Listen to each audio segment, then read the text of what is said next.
grasslands like a punishment. The sun rose each morning into a sky bleached white with heat, and by noon the air shimmered in waves that made the horizon dance and dissolve.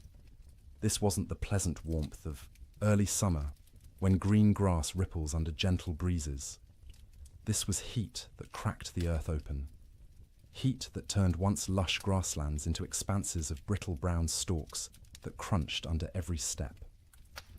The drought began in spring and never broke. April rains that usually soaked the plains and coaxed prairie grass to shoulder height simply didn't come. May stayed dry. By June, the creeks that normally ran year-round had become chains of stagnant pools, shrinking daily, ringed with the desperate tracks of cattle and wildlife competing for every drop. Ranchers watched their grasslands with growing unease, but not yet alarm. Bad years happened. The West was unpredictable. Surely the rains would come eventually. Surely this was just a temporary dry spell. They were running more cattle than the land had ever supported. That was the problem, though few admitted it. The cattle boom of the early 1880s had been intoxicating. Eastern investors and European nobility had poured money into Western ranching, seduced by stories of limitless grass and cattle that reproduced themselves into fortunes. Ranchers who'd started with a few hundred head now ran thousands. Some operations counted their cattle in the tens of thousands. The math was simple and irresistible. Cattle bought in Texas for $10 a head could be driven north, fattened, on free grass, and sold in Chicago for $40, $50, sometimes $60. The Great Plains were an enormous, rent-free feedlot. The grass was free, the water was free. All you needed was cattle and cowboys to watch them, except the grass wasn't limitless, and the water wasn't guaranteed, and running 10 times more cattle than the land could sustainably support worked fine until conditions turned bad. That summer, conditions turned very bad indeed. Prairie fires became constant. The dry grass ignited from lightning strikes, from careless campfires, from sparks off, wagon wheels striking rocks. Once started, fires raced across the plains for miles, sometimes days, consuming what little forage remained. Cowboys fought these fires with wet blankets and desperate prayer, but mostly they just watched the range burn, knowing each acre of blackened stubble meant less food for the cattle that fall in winter.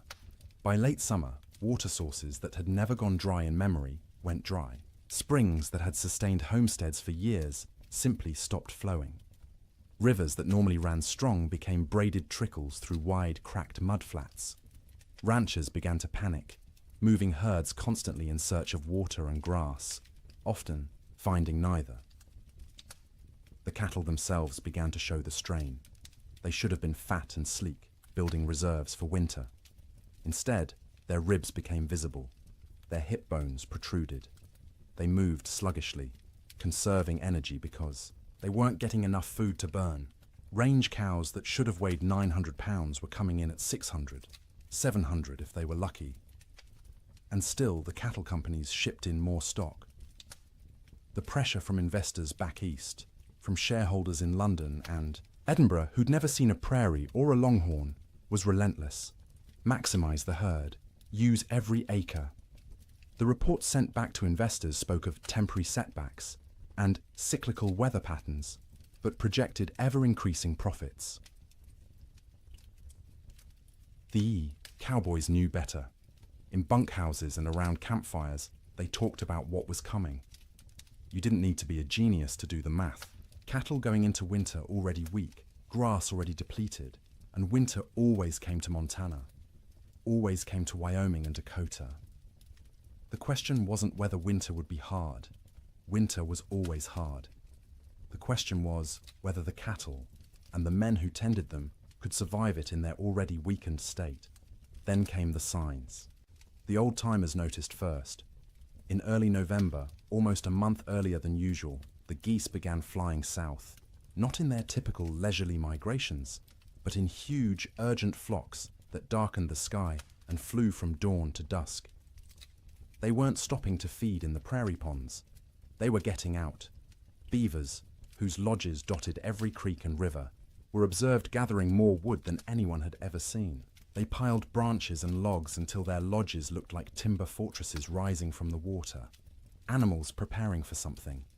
The cattle themselves grew thicker coats, not just the usual winter hair, but shaggy, dense fur that made them look like bison. Ranch hands joked about it nervously. "Looks like the cows know something we don't," they'd say, and try to laugh, but the laughter always sounded forced. Weather-wise ranchers, men who'd spent decades reading the land and sky, felt it in their bones. The air pressure fluctuated wildly. The wind patterns shifted strangely. The autumn sunset cast peculiar colors across the clouds, orange and purple and sickly green, like bruises spreading across the horizon. November brought the first snow, not the gentle, melting dustings that sometimes came and went in autumn, but real snow. Serious snow. It fell for 3 days, accumulated to 8 inches in places, and when it finally stopped, the temperature dropped below zero for the first time that season. That snow melted eventually, as November snow often did, but it served as warning. Winter was coming early. Winter was going to be serious. The smart ranchers, the cautious ones, began laying in extra hay, stockpiling firewood, bringing cattle closer to ranch headquarters, where they could be watched and, if necessary, fed through bad stretches. But most didn't. Most couldn't. The scale of operations had grown too large. You couldn't barn 20,000 head of cattle. You couldn't buy enough hay to feed them through a Montana winter even if you wanted to. The entire business model of open-range ranching depended on cattle foraging for themselves, year-round, regardless of weather. This had worked mostly for years. The previous winters had been unusually mild. Cowboys spoke wistfully of the winter of '85, when temperatures barely dropped below freezing and cattle grazed comfortably all season. Or '84, when snow came late and melted early. They'd gotten complacent. The land had been kind, and they'd mistaken kindness for weakness. In December, the unease grew. The air felt wrong, too still, too heavy. The sky stayed overcast for weeks, a low ceiling of grey that pressed down like a lid. Snow fell intermittently, never enough to cause real problems, but enough to dust the brown grass white and make foraging harder for cattle already struggling. Christmas came and went. Cowboys celebrated in bunkhouses with what meager supplies they had. Some ranches managed a turkey or goose. Most made do with beans and bacon and whatever whiskey had survived the year. They sang songs and told stories and pretended everything was normal, but the worry was always there. A cold knot in every stomach. New Year's Day, 1887 dawned clear and brutally cold, -20 degrees in some places, but clear. You could see for miles, the snow-dusted prairie rolling away to a horizon sharp as a knife edge. Cowboys rode out to check on cattle, found them bunched in coulees seeking shelter from the wind, but alive, still managing. For 8 more days, the cold held, but remained bearable, survivable. Cattle poured through snow to reach grass. Cowboys kept fires burning in bunkhouses and took turns on night watch. Ranchers' wives cooked enormous meals, knowing their men needed calories to stay warm. And then came January 9th. The morning started deceptively calm. The killing wind from the north that had blown for days suddenly stopped. The temperature rose, slightly enough that men went out without their heaviest coats. There was even talk of a Chinook coming, one of those warm winds that could raise temperatures 40 degrees in an hour and melt snow in a day. But this wasn't a Chinook coming. This was something else entirely. The calm before the storm isn't just a saying. It's meteorological reality. The stillness that morning was the pressure dropping, the atmospheric conditions realigning, the sky gathering its strength to unleash something that would be remembered for generations. By mid-morning, the first flakes fell.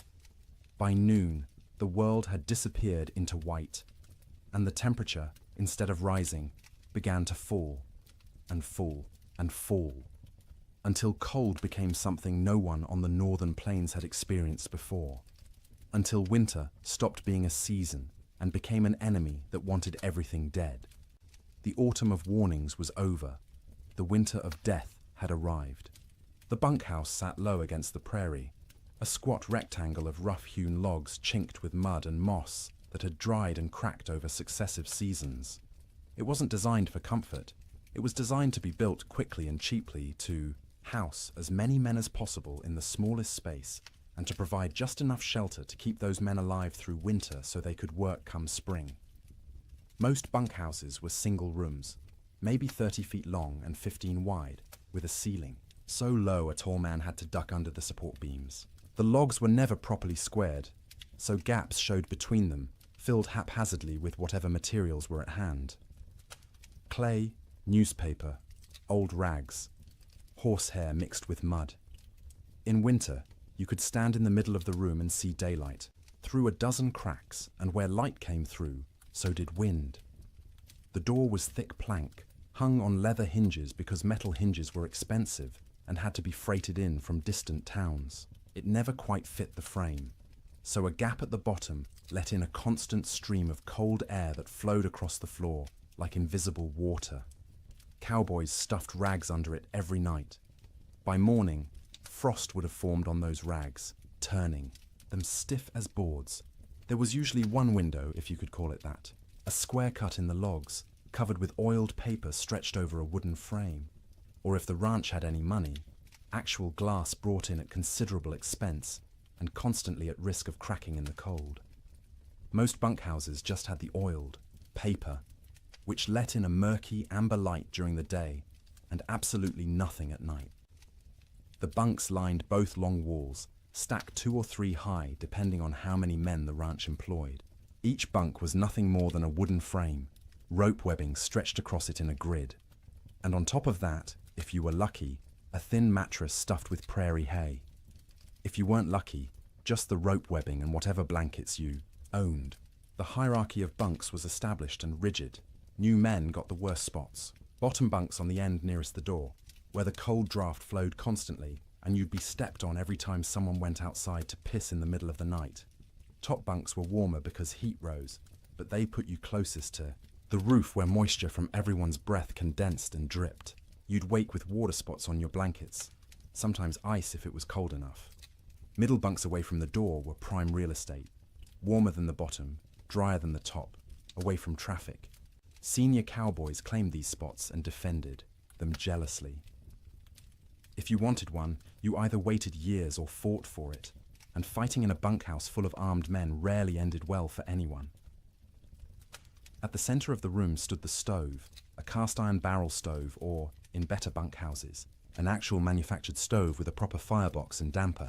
The stovepipe ran up through the roof, and where it pierced the ceiling, there was supposed to be a metal collar to prevent fires.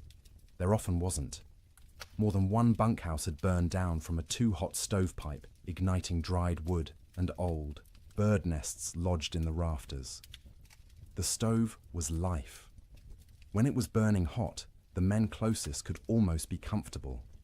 5 feet away, you could still be cold. 10 feet away, in a corner bunk, you might as well be outside. The stove created a temperature gradient so steep that men on one side of the room would be sweating, while men on the other shivered under piled blankets.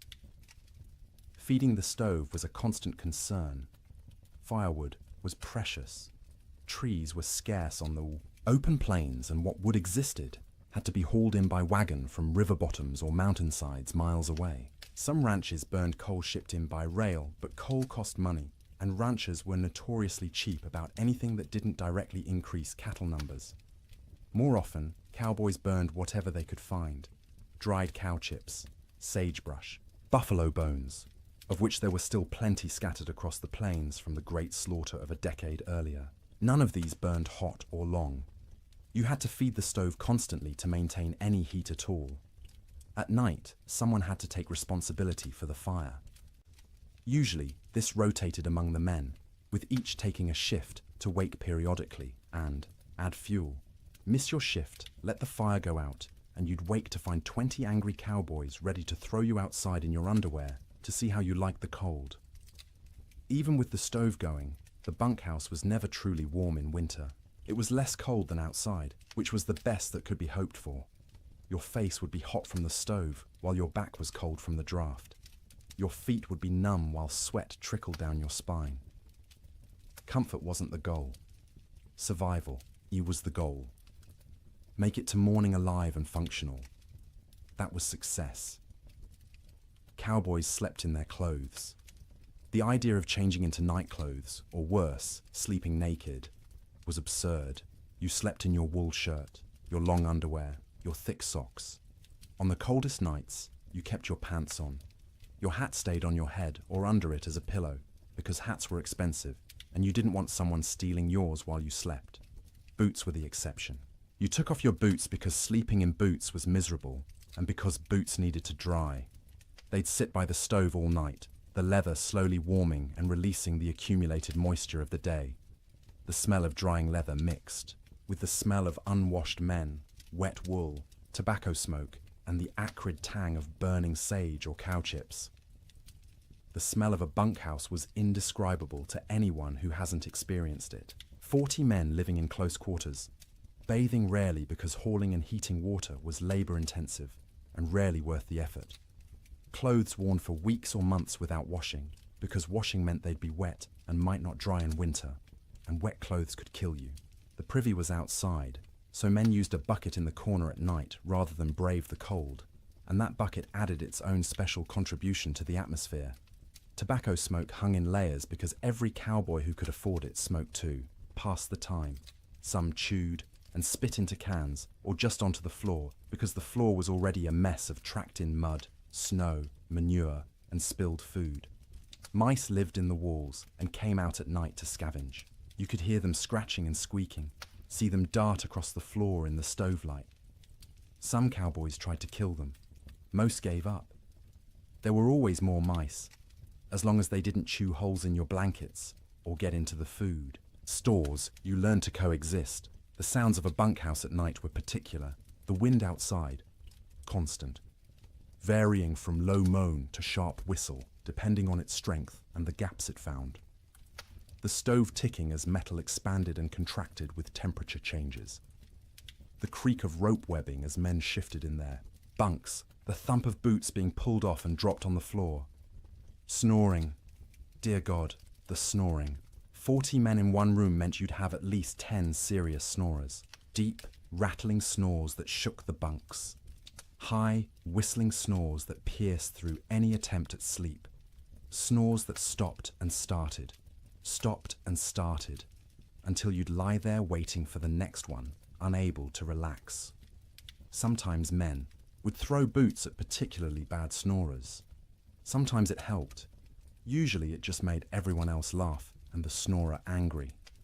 Coughing was constant. The cold, the dust, the smoke, the close quarters meant everyone had some kind of lung affliction.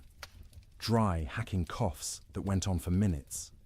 Wet, rattling coughs that made you wonder if the man would survive the night. Cowboys coughed themselves, awake, coughed themselves back to sleep, coughed their way through the entire winter. Conversations happened in the dark. Men talked about home, about women, about cattle, about anything but the cold pressing in from all sides. Some conversations were quiet, just between neighbors in adjacent bunks. Others involved the whole room, stories being told and retold, jokes that weren't funny but made everyone laugh because laughter was warmth of a different kind.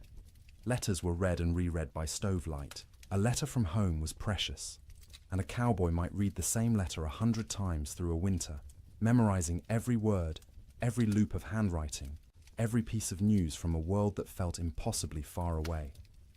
Some men prayed.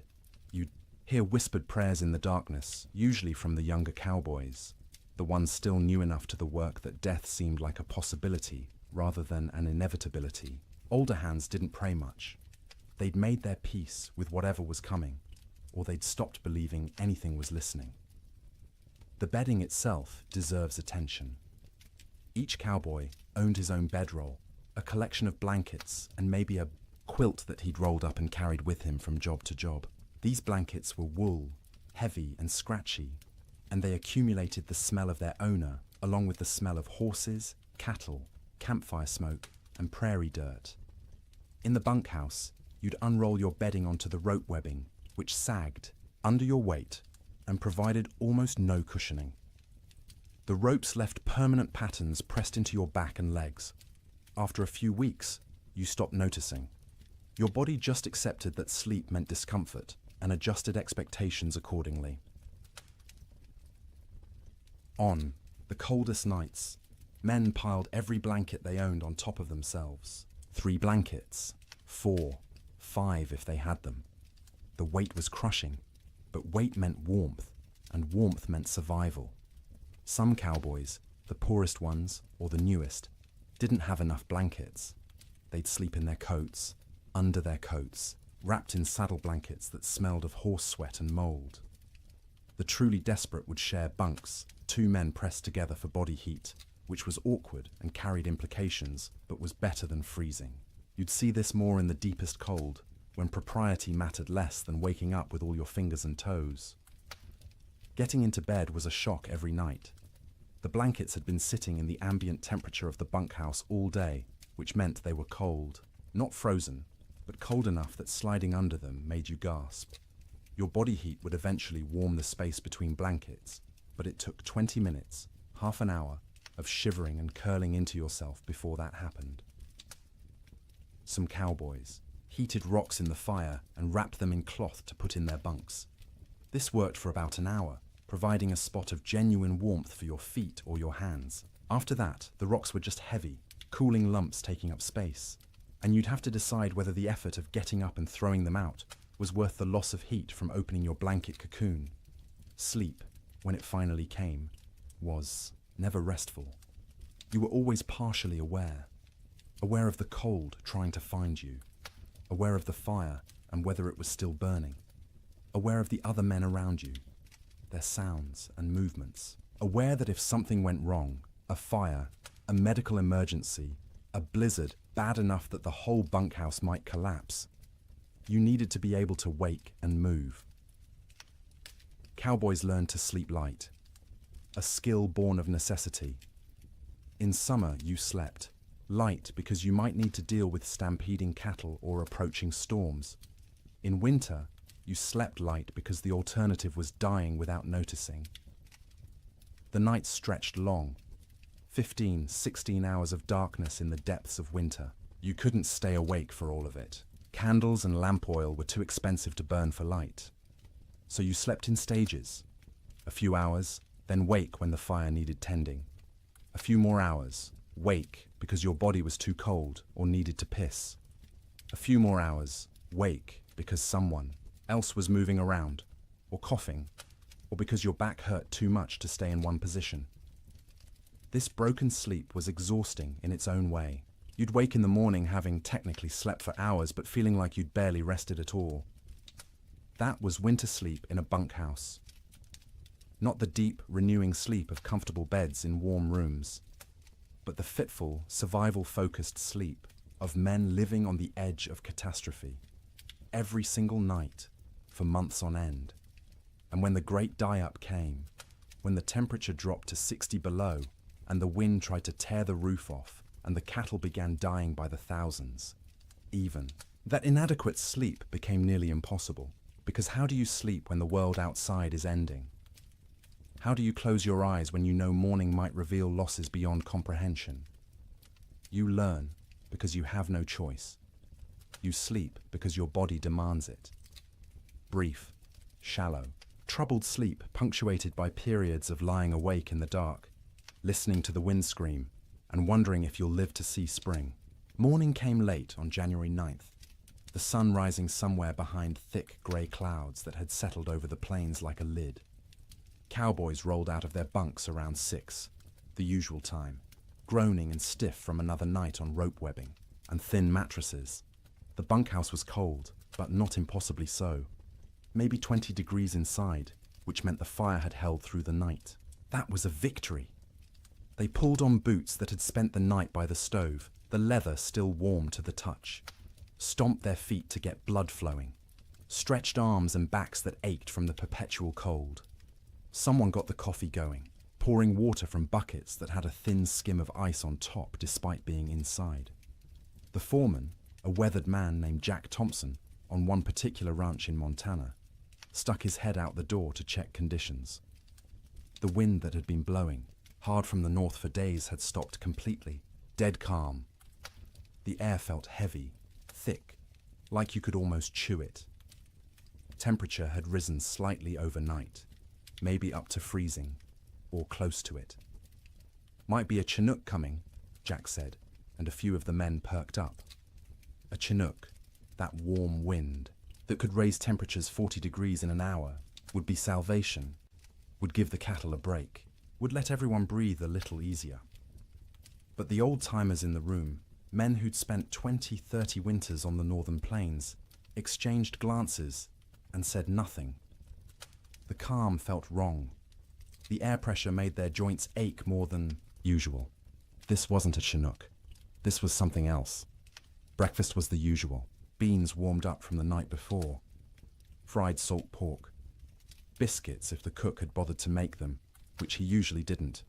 Coffee, hot and bitter and strong enough to dissolve the spoon. The men ate quickly, not talking much. Mornings were for eating and getting warm before heading out into the workday.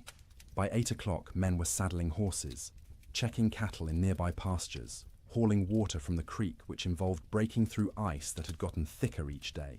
The world was grey and still. Snow covered everything in a lumpy white blanket, but it was old snow, crusted and dirty. Nothing new falling yet. Around mid-morning, maybe 10 or 10:30, someone noticed the first flakes. Tiny things, falling straight down. No wind to push them sideways. They accumulated on coat sleeves, on hat brims, on the backs of cattle who stood motionless, already conserving energy. Within 30 minutes, the flakes had gotten larger and were falling more densely. The grey sky seemed to lower, pressing down, until it felt like you could reach up and touch it. Visibility, which had been miles, dropped to maybe a quarter mile, then less. Cowboys on the range started heading back to the bunkhouse. This was going to be a storm, and you didn't want to be caught out in a storm. The foreman sent riders to gather men from distant line camps to make sure everyone got back to the main ranch before conditions got bad. But conditions got bad faster than anyone expected. By noon, the wind returned. Not gradually building, but suddenly, like someone had opened a door.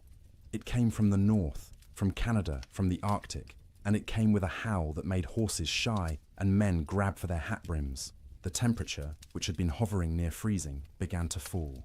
1 degree, 2 degrees, 5. The wind picked up the falling snow and threw it horizontally. Visibility dropped to 50 feet, then 20. Within an hour of the wind starting, you couldn't see your hand held at arm's length. The world became a screaming white chaos, where direction lost all meaning. Cowboys who'd been a mile from the bunkhouse when the wind started faced a terrible choice. Try to make it back and risk getting lost and dying, or try to find any shelter at all and hole up until it passed. Some made it back, stumbling into the bunkhouse half frozen, faces covered in ice where their breath had condensed and frozen, in their scarves. Others weren't so lucky. A young cowboy named Billy Henderson, 18 years old, had been checking on a small herd in a draw, maybe 2 miles from the main ranch. When the storm hit, he tried to make it back. His horse refused to face into the wind, kept trying to turn and run south. Billy fought the horse, knowing that south led away from shelter, from life. The horse won the fight, turned, and ran with the storm. Billy's body was found 3 weeks later, 15 miles south of the ranch, frozen solid, still in the saddle. The horse had died beneath him, also frozen, its legs locked in a final stride. Billy had tied himself to the saddle with his lariat so he wouldn't fall off. It hadn't saved him, but that tragedy was still in the future. At noon on January 9th, Billy was just missing, and everyone assumed he'd found shelter somewhere and would show up when the storm passed. People didn't yet understand that this storm wasn't going to pass. Not in hours, not in days. The temperature kept falling. By 2 in the afternoon, it was 0. By 4, it was 20 below. The wind, instead of slacking, grew stronger. It found every crack in every wall, every gap in every window frame. In the bunkhouse, men stuffed blankets against the door, hung canvas over the oiled paper window, and fed the stove constantly. But the cold still invaded. Snow didn't just fall. It flew sideways, driven by wind that hit 50, 60 miles per hour in gusts. The snow was fine and dry, almost like dust, and it found its way through impossibly small openings. It drifted through the cracks between logs. It sifted around the doorframe despite the blankets stuffed there. It even seemed to come down the stovepipe, hissing when it hit the hot metal. Inside the bunkhouse, men watched drifts form along the walls. Inside the building, snow accumulated in the corners, under the bunks, anywhere the wind could push it. They swept it out, but it just came back. Eventually, they gave up and let it pile. The sound was overwhelming. The wind screamed. There's no other word for it. A constant, piercing shriek that vibrated in your bones and made thought difficult. It rose and fell in waves, sometimes dropping to a mere roar before surging back to that terrible scream. Men had to shout to be heard 3 feet away. Between the wind's screams came other sounds. The building itself groaning under the assault. The roof lifting and settling as wind tried to peel it off. The sharp crack of wood contracting in the cold. The rattle of the stovepipe shaking in its collar. And from outside, distant but unmistakable, the sound of cattle, bawling, calling, the sound of thousands of animals confused and frightened and beginning to suffer. The cowboys listened to that sound and knew they were helpless. You couldn't go out in this. Going out meant dying. The cattle were on their own. The temperature hit 40 below by midnight. Inside the bunkhouse, with the stove glowing red hot, the temperature near the stove was maybe 50 degrees. 10 feet away, it was freezing. 20 feet away, in the corner bunks, water left in cups froze solid. Men piled on every piece of clothing they owned. 2 pairs of pants, 3 shirts, 2 coats, gloves and mittens worn indoors, blankets wrapped around shoulders like shawls. Some men wrapped their heads in scarves, leaving only their eyes visible, and still they shivered. The night of January 9th was the longest night most of those men ever experienced. Sleep was impossible for many.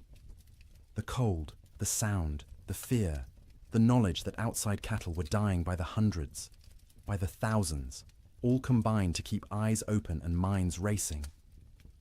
Those who did sleep did so fitfully, waking every few minutes from nightmares or from the cold penetrating their blanket cocoons, or from the building shaking in a particularly hard gust. The fire had to be fed constantly, every 15 minutes, every half hour at most, because letting it die meant everyone would die with it. Men took shifts by silent agreement. One would get up, face the cold outside his blankets, feed the stove, and retreat. An hour later, someone else would do the same. All night long through those terrible hours, they kept the fire alive, and the fire kept them alive. But just barely. By dawn on January 10th, 16 inches of snow had fallen, though you couldn't measure it accurately because the wind had sculpted it into drifts 20 feet high in some places, while scouring other areas down to bare ground. The temperature had dropped to 46 below zero. The wind hadn't slacked at all, and the storm was just beginning. This wasn't a 2-day blizzard that would blow through and leave clear, cold weather behind. This was the start of a meteorological siege that would last, with brief breaks, through all of January, through February, into March. The great die-up had begun. Men didn't know that yet, huddled in bunkhouses across Montana, Wyoming, and Dakota Territory. They thought they were waiting out a bad storm. A few days, maybe a week, and it would clear. The cattle would be weak and scattered, but they'd recover. Spring would come, as it always did. They didn't yet understand that the world outside was dying, that cattle were already freezing where they stood, eyes frozen shut, ice forming over their nostrils with each breath, slowly suffocating as they slowly froze. That the open range, cattle industry, the boom that had made fortunes and drawn investors from around the world, was ending in that screaming wind. All they knew was cold. Cold beyond anything most had experienced. Cold that hurt to breathe, that made your lungs ache, that turned your breath to ice crystals before it could fully leave your mouth. Cold that was no longer just weather, but an active presence, a malevolent force trying to kill everything that lived. And the night ahead, the second night of the storm, would be even colder. -50, -60 in some locations. Cold that would crack trees. Cold that would freeze cattle solid while they stood. Cold that would seep through every wall, every blanket, every layer of clothing, searching for the warmth of human bodies and slowly, inexorably, draining it away. The cowboys fed the fire and waited. There was nothing else they could do. The Yiwa storm had them trapped as surely as if they were in a prison. All they could do was feed the fire, wrap themselves in blankets, and try to survive until morning, and then survive the morning after that, and the one after that, day after day, night after night, as the storm continued and the temperature stayed brutally, impossibly cold. The great die-up was no longer coming. It was here. Sleep. During the storm wasn't sleep as most people understand it. It was something closer to losing consciousness in brief intervals, the body shutting down, not because it felt safe, but because it couldn't maintain full awareness any longer. The exhaustion of constant vigilance, of shivering, of fighting the cold that pressed in from all sides, eventually overwhelmed even the most determined wakefulness. In the ranch houses scattered across the frozen plains, families faced the storm, with a different kind of terror than the cowboys in their bunkhouses. Ranch houses were sturdier than bunkhouses, built to last generations rather than just seasons. They had proper foundations, real windows with glass, doors that fit their frames. But they were also larger, harder to heat, and filled with children who didn't fully understand why the wind screamed so loudly or why Papa looked so worried. The Ferguson family lived in a 2-room cabin near the Musselshell River in Montana. William Ferguson, his wife Martha, and their 4 children, ranging in age from 3 to 11. When the storm hit that afternoon of January 9th, William had been out checking on a small herd they kept close to the house. He barely made it back, stumbling through the door with ice caked in his beard and eyebrows, his face raw and bleeding from wind-driven snow. Martha had already pulled all the children into the main room, the one with the fireplace. The second room, the bedroom, was abandoned for the duration. You couldn't heat both rooms. You had to choose, and you chose the one with the fire. The children helped drag mattresses and blankets from the bedroom, piling them on the floor near the hearth. By nightfall, the temperature inside that bedroom, separated from the main room by just a thin wooden door, had dropped below freezing. Frost formed on the inside walls. The wash basin Martha had left on the dresser froze solid, expanding and cracking the ceramic bowl with a sharp report that made everyone jump. In the main room, the family arranged themselves for a siege. William stacked firewood within arm's reach of the fireplace, more wood than he'd normally burn in a week. Martha filled every pot and pan with water, knowing that if the storm lasted, they wouldn't be able to get to the well. The pump would freeze. The well itself might freeze. Water was survival. The children sensed their parents' fear and grew quiet, subdued in a way children rarely are. They huddled together on the mattresses, watching the fireplace with wide eyes as their father fed it log after log. The fire roared, consuming wood at an alarming rate, but even standing directly in front of it, you could feel the cold at your back. That first night, nobody truly slept. The children dozed fitfully, waking every time the wind hit a particularly violent gust, every time the house shook, every time their father got up to add wood to the fire. Martha sat up through most of the night, mending by firelight, her hands moving automatically through familiar motions, while her mind worried at the problem of how long their supplies would last. William dozed in his chair, the rifle across his lap, though what good a rifle would do against a blizzard he couldn't have, said. It was simply habit, the frontier habit of being armed, of being ready. When you couldn't do anything useful, you could at least maintain the posture of readiness. The second night was worse. By then, the storm had been blowing for 30 hours straight. The temperature had dropped to 50 below outside, which meant maybe 30 below in the unheated bedroom. And even with the fire blazing in the main room, it was barely freezing where they slept.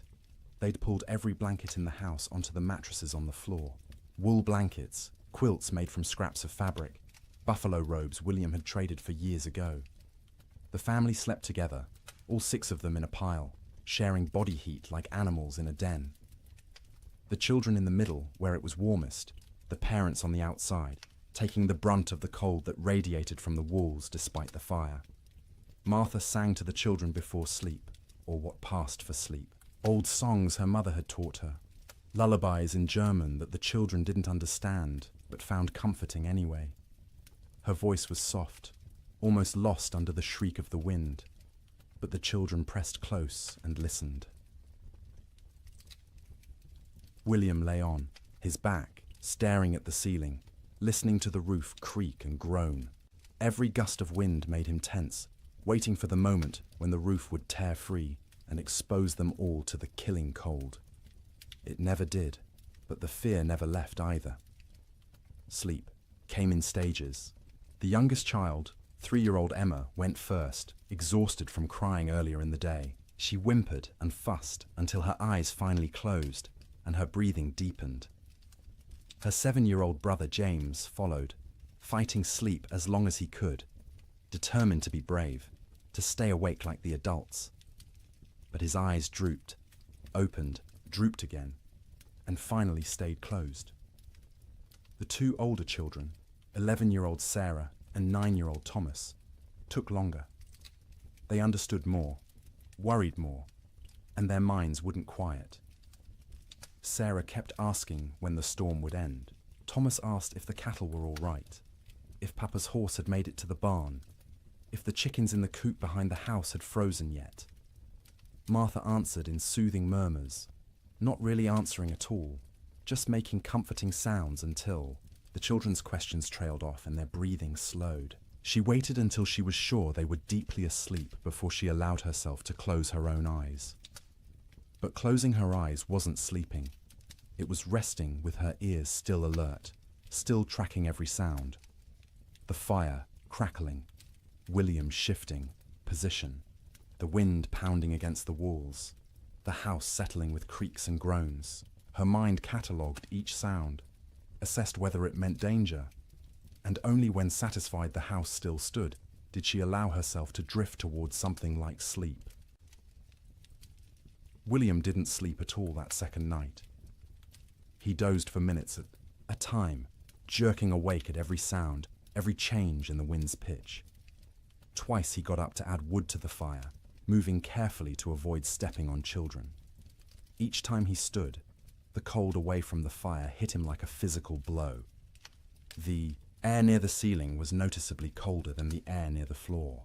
Heat rose but couldn't escape fast enough through the gaps in the roof, so it pooled up there, wasted, while down where they slept, it was barely enough. Around midnight, by William's pocket watch, Emma woke crying. She was cold, she said, her teeth chattering. Martha pulled the child against her chest, wrapping her arms around her, trying to share warmth. Emma's feet were like ice, even though she wore wool socks and was buried under blankets. Martha rubbed the small feet between her hands, trying to restore circulation, terrified of frostbite. The child eventually quieted and fell back into restless sleep. But Martha stayed awake, feeling those cold little feet pressed against her stomach, wondering how much longer the storm could possibly last. The third night, exhaustion had set in so deeply that sleep came easier, even though conditions had gotten worse. The temperature outside bottomed out at 63 below zero.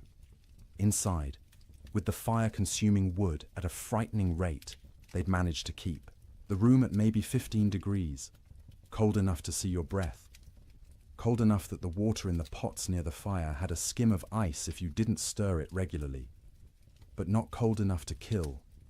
Not yet. The family had learned the rhythm of storm sleep. The children slept piled in the center, a tangle of arms and legs and shared warmth. the parents took turns in short shifts. Martha sleeping for 2 hours while William tended the fire and watched. Then William sleeping for 2 hours while Martha kept vigil. During her watch, Martha would sit close to the fire, feeding it, listening to her children breathe, and praying silently. She'd been raised Lutheran, not given to emotional displays, of faith, but now she prayed with desperate intensity, for the storm to end, for the wood to last, for her children to wake warm in the morning, for spring to come, impossible as that seemed in the howling dark. During his watch, William planned how to ration the wood, where to find more if it ran out, though going outside was suicide in these conditions. What they'd do when the food ran low. They had beans, flour, salt pork, and cornmeal. Enough for maybe 2 weeks if they were careful. But what if the storm lasted longer? What if they couldn't get to town when it ended because the snow was too deep? These thoughts circled endlessly, keeping him awake even during his supposed sleep shifts. He'd lie down, close his eyes, and his mind would immediately start calculating. How many logs they'd burned, how many were left, how cold it was, how long they could survive. The children slept better than the adults, helped by the simple resilience of youth. Their bodies demanded sleep and they gave in to it, even in conditions that would have seemed impossible before the storm. Sarah dreamed of summer, of the garden behind the house heavy with tomatoes and beans. Thomas dreamed of cattle drives, of riding with the cowboys to distant railheads. James dreamed confused child dreams that he couldn't remember on waking. Emma didn't dream at all, or if she did, they were wordless and forgotten. They'd wake periodically, usually needing to pee, which meant using the chamber pot in the corner because going to the outhouse meant death. The chamber pot became part of the room's landscape, emptied by William each morning by simply opening the door and throwing its contents out into the snow. It would freeze before it hit the ground. Martha developed a system for keeping track of the children during sleep. She'd reach out periodically, feeling for each small body, making sure everyone was still breathing, still warm enough. If a child had worked their way to the edge of the pile where it was colder, she'd gently pull them back to the center. If blankets had been kicked off, she'd rearrange them. This constant vigilance meant she never truly rested. Even during her sleep shifts, part of her brain stayed active, monitoring. She'd wake fully alert if a child coughed or moved suddenly, ready for crisis. Only after checking that everything was fine would she allow herself to drift back down.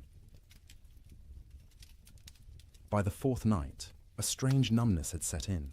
The storm continued, would continue, had always been continuing, and would always continue. It became hard to remember a time before the storm, hard to imagine a time after. The world had narrowed to this room, this fire, this pile of blankets, these bodies pressed together against the cold. Sleep became deeper out of sheer exhaustion. The body can't maintain high alert indefinitely. At some point it simply gives up and crashes, regardless of external conditions. The children slept hard, twitching occasionally, making small sounds, but not fully waking. Martha and William slept in longer stretches, waking only when their internal alarms screamed that the fire needed tending or a child needed checking. The quality of that sleep was poor, dreams were vivid and often nightmarish. Martha dreamed of water freezing in her children's lungs, turning them to ice from the inside out. William dreamed of the roof tearing away and snow pouring in, burying them all in a white tomb. They'd wake gasping, hearts pounding, and need several seconds to remember where they were, that they were still alive, that the nightmare wasn't real. Not yet, but underneath the nightmares was the simple, animal relief of being horizontal, of having their eyes closed, of not having to actively fight the cold for a few hours. Their bodies took what rest they could get, storing it against future need, repairing what damage they could before the next crisis. In bunkhouses across the territory, cowboys experienced similar struggles. The difference was they had no children to protect, which freed them from that particular anxiety, but they also had less motivation to push through. A man alone can give up more easily than a father with children depending on him. Some cowboys did give up, in a sense. They wrapped themselves in every blanket they owned, lay down in their bunks, and simply stopped trying. They'd sleep for 20 hours straight, only waking to eat a little and relieve themselves before returning to their cocoons. This wasn't laziness, it was a survival strategy. In extreme cold with limited food, the best thing you can do is stay still, conserve energy, and wait. Others couldn't do it. The type of man who became a cowboy was often too restless, too active, to simply lie still for days. They'd pace the bunkhouse, drive everyone else crazy, gamble with cards or dice, anything to pass the time and distract from the gnawing fear that the storm might never end. In both bunkhouses and ranch houses, sleep became not rest, but simply another way of enduring. The days and nights blurred together into a continuous state of semi-consciousness, where you were never fully awake, but never fully asleep either. Your body was present, wrapped in blankets near a fire, but your mind wandered strange paths, disconnected from reality.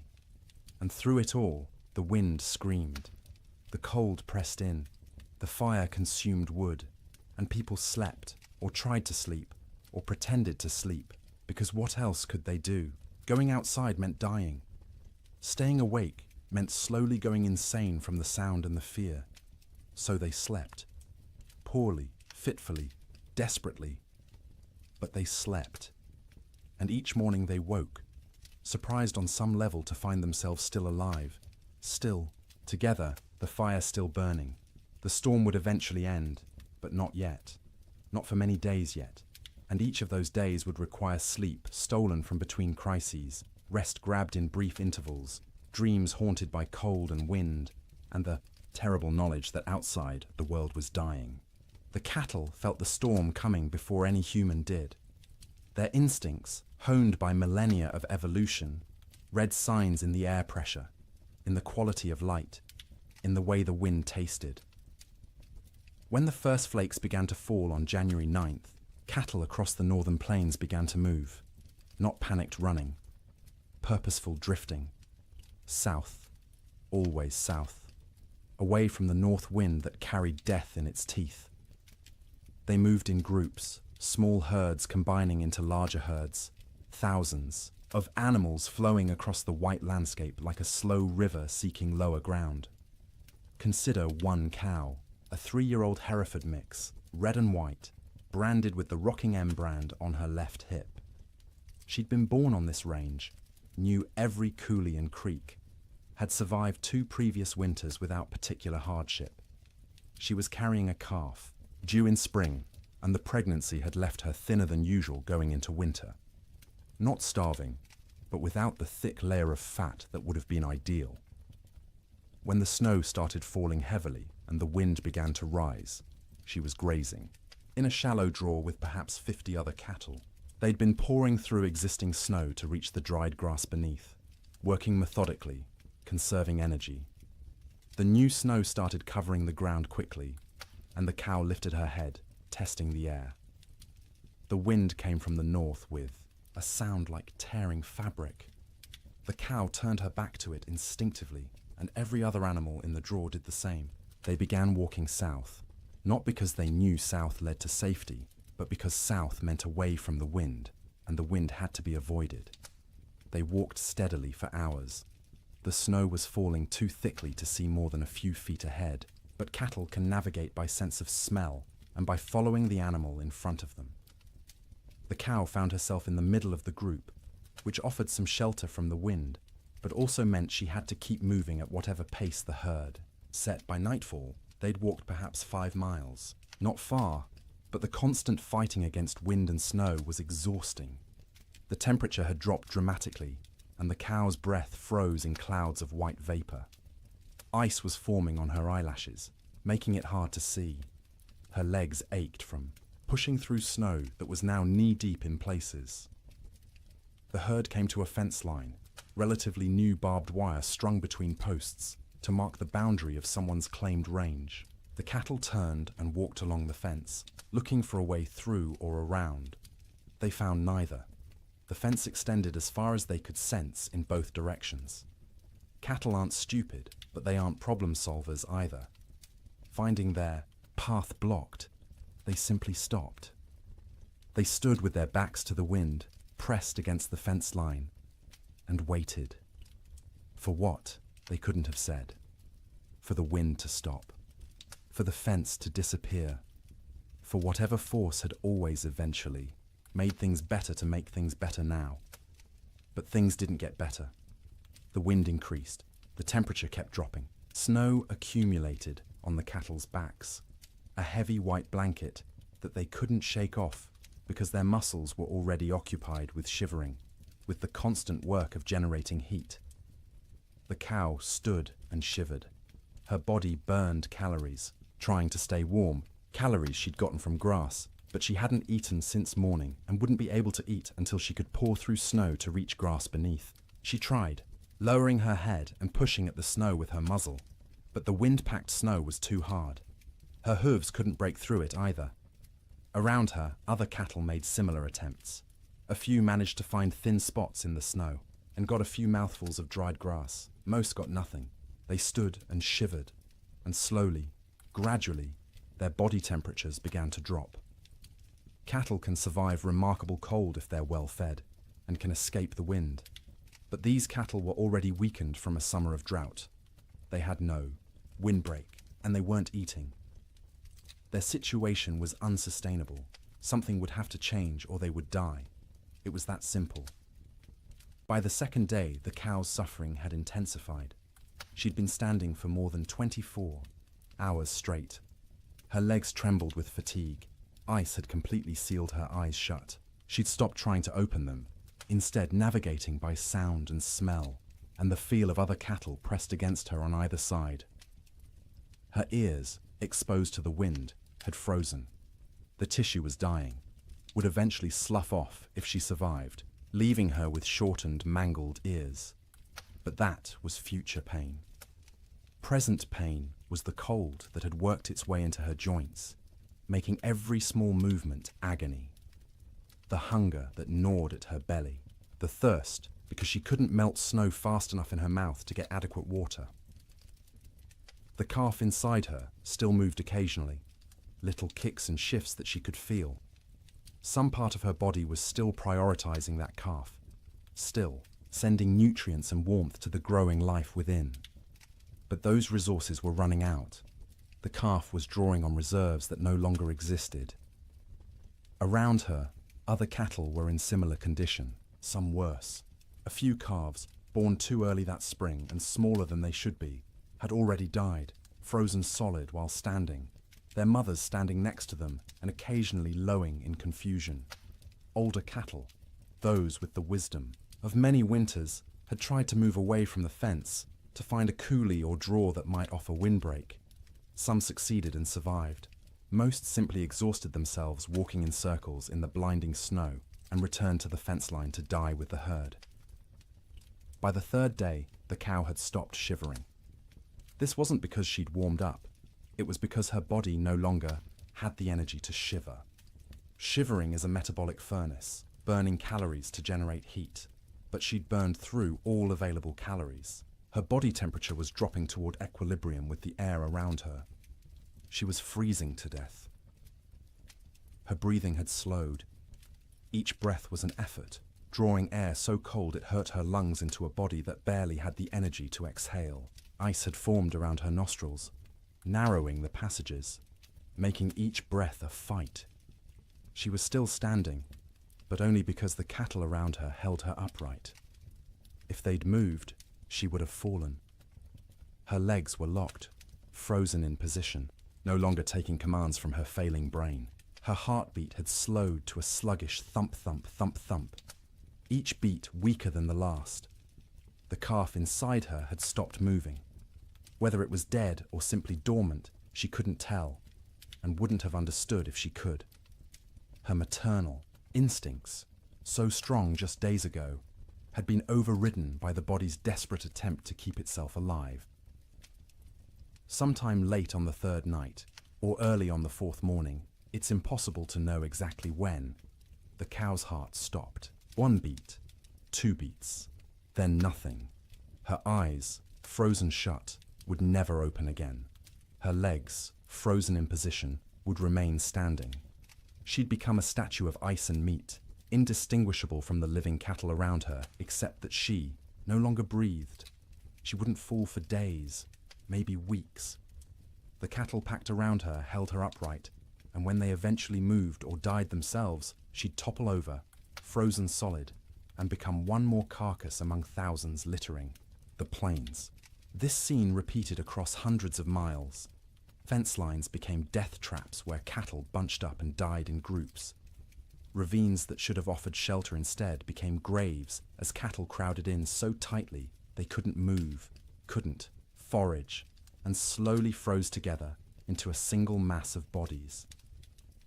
Riverbanks saw some of the worst carnage. Cattle seeking water found the rivers frozen solid, but their thirst drove them to try anyway.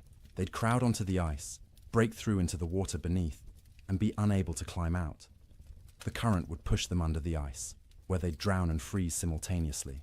Spring would reveal riverbanks lined with carcasses, hundreds of cattle stacked like cordwood wherever the current had deposited them. Some cattle, driven by the wind and their own southward instinct, walked until they literally couldn't take another step. They'd collapse in open prairie, curl into a ball, as best their frozen legs allowed, and die where they fell. Snow would cover them within hours, creating smooth white mounds that looked like natural drifts until spring melt revealed the truth beneath. The death toll was staggering in ways that are hard to comprehend.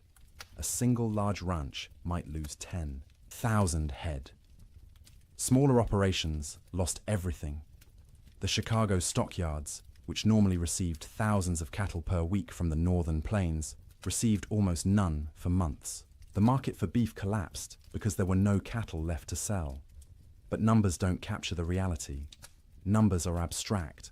The reality was hundreds of thousands of individual animals, each experiencing their own version of the cow's suffering. Each one cold, each one hungry, each one slowly freezing while standing in a wind that wouldn't stop screaming. Cowboys, safe in bunkhouses, could do nothing but listen to the cattle bawl. That sound, the massed calling of thousands of distressed animals, carried even over the wind. It rose and fell through the days and nights of the storm, a soundtrack of suffering that haunted the men who heard it.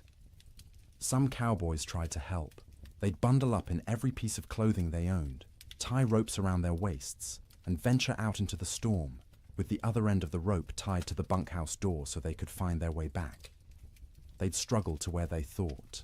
Cattle were usually unable to see them even when standing next to them, and try to herd them towards some shelter. It never worked.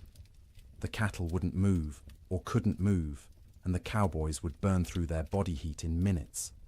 Barely, enough time to stumble back to the bunkhouse before frostbite claimed fingers and toes. They'd collapse inside, gasping and shaking, and lie near the stove for hours trying to warm up while listening to the cattle continue to bawl outside. Eventually, the bawling stopped. Not all at once, but gradually over days. Fewer and fewer, voices as more and more cattle died. By the end of January, the prairie was silent except for the wind. Silent because there was almost nothing left alive to make sound. The cattle of the open range, those millions of animals that had made fortunes for ranchers and fed the growing cities of America, were gone. The survivors, scattered and traumatized, would take years to recover. Most would never be found, lost in coulees and ravines where their carcasses would feed wolves and coyotes through the remainder of winter. The Great Die-Up earned its name from the cattle. They died in numbers beyond counting, in suffering beyond imagining. And every single death was quiet, private. The animal alone in the storm, except for other dying animals. No comfort, no relief, just the cold and the wind, until the end came, and the shivering finally stopped. Food became an obsession within days of the storm's arrival. Not because people were starving, not yet, but because every meal consumed was one fewer meal in reserve, and no one knew how long the storm would last, or when resupply would be possible. Every bite carried the weight of calculation. Every pot of beans represented diminishing stores that might need to last weeks or months. In the Ferguson ranch house, Martha inventoried their supplies on the second day of the storm. She did this by candlelight while the children slept, and William kept watch by the fire. She counted every bag of flour, every pound of cornmeal, every strip of salt pork hanging from the rafters of the cold bedroom. She measured beans by the cupful, rice by the handful, and wrote everything down in careful columns in a ledger book. Flour, 42 pounds. Cornmeal, 18 pounds. Dried beans, maybe 30 pounds, 3 different varieties mixed together in a burlap sack. Salt pork, 14 strips, some thick, some thin. Rice, 5 pounds. Sugar, 3 pounds, precious and rationed even before the storm. Coffee, 2 pounds of beans, still in their burlap sack, aromatic and dark. Salt, plenty, a whole sack, bought last fall. Lard, a good supply, stored in a crock. Dried apples, half a sack, from their own trees. Molasses, 1 jug, nearly full. She did the math in her head, working through possible scenarios. 6 people, eating 3 meals a day. 18 meals per day. If they were careful, if they stretched everything, if they didn't waste a single bite, they had perhaps 3 weeks of food. Maybe 4 if they went hungry. 3 weeks seemed like plenty.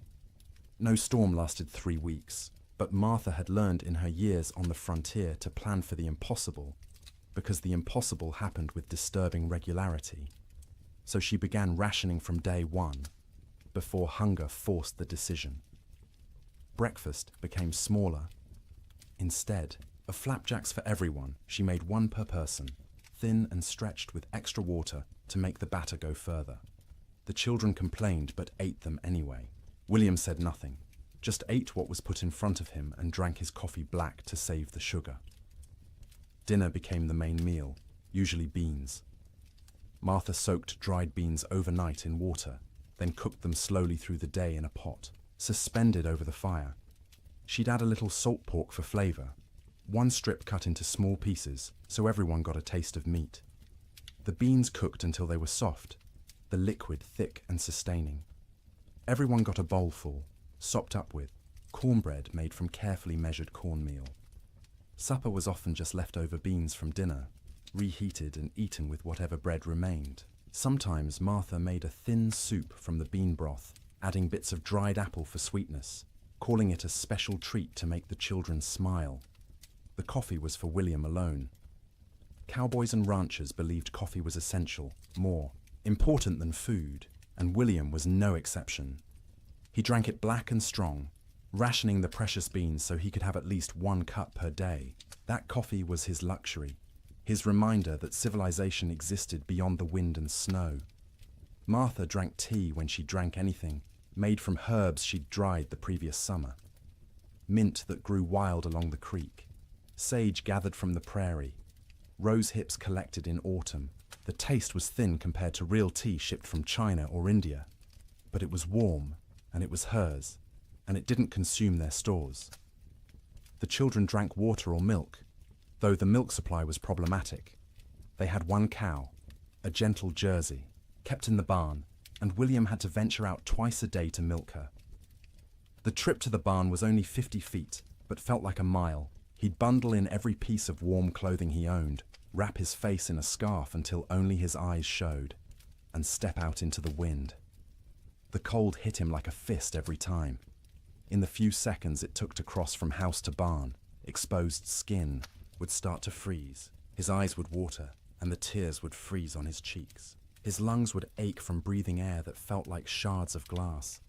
But he made the trip because the cow had to be milked or she'd sicken, and they needed the milk. The children needed the milk. It was protein and fat and calcium and all the things growing bodies required. So twice a day, through the entire storm, William made that 50-foot journey and considered himself lucky the barn was so close. The cow produced less in winter, maybe 2 quarts a day instead of her usual gallon, but those 2 quarts were precious. Martha skimmed the cream off the top and used it sparingly. The milk itself went to the children, divided equally, measured carefully, so no one got more or less than their share. Cooking in extreme cold presented unique challenges. The fire had to be hot enough to cook food, but not so hot it consumed wood too quickly. Martha became expert at judging the flames, adding just enough fuel to maintain cooking temperature while stretching the wood supply. Water was perhaps the most critical resource. William filled every bucket and pot with snow scooped from outside the door, then left the containers near the fire to melt. It took hours for snow to melt into usable water, and the water that resulted tasted flat and strange because it had no mineral content. But it was wet, and it was clean, and it kept them alive. They couldn't wash dishes properly, couldn't waste water or wood heating water for washing. Instead, Martha wiped plates and bowls clean with rags, rinsed them quickly in cold water if necessary, and called it good enough. No one got sick from dirty dishes. There were larger concerns. Personal hygiene went by the wayside entirely. No baths, no washing hair, no changing clothes. Everyone wore the same shirts and pants for weeks, adding layers when cold, removing them when near the fire. The smell in the main room became oppressive, but you stopped noticing after a few days. It was just how things were. In the bunkhouses, cowboys faced similar but different challenges. They had supplies, but those supplies were designed for men doing hard physical labor in normal winter conditions, not for men trapped indoors during the worst cold in recorded history.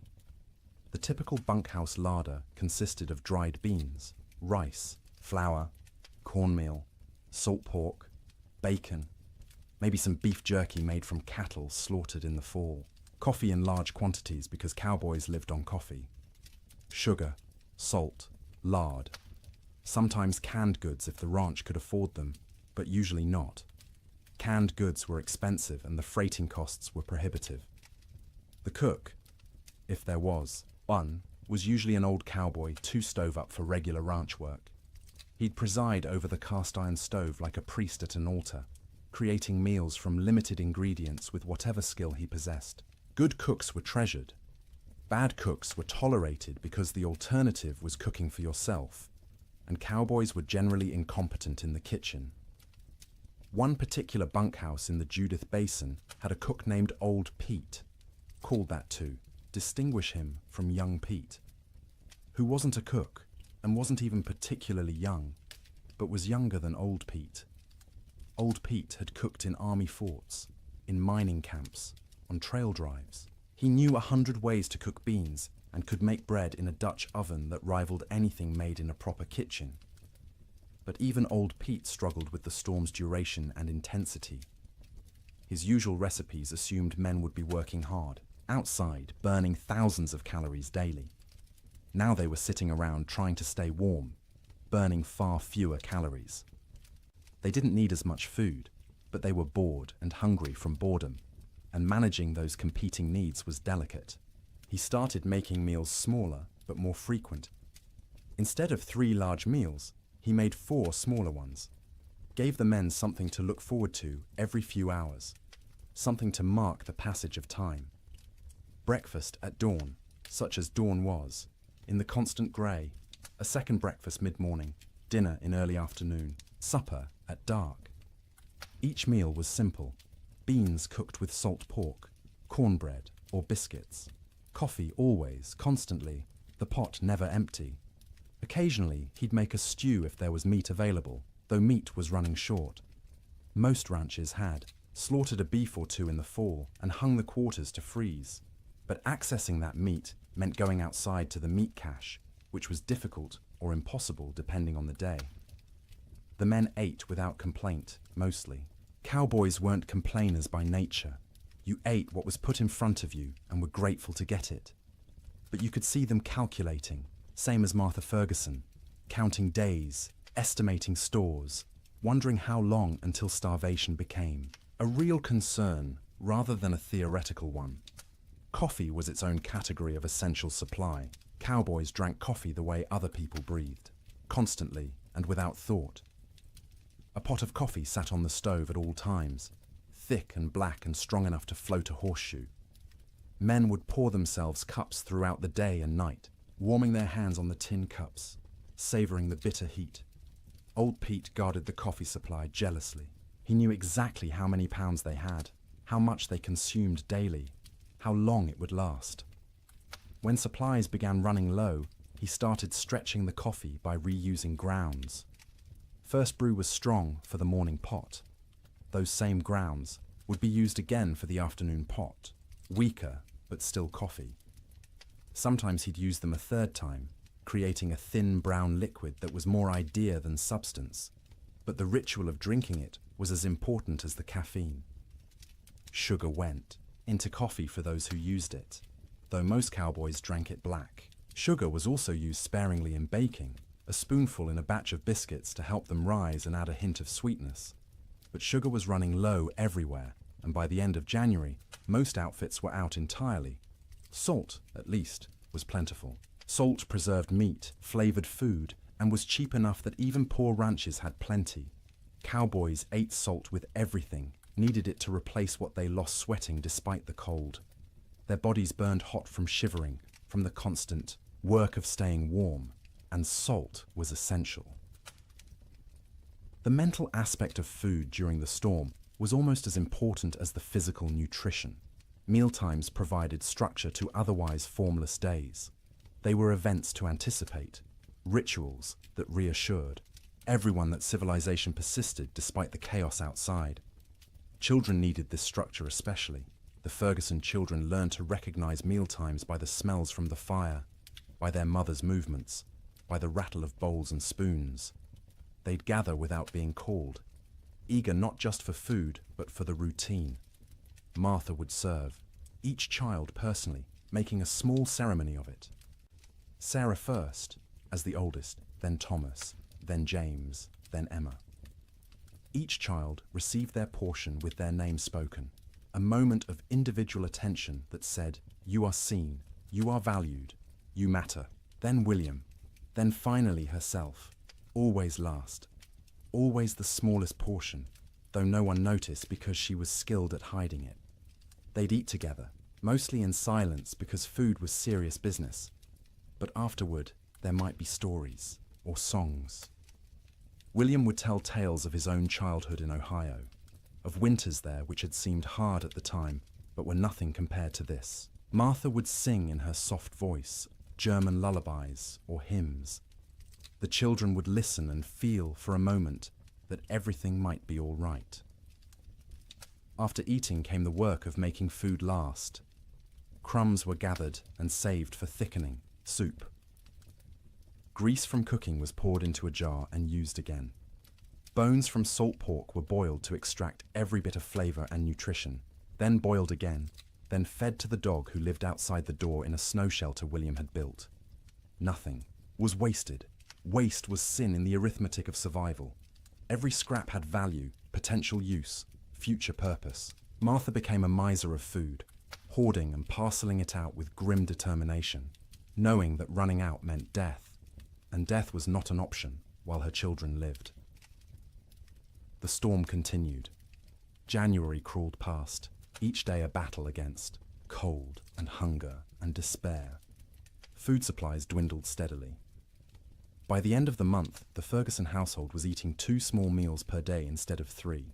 The children's eyes developed the hollow look of inadequate nutrition. Martha's dresses hung loose where they'd once fit snugly.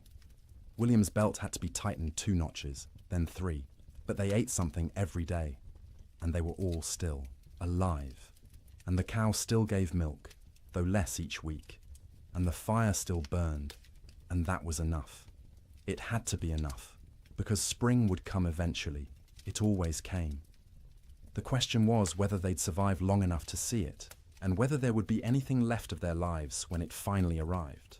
Theodore Roosevelt was not in Dakota Territory when the blizzard struck. He was in New York, warm and comfortable in his sister's house, living the life of an Eastern gentleman which he'd tried so hard to leave behind. But his money was in Dakota. His dreams were in Dakota. And when the reports began filtering east about the catastrophic winter destroying the northern plains, Roosevelt's future was being written in frozen cattle and bankrupt dreams. He'd come to Dakota Territory in 1883, a wealthy young man fleeing personal tragedy. His mother and his wife had died on the same day, in the same house, within hours of each other. The grief had been unbearable, suffocating, And Roosevelt did what men of means often did when Eastern life became too painful. He went west. He invested heavily in cattle ranching, buying into two operations: the Maltese Cross Ranch and the Elkhorn Ranch, both along the Little Missouri River in what would become North Dakota. He'd thrown himself into the work with characteristic energy, trying to become a real Westerner, a real cattleman. He'd learned to ride, to rope, to shoot. He'd earned grudging respect from cowboys who initially mocked his Eastern accent and glasses. Roosevelt loved the West with the passion of a convert. He loved the vast emptiness, the physical challenges, the sense of building something in a hard land. He wrote about it constantly in letters and journals, painting romantic pictures of cowboy life that had more to do with his ideals than reality. His ranches ran cattle on the open range like everyone else. Thousands of head, bought with Eastern money, fattened on free grass, and expected to multiply into a fortune. His partners and employees assured him the investment was sound. Cattle prices were strong. The range could support far more animals than they were running. Winter mortality was minimal in recent years. Roosevelt believed them because he wanted to believe. He needed the West to work, needed it to be the place where he could reinvent himself from grieving widower into rugged frontiersman. The cattle were symbols as much as investments, proof that he belonged in this harsh landscape. When the winter of 1886 to 1887 arrived, Roosevelt was back east, attending to political matters and family obligations. He was aware of the early reports, of harsh weather, but not overly concerned. Winter was always hard in Dakota. His men were experienced. His cattle were hardy. Surely they'd manage as they had in previous years. The first letters from his ranch managers arrived in late January. They were careful, measured, not wanting to alarm their employer prematurely. The weather had been severe, yes. Cattle were, suffering, certainly. But it was too early to assess the full damage. They'd know more in spring when they could ride out and conduct a proper tally. Roosevelt wrote back with questions.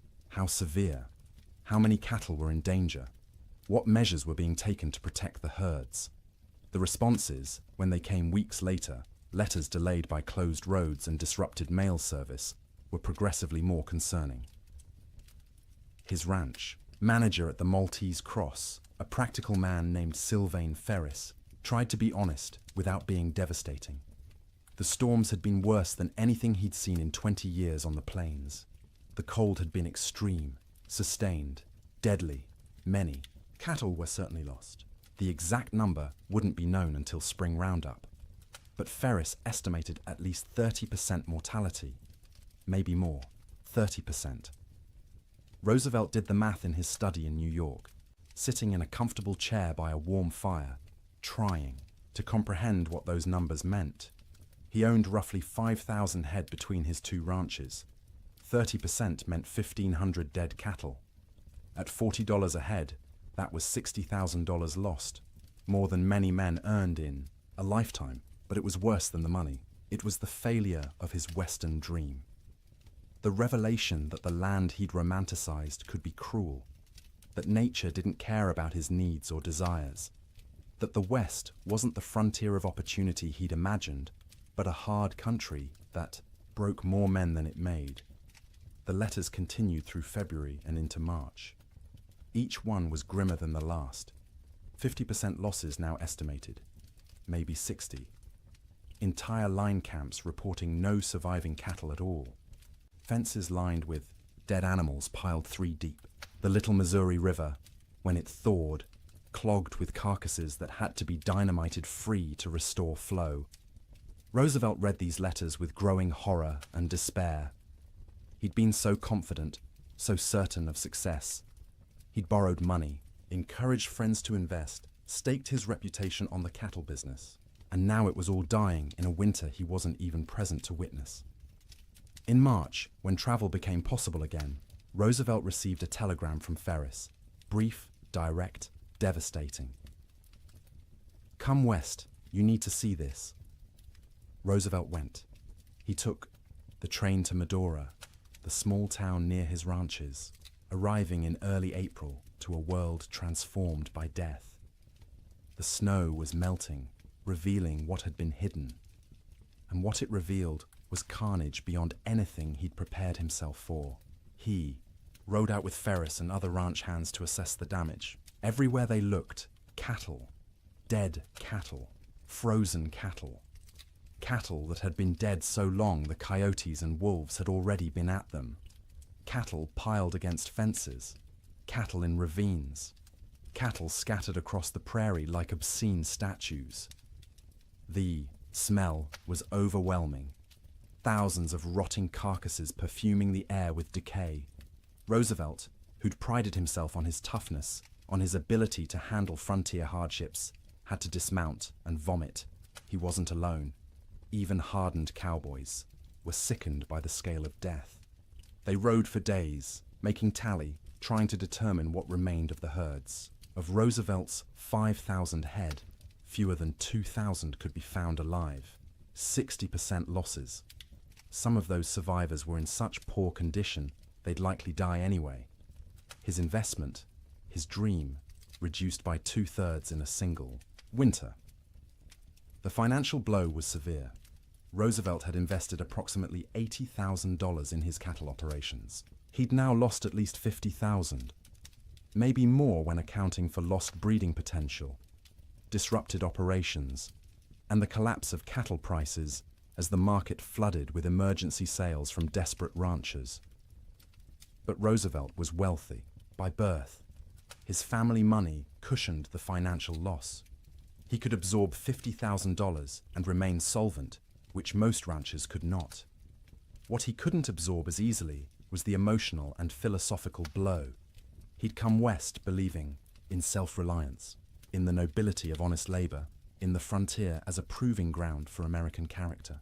The Great Die-Up revealed those beliefs as naive. Self-reliance meant nothing when nature decided to kill everything. Honest labor couldn't prevent disaster driven by forces beyond human control. The frontier proved nothing except that it could kill you regardless of your character. Roosevelt spent several weeks at his ranches that spring, helping with the cleanup, the salvage operations, the grim work of trying to build something from the ruins. He participated in roundups, searching for surviving cattle, trying to assess what could be rebuilt. At night, he slept in the cabin at the Maltese Cross Ranch, the same cabin where his cowboys had weathered the storm. The bunks were still there, the stove, the smoke-stained walls. He'd slept here before on previous visits, treating it as an adventure, roughing it among the men. Now he slept in those bunks, knowing what they'd endured, what this room had protected them from. The cabin was small, cramped, cold even in April. Roosevelt lay on a rope bunk under wool blankets that smelled of smoke and men, and tried to imagine what January had been like. The wind screaming outside, the cold pressing in from all sides, the sound of cattle dying in the darkness, the knowledge that your livelihood, your future, everything you'd worked for was ending, and there was nothing you could do. He couldn't fully imagine it. He'd missed the actual storm, been warm and safe in New York while his employees fought for survival. That distance, that absence, haunted him. He'd been the investor, the gentleman rancher playing at being a cowboy. When it mattered, when the real test came, he hadn't been there. This realization changed him. Not immediately, not in one dramatic moment, but gradually over the following months and years. The West was no longer a romantic escape. It was a hard place where hard things happened, where nature was indifferent to human suffering, where the rules that governed Eastern society didn't apply. This understanding would shape his later conservation work. As president, Roosevelt would set aside millions of acres as national forests and parks, would push for scientific management of natural resources, would argue that the West's resources weren't infinite and needed protection. The cattle disaster of 1887 was the seed of that understanding. But in the spring of 1887, Roosevelt was just a wealthy young man surveying the wreckage of his dreams. He walked among the dead cattle, rode across ranges that should have been covered with livestock but were eerily empty, and made calculations about what could be salvaged. His ranch managers were exhausted, traumatized by the winter they'd survived. Roosevelt listened to their stories with growing respect. These men had faced conditions he'd only read about and emerged alive, if not unscathed. Ferris told him about nights when they weren't sure the bunkhouse would stand, about mornings when they'd wake to find new snow drifted inside through the cracks, about the constant work of keeping fires burning, of rationing food, of listening to cattle die and being unable to help. Roosevelt paid his men bonuses, unexpected and generous, acknowledging what they'd endured. It was the least he could do, given that he'd been warm and safe while they'd nearly frozen. He also made a decision. He would not abandon his Dakota ranches entirely, but he would not rebuild to previous scale. The open range era was over. The land couldn't support the numbers they'd run. The climate was too unpredictable, the investment too risky. He kept the Elkhorn Ranch as a retreat, a place he could visit and remember why he'd come west in the first place. But the cattle operation was downsized dramatically. A few hundred head, manageable, with hay put up for winter feeding. A sensible operation rather than a grand adventure. The Maltese Cross was eventually sold. Too many bad memories. Too much money lost. Roosevelt needed to move forward, and that meant leaving behind the ranch that had represented such hope and ended in such disaster. In his autobiography, written years later, Roosevelt would describe the winter of 1886 to 1887 as a necessary education. The romantic had been burned away, leaving behind a more realistic understanding of nature and human limitations. The winter had killed his cattle and his illusions simultaneously, but he rarely spoke about what his employees endured. Their stories weren't his to tell, and he knew his own experience, arriving after the worst had passed, was nothing compared to theirs. He'd lost money. They'd nearly lost their lives. One story stayed with him, though, told by a cowboy at the Maltese Cross. During the worst of the storm, this cowboy had volunteered to check on a nearby line camp, worried about the two men stationed there. He'd ridden out with a rope tied around his waist, the other end tied to the bunkhouse, planning to follow the rope back if he got disoriented. The temperature was 50 below with howling wind. He'd made it half a mile before he couldn't feel his hands or feet, before the cold had penetrated so deeply he knew he was in danger of freezing. He'd turned back, following the rope, barely making it to the bunkhouse before collapsing. The two men at the line camp were found dead when spring came. They'd tried to wait out the storm, ran out of firewood, and froze in their bunks. The cowboy who'd tried to reach them carried guilt about that for the rest of his life, even though there was nothing he could have done. Roosevelt listened to this story and understood, perhaps for the first time, what winter on the frontier really meant. Sleep in Dakota, he realized, was a gift not to be taken for granted. Every night his men had survived was a victory against odds that should have killed them, and every morning they'd woken was a reminder that survival wasn't guaranteed, that warmth and shelter and life itself were temporary conditions that could end at any moment. Roosevelt returned east that spring, his Western adventure permanently altered. He would continue to love the West, would continue to visit and hunt and write about it, but he would never again be naive about its harshness. The winter of 1887 had taught him that nature didn't care about your dreams, your money, or your character. It simply existed, indifferent, and you survived or you didn't. His cattle were mostly dead. His investment was lost, but he was alive, and his employees were alive, and that had to be enough. January ended, but the storm did not. February arrived with no fanfare, no change, just another day of grey sky and screaming wind and cold that wouldn't break. People stopped marking days on calendars. Time lost meaning when every day was identical. An endless repetition of surviving until dark, surviving through dark, waking to survive again. The psychological weight of the storm's duration became as dangerous as the physical cold. Humans are resilient, but not infinitely so. We can endure terrible conditions if we believe they'll end. But when days stretch into weeks, weeks stretch toward months, and conditions remain unchanged, the mind begins to fracture in subtle ways. In the Ferguson household, the children grew quieter. They'd stopped asking when the storm would end. They'd stopped asking much of anything. They sat by the fire, conserving energy, their eyes following their mother's movements with an intensity that unnerved her. They were always hungry now, and the hunger made them old beyond their years. Martha found herself forgetting things. She'd go to the cold bedroom to fetch something and stand there, shivering, unable to remember what she'd come for.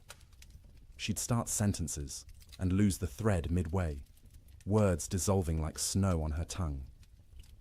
William said her name sometimes, and she wouldn't hear him, lost in thoughts that circled endlessly around food, fire, survival. William stopped shaving. There was no point. No one to see him except his family, and vanity seemed absurd when survival was uncertain. His beard grew thick and unkempt, ice forming in it every time he went outside to milk the cow or fetch wood.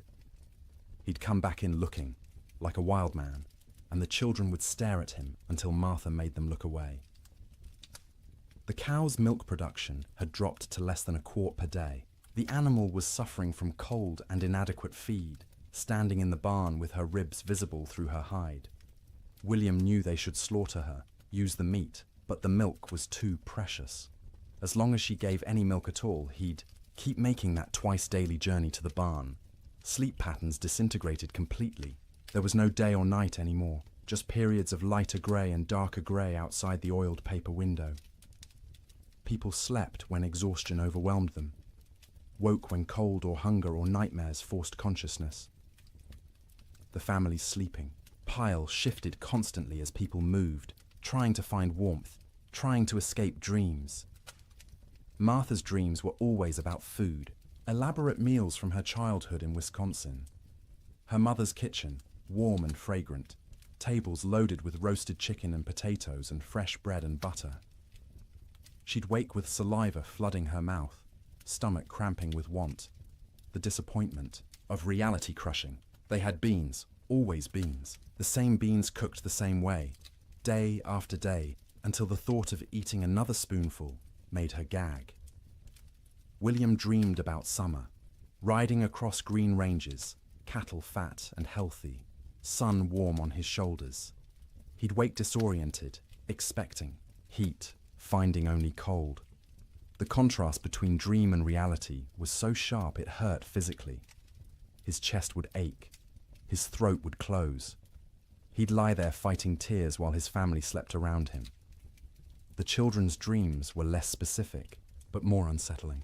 They'd whimper in their sleep, reach out for comfort, wake crying without being able to say why.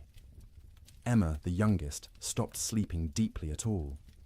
She'd doze in fits and starts, never truly relaxing, her small body tense even in sleep. The storm broke briefly in early February. For 3 days the wind dropped to a whisper, the snow stopped falling, and temperature rose to just below freezing. Clouds remained, but didn't seem as oppressive. The change felt miraculous after weeks of unrelenting assault. William ventured outside beyond the barn for the first time since January. The landscape was unrecognizable. Snow had sculpted itself into bizarre formations, drifts 20 feet high in some places, bare ground in others.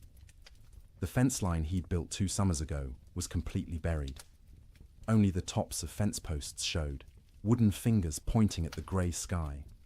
He walked out across what had been their pasture, breaking through crusted snow with each step. The snow held his weight for a moment, then collapsed, dropping him thigh-deep into soft powder beneath.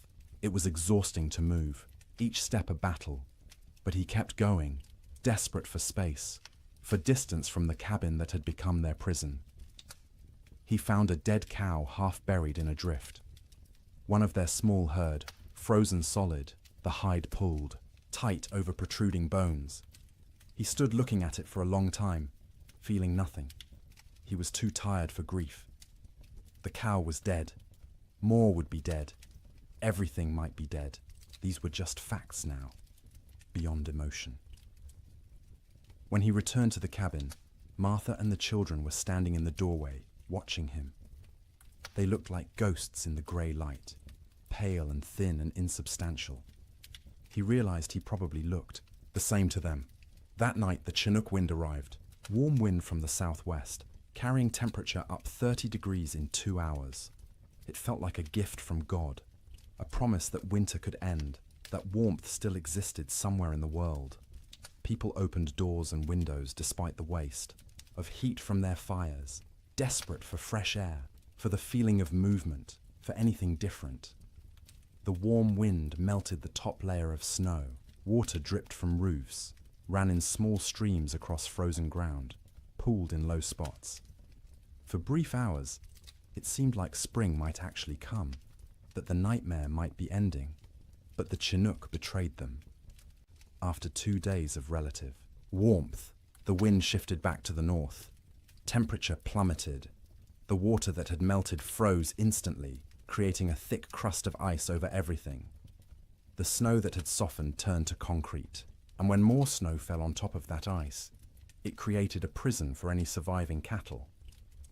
Before the Chinook, cattle could at least paw through snow to reach grass beneath. After the ice crust formed, this became impossible. Their hooves couldn't break through. They stood on top of their food, separated from it by inches of ice, and slowly starved, while the grass they needed lay tantalizingly close. Cowboys trapped in bunkhouses understood what this meant. Any cattle that had survived. January were now doomed. The Chinook hadn't been salvation. It had been a final cruelty, raising hope before delivering death more certainly than the cold alone could have. In the bunkhouses, men stopped talking about spring. They stopped talking much at all. Conversation required energy they didn't have. They lay in their bunks, wrapped in blankets, emerging only to eat the meager meals old Pete still managed to prepare, or to take their turns feeding the stove. The silence was worse than the earlier noise of men talking and joking and trying to maintain morale. Silence meant defeat. Silence meant they'd accepted that this was how things were now, that normal life was so far away it might as well not exist. Some men slept 20 hours a day. Their bodies had adapted to scarcity by shutting down, reducing all functions to bare minimum. They moved slowly when they moved at all, speaking in monosyllables, their eyes dull and unfocused. They weren't sick, exactly. They were hibernating, human versions of bears in dens, waiting for conditions to improve. Others couldn't sleep at all, too anxious, too frightened, too aware of their situation. They'd lie awake hour after hour, staring at the ceiling, listening to the wind that never stopped. Their eyes developed a particular look, wide and staring, ringed with dark circles. Their hands shook constantly. They jumped at sudden sounds. Old Pete worried about these wakeful men more than the sleeping ones. The sleepers were conserving energy, doing what their bodies told them to do. But the wakeful men were burning through resources they couldn't afford to lose. Their minds were eating themselves from the inside, consuming sanity the way their bodies were consuming stored fat. He tried to help in small ways. Extra coffee for the wakeful ones, bitter and hot, and something to focus on besides fear. Stories told quietly in the dark, anything to distract. Sometimes just sitting with them, 2 men awake in a room full of sleeping men, sharing the burden of consciousness. The nights were hardest.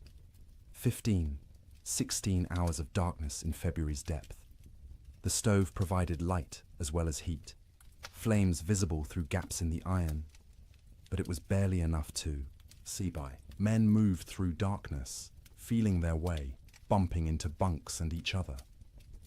Without clocks, without daylight, time became abstract. You'd wake, if you could call it waking when you'd only been half asleep, and have no idea if you'd been unconscious for 10 minutes or 10 hours. The disorientation was profound. Some men stopped trying to track time at all.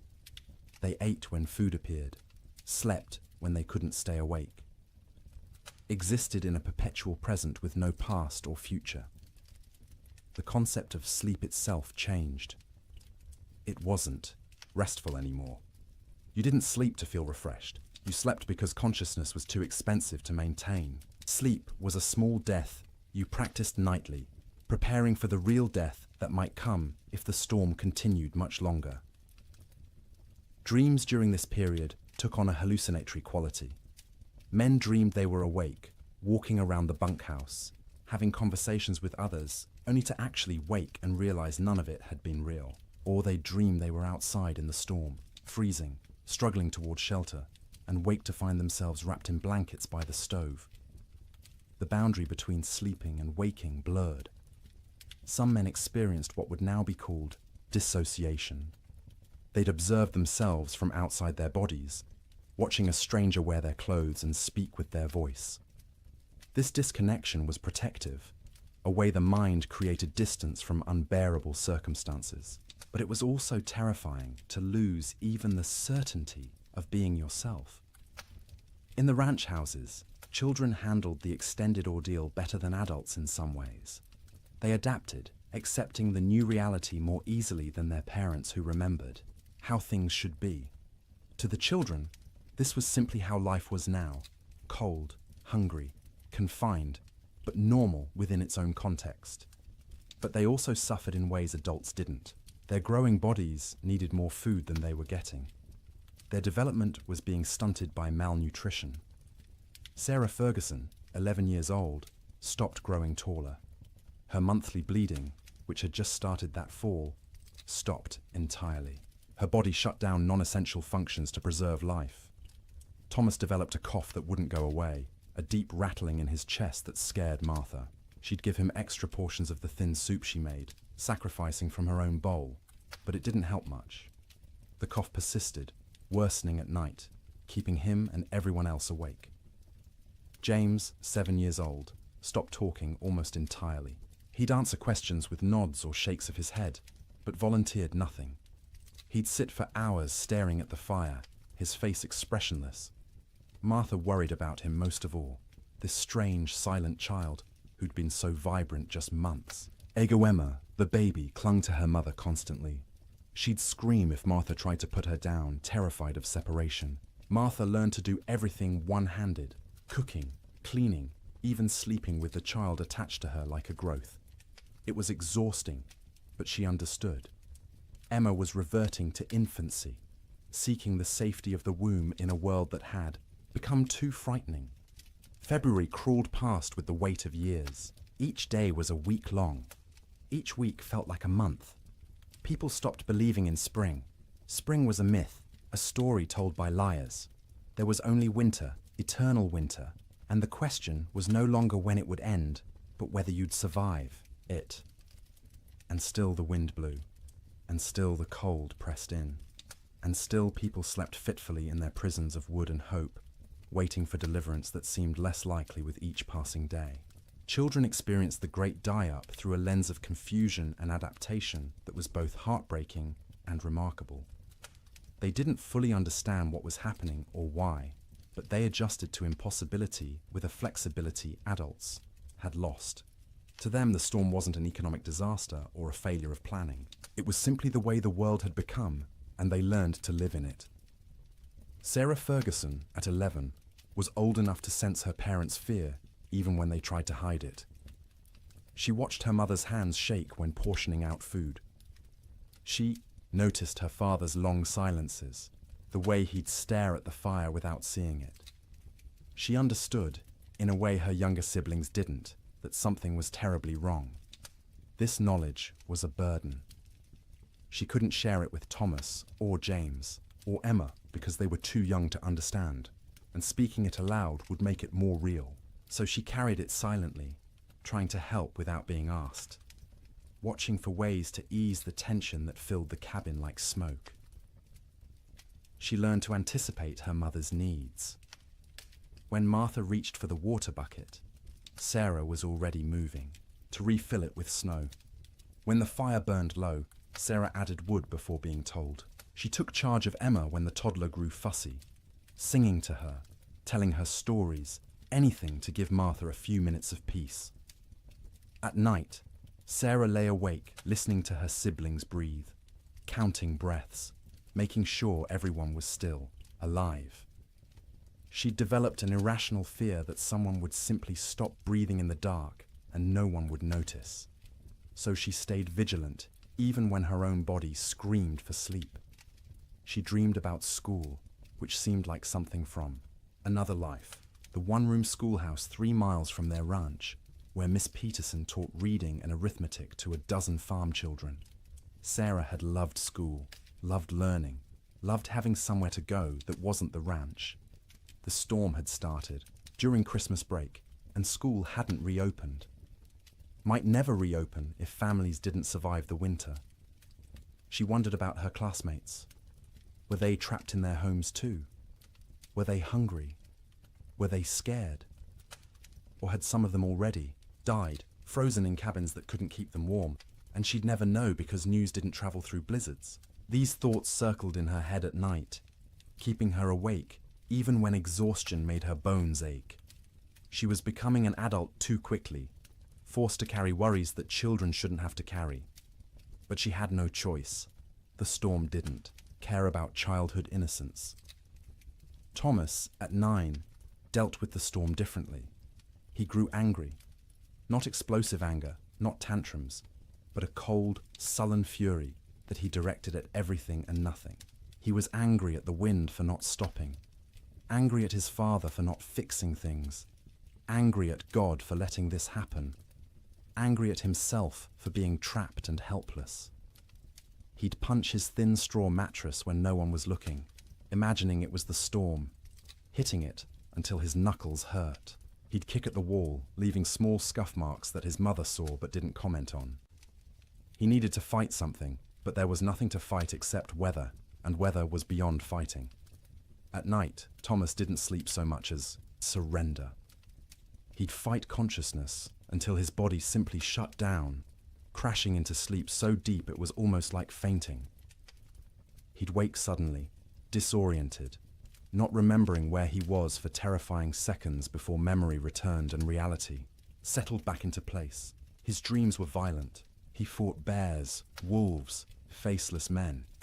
He swung fists and weapons, defending his family against threats that dissolved when he tried to focus on them. He'd wake with his heart pounding, sweat soaking his collar despite the cold, and lie there, trying to calm down before he disturbed everyone else. He was hungry all the time, a gnawing, constant hunger that made him think about food obsessively. He'd remember meals from before the storm, special occasions when they'd had roasted chicken, or beef, or his mother's apple pie. The memories were so vivid he could taste them, and the disappointment when he opened his eyes to find only reality was crushing. His mother noticed his anger, but didn't know how to help. She'd try to hug him, and he'd tolerate it stiffly, uncomfortable, with comfort, needing to be tough. He was the man of the house when his father was outside. He had to be strong. He couldn't let himself be a child, even though he was desperately, urgently still a child who needed reassurance that everything would be all right. James, at 7, retreated into silence and fantasy. He created elaborate stories in his head, imagining himself as a hero who could control weather, who could make the sun come out and melt all the snow. In his fantasies, he'd save his family, save the cattle, save everyone. People would thank him. His father would be proud. These daydreams occupied hours. He'd sit by the fire, face blank, living entirely in his imagination where he was powerful instead of helpless. His mother worried about his silence, not understanding it was protection. If he didn't talk, he didn't have to acknowledge reality. He could stay in his head where things made sense and he had control. At night, James slept deeply but unrestfully. He'd thrash and kick, fighting battles in his dreams, sometimes crying out words no one could understand. His siblings had learned to sleep away from his feet because he'd kick without waking. Martha would sometimes reach over and touch his forehead, checking for fever, but he was just hot from the exertion of his dreams. When he did talk, it was often about summer. He'd ask when they could go outside and play, when they could go fishing in the creek, when the cattle would come back. His questions broke Martha's heart because she had no answers. She'd deflect, saying soon, or when winter ends, knowing these were lies, but unable to tell a 7-year-old that winter might not end, that nothing might come back. Emma, just 3 years old, understood least and suffered most in some ways. She knew something was wrong but couldn't articulate what. Her world had shrunk to one room, a fire, and the immediate presence of her family. She didn't remember clearly how things had been before the storm. This cold, confined existence was becoming her normal. She cried often, not from any specific pain, but from generalized distress. Hungry cries, cold cries, tired cries, scared cries. Her vocabulary wasn't sufficient to express what she felt, so she cried and clung to her mother and refused to be put down. Martha carried her constantly, the child's weight a familiar burden. Emma was getting lighter instead of heavier, losing weight she couldn't afford to lose. Her ribs showed through her thin dress. Her eyes seemed too large for her face. She looked like children in pictures of famine, skeletal and haunted. At night, Emma slept fitfully, waking every few hours crying for her mother even though Martha was right there. She'd need to be held, rocked, soothed back to sleep, a process that took longer each time. Martha would hold her daughter and feel the tiny heart beating too fast, the small body too hot one moment and too cold the next, and wonder if Emma would survive even if the storm ended. Emma's dreams, when she could describe them in her limited vocabulary, were simple and sad. She dreamed of being warm, of having enough to eat, of going outside to play. She dreamed of summer in fragments, sensory impressions rather than coherent narratives. Sun on her face, grass under her feet, the feeling of running without being cold. The children had created small rituals to mark time and maintain some structure. Every morning, however they defined morning, Sarah would lead them in a counting game. They'd count to 100 together, which took Emma's entire concentration and distracted her from crying. Then they'd count by twos, by fives, by tens, math as comfort, numbers as proof that some things remained stable. In the afternoon, Thomas would tell stories. He'd inherited his father's storytelling ability and would spin tales about cowboys and cattle drives and adventures that took place in summer warmth. His siblings would listen, transported briefly to worlds where people weren't trapped and cold and hungry. Emma had a doll, a simple thing made from rags stuffed with more rags, with button eyes and yarn hair. She carried it everywhere, talking to it in her baby voice, explaining things. The doll was hungry. The doll was cold. The doll wanted Mama. Through the doll, Emma processed her own feelings, giving voice to fears she couldn't express directly, the EE. Children learn to read their parents' moods and adjust their behavior accordingly. When Martha looked particularly strained, they'd be quieter, more cooperative. When William came in from the barn looking defeated, they'd give him space, not asking for attention he couldn't provide. They became expert at making themselves small, at not adding to the household's burdens. But they were still children, and children need play. They'd create games from nothing, counting cracks in the ceiling, making shadow figures on the wall with their hands when the fire was bright enough, building towers from the few wooden blocks they owned, then knocking them down and building again. Sarah taught Emma songs, the same songs their mother had taught her. Simple rhymes about animals and weather and daily life. Emma's favorite was about a bird that flew south for winter, which seemed especially relevant. She'd sing it over and over, the words slurring together, while her siblings tried not to show their irritation. The children also absorbed lessons they shouldn't have needed to learn so young. That food was precious and must never be wasted. That fire was life and must be watched constantly. That cold could kill and must be respected. That sometimes adults didn't have answers, didn't know what to do, were as frightened and helpless as children, but had to pretend otherwise.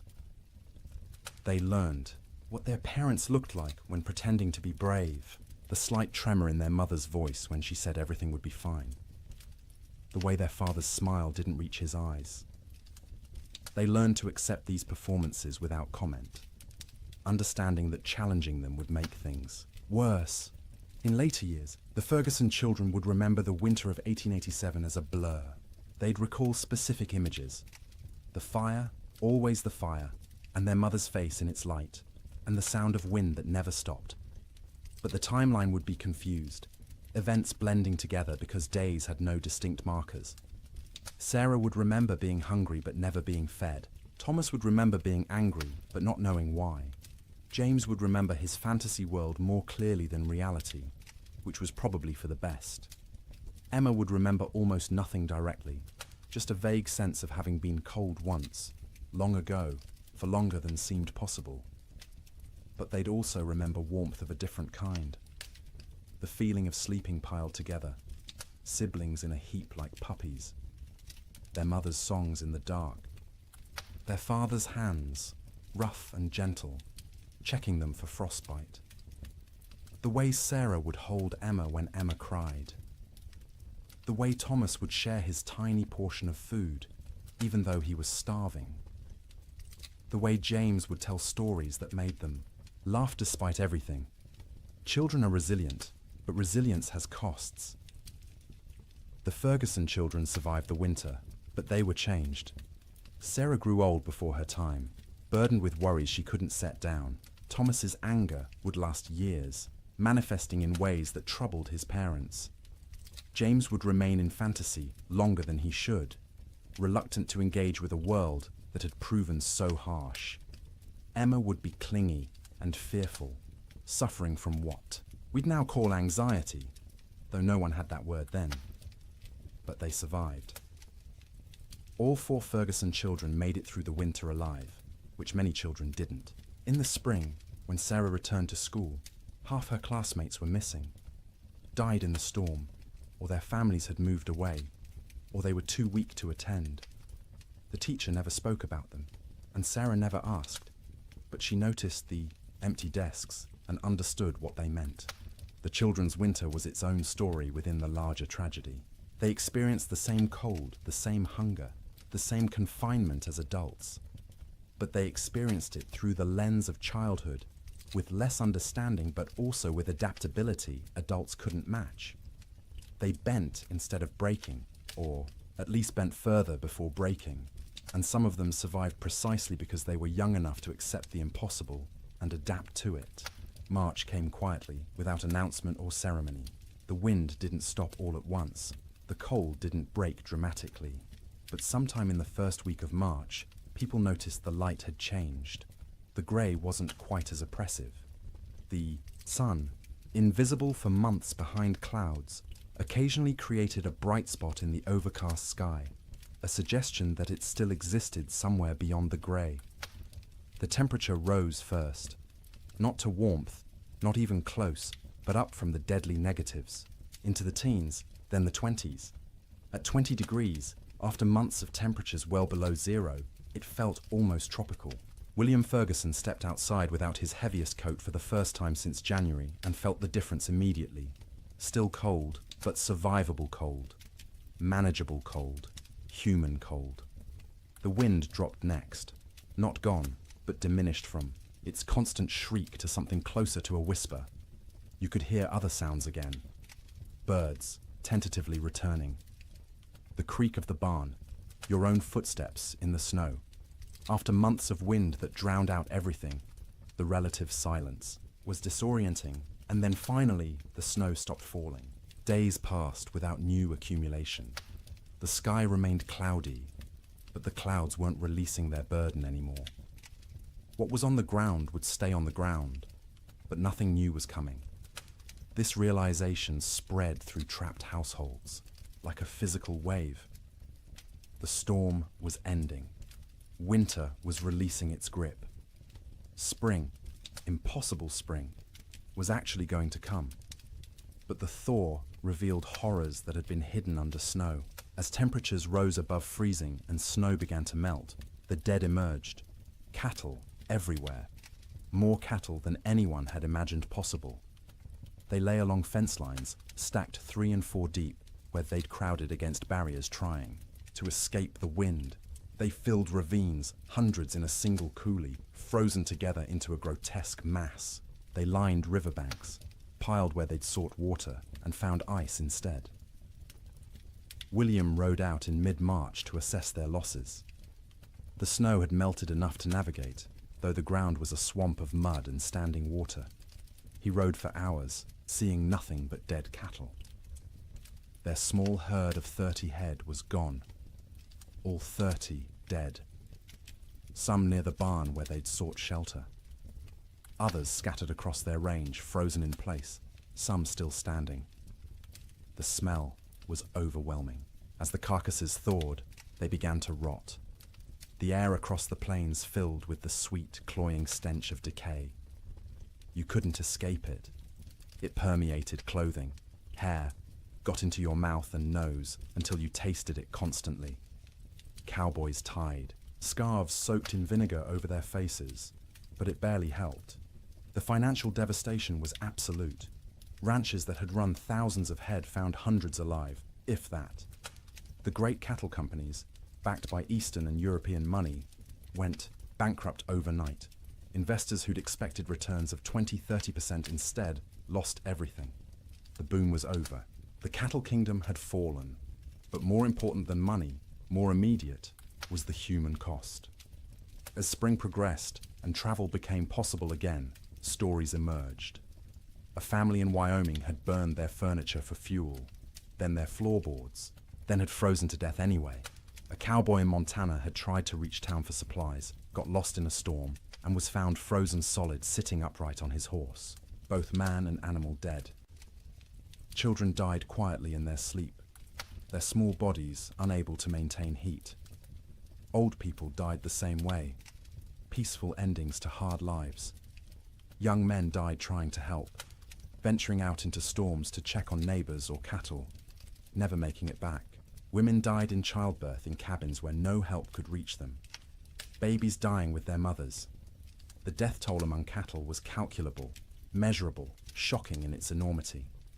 Estimates ranged from 60 to 90% mortality across the northern plains. Hundreds of thousands of animals dead. But the human toll was harder to count. People died alone in isolated cabins, their bodies not discovered until spring. Whole families vanished. Homesteads found empty when the snow cleared. No trace of where the occupants had gone, or whether they'd survived. Theodore Roosevelt returned to his ransacked ranches and surveyed the ruin of his Western dreams. Cowboys, who'd barely survived, told stories of unimaginable hardship. Ranchers calculated losses that dwarfed their ability to recover. And slowly, painfully, everyone who'd survived began the work of rebuilding. But they rebuilt differently. The open range was dead, killed as surely as the cattle that had grazed it. Ranchers who continued in the business built barns, stored hay, kept smaller herds they could actually feed through winter. They fenced pastures, rotating cattle seasonally rather than letting them roam year-round. The cowboy, as romantic figure, driving vast herds across unfenced prairie, became a relic of a past that had ended in ice and death. The survivors were changed. Martha Ferguson emerged from that winter 20 pounds lighter, her hair gone grey at 32. William's hands shook for months afterward, trauma expressing itself in tremors he couldn't control. The children carried scars that wouldn't show. For years, psychological wounds that would shape their entire lives, but they'd survived. All of them. The Ferguson family made it through intact, which was more than many could say. And as spring truly arrived, as green grass pushed up through mud and trees began to bud and the sun returned with actual warmth, they began to remember what life could be. The first night Martha slept without waking every few hours, checking on her children. She woke feeling guilty for having rested. The first morning, William went outside and wasn't hit by killing cold. He stood in the barn doorway and cried. The children, resilient as children are, adapted more quickly. They ran outside in bare feet, feeling grass beneath their toes, relearning, joy they'd almost forgotten. Sleep in spring was different from sleep in winter. The fear was gone, the vigilance unnecessary. People slept deeply for the first time in months, their bodies finally feeling safe enough to truly rest. They slept for 10 hours, 12 hours, catching up on sleep debt accumulated over winter. They woke refreshed, amazed at the feeling, remembering what normal had felt like. but the dreams remained. For years afterward, survivors would wake from nightmares about the winter of 1887. They'd dream of being trapped, of being cold, of hearing cattle die, and being unable to help. These dreams would fade over time, but never entirely disappear. The winter had carved itself into their psyches, a permanent scar. And now, dear traveller through this story, we've reached the end of our journey through the coldest winter in wild West history. We've walked with cowboys in their bunkhouses, huddled with families around failing fires, witnessed the death of cattle and dreams, and an entire way of life. The Great Die-Up of 1887 was catastrophic. It killed hundreds of thousands of animals, bankrupted fortunes, and ended the era of open-range ranching forever. But more than that, it tested human endurance in ways few events ever have. It asked people to survive the unsurvivable, to sleep, in conditions where sleep seemed impossible, to maintain hope when hope was absurd, and they did. Not all of them, not even most of them without terrible cost, but enough survived to tell the story, to rebuild, to ensure that the lessons learned would protect future generations. As you lie in your warm bed tonight, safe from cold and storm, let yourself feel the profound gift of that warmth. The pioneers of the Wild West would have considered your comfort miraculous, impossible luxury beyond imagining. Central heating, insulated walls, blankets made in factories rather than woven by hand. You live in the future they could only dream of, the safety they fought to reach. Their struggle made this possible. Every improvement in building techniques, every advance in weather prediction, every system we have now to survive winter grew from lessons learned in disasters like the Great Die-Up. They suffered so that eventually people wouldn't have to suffer, so that sleep could be restful rather than survival, so that winter could be endured without terror. Let their memory settle over you gently now. Let the wind that screamed across the Montana plains become the whisper of your fan. Let the cold that killed become the pleasant coolness of your air conditioning. Let the hunger that gnawed at them become the satisfaction of knowing you can eat when you wake. You are safe, you are warm, you are comfortable in ways they couldn't have imagined. And as you drift towards sleep, carry with you gratitude for that safety. Honor their endurance by appreciating what you have. Remember their suffering by cherishing your comfort. The winter of 1887 is over. It has been over for more than a century, but its story remains, a testament to human resilience and the terrible power of nature. The cowboys and ranchers and children who lived through it are long gone, but their experience echoes forward to us, teaching us about survival, about courage, about the precious gift of a warm place to sleep. So sleep now, deeply and peacefully. Let the weight of blankets comfort rather than burden you. Let the darkness be restful rather than fearful. Let your dreams be gentle rather than haunted. The storm has passed. Spring has come. The long winter night is over, and you, in your warm bed, in your safe room, can rest without fear, can close your eyes without vigilance, can surrender to sleep, knowing you'll wake to warmth and safety. The Great Die-Up claimed so much, so many cattle, so many dreams, so much hope. But it couldn't claim everything. It couldn't kill the human capacity to endure, to adapt, to survive impossible conditions, and emerge, if not unscathed, then at least alive. Still capable of love, still capable of rebuilding, still capable of hope. That resilience lives in you too. You carry it in your genes, inherited from ancestors who survived winters and storms and hardships we can barely imagine. Their strength is your strength. Their determination is your determination. Their ability to close their eyes in terrible circumstances and wait to face another day is yours as well. You don't need it tonight. Tonight, you can simply rest. Let the story of the Great Die-Up fade like snow melting in spring sun. Let the cold recede. Let warmth embrace you completely.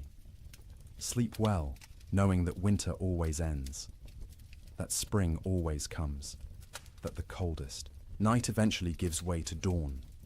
The pioneers of 1887 learned this truth at terrible cost. But they learned it, and they survived. And because of them, you live in a world where winter is manageable, where cold is temporary, where sleep is safe. Close your eyes now. Let your breathing slow.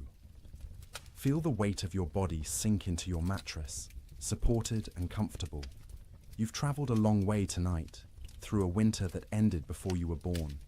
You've witnessed suffering and endurance and the slow arrival of relief.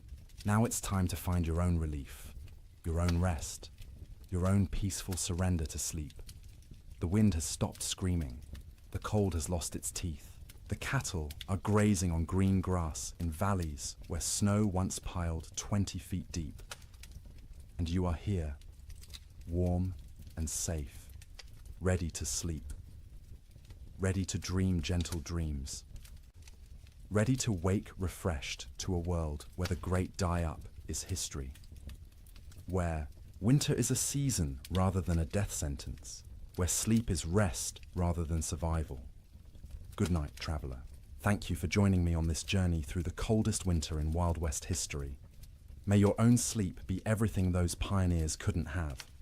May you wake warm and safe, grateful for the comfort that cost them so much to achieve. The storm is over. Spring has come. Sleep well. Good evening and welcome back, friends. Tonight, we are going to journey through the Great Famine Winter, when medieval Europe froze for 7 years.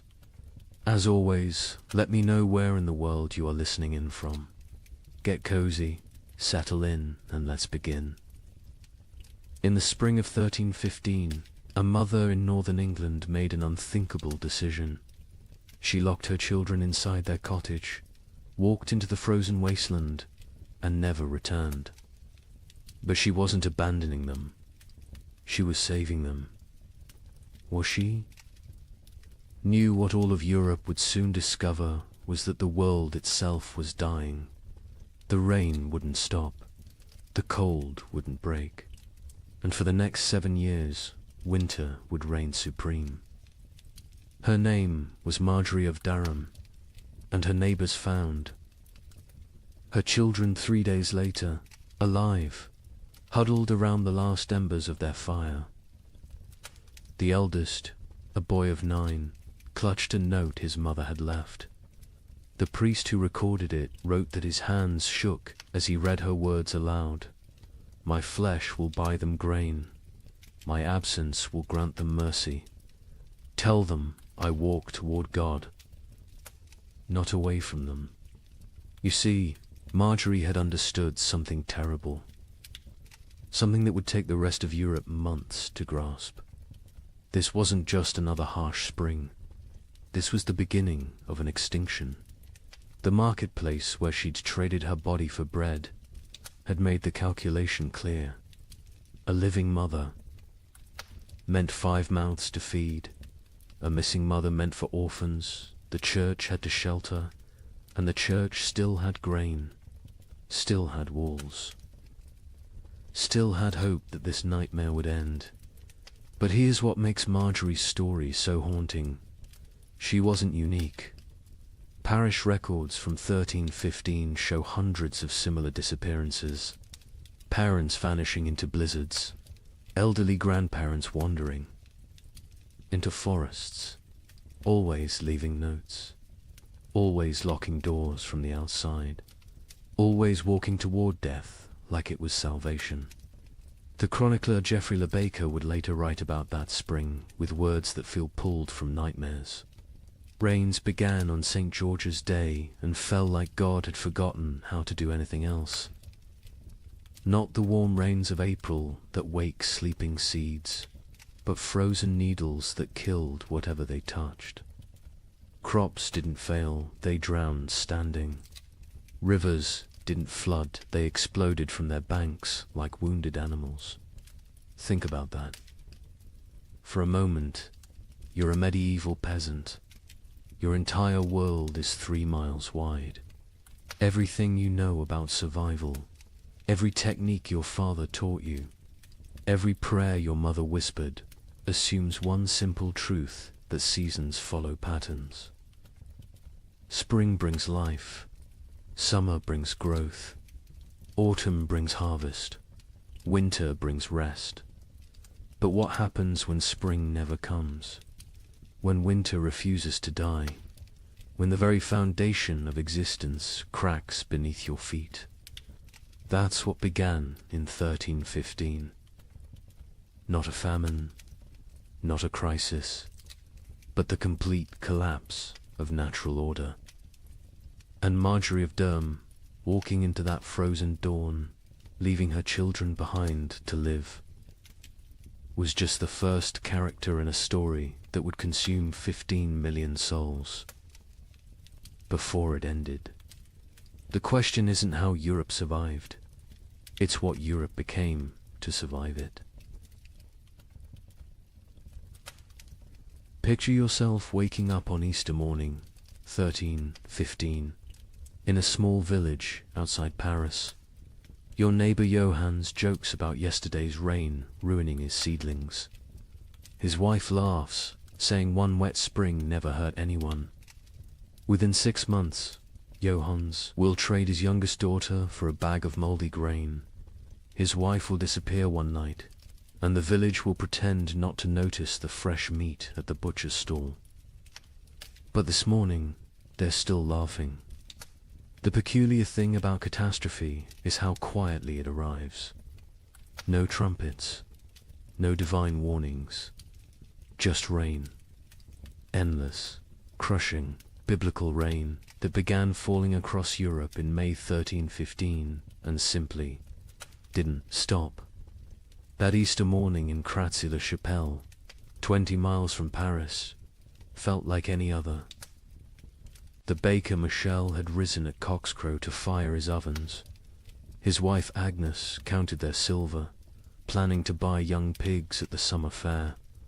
Their son Pierre played with wooden knights, recreating battles he'd never fight because there wouldn't be a world left to fight for. The church bells summoned them to Mass. Father Bernard, still young enough to believe suffering had meaning, delivered a sermon about resurrection, about new life, about God's promise that seed time and harvest would never cease. The congregation nodded along, comfortable in their certainty. Why wouldn't they be? Their grandfathers had survived wars. Their fathers had survived plagues. Surely they could survive a little rain. But if you'd looked carefully that morning really, Latude have seen the signs. The sparrows that usually nested in the church eaves were gone. Not dead, gone. The cats had stopped hunting, instead huddling in doorways with their fur perpetually damp. And the old women, the ones who remembered the harsh winter of 1258, had started hoarding soldat.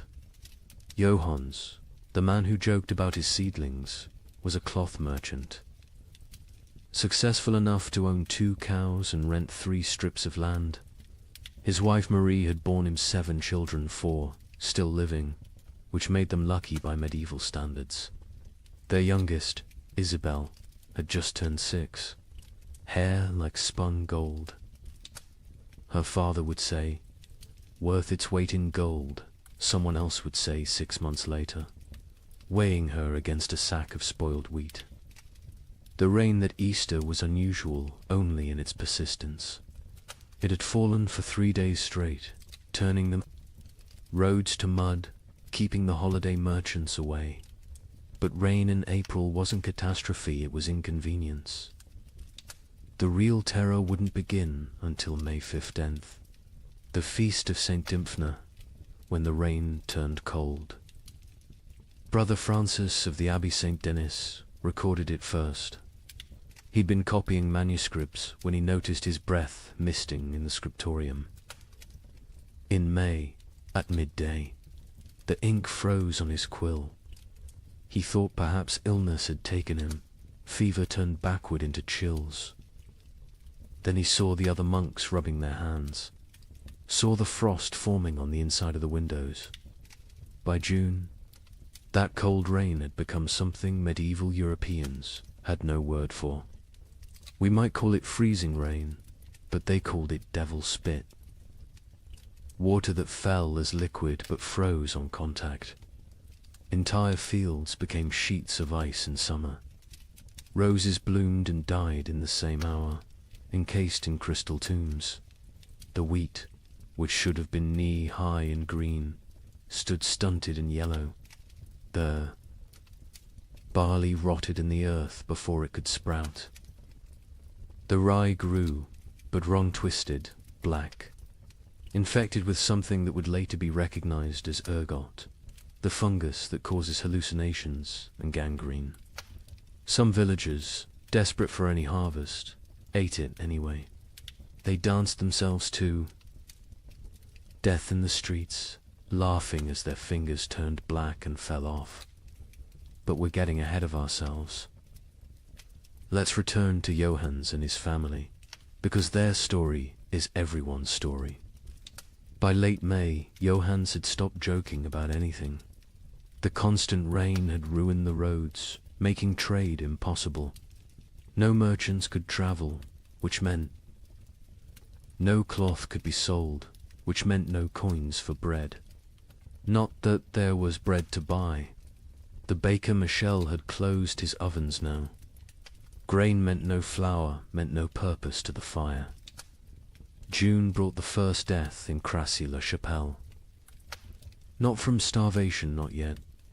Old Catherine, who'd survived 70 winters, simply gave up.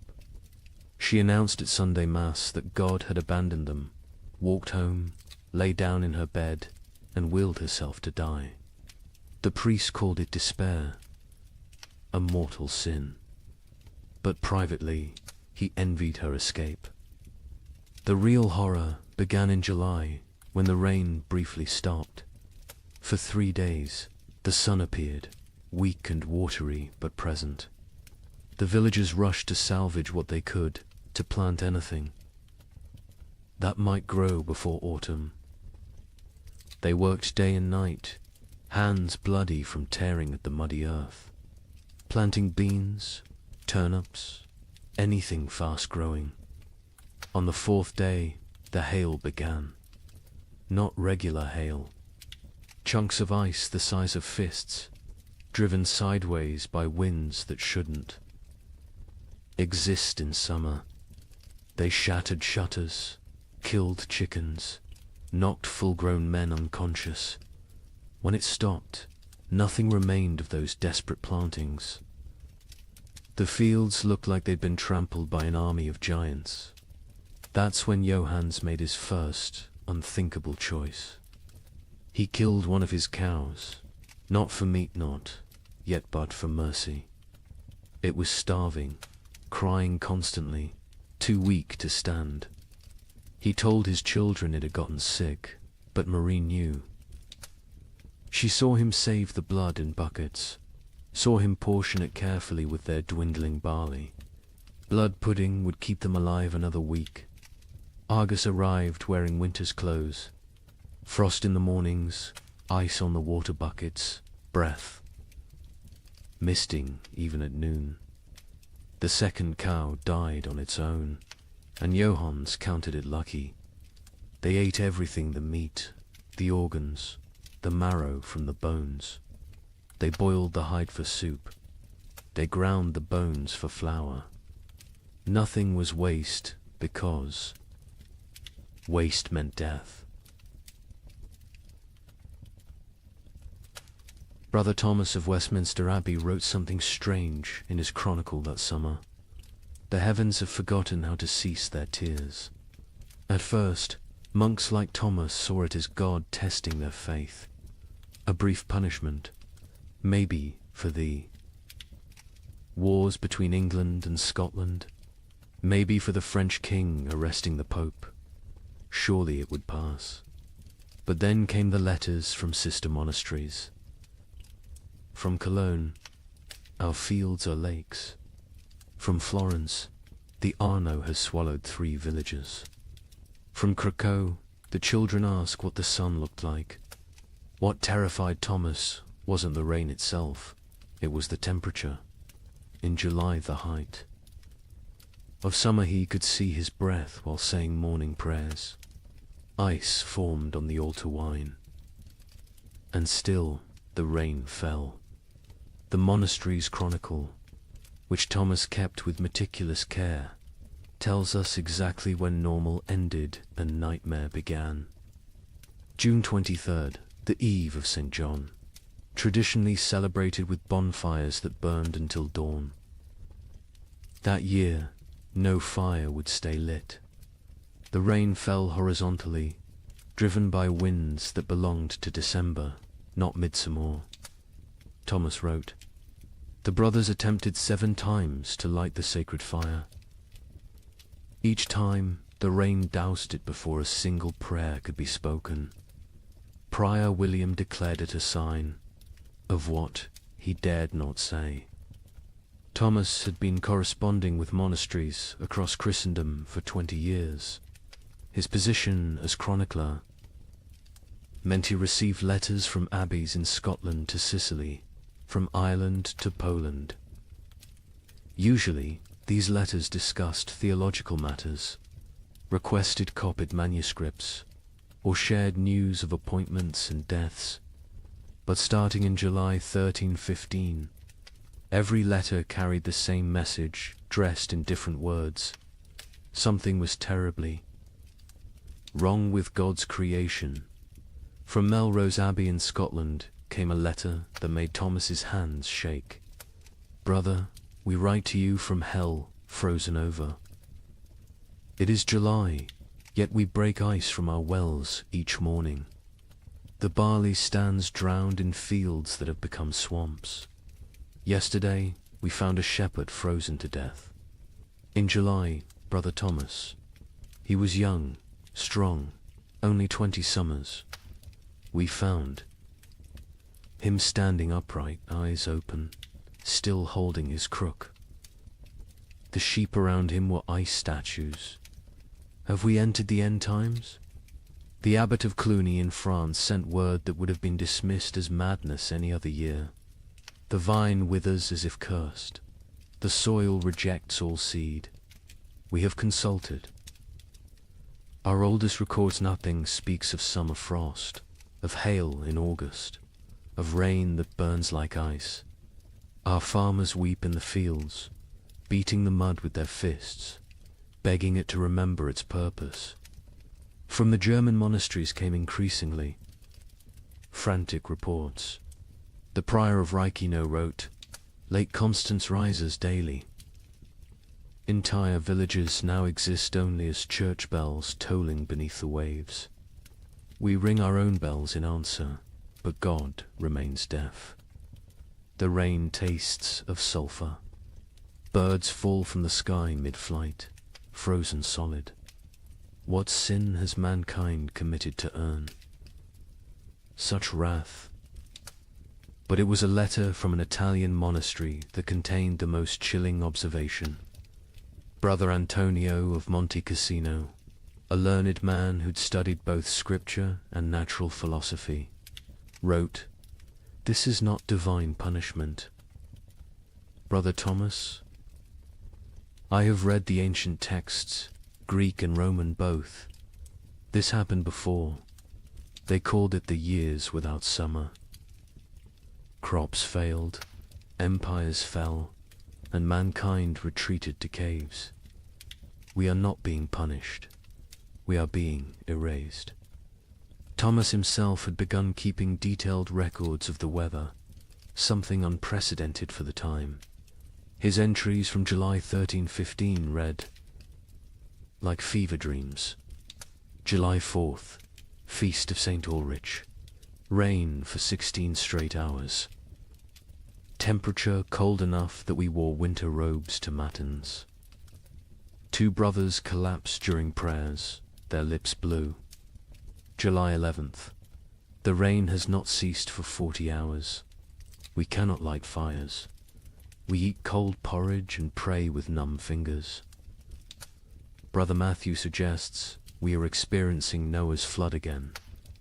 Prior William had him whipped for heresy. But privately, we all wonder. July 19th. Something impossible today. The rain froze as it fell, coating everything in ice. In July, the vegetable garden is destroyed. Every plant encased in crystal, beautiful and dead. We gathered to pray, but the words stuck in our throats. How do you pray when creation itself seems broken? The correspondence between monasteries became increasingly desperate as summer crawled toward autumn. They began sharing survival techniques rather than theological debates. How to keep manuscripts from molding in the constant damp. How to preserve food when nothing would dry. How to maintain faith when every prayer for sun was answered with more rain. From Prague came instructions for building underground storage that might resist the water. From Dublin came recipes for making bread from acorns and chestnuts. From Rome came silence. The Holy See had problems of its own, with the Tiber flooding the papal palace repeatedly. Thomas noted something else, something that wouldn't be fully understood for centuries. The rain wasn't uniform. It would pound. One region while barely touching another 20 miles away. But those dry spots weren't lucky, they were cursed differently. Without rain, but with temperatures below freezing in summer, crops still died. Wells still froze. People still starved. A letter from the Bishop of Bergen in Norway contained an observation that haunts historians today. The merchants from Iceland have not come. They were due in May, as always. It is now August. Ships sent to investigate found the sea routes blocked by mountains of ice that should not exist in summer, or perhaps should not exist at all. The sailors speak of icebergs, tall as cathedrals, moving south like an army of frozen giants. By late August, Thomas's own entries had taken on a tone of barely controlled panic. We have begun rationing in August. The harvest is already lost, and we must survive on stores meant for winter. But what winter awaits us if summer itself has become frozen? Prior William no longer speaks of God's tests. He speaks of God's absence. The most telling entry comes from September 3rd. Brother Francis asked me today why I still write these chronicles. Who will read them? Who will survive to care about the weather of a dead year? I had no answer. I write because the act of writing means I still believe in tomorrow. When I stop writing, I stop hoping. So I write of rain, of cold, of death creeping closer. I write because someone must witness the ending of the world.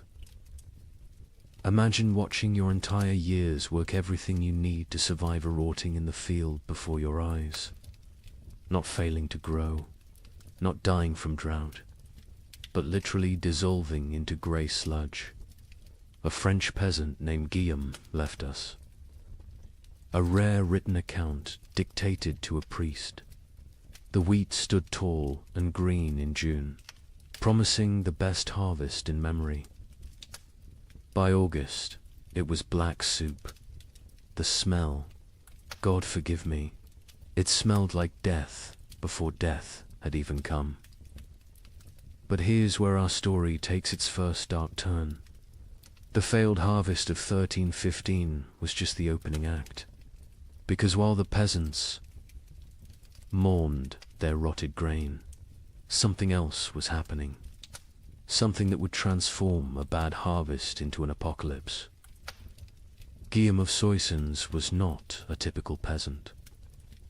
He'd served in the king's army, learned his letters during a campaign, and returned home with enough silver to rent 5 strips of prime farmland.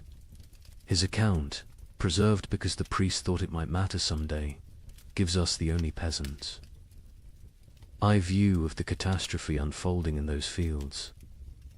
I have seen men die with their guts spilling onto French soil. Gideon told the priest. But watching my wheat die was worse. A man dies once. My wheat died every day for 60 days, and each morning I watched it die again. The process was unlike anything farmers had encountered.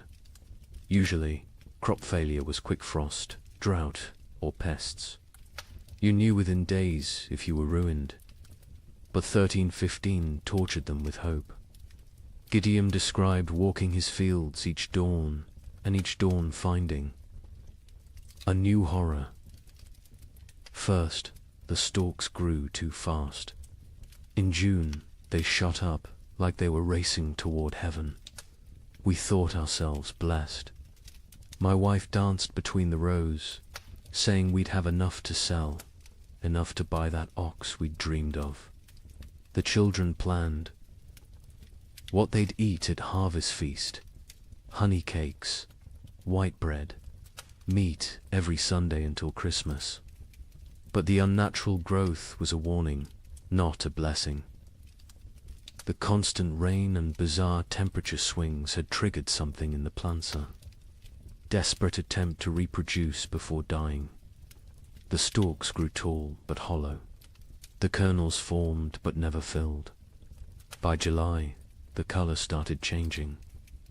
Not all at once. First, little spots like rust on a blade. We told ourselves it was nothing, just moisture. It would pass, but the spots spread. They merged. They consumed. A field that was green at sunrise would be brown by sunset. What Gideon was describing, though he couldn't know it, was a perfect storm of plant diseases. The cold, wet conditions had created ideal breeding grounds for multiple fungi. Stem rust, leaf blight, and ergot attacked simultaneously. But ergot was the cruelest. It didn't just destroy the grain, it transformed it into poison. The heads of wheat turned black and swollen, like fingers left too long in water. When you touched them, they burst, releasing clouds of black dust that made you cough blood.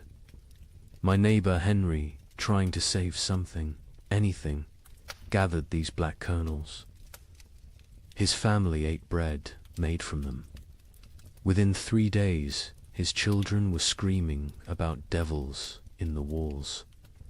His wife's fingers turned black and fell off. Henry himself danced naked in the square until his heart burst. The aristocracy, watching from their castles, initially felt secure. They had stores from previous years, contracts with merchants, the ability to import grain. The Lord of Soissons, Robert de Courtenay, even rode through the failing fields in July, telling the peasants not to despair, that he would reduce their taxes, that no one would starve. But Lord Robert didn't understand what Gideon understood. This wasn't one bad harvest. This was the end of agriculture itself. The ground changed. Gideon explained. It wasn't soil anymore. The rain had been falling so long, so hard, that all the good earth washed away. What remained was grey clay. That wouldn't hold seed, wouldn't grow weeds, wouldn't even grow the grass. It was like God had salted the earth, but with water instead of salt. By August, desperation drove innovation. Farmers tried everything their ancestors had never dreamed of. They built fires in the fields, trying to dry the soil. They dug drainage ditches that filled faster than they could empty them. They brought their livestock to sleep among the crops, hoping animal warmth might save something. An educated monk observing these efforts wrote, "They perform rituals that border on paganism, dancing naked under the full moon, burying live cats at field corners, bleeding themselves onto the soil. They have forgotten Christ and remembered older, darker gods, yet still the crops fail. The nobility began to panic when they realized the Implications. No harvests meant no taxes. No taxes meant no armies. No armies meant no power. The entire feudal system depended on agricultural surplus. Without it, civilization itself would collapse. The Bishop of Reims recorded a meeting of local lords in August 1315. Lord Thibaut suggested we take what grain remains by force, store it in our castles, and let God sort the living from the dead. Lord Gautier proposed we sell our lands to Italian merchants who don't yet know of our catastrophe. Lord Felipe said nothing, just sharpened his sword throughout the meeting. We all knew what he was thinking. When the starving masses come, sharp steel might buy us more time than prayer. But it was Gwellem's final observation that proved most prophetic. The worst part wasn't the hunger we knew was coming. It was what hunger would make us become. I saw my neighbor Marcel looking at his plump daughter differently. Not with fathers. Love with a butcher's calculation. I saw wives eyeing husbands who'd grown too weak to work. I saw children forming packs, like wolf cubs learning to hunt. The priest asks me what I think God wants from us. I tell him God is done wanting. Now he's taking, and he's going to keep taking until there's nothing left but rain and mud and sigh. And mud and sigh. The memory of what men used to be before they became animals again.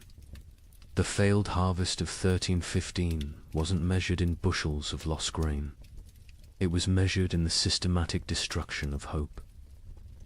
Every rural community in Europe had lived with the same rhythm for 1,000 years. Plant in spring, tend in summer, harvest in autumn, survive on stores through winter. That cycle was civilization. And in 1315, the cycle broke. By September, even the weeds had given up. Fields that should have been golden with wheat or barley were instead grey seas of mud, punctuated by the black skeletons of dead trees. The only things that grew were fungous, bulbous things that appeared overnight in colours nature had never intended. Purple, electric blue, sick yellow. Children who ate them died laughing. Adults who ate them died screaming. The recording. Priest added his own note to Gwillem's testimony. This man speaks truth. I have seen the fields myself. They look like God's own graveyard, waiting for the corpses that will soon fill them. We are not facing a famine. We are facing an extinction. May whoever finds this record pray for our souls, for by the time you read this, we will surely be past praying for ourselves. In September 1315, a strange sickness appeared among the cattle of Norfolk. Within days, it spread to sheep, then pigs, then horses. The animals didn't just die, they died screaming. A contemporary account describes cattle crying like humans. In their agony, their tongues swollen black, their eyes weeping blood. Modern historians call it marin, but medieval Europeans had another name for it. Devil's touch, because healthy animals would drop dead mid-step. A cow giving milk at dawn would be a corpse by noon, and the speed of transmission defied Logicantia herds gone in hours. But I haven't told you the worst part yet. The animals that survived, they changed. Horses began eating meat. Pigs turned.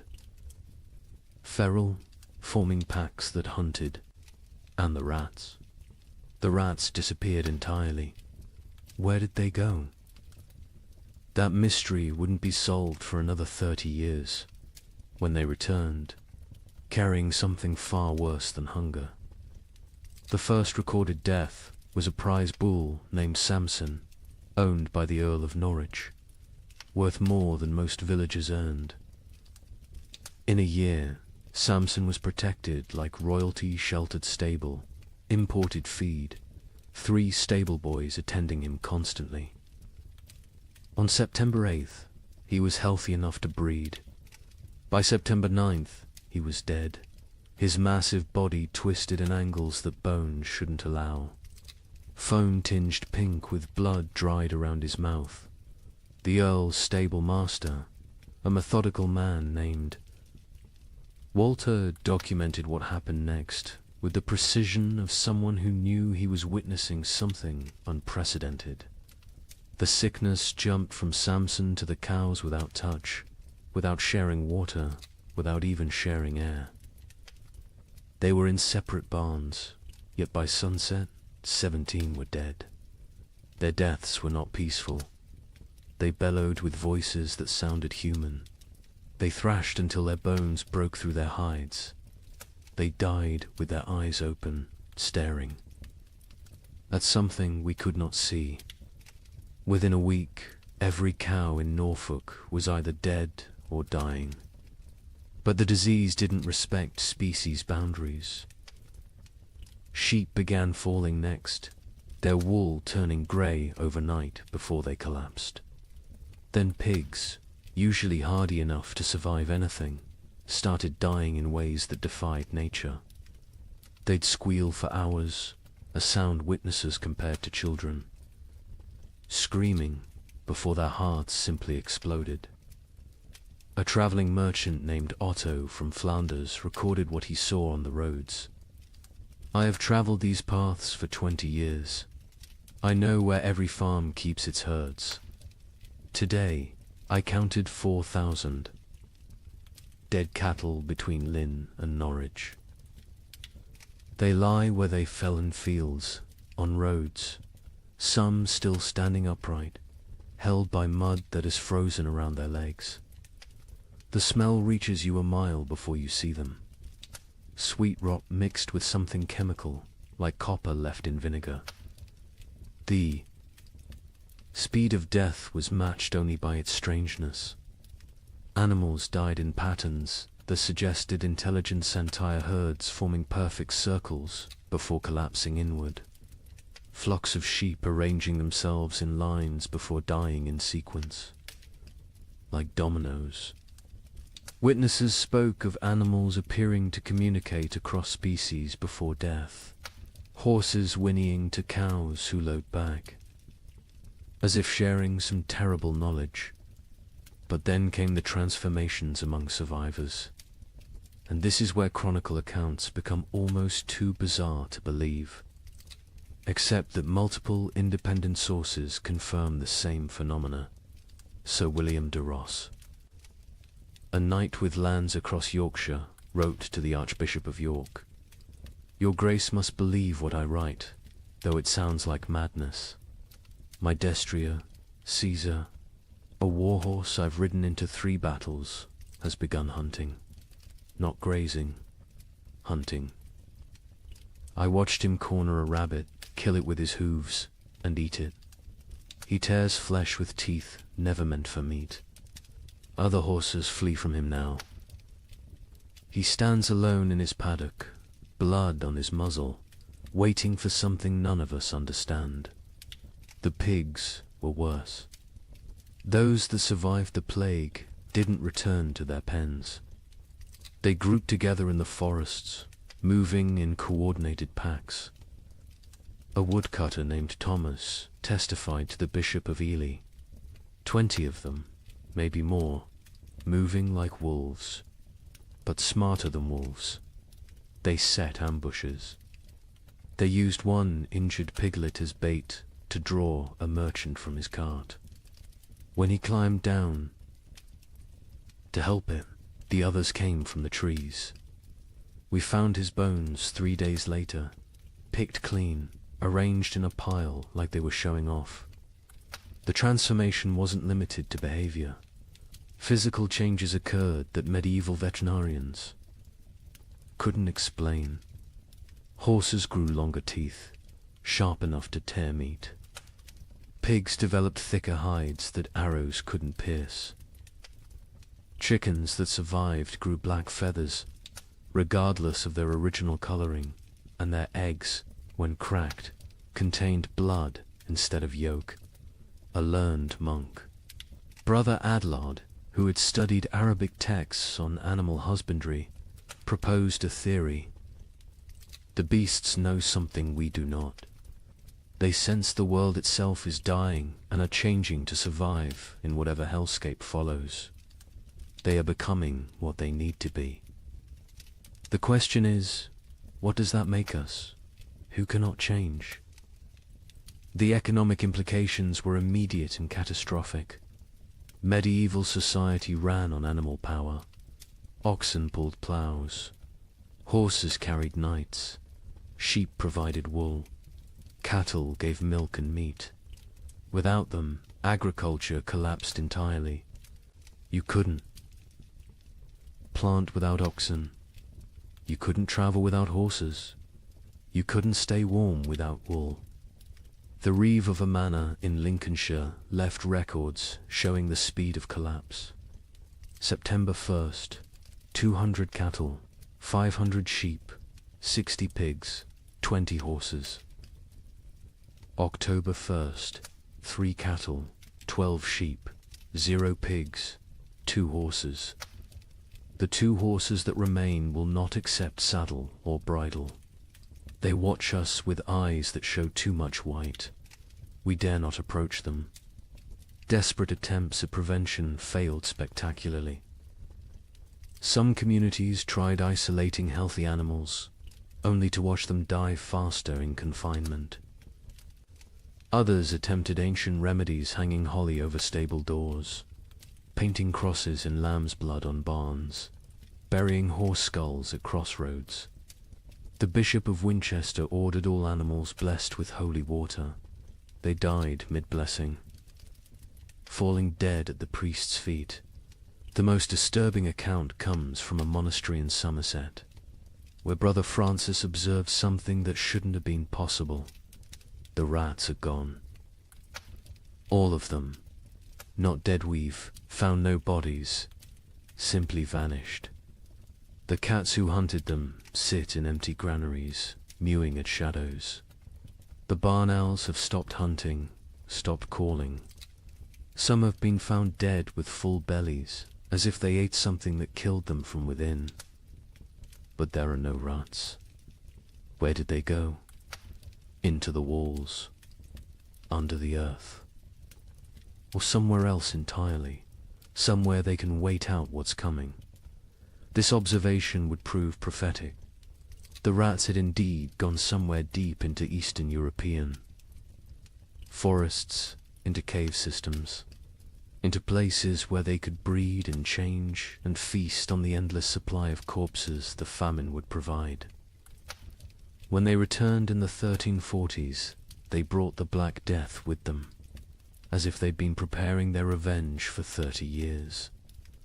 But in September 1315, all anyone knew was that the animals were dying or changing, and without them, human survival became nearly impossible.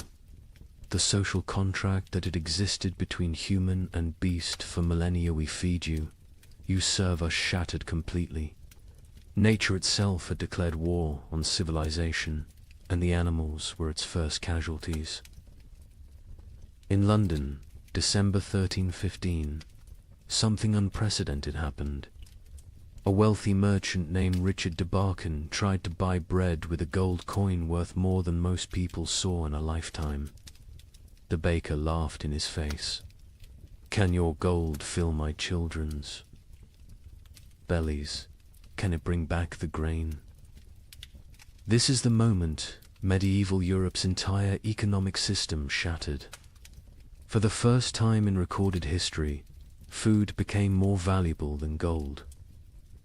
The price of wheat increased 800% in 6 months. But those are just numbers. Let me tell you what that really meant.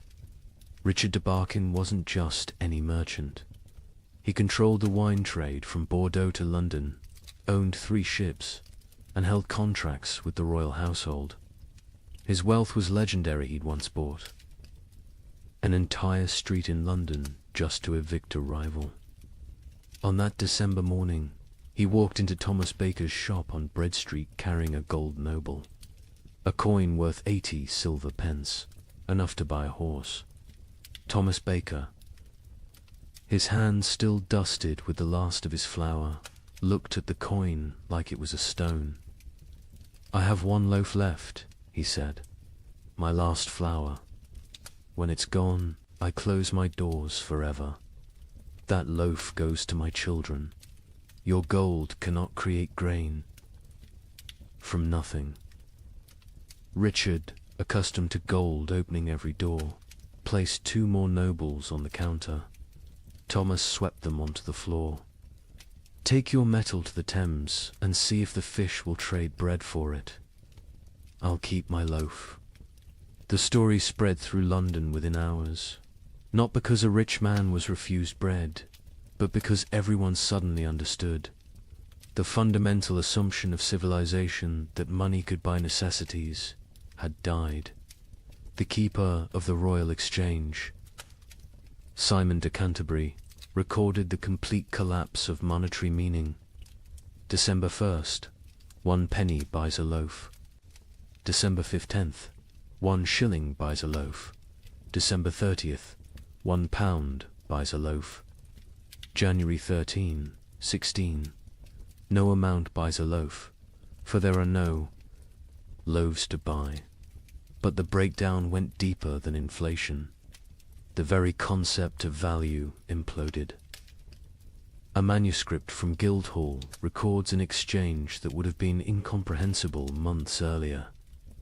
Margaret Carpenter traded her wedding ring, passed down 5 generations, for 2 turnips. John Smithson offered his house for a ham. The hams. Owner refused.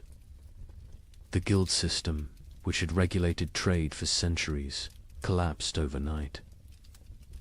The worshipful company of bakers, once among London's most powerful guilds, disbanded when 8 of 12 members died trying to defend their shops from crowds. Their final record, dated January 3rd, 1316, states, "We dissolve this fellowship, as there is nothing left to fellow over. May God forgive what we have become." In Paris, the situation grew even more surreal. The provost of merchants, attempting to maintain order, issued daily price controls. Every morning, he'd announce the maximum legal price for bread.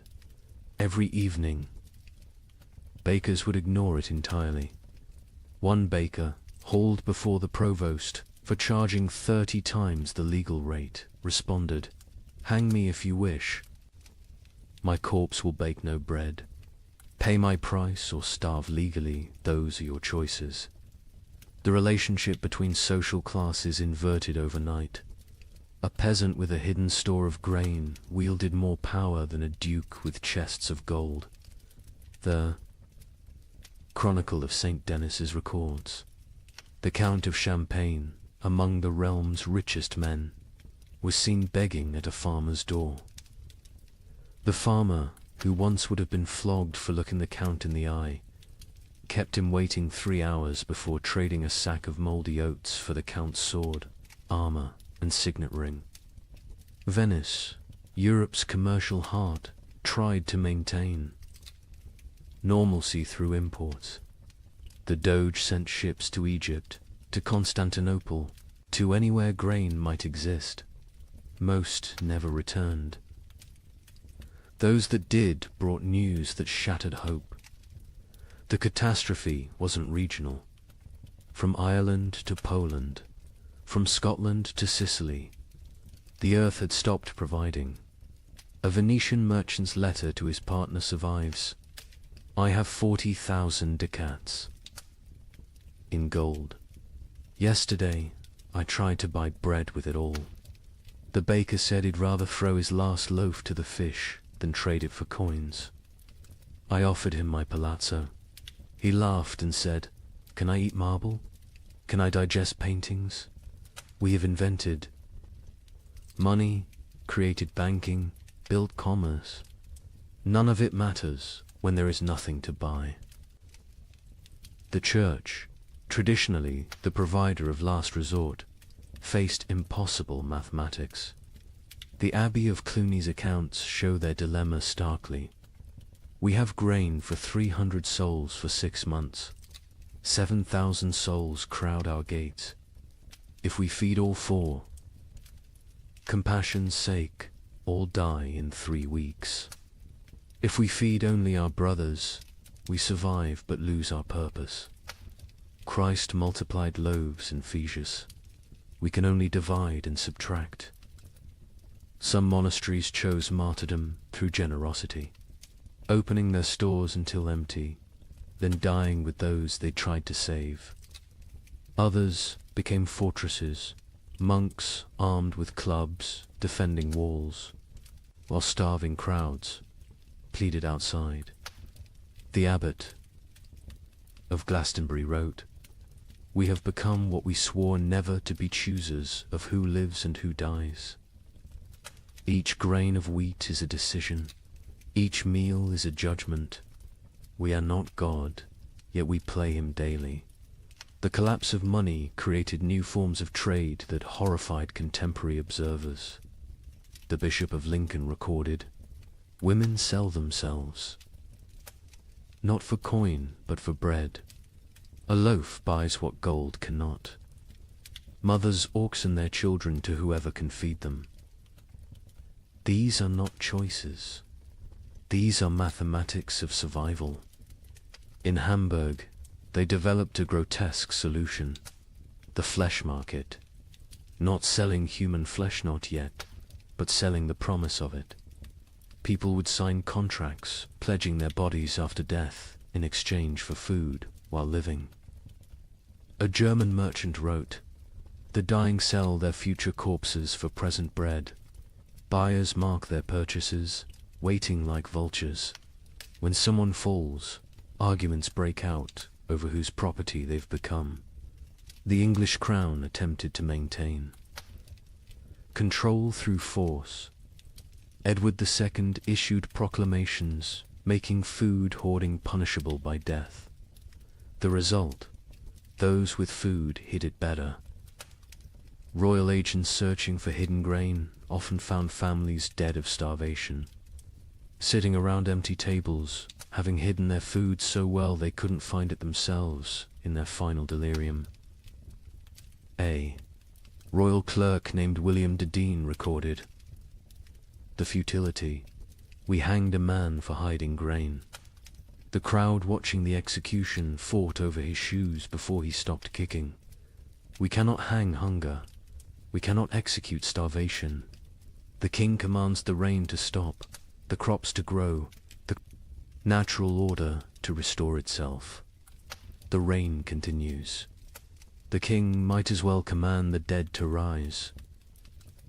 By February 1316, even the concept of theft had changed. How could taking food be a crime when not taking it meant death? London's courts stopped prosecuting food theft after jurors refused to convict. One judge wrote, "A man stole bread from a child. The child's mother killed the thief with her bare hands. Who is the criminal? Who is the victim?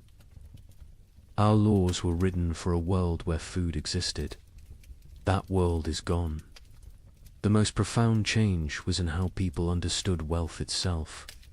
For 1,000 years, wealth meant gold, land, titles, power. Now it meant calories. The Archbishop of Canterbury observed, "A beggar with a hidden turnip is richer than a lord with a castle." We spent centuries accumulating treasures that now mean nothing.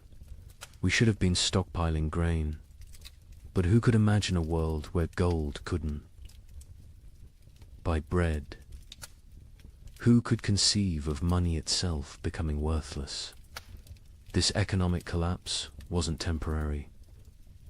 Even after the harvests eventually returned, the absolute faith in currency never fully recovered. People remembered when gold meant nothing, when coins were just metal, when the entire elaborate system of commerce crumbled before the simple reality of hunger. They remembered when the only currency that mattered was food, and the only exchange rate was survival. Agnes's Norwich recorded in her household accounts the progression of what her family ate as 1316 dawned. January, barley bread mixed with sawdust. February, acorn flour and ground bones. March, boiled leather and tree bark. April's entry is just one line. We no longer record what we eat. The creativity of starvation is horrifying. Pine needles ground into paste. Clay mixed with the last drops of milk to make it filling. Parents secretly bleeding themselves at night to mix blood into their children's gruel for protein. But in the city of Erfurt, they discovered something that would haunt Europe's collective memory forever. The local tanner, a man who had grown mysteriously fat while others starved, was found to have a peculiar source of leather. The city records state only, he was burned alive by common consent, and none would speak of what was found in his cellar. Agnes of Norwich was a merchant's widow who'd kept meticulous household accounts for 20 years. Her ledger, preserved in Norwich Cathedral, transforms from mundane records into a descent through hell. Her husband had died in late 1315, leaving her with 4 children and what seemed like adequate stores. She'd managed households through hard times before. But this was different. January 1316. Mix true barley with sawdust from Thomas Carpenter's shop. 1 part grain to 1 part wood. The children notice but do not complain. The sawdust fills their bellies even if it provides no sustenance. We tell ourselves it is fibre, like bran. We pretend not to see the splinters in their stall. The recipe sections of her ledger became increasingly elaborate as real ingredients vanished.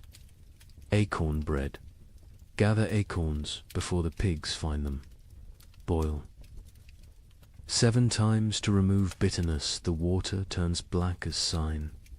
Dry what remains. Grind with stone's mill wheels are too precious for such base material. Mix with water and anything that binds egg. If God provides, blood if he doesn't. Bake until it stops smelling of forest rot. By February, even her precise nature couldn't hide the desperation. Bone meal from the butcher, he claims it's sheep, but the fragments look human-sized. I do not ask. Mix with the last acorn flour. Add melted snow-clean snow from rooftops, not the ground where the dead have lain. The children eat, their teeth hurt from the grinding. Better tooth pain than belly pain. A travelling monk who sheltered with Agnes that February wrote his own account.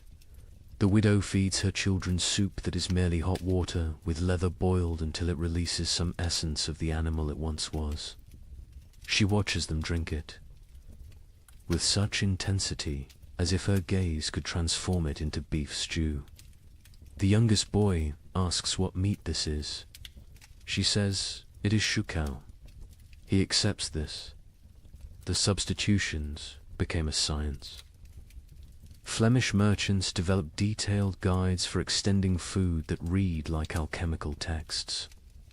Pine needle tea provides the sensation of eating when boiled thick enough. Add chalk dust for substance. The stomach believes it is full for precious hours. Warning: more than 3 cups daily causes blood in the urine. In Paris, a baker named Henri Fouquet was arrested for his miracle bread that stayed fresh for weeks. Under torture, he revealed the secret. Ground bones mixed with plaster, baked with real flour, spread only on the outside. People see bread. Smell bread, initially tastes bread, he confessed. By the time they realize it's mostly limestone and corpse dust, they're too hungry to care. The Guild of Physicians in Montpellier documented the physical effects of these substitutions. Patients present with bellies swollen like pregnant women, yet they starve. Cut open after death, we find stomachs packed with clay, leather, wood, pulp, everything except food. They die full of nothing. Their bodies refuse to process tree bark into sustenance, no matter how finely ground, how carefully prepared. Children adapted faster than adults, developing tastes for the impossible. A priest in Reims wrote, "The young ones seek out specific trees, knowing which bark tastes less bitter. They have favorites: soak over ash, young wood over old. They teach each other which mushrooms cause the least pain, which grasses fill the belly longest." Children who should be learning Latin are instead becoming experts in eating the inedible. But March brought innovations that crossed into nightmare. Agnes's ledger, her handwriting now shaky. Martha Fisher says fresh blood from living animals goes further than from the dead. A cup drawn from a cow still walking provides more strength than meat from a week-old corpse. We take turns cutting our last goat, keeping it alive, taking just enough. It screams now when it sees us coming with the bowl. The monastery at Fulda recorded even darker adaptations. Brother Marcus suggests we bleed ourselves in rotation, each monk providing for others.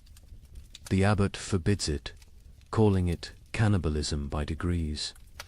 But when the abbot falls ill, we find he's been secretly bleeding himself to feed the youngest novices. His arms are covered in cuts. He dies drained, literally and figuratively. In London, they discovered people grinding the mortar from between stones of ancient Roman walls. It contained traces of animal blood used in its mixing centuries ago. "They call it stone soup," wrote the sheriff. "They believe Roman blood maintains potency across 1,000 years. The city walls are disappearing as people eat our defenses." The absolute nadir came in Erfurt, where Hermann the tanner had maintained his weight while everyone else became skeletal. His neighbors noticed he always had meat, always had leather to work, even as all animals had died months ago. They noticed, too, that missing persons' clothes appeared in his shop, cleaned and folded. The investigation began when a mother recognized her missing daughter's distinctive birthmark on a piece of leather. The city records are deliberately vague. Found in his cellar, barrels of salt meat bearing no resemblance to any beast, skins hanging that showed tattoos and scars, bones too stray to be cattle, too thick to be pig. The mob didn't wait for trial. They sealed Hermann in his own tanning vat and boiled him alive. His screams lasted 3 hours. No one considered this excessive, but Hermann wasn't unique. Across Europe, the mathematics of survival created impossible choices. A Dutch merchant wrote, "In Amsterdam, we no longer ask what meat is served. We know, we all know, but we eat it and pretend it's pork. The alternative is death. God forgive us, but he's the one who sent this famine." Agnes of Norwich's final food relay entry, April 1316, is indeed just one line. We no longer record what we eat, but she continued writing other observations. May, my youngest son no longer asks for food. June, found Margaret's teeth in her bed. They fell out in the night. July, we have forgotten the taste of bread. August contains no words, just tally marks, possibly counting days, possibly counting deaths. The last entry, September 1316, in a different hand. Agnes died this morning. We found her in the garden, eating earth, smiling. She said it tasted like heaven. We buried her where she fell. The ground was already open from her feeding. We are what remains of her family. We have survived on what she taught us to eat. We have survived on what she refused to eat. Both lessons were love. The great substitution wasn't just about replacing food with non-food. It was about replacing civilization with survival, morality with mathematics, humanity with hunger. Every successful substitution, every recipe for bark bread, every method for making leather edible was both a triumph of human ingenuity and a step toward something inhuman. Here's a question that sounds simple until you're living it. If you have enough food for your family to survive 6 months, but your neighbor's children are dying today, what do you do? Share and all die in 3 months? Or bar your door and listen to them cry? A priest in Ghent documented these impossible choices. A mother of 4, calculating exactly how much food each child needed based on their chances of survival. The strongest got more, the weakest ... didn't. She loved them all, he wrote. That's why she chose. Father Benedict of Ghent had been a priest for 30 years when the famine came. His parish records, instead of births and deaths, became a chronicle of moral arithmetic that would haunt him until his own death. He wrote not in Latin, but in common Flemish, wanting everyone to understand what survival really cost. Elizabeth van Meer, mother of 4, widow, has grain hidden beneath her floor enough for 6 months if one person eats, 3 months if to eat, 6 weeks if all 5 eat. She came to confession not for absolution, but for mathematics. Father, she said, tell me God's formula for choosing which children live. Elizabeth's children ranged from 14 to 3. The eldest, Jan, strong enough to work if work existed. The twins, Marie and Catherine, 9 years old, clever but frail. The youngest, Peter, barely walked but consumed as much as the others. Father Benedict recorded her terrible calculus. She weighs them each week on the merchant scale. Charts their decline. Jan loses weight, slowest his body large enough to consume itself gradually. Peter loses fastest, no reserves in that tiny frame. The twins fall between. She creates equations. If Jan gets double rations for 3 weeks, he might strong enough to steal food for the others. If Peter gets nothing for 3 days, his suffering ends and the others get 9 more days each. These are not thoughts, these are numbers. Cold, merciless numbers. The priest watched Elizabeth transform from mother to mathematician. She no longer sees children. She sees survival probabilities. Jan, 70% chance if fed properly. The twins, 40% each if maintained, but 60% for one if the other stops eating. Peter, 15% regardless. She doesn't cry when she does these calculations. Tears are water the body cannot spare. But Elizabeth wasn't unique. Across Europe, parents performed similar calculations. A merchant in Bruges is left a ledger that makes accountants weep.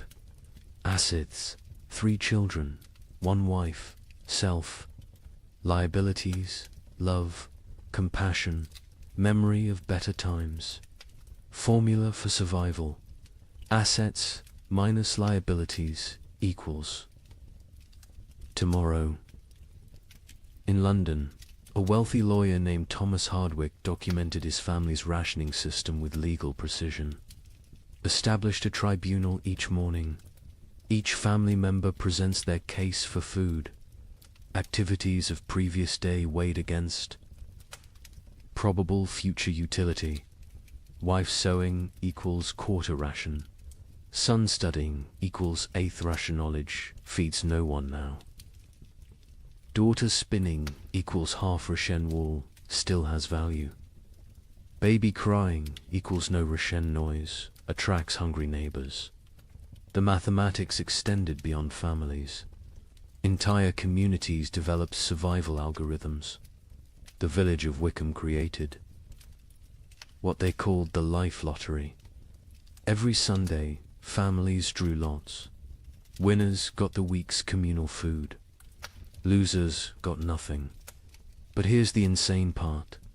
Families could trade lottery tickets. A mother with one child might sell her chance to a father with 4, calculating that certain death with payment beat probable death without. Father Benedict recorded a town meeting that descended into pure calculation. The baker proposed we stop feeding anyone over 50, they've lived their lives. The blacksmith countered, we stop feeding anyone under 5, they're too young to remember better times. Won't miss what they never knew. The mayor suggested we feed only those who can work. The priest asked who would bury the dead. The meeting ended with no decision. Mathematics cannot solve philosophy. The church itself wasn't immune to these calculations. The Bishop of Tonnerre issued guidelines that read like actuarial tables. Orphans under 7, half rations, orphans 7 to 12, full rations if they work, orphans over 12, no rations old enough to fend for themselves, widows with children, proportional to number of surviving offspring, widows without children, God will provide. A monastery in Liège developed even more complex formulas. Each monk assessed daily, prayer hours multiplied by manual labor divided by food consumed. Those whose spiritual productivity falls below temporal consumption must fast until the equation balances. Brother Francis, young and strong, eats daily. Brother Augustine, old and weak, but whose prayers are powerful, eats thrice weekly. We have mathematized the soul. The most heartbreaking account comes from a school teacher in Cologne who tried to save her students. 23 children in my care. Food for 5. I create competitions. Best recitation gets bread. Fastest runner gets soup. But children understand. They know it's not about merit, but about choosing who dies educated. Little Wilhelm, bright as sunrise, asked me, "Teacher, if I die today, can Thomas have tomorrow's lesson and my portion?" He was 7. He understood the trade. Some communities tried to remove human choice from the equation entirely. In Basel, they built what they called the Wheel of Fortune, a great spinning disc with names. Each day, spin the wheel. Where it stops determines who eats. Pure chance. No favoritism, no guilt. The wheel chose who lived and died. Citizens preferred random cruelty to deliberate choice. A Venetian merchant named Carlo Dandolo wrote the most clinical assessment. Sentiment is luxury. Love is liability. Calculate thus. Calories needed per pound of human maintained. Work output possible per calorie invested. Return on investment measured in days survived. My eldest son provides best ratio, strong enough to forage, smart enough to steal. My youngest daughter provides worse, consumes without producing. The middle children are variables, depending on daily performance. I am not a monster, I am an equation. But perhaps the most disturbing mathematics came from those who calculated backwards, not from food to survival, but from death to food. How many must die for the rest to live? If the population halves, do rations double? These calculations appeared in secret documents, burned after reading. But Father Benedict saw enough to write. They draw circles on maps. This district has grain for 1,000. Population 3,000. Solution: ensure 2,000 die quickly. How? Bar thee. Gates: poison the wells. Spread disease. These are not plans of war. These are plans of peace. Peaceful elimination of excess population. The psychological toll of these calculations broke minds. Elizabeth Van Meer, the mother from the beginning, eventually snapped. Father Benedict found her one morning, feeding all her children equally, generously, using their entire store in one meal. She said, she solved the equation, he wrote. Everyone dies together, full, happy, as a family. No choosing. No survivors bearing guilt. Mathematical perfection. 0 equals 0. But she couldn't do it. At the last moment, she hid a portion, gave it to Jan, the eldest, and walked into the forest with the 3 younger children. They found her frozen arms around the little ones, all of them smiling. Jan survived, found by traders, raised by strangers. Years later, he became a mathematician, obsessed with solving unsolvable problems, never saying why. Father Benedict's final entry on the mathematics of survival: God gave us multiplication be fruitful and increase. The devil gave us division, choose who lives and dies. We have become expert in dark arithmetic, subtracting souls, dividing families, calculating the minimum viable population. We measure love in ounces of grain, weigh souls against bread. Calculate the exchange rate between mercy and survival. Every choice is an equation. Every equation is a condemnation. Every survivor is a mathematician who solved for X, where X equals continued existence and all other variables equals 0. The mathematics of survival reduced human society to its most basic algorithm. Who dies so others live? Every family, every community, every institution faced this equation. Some solved for maximum survival, others for minimum suffering. None solved for justice, because justice requires abundance. And abundance was memory. These calculations left scars that lasted generations. Survivors could never forget the arithmetic they'd performed, the variables they'd eliminated, the human constants they'd reduced to 0. They'd learned that civilization was just addition, add food, add comfort, add morality, and that's survival, which is subtraction. Subtract the weak, subtract the old, subtract love itself if necessary. In the end, the only sum that mattered was greater than 0. In the summer of 1316, something extraordinary happened. The rain stopped for 3 weeks, just long enough for desperate farmers to plant whatever seeds remained. The chroniclers called it God's mercy. Markets opened, people celebrated. A merchant in Bruges wrote to his partner, "The curse is lifted. Prepare the wagons." The crops grew with supernatural speed in the brief sunshine. Green shoots everywhere. Hope returned like a physical warmth. Families who had been preparing to separate to increase survival chances made plans to reunite. Then came August 10th, 1316, the day the hail began. Chunks of ice the size of goose eggs. For 3 hours, every single plant that had grown in those Precious 3 weeks was obliterated. Not damaged. Obliterated.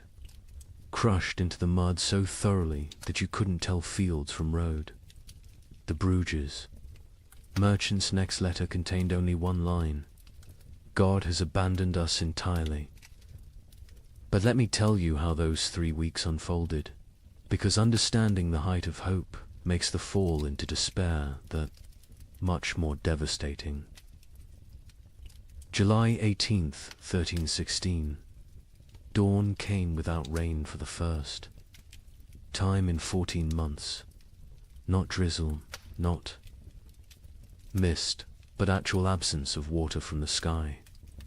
In Paris, people stood in the streets, faces upturned, confused by the sensation of dryness. Children who'd been born during the deluge touched sunlight for the first time and screamed they thought they were burning. Brother Michel of Cluny recorded the moment. The clouds parted like curtains drawn by God's own hand, light actual. Golden light poured onto the earth. Monks fell to their knees, not in prayer, but in disbelief. We had forgotten the sun could exist without water. Word spread faster than plague. Church bells rang continuously, not for death this time, but for resurrection. In every village, town, and city, people emerged from their homes like creatures crawling from caves. Pale, skeletal, blinking in brilliance they'd forgotten existed. The merchant Jacob van Bruges wrote to his partner Hans in Antwerp with trembling hand. The curse is lifted. God has remembered us. The rain has stopped. Prepare, the wagons will have grain to trade by autumn. Tell everyone survival is possible again. Markets that had been closed for months exploded back to life. Not with food, there was still no food, but with hope transformed into commerce. People traded promises, futures, possibilities. A farmer would pledge his upcoming harvest for tools. A baker would promise future bread for present shelter. The economy, dead for a year, gasped back to life on nothing but anticipated abundance. The seeds came from everywhere and nowhere, hidden in walls, buried in yards, hoarded in attics. Every kernel that had been saved, just in case, was brought into the light. Some families had protected seed grain while their children starved, betting everything on this exact moment. They'd been called monsters. Now they were visionaries. The planting was religious ecstasy mixed with desperate efficiency. In Normandy, the entire surviving population, nobles, merchants, priests, children, went into the fields. The Duke of Normandy himself, who hadn't touched soil in his lifetime, was seen on his knees, pressing seeds into earth with tears streaming down his face. A young girl named Marguerite wrote in her diary, "Papa says we're planting hope. Mama says we're planting survival. I think we're planting prayers and watching to see if God makes them grow." And grow they did. The crops erupted from the soil with impossible vigor. Wheat that should take weeks to sprout appeared in 3 days. Barley shot up overnight. Beans climbed their poles so fast you could watch them move. The chroniclers, usually skeptical men, wrote of agricultural miracle. It is as if the earth, starved for so long of its purpose, is making up for lost time, wrote the Bishop of Rouen. The crops grow with such speed that farmers sleep in their fields, afraid to miss the harvest moment. Green spreads across the land like God painting with life itself. The markets transformed overnight. The champagne fairs, dead for 2 years, announced their return. Merchants who'd hidden through the catastrophe emerged with old contracts, ready to trade. Ships that had rotted in harbors were hastily repaired. Trade routes, abandoned to bandits and nature, were cleared by communities working together for the first time in months. In Florence, they held an impromptu festival. Not planned, just spontaneous explosion of joy.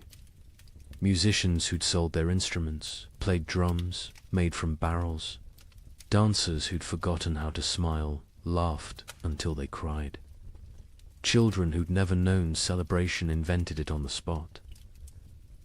An Italian chronicler wrote, "We feast on nothing but hope, and it fills us better than bread ever did." Families made reunion plans. Fathers who'd sent sons away to increase survival odds sent word to return. Mothers who'd placed daughters in convents prepared to bring them home. Communities that had fractured into hostile fragments began to speak of reconciliation. The 3 weeks of sun didn't just grow crops, they grew possibility. A priest in Ghent gave a sermon that captured the moment. "We have walked through the valley of death's shadow.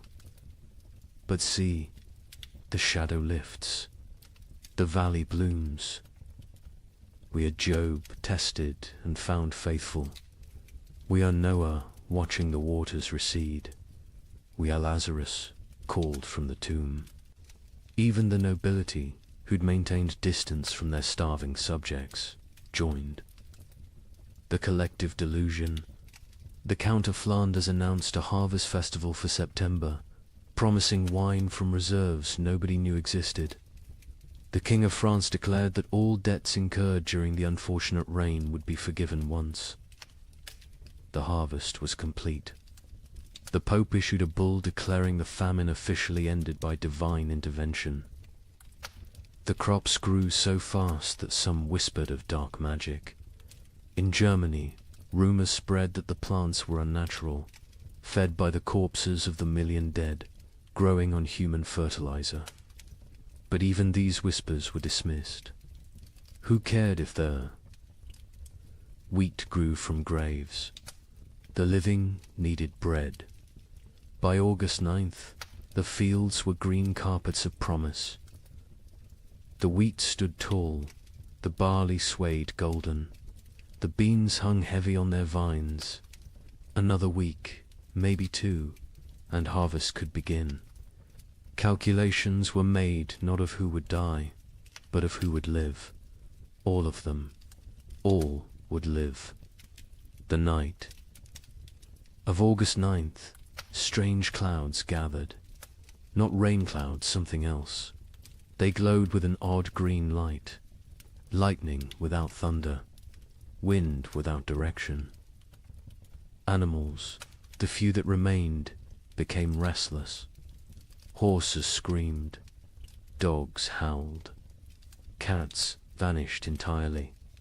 August 10th, 1316. 2:47 in the afternoon. The exact time is known because the clock tower in Bruges stopped when the first hailstone hit it. They fell like God's own artillery. Ice chunks the size of goose eggs, driven by winds that shouldn't exist in August.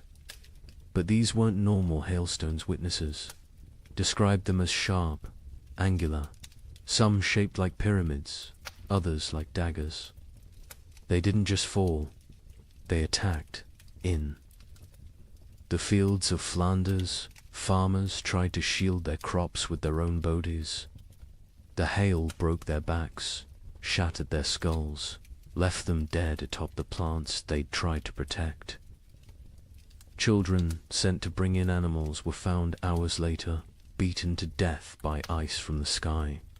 But the crops suffered worse. The hail didn't just flatten them, pulverized them, drove them so deep into the mud that archaeologists still find compressed plant matter at that geological layer. 3 weeks of growth erased in 3 hours. Not damage deleted. The fields looked like they'd been scraped clean by God's own hand.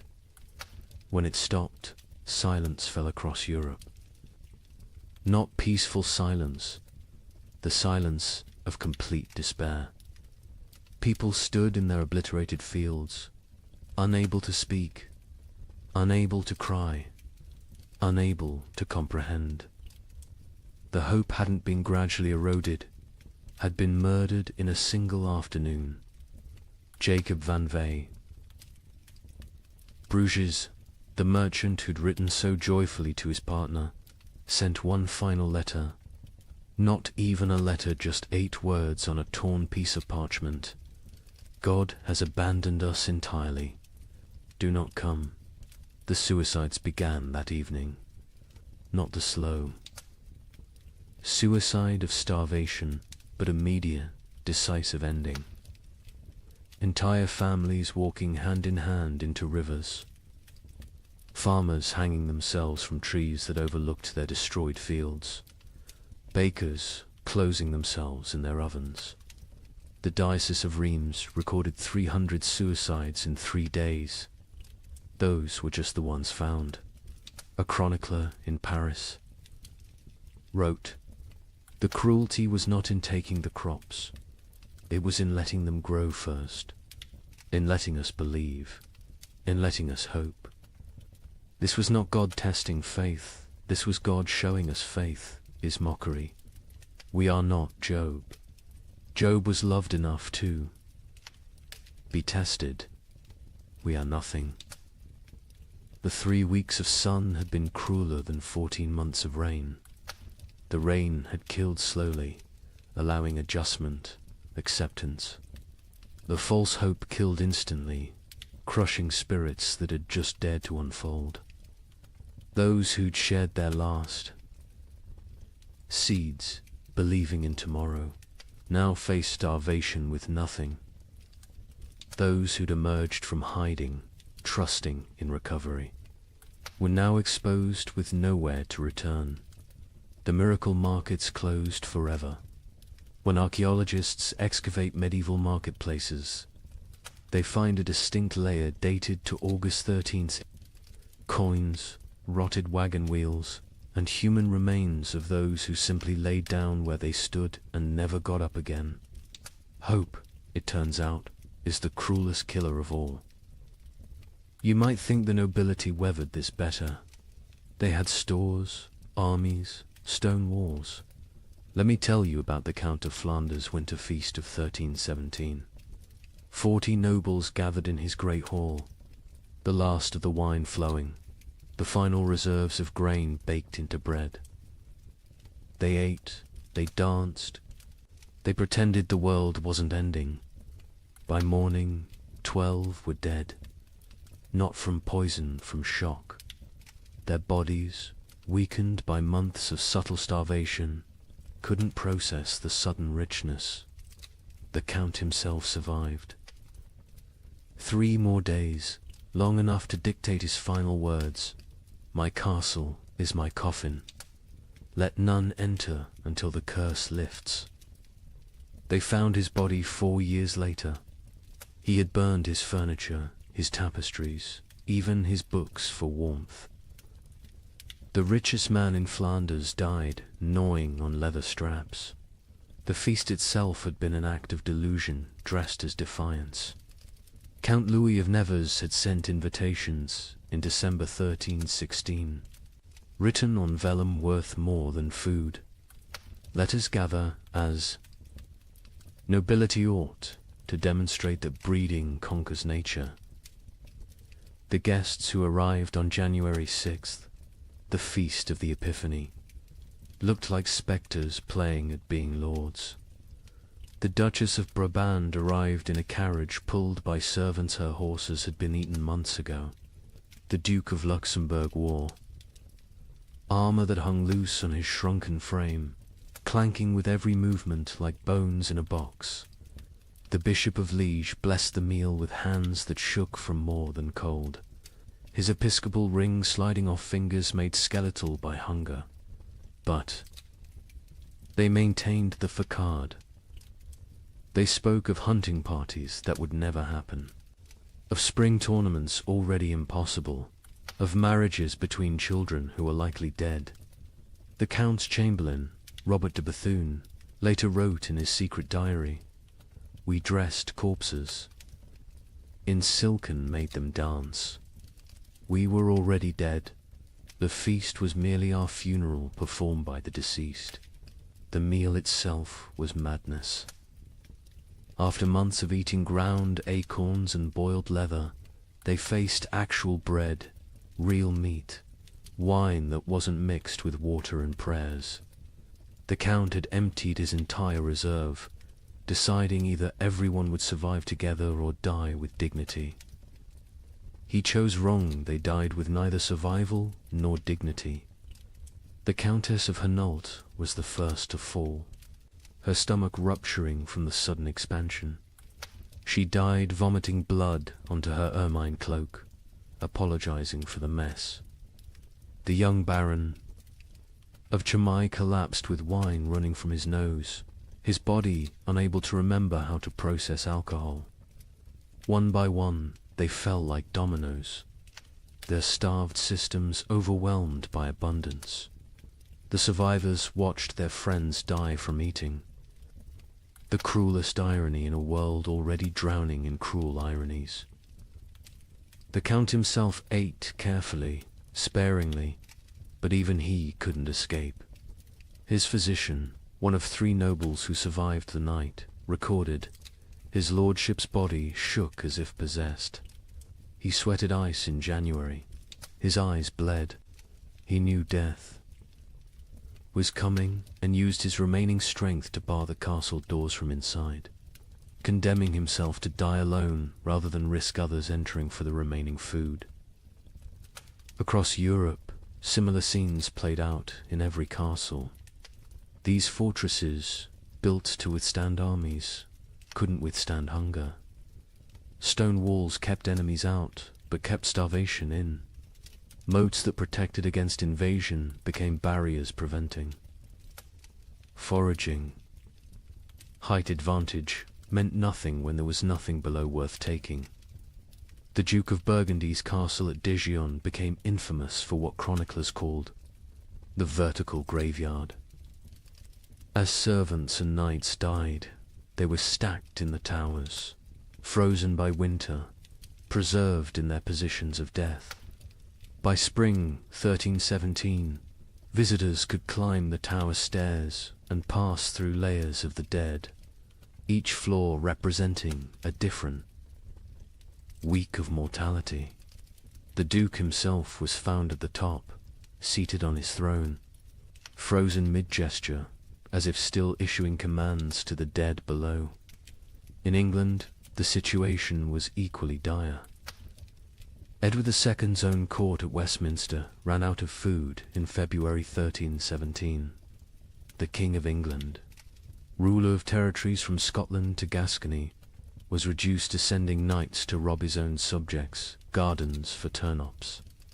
A chronicle records, His Majesty was seen gnawing a candle made of tallow, declaring it tasted better than nothing, which was the alternative. The nobility's suffering was different from the peasants, not worse, but uniquely horrible. They had never learned to survive without excess. A peasant knew how to stretch grain, how to forage, how to make something from nothing. Nobles knew only how to command others to provide. When there were no others left, or nothing to provide, they were helpless. Lady Margaret de Clare, one of England's wealthiest women, left a diary that captures this helplessness. I own 17 manors, but cannot eat earth. I have chests of gold, but gold provides no sustenance.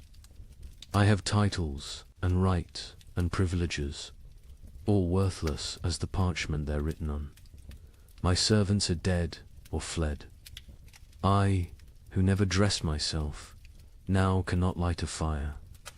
I will die. Not from hunger, but from ignorance of survival.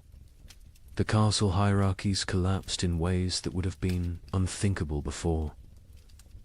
The Earl of Warwick's chronicle describes finding his cook a commoner sitting in the Earl's chair, eating the last food while the Earl's children begged for scraps.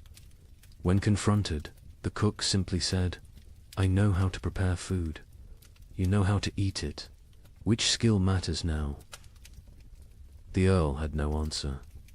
Some nobles attempted to maintain order through increasingly desperate measures. The Count of Toulouse issued edicts from his castle requiring peasants to deliver food that didn't exist. When they didn't comply, he sent knights to punish them. The knights found empty villages, just wind and bones. They returned to find the Count dead, his final edict still clutched in his hand. Let them eat loyalty. The collapse of noble authority was physical as well as social. Castles required constant maintenance, roofs needed patching, walls needed pointing, fires needed feeding. Without servants, these monuments to power became tombs of privilege. Rain poured through unrepaired roofs. Frost cracked unmaintained walls. The magnificence became the miserable. Baron Heinrich von Steinberg in Bavaria documented his castle's decay. January, the Great Hall's roof collapses. February, ice forms inside, creating frozen waterfalls from ceiling to floor. March, we burn the banquet table for warmth. April, we burn the portraits of our ancestors. May, we burn the chapel pews, begging God's forgiveness. June, we burn the doors, accepting that we're already in hell. The psychological toll on nobility was particularly severe because they had no framework for understanding poverty. A peasant expected hardship, it was life. A noble experienced hardship as cosmic betrayal. God had ordained their superiority. This suffering suggested God had changed his mind. The Abbess of Fantevrolt, herself, noble-born, wrote, "They come to me, these duchesses and countesses, asking why God has abandoned them. I tell them God hasn't abandoned them, he's simply treating them like everyone else. They find this more terrifying than abandonment. Some nobles attempted escape through marriage, not for alliance, but for food. The Count of Champagne offered his daughter to anyone who could provide a year's grain. A wealthy merchant accepted, then discovered the Count had already eaten the grain before the wedding. The merger of nobility and merchant class, which would normally take centuries, happened in months, paid for in bread. Others chose more extreme exits. The Duke of Austria held what he called the final tournament nobles, jousting not for honor, but for the right to eat the loser's horses. The Duke himself participated and lost, whether deliberately or through weakness, unknown. His horse fed 12 people for 3 days. The Duke's body fed the crows. By the winter of 1318, castle after castle stood empty, not conquered, abandoned.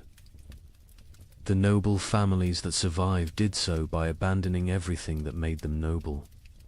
They fled to cities, to monasteries, to anywhere that might have food. Princes became beggars. Duchesses became servants. The feudal order didn't fall, it starved to death. The Count of Flanders' castle stood sealed for 4 years before anyone dared enter. When they finally broke down the doors in 1321, they found a scene from nightmare. The Count's body sat at his desk, quill in hand, having documented his own death. Day 1, alone with enough food for months if careful. Day 15, ate the cats. Day 30, ate the leather from books. Day 45, discovered one can chew tapestries for the illusion of eating. Day 60, weakness makes writing difficult. Day 71, God is silence. Day 80, I understand now, this castle was always my tomb. I just lived in it before dying in it. His final entry, barely legible: nobility means nothing to hunger. Hunger recognizes no titles, no bloodlines, no divine right. We built these castles to protect us from enemies. We never imagined the enemy would be emptiness itself. Stone walls cannot keep out starvation. Golden crowns provide no nourishment. We ruled by God's grace. We die by God's indifference. Let whoever finds this know, we were not better, we were just better fed, until we weren't. In the midst of this frozen hell, something strange began happening.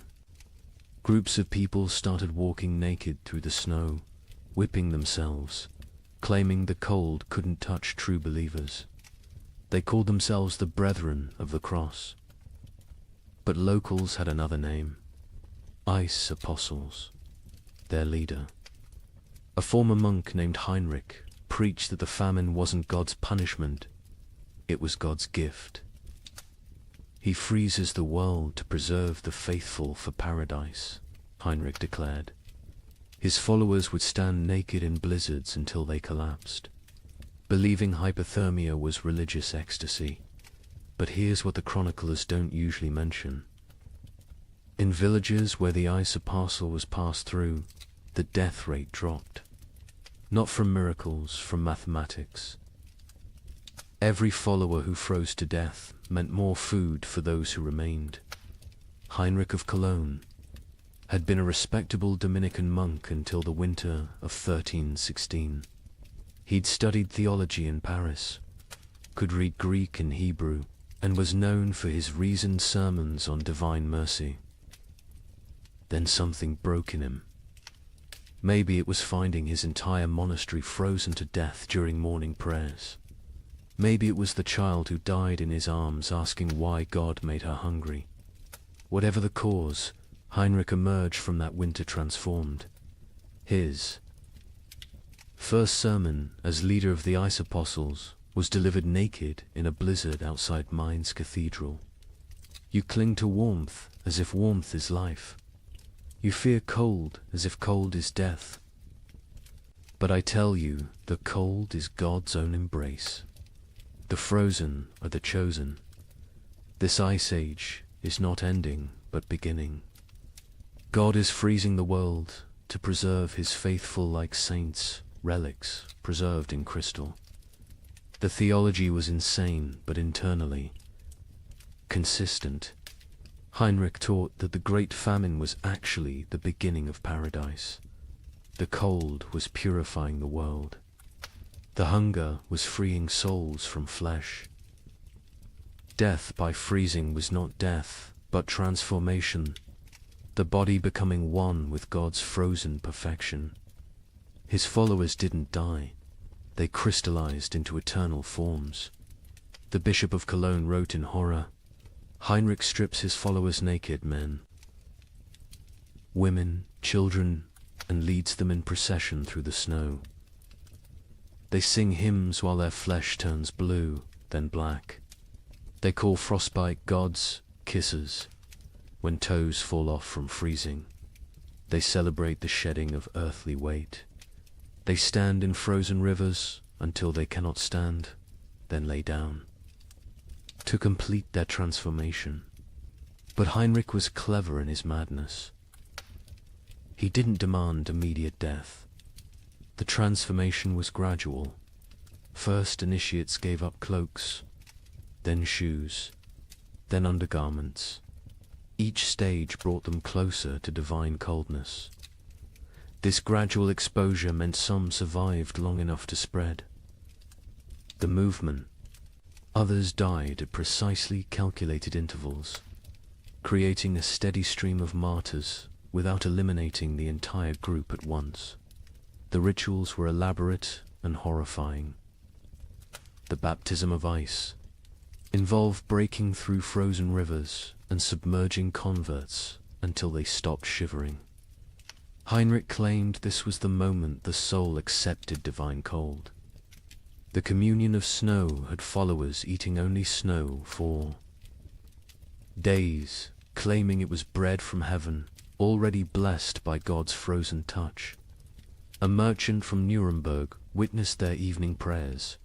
Hundreds of naked bodies kneeling in snow, their skins so blue it looked painted.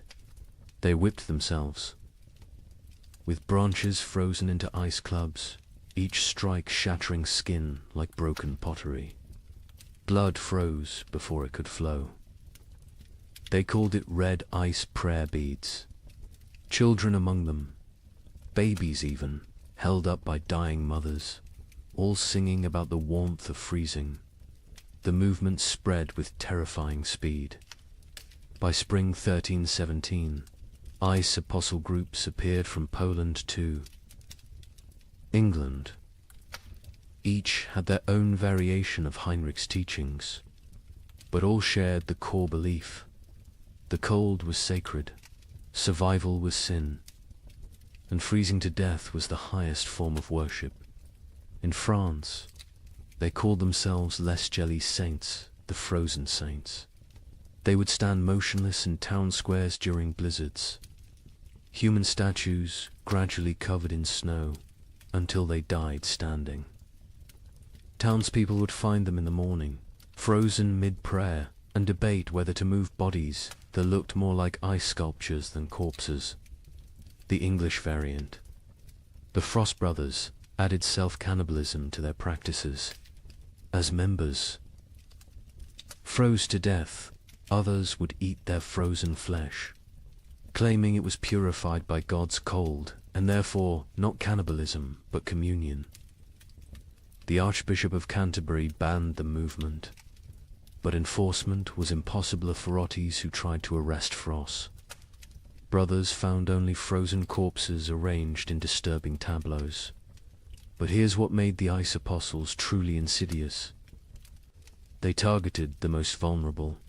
Heinrich actively recruited the elderly, the sick, the starving, those already near death. He offered them meaning for their suffering. Instead of dying forgotten in some hovel, they could die as martyrs in public spectacles. A widow named Agnes wrote before joining them, "My children are dead. My husband is dead. I will die within days regardless. Heinrich offers me the choice to die for something instead of from something. Is joining madness worse than dying sane but meaningless?" The mathematics of their deaths were coldly practical. A village of 100 people with food for 50 had a problem. If 30 ice apostles achieved transformation, suddenly there was enough for the remaining 70. The movement solved starvation through voluntary mass suicide disguised as religious ecstasy. Some villagers actively encouraged the ice apostles. The mayor of Strasbourg secretly provided Heinrich with lists of the dying poor, suggesting them as ready for transformation. The town council of Basel offered the ice apostles free passage but required them to perform their freezing rituals outside town walls. They wanted the benefits of fewer mouths without the spectacle of public death. Heinrich himself seemed aware of this dynamic. In a letter to a former colleague, he wrote, "They think I'm mad. Perhaps, but my madness feeds their children. Every follower who freezes is one less competitor for grain. We are solving the famine through faith. Is it not better to die believing you're achieving paradise than to die knowing you're just starving?" The church struggled to respond. Declaring the movement heretical was easy. Stopping it was impossible. How do you prevent people from freezing themselves to death when they're going to freeze to death anyway? The Pope issued bulls condemning the ice apostles. But papal authority meant little to people who believed the Pope himself was too warm to understand God's frozen truth. Some priests tried infiltrating the movement to redirect it. Father Johannes of Worms joined a group, gradually convincing them that true freezing required surviving winter to freeze again next year. He saved dozens through this theological manipulation. But Heinrich heard of this and declared that any ice apostle who survived winter had failed their transformation and must try harder next time. The movement produced disturbing art. Ice. Apostles would arrange dying members into religious scenes, frozen nativity displays using real dying people, crucifixion tableaus with followers frozen to wooden crosses, recreations of the Last Supper with participants dying at table. These displays would remain until spring thaw revealed the horror underneath the snow. Children raised in the movement knew no other reality. A boy named Wilhelm, rescued at age 7, couldn't understand warmth. He would scream when brought near. Fires, tear off clothes, stand outside during blizzards, begging to return to God's cold. He never recovered, spending his adult life sleeping on stone floors, eating snow when available, eternally seeking the frozen paradise of his youth. The end of the ice apostles came not from suppression, but from success. By 1318, most vulnerable, populations who might join had already transformed. Heinrich himself disappeared during the winter of 1318 to 1319. Some say he finally achieved his own transformation, freezing solid while preaching. Others claim he was seen years later in Spain, warm and well-fed, having abandoned the movement once it served its purpose. A final account from a survivor provides the most chilling perspective. Maria of Augsburg, who left the movement days before. Her planned transformation wrote, "We knew we were committing suicide." Heinrich knew. Everyone knew. But we dressed it in ritual and meaning because meaningless death was unbearable. The ice apostles didn't worship cold, we worshipped having a choice in how we died. In a world where death was certain, choosing. Its form felt like freedom. The demographic impact was significant. Historians estimate the ice apostles removed between 50,000 and 100,000 people from the population, voluntary deaths that paradoxically helped others survive.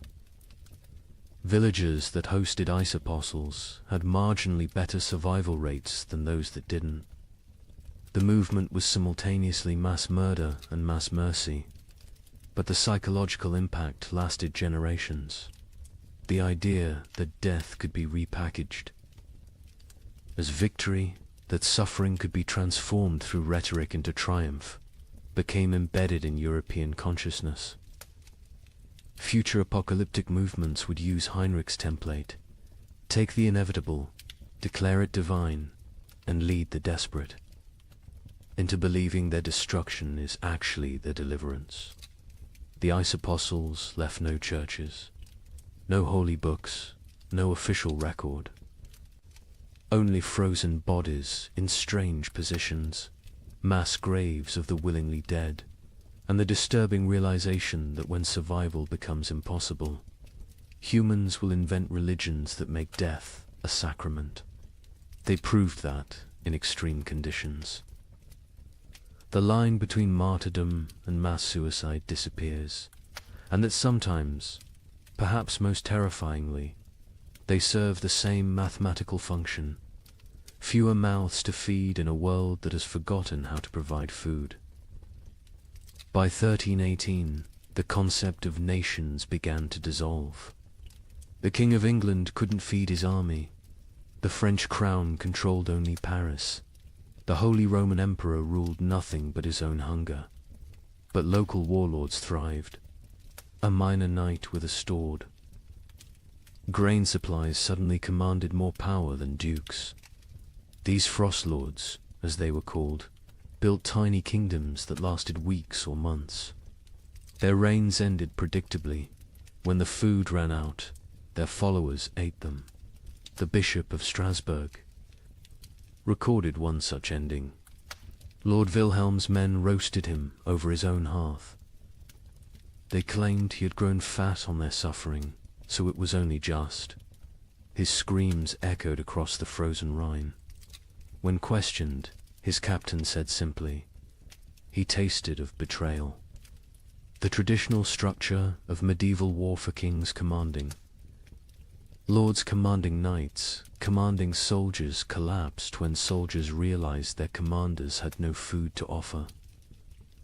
A knight's oath of fealty meant nothing to an empty stomach. By early 1318, Europe had fractured into thousands of micro-kingdoms, each centered around whoever controlled food. Sir Roderick of Ghent, a minor knight with no title beyond his sword, became more powerful than the Duke of Burgundy simply because he had discovered a monastery's hidden grain store. With 40 bushels of wheat, he recruited an army of 300 starving men. They called him the Wheat King, and for 6 weeks, he ruled a territory spanning 3 villages. His reign followed a pattern that would become horrifyingly common. Week 1. Triumphant distribution of food to followers. Week 2. Strict rationing. As reality set in. Week 3. Increasingly desperate raids on neighboring territories. Week 4. Internal conflicts over dwindling supplies. Week 5. The mathematics becoming clear. Week 6. The inevitable conclusion. A surviving member of Roderick's band, Thomas the Miller, testified, "We knew by week 5 that the grain would run out." Roderick knew too. He stopped eating, said he was fasting for victory. Really, he was trying to stretch supplies. But you can't lead starving men if you look fed. When the last grain was gone, we looked at him still healthier than us, despite his fasting, and made the only logical decision. He'd fed us for 6 weeks with wheat. He'd fed us for 3 more days with himself. These frost lords emerged everywhere, their tiny kingdoms rising and falling like waves. A tax collector with a hidden cache became Lord of Calais for 11 days. A merchant who'd hoarded salt pork ruled Antwerp for a month. A priest who'd discovered Roman-era grain stores in ancient ruins declared himself Pope King of Regensburg, and lasted 2 months before his congregation ate him during what they called the True Communion. The Bishop of Strasbourg's account of Lord Wilhelm provides the most detailed description of how these micro-kingdoms operated. Wilhelm had been nobody, a 3rd son of a minor lord, trained for priesthood but turned soldier. When the famine began, he was guarding a river crossing that nobody used anymore. But beneath that crossing, in caves known only to smugglers, lay tons of preserved food from decades of illegal trade. Wilhelm emerged from obscurity like a demon from ice, the bishop wrote.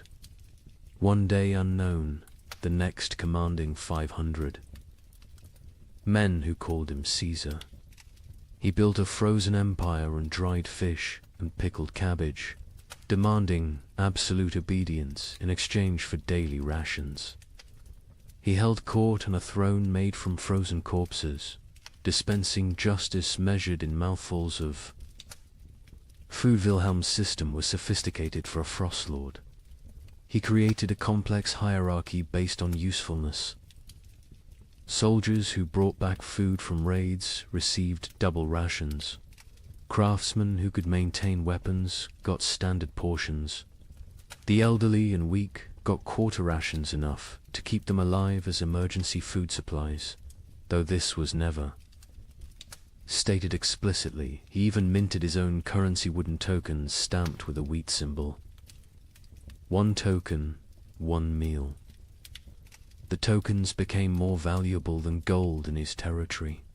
People murdered for them. Families sold children for them. The tokens were power crystallized into wood. But Wilhelm made the classic Frostlord mistake, he believed. His own mythology. He started eating more, justifying it as maintaining strength for leadership.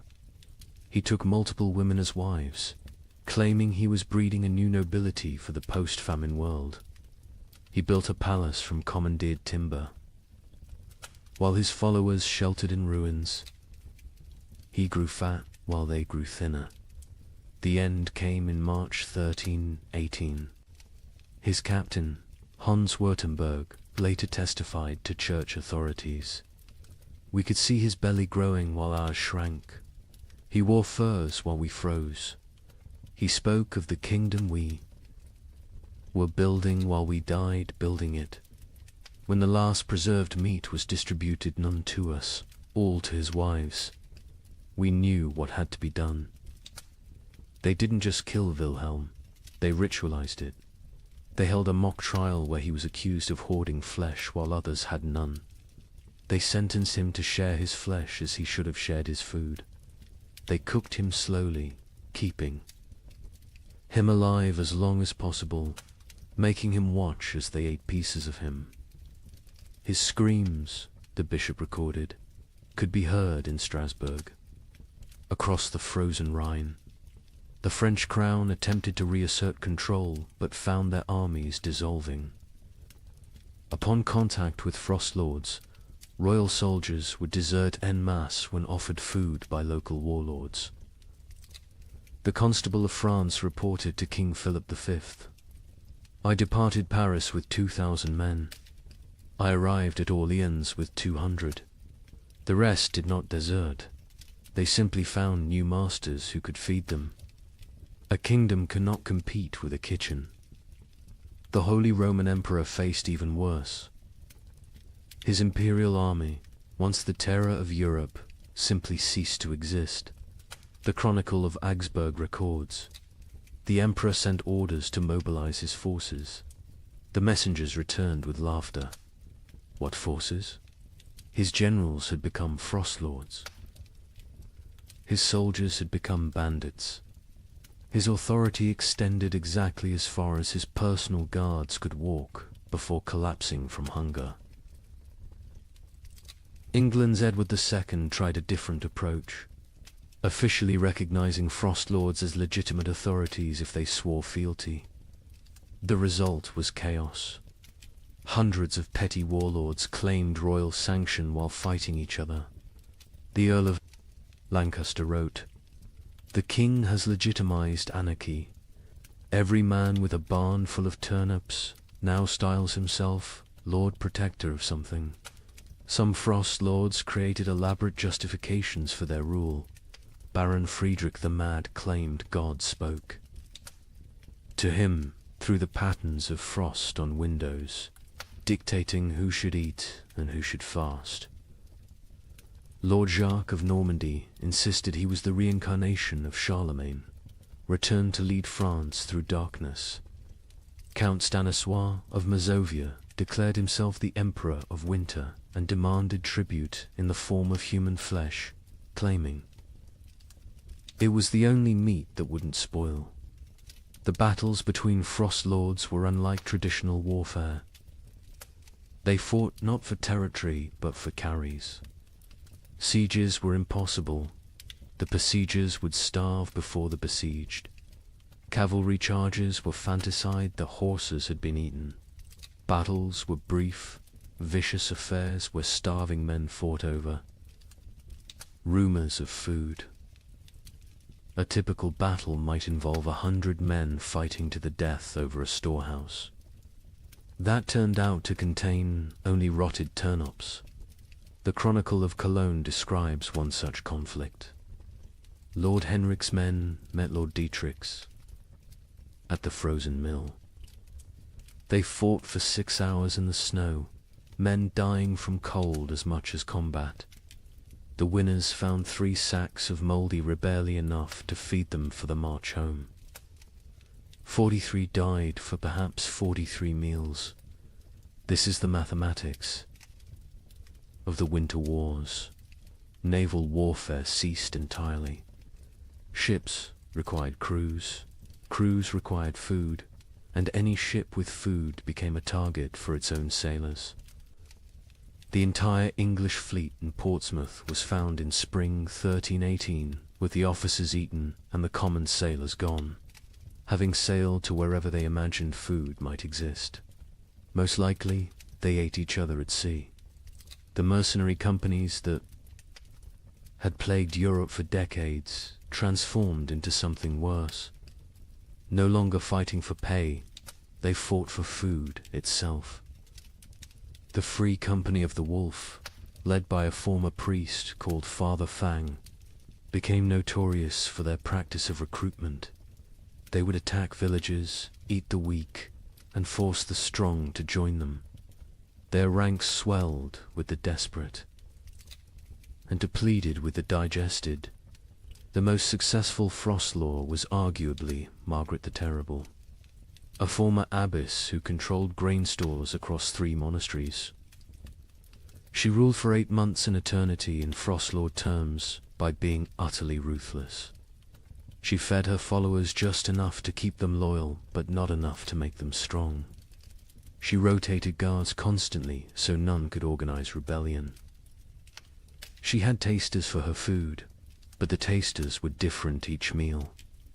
Chosen by lottery, her end came not from rebellion, but from mathematics. She calculated she could survive another month on remaining stores. Her followers calculated she was the only remaining store.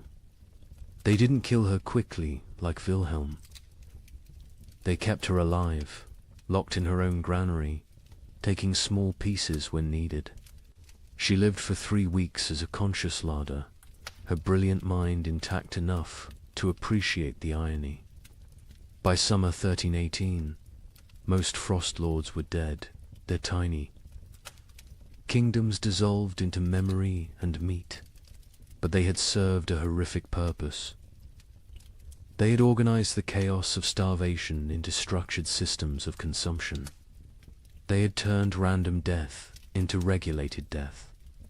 They had made the unbearable bearable by giving it hierarchy and meaning. A surviving chronicle summarizes the winter wars perfectly. Nations require shared purpose. Kingdoms need common cause. But in the frozen years, the only shared purpose was survival. The only common cause was calories.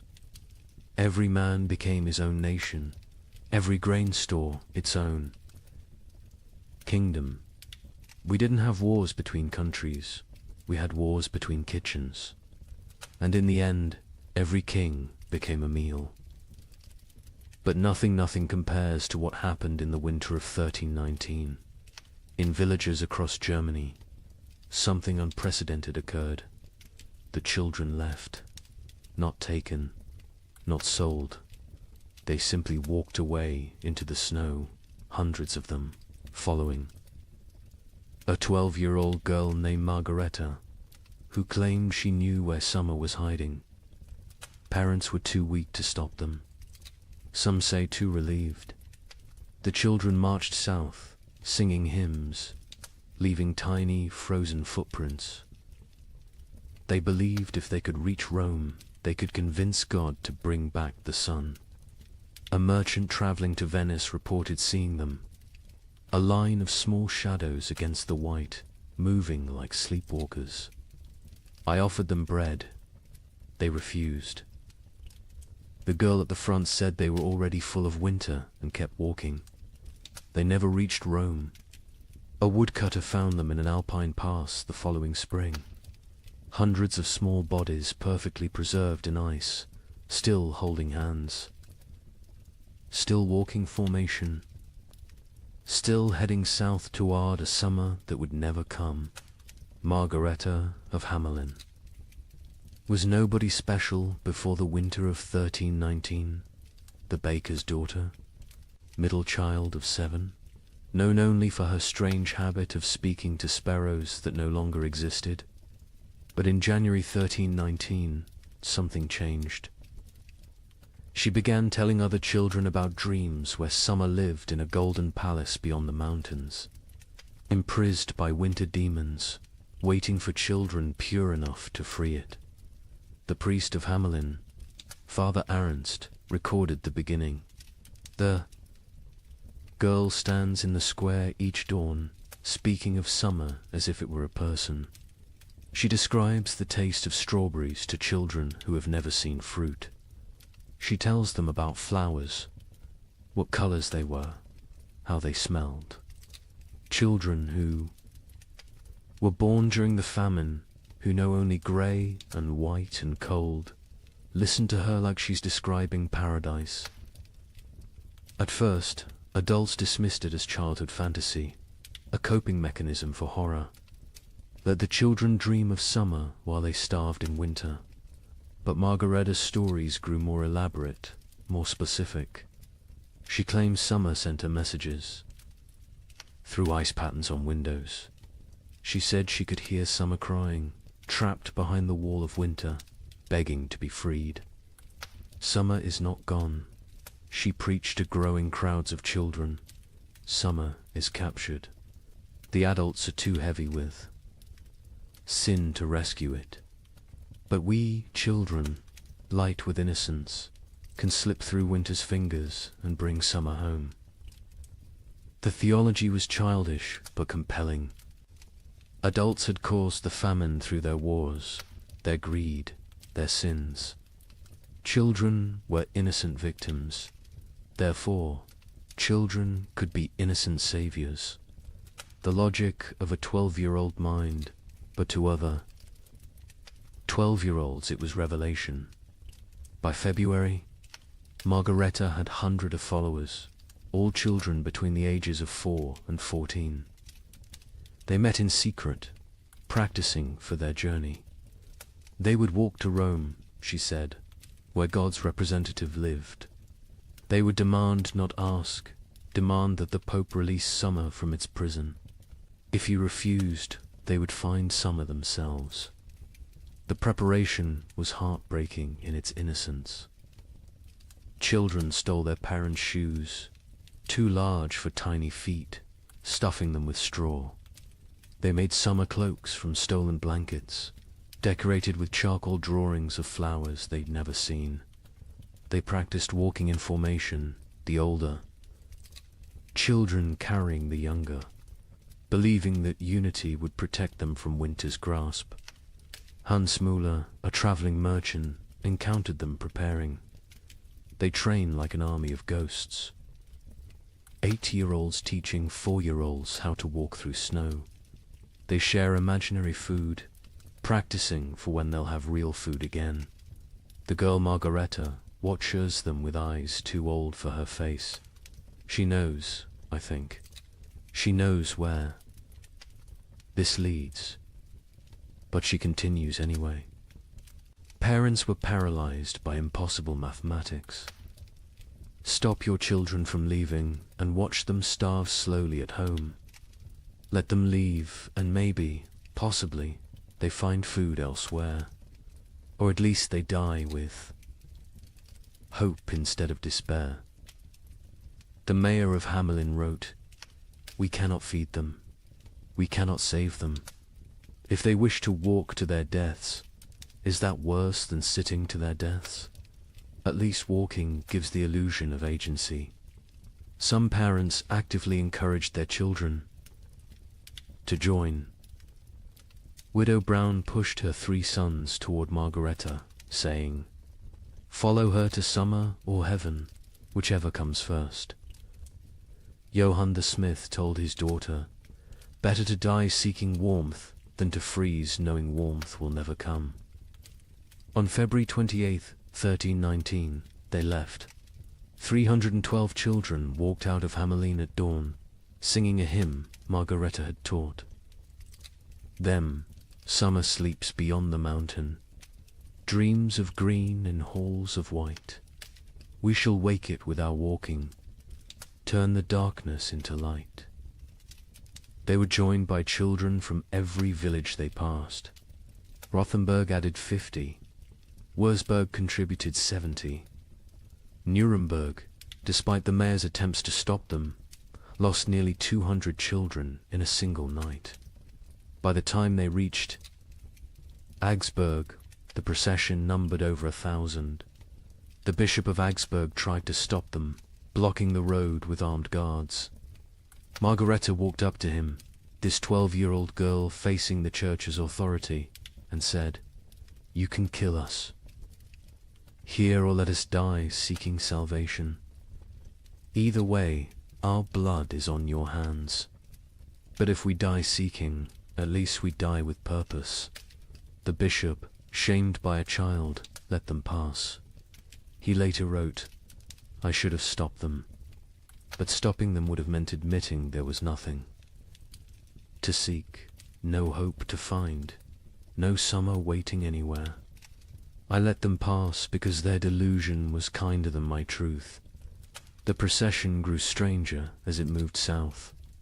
Children who could no longer walk were pulled on makeshift sleds. Those who died were not left behind.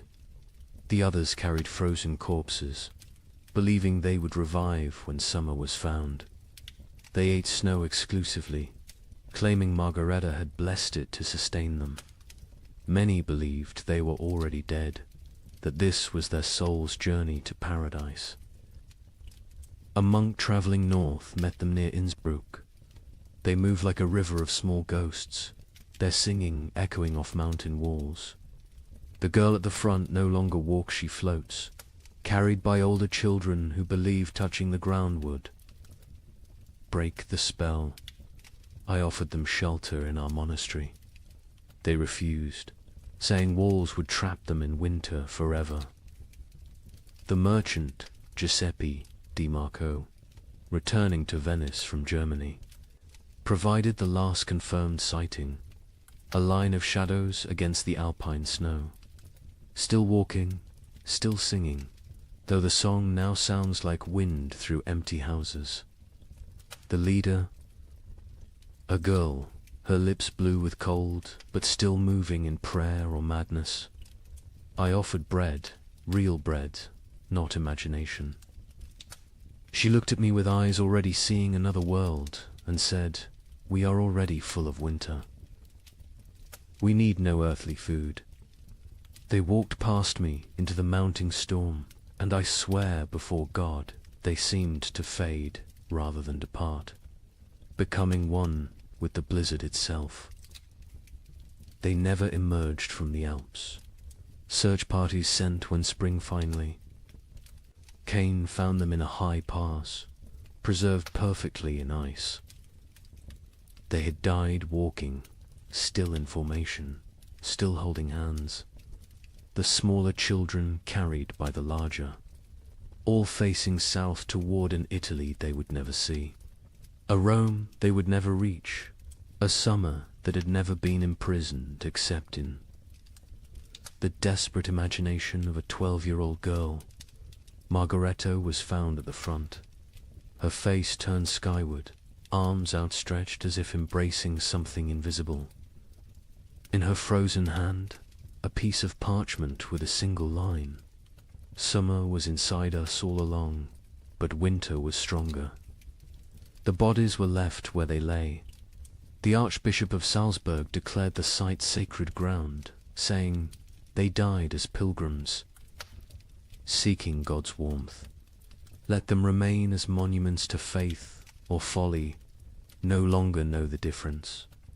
But the story doesn't end with their deaths.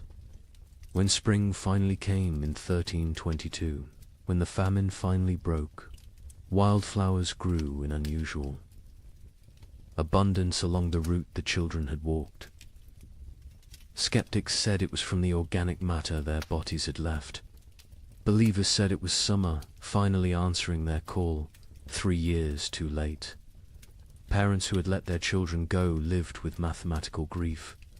They had solved the equation of survival by subtracting their offspring. Most went mad. The baker of Hamelin, Margaret's father, spent his remaining years making bread he would leave outside his shop each dawn for when the children returned from summer. He died calling Margareta's name, swearing he could hear her singing. The children's crusade of frost became mythology before the last body was found. Some claimed the children had found summer and stayed there, unable to return. Others said they had become the spirits of winter, doomed to walk the Alps forever, searching for warmth that doesn't exist. A few insisted they had seen the children in dreams, playing in fields of grain, finally warm, finally fed, finally free. A chronicler in Vienna wrote the definitive epitaph. They were children who had never known spring, following a child who dreamed of summer, seeking a warmth that had died before they were born. They walked to their deaths with more purpose than most live their lives. They failed to find summer, but they succeeded in escaping winter, which may have been the only success possible. The children's crusade of frost represents the absolute, nadir of the great famine, not the death of hope, but hope itself becoming death's agent.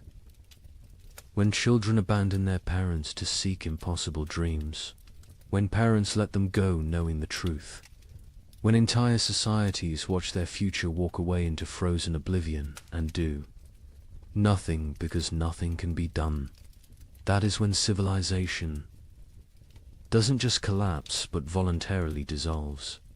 Yet there's something else in this story, something that explains why it haunted Europe for generations. Those children, doomed and deluded, chose their fate. In a world where death was certain, they chose to die seeking rather than waiting.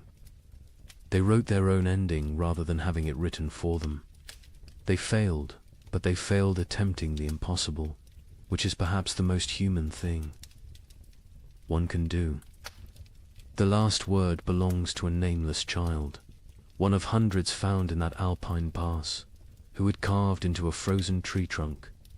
We came to find summer. We found each other. That is enough.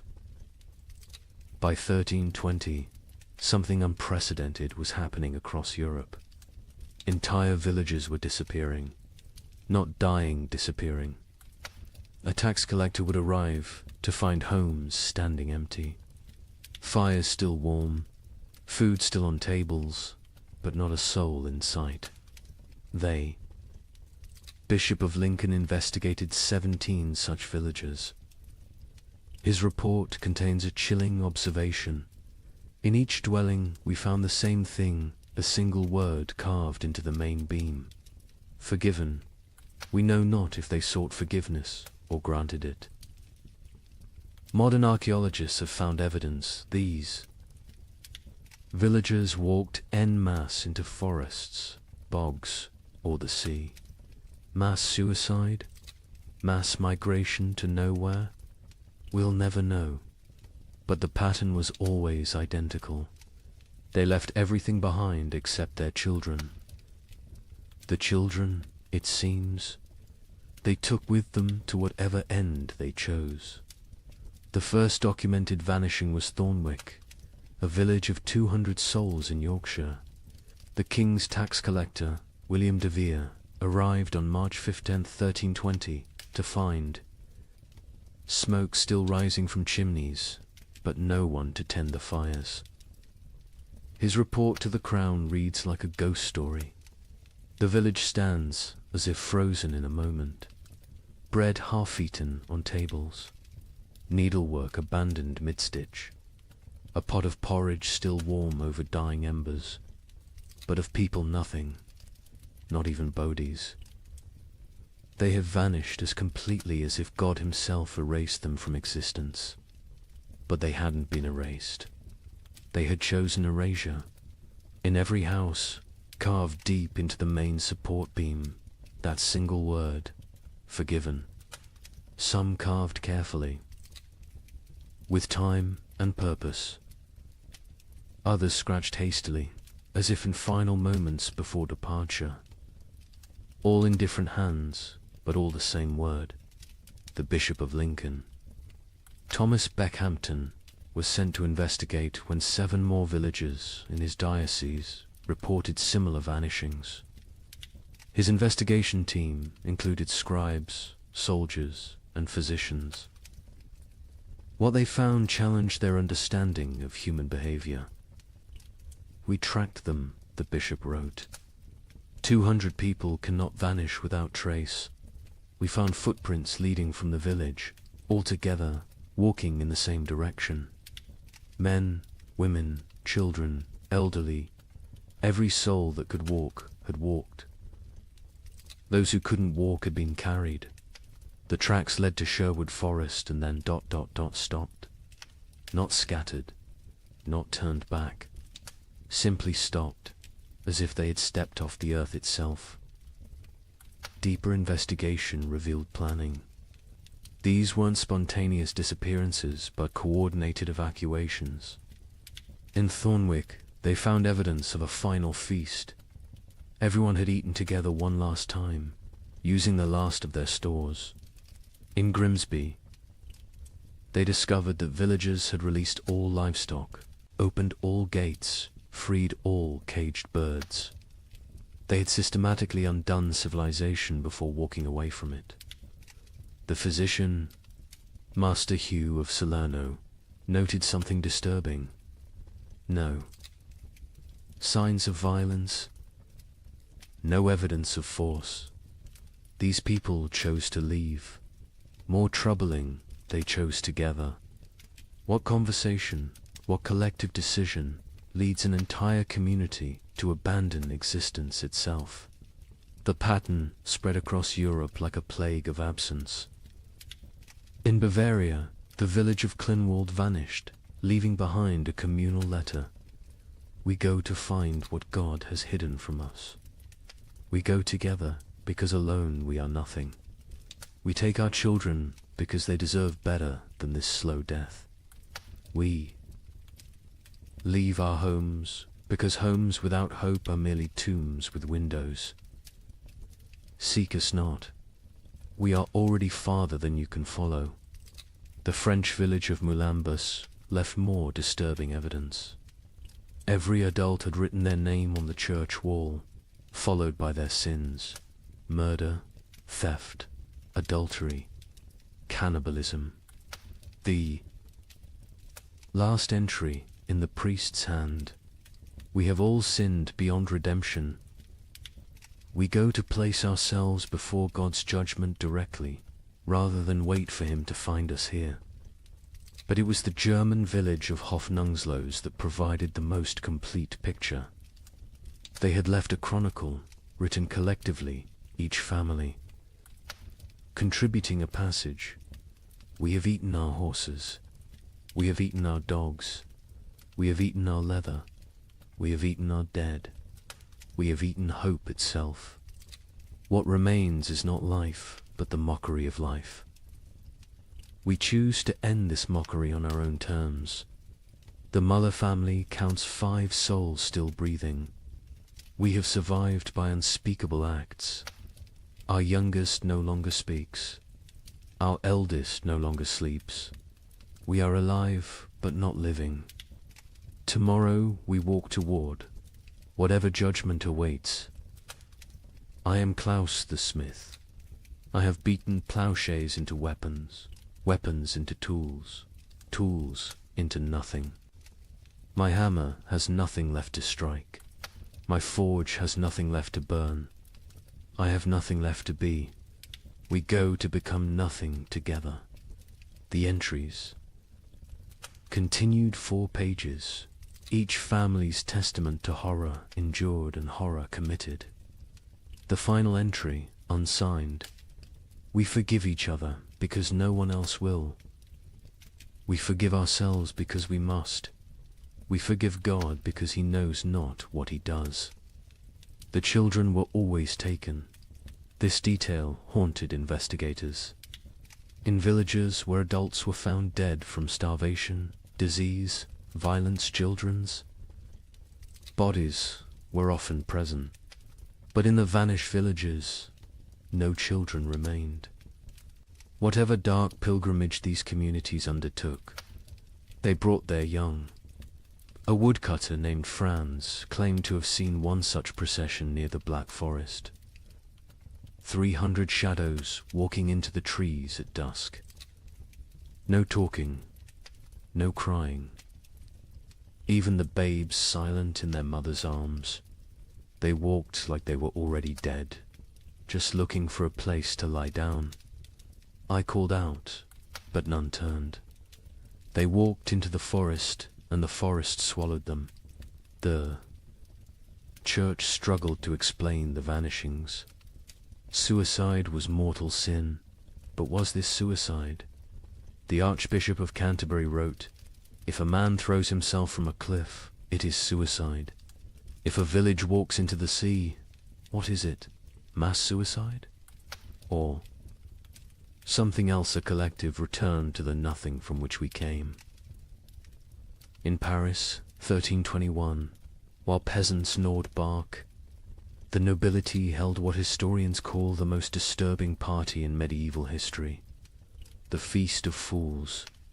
Organized by Count Robert of Artois, it was meant as defiance against death. Here's what happened. Nobles dressed as peasants, peasants dressed as nobles. They served courses of elaborately prepared nothing, empty plates dressed with garnishes of straw. They held mock executions where the condemned gave recipes for cooking leather. They crowned a skeleton as May Queen, but the climax was the last. Supper 13 nobles drew lots.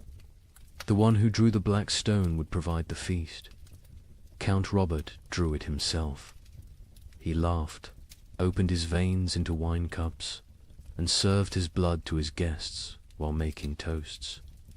He bled to death. Standing, cup raised, still smiling. The chronicle states, none stopped drinking until the cup was empty. The invitation had arrived on vellum worth more than most Parisians would see in a lifetime, written in gold ink that could have been traded for bread.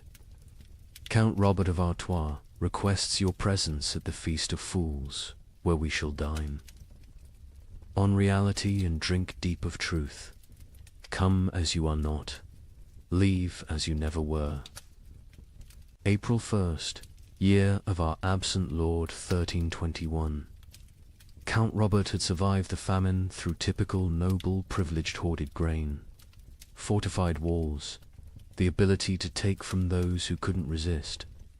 But something had broken in him when his youngest daughter died not from starvation, but from abundance. She'd found his hidden honey store, eaten herself to rupture, died vomiting sweetness while Paris starved. He'd laughed when they found her body, and hadn't stopped laughing since. The feast's preparation was elaborate insanity. Robert spent the last of his wealth on decorations for serving nothing. He commissioned golden plates for emptiness, silver, chalices for air, elaborate centerpieces celebrating absence. The great hall of his chateau was transformed into what witnesses called a cathedral of mockery. Lady Isabel de Valois, who survived the feast, left the most complete account. We arrived to find reality inverted. Servants sat at the high. Tableware in our clothes rob had demanded we exchange garments at the door. We nobles served them, dressed in rags that stank of death. But the servants were more disturbed than we. They knew this game could only end badly for them. First course was soup of memories. Empty bowls filled only with steam from heated stones. Guests were required to describe what they tasted. Duke Philippe claimed he tasted his mother's fish stew. Countess Marie swore she could taste strawberries. Baron Henry said he tasted his own death and was asked to be more specific about the flavoring. Robert presided over this madness dressed as Death himself, black robes, skull mask, scythe resting against his chair. But he'd modified the costume. Death wore a crown of bread loaves, molded and painted gold, technically edible but deliberately withheld. Death is the only one eating well these days, he announced, so I dressed appropriately. The second course was meat of mathematics, elaborately garnished platters containing nothing but written equations. If one person eats for 3 days, 3 people eat for 1 day, or 9 people eat for 4 hours. Solve for X, where X equals survival. Guests were required to eat the paper, chewing their calculations, swallowing their arithmetic. The Duke of Orleans choked on a particularly complex formula involving compound interest in human flesh. Between courses, entertainment, a troupe of starving actors performed the tragedy of abundance, a play where King Midas starved surrounded by golden food.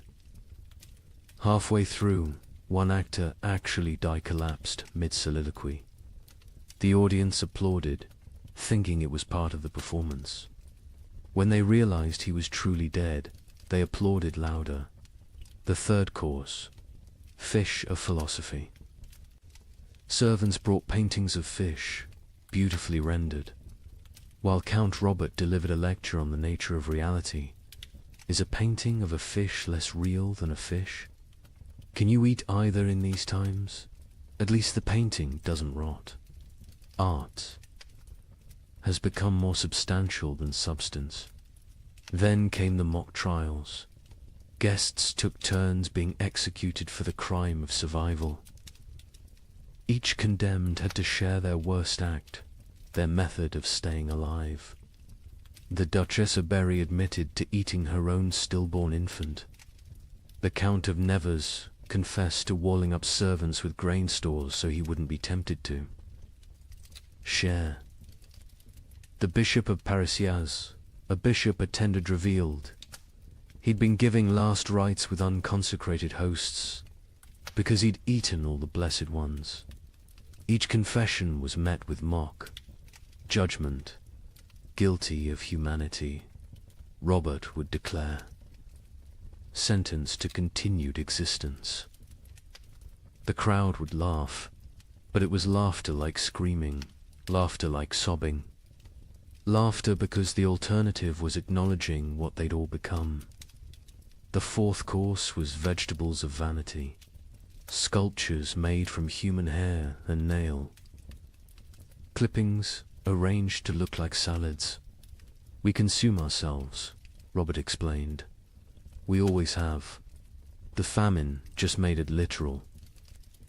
Guests were required to eat these too. The Marquis de Toulouse vomited immediately. He was forced to eat that as well. Nothing wasted, Robert insisted. That's the new nobility. The entertainment grew darker. A puppet show where marionettes made from human bones performed a harvest dance. A choir of orphans singing recipes for preparing leather. A juggler tossing skulls who revealed, mid-performance, that they were his own children's skulls. The audience couldn't tell what was performance and what was confession. The fifth course, bread of betrayal. Actual bread appeared, one small loaf. The room went silent. Real food, after hours of elaborate nothing. Roberts explained the game. Tell us who you killed for food. The best story wins the bread. What followed was an auction of atrocity. The Baron of Anjou described smothering his elderly mother to inherit her hidden grain. The Countess of Blois explained how she'd poisoned her husband when she discovered he'd been secretly eating while she starved. The Duke of Normandy won with his tale of hosting a dinner party, serving his guests his own son, then revealing the truth after they'd eaten. He took one bite of the bread and vomited blood. The bread was made from sawdust and painted to look real. The sixth course, wine of wisdom. Empty goblets that guests had to fill with their own fluid stares, saliva, blood, whatever they could produce. We toast to truth, Robert declared. The truth that we are bags of liquid pretending to have purpose. They drank their own essences while Robert laughed and laughed and laughed. Then came the moment that would define the feast in history. Robert announced the Last Supper, 13 volunteers to recreate Christ's final meal. but with a twist. They would draw lots. 12 would feast. 1 would be the feast. The volunteers came forward, 12 nobles, so broken by horror they'd embrace any ending. Robert himself was the 13th. They drew carved bones from a jeweled box. Robert palmed the black bone, ensuring he drew it. Everyone knew. No one spoke. "I am the feast," he announced with genuine joy. "I am bread and wine. I am flesh and blood. I am the only honest noble lefty. Give myself to be consumed." He opened his veins with ceremonial precision, not to die quickly, but to fill 13 cups. He made toasts as his blood flowed, to abundance. Nervous laughter to the feast that never ends. Desperate drinking to the truth that we're all already dead. Silence, except for swallowing. He conducted himself like a summer lay describing vintages. Note the iron undertones, the hint of despair, the full body of wasted life. He grew paler with each toast, but never stopped smiling. Drink deep, friends. I'm a vintage that won't be repeated. The guests drank because stopping would mean acknowledging what they were doing.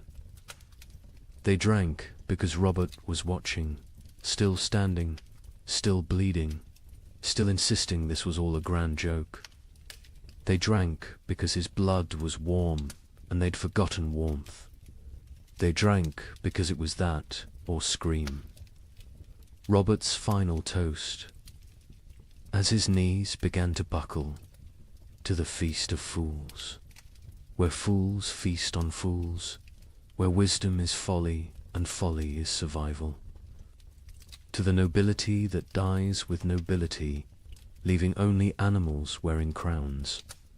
To the joke that God played on us, and the joke we play back. To the end that never ends, and the ending that never he fell forward. Cup still raised, smile still, fixed. Dead before he hit the ground, but somehow still laughing. The guests sat with empty cups, full stomachs, and the knowledge that they'd literally drunk noble blood while dressed as peasants in a world where symbolism had become sustenance. The aftermath was swift and terrible. The servants, Forster, watched nobles drink noble blood, revolted, not politically aside. They stripped off the noble clothes, fled the chateau, most walking directly into the Seine to drown.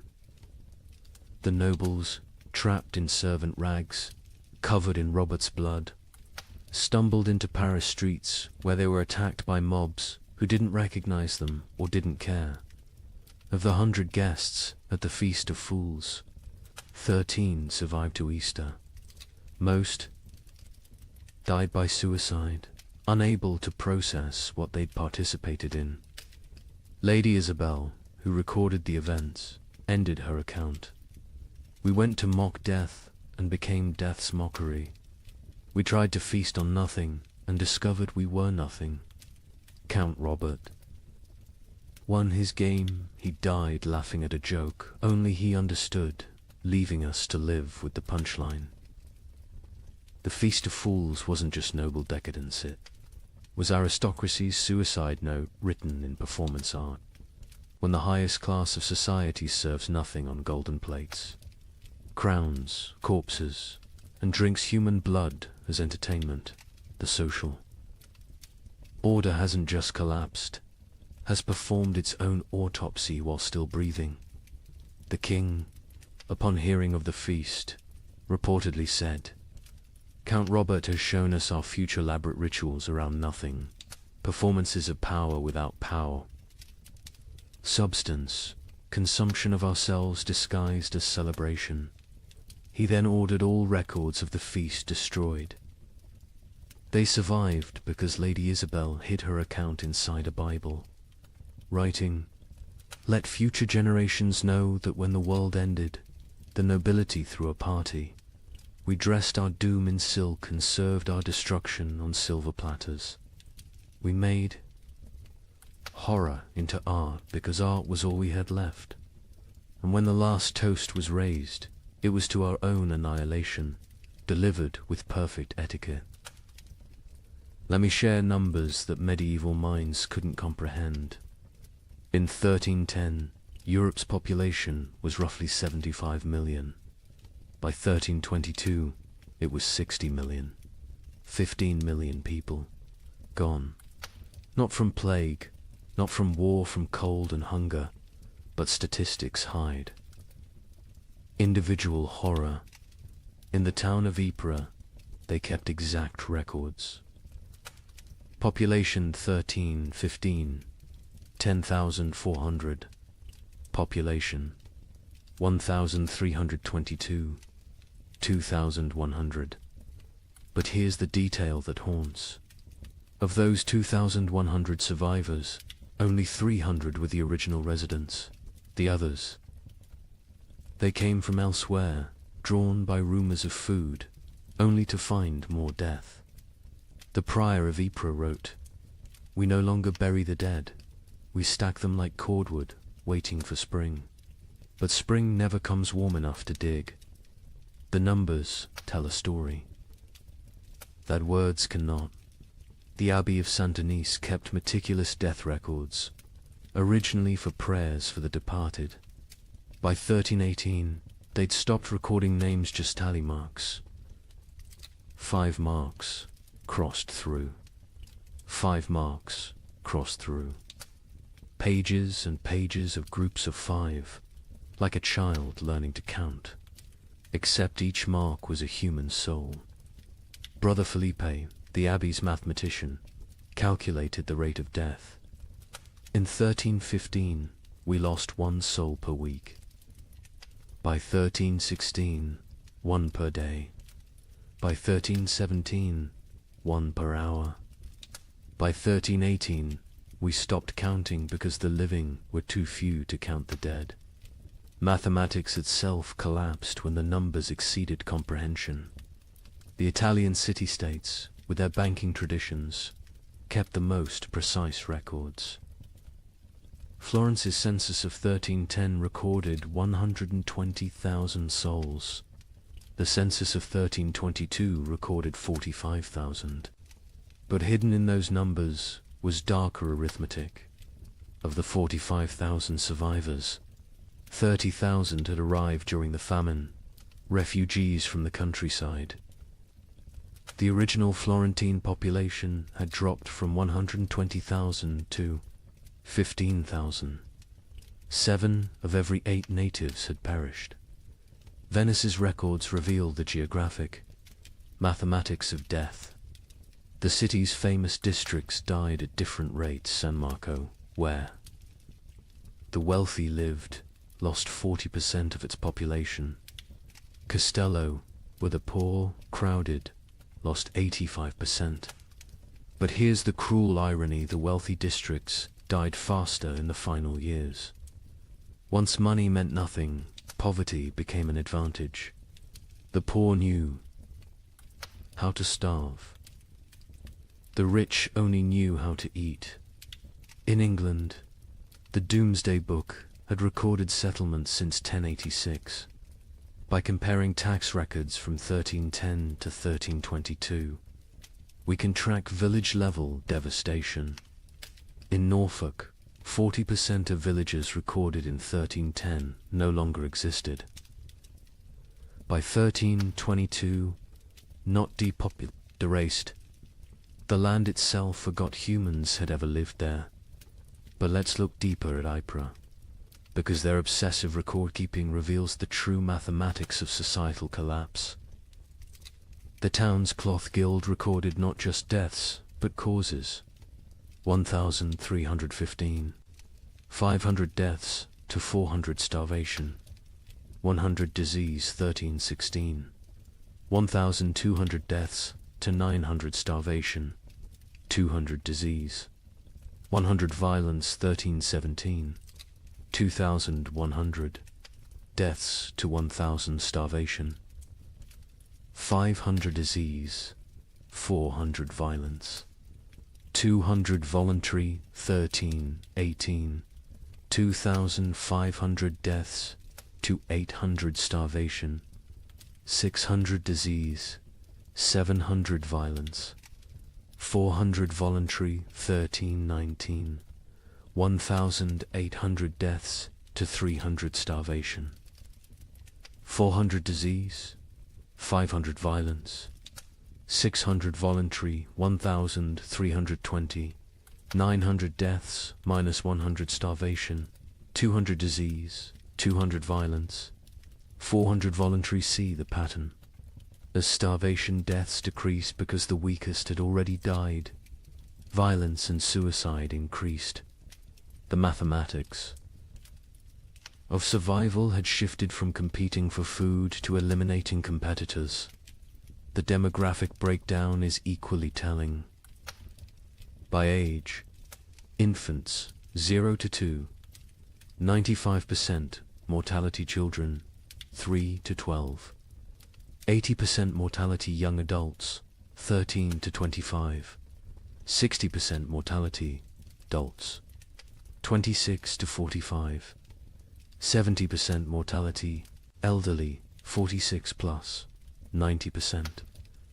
Mortality, the young adults survive best old enough to fight, young enough to endure. Children and elderly died first, too weak to compete. But adults in their prime died at higher rates than young adults. Why? They had families. They gave their food to their children, starved themselves for others. Love was mathematically lethal. The gender mathematics were brutal. In 1315, Ypres had roughly equal numbers of men and women. By 1322, there were 3 men for every woman. Not because women were weaker, because women fed their children first, their husbands second, themselves last. Maternal sacrifice showed clearly in the survival statistics.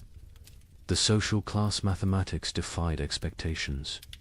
Nobility, 60% mortality clergy, 50% mortality merchants, 70% mortality craftsmen, 75% mortality peasants, 80% mortality beggars, 40% mortality beggars. Survived best. They already knew how to live on nothing. The nobility, despite their resources, died from inability to adapt. Merchants died because their profession became meaningless. But beggars, they thrived in a world that had become universal beggary. The geographic distribution created what scholars called death shadows. Cities drew refugees from the countryside, creating rings of escalating mortality. Paris, with a 1310 population of 200,000, had 80,000 survivors in 1322. But the villagers within a day's walk of Paris, complete annihilation. They'd all walked to the city seeking food, died in the streets, their homes becoming ghost towns. The monastery of Cluny mapped deaths across their network of abbeys.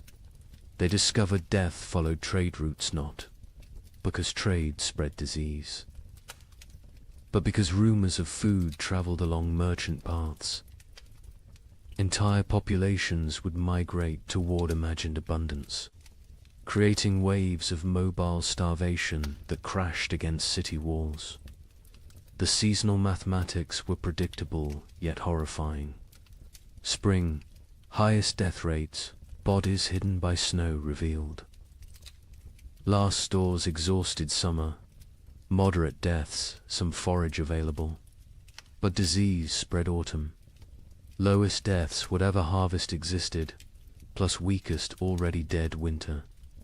Rising deaths, cold, multiplying hungers, lethality, but within those seasons. Specific dates showed spikes. Christmas saw mass suicides. The contrast between religious celebration and reality broke minds. Easter saw violence spiked, the promise of resurrection mocked by death's omnipresence. Harvest festivals became killing fields as communities fought over failed crops. The birth rate mathematics were perhaps most tragic. In 1310, Ypres recorded 400 births. In 1316 to 200 births. In 1318, 50 births. In 1320, 12 births. By 1321, 0. Not 0, recorded 0, occurred. Women stopped conceiving, bodies too starved to support pregnancy. Those who did conceive miscarried, or gave birth to stillborn children. An entire generation unborn. The marriage mathematics inverted. In 1310, Ypres recorded 200 marriages. In 1320, they recorded 400. Why the increase during horror? Survival partnerships. Widows with food, marrying widowers with shelter. Children married to combine family resources. Marriage became merger. Love replaced by mathematics. The death-to-burial ratio reveals societal collapses. Progression to 1,315. One death equals one burial, 1316. Two deaths equals one burial, 1317. 5 deaths equals one burial, 1318. 10 deaths equals one burial, 1319. 20 deaths equals one burial, 1320. Burial ceased. Bodies stacked or burned. The prior of Ypres wrote, "We have built pyramids of the dead, frozen corpses stacked like masonry, mortared with ice. Come spring, they will thaw and collapse, but by then, who will remain to care?" The economic mathematics were absurd. The price of wheat increased 2,000% between 1315 and 1320, but expressing it as percentage obscures the reality. In 1315, a penny bought a loaf. In 1320, a year's wages couldn't buy a crumb. Money became meaningless. The only currency was calories. Distance mathematics changed. In 1310, a healthy person could walk 20 miles per day. By 1320, survivors could manage perhaps 2 miles. The world shrank as human capability decreased. Villages 10 miles apart became unreachable foreign lands. Geography expanded as humans contracted. The theft mathematics reveal moral collapse. 1,315. 100 thefts. Mostly grain, 1316. 500 thefts. Anything. Edible, 1317. 1,000 thefts. Including clothing and fuel, 1318. 2,000 thefts. Including children, 1319. Theft became meaningless. Nothing left to steal. The murder mathematics followed similar patterns, but with a crucial difference. Murders peaked in 1318, then declined not from returning morality, but from lack of strength. By 1319, people were too weak to kill. Violence required carries nobody could spare. The migration mathematics created empty zones and death clusters. Rural areas emptied as survivors walked to cities. Cities became graveyards as refugees died in streets. The population didn't just decline, it concentrated, then collapsed. Like a star becoming a black hole, the linguistic mathematics were subtle but telling. The Ypres records showed declining vocabulary over time. 1315 records use varied, complex language. By 1320, the same. Scribes used perhaps 200 words repeatedly. Hunger had literally reduced their ability to think in complex terms. Survival required all cognitive resources. The time mathematics warped reality. Survivors reported years feeling like decades, days feeling like minutes. The prior wrote, "We have lived 7 years that feel like 70. I am 40 but feel 400. Time itself has starved, moving slowly like everything else dying." The children's mathematics were most heartbreaking. In 1315, Ypres had 3,000 children under 12. By 1322, 45. Of those 45, only 3 were from Ypres. The others were orphans who'd wandered in from elsewhere. Their origins unknown, their parents dead, their futures non-existent. An entire generation deleted. Here's the mathematical truth medieval minds couldn't grasp. Exponential death. When food production drops 50%, population doesn't drop 50%, drops 80%. Because that 50% reduction creates competition, disease, violence, and suicide that multiply mortality beyond the initial cause. Famine doesn't just kill through starvation, kills through the mathematics of social collapse. The final statistic, the one that captures the true horror of the 15 million who died. Historians estimate only 5 million died directly from starvation. The other 10 million died from what starvation created: disease, violence, suicide, exposure, accidents caused by weakness, childbirth without resources, infections without medicine. 2/3 of deaths weren't from famine, but from famine's mathematics. The prior of Ypres' final entry, dated March 1322.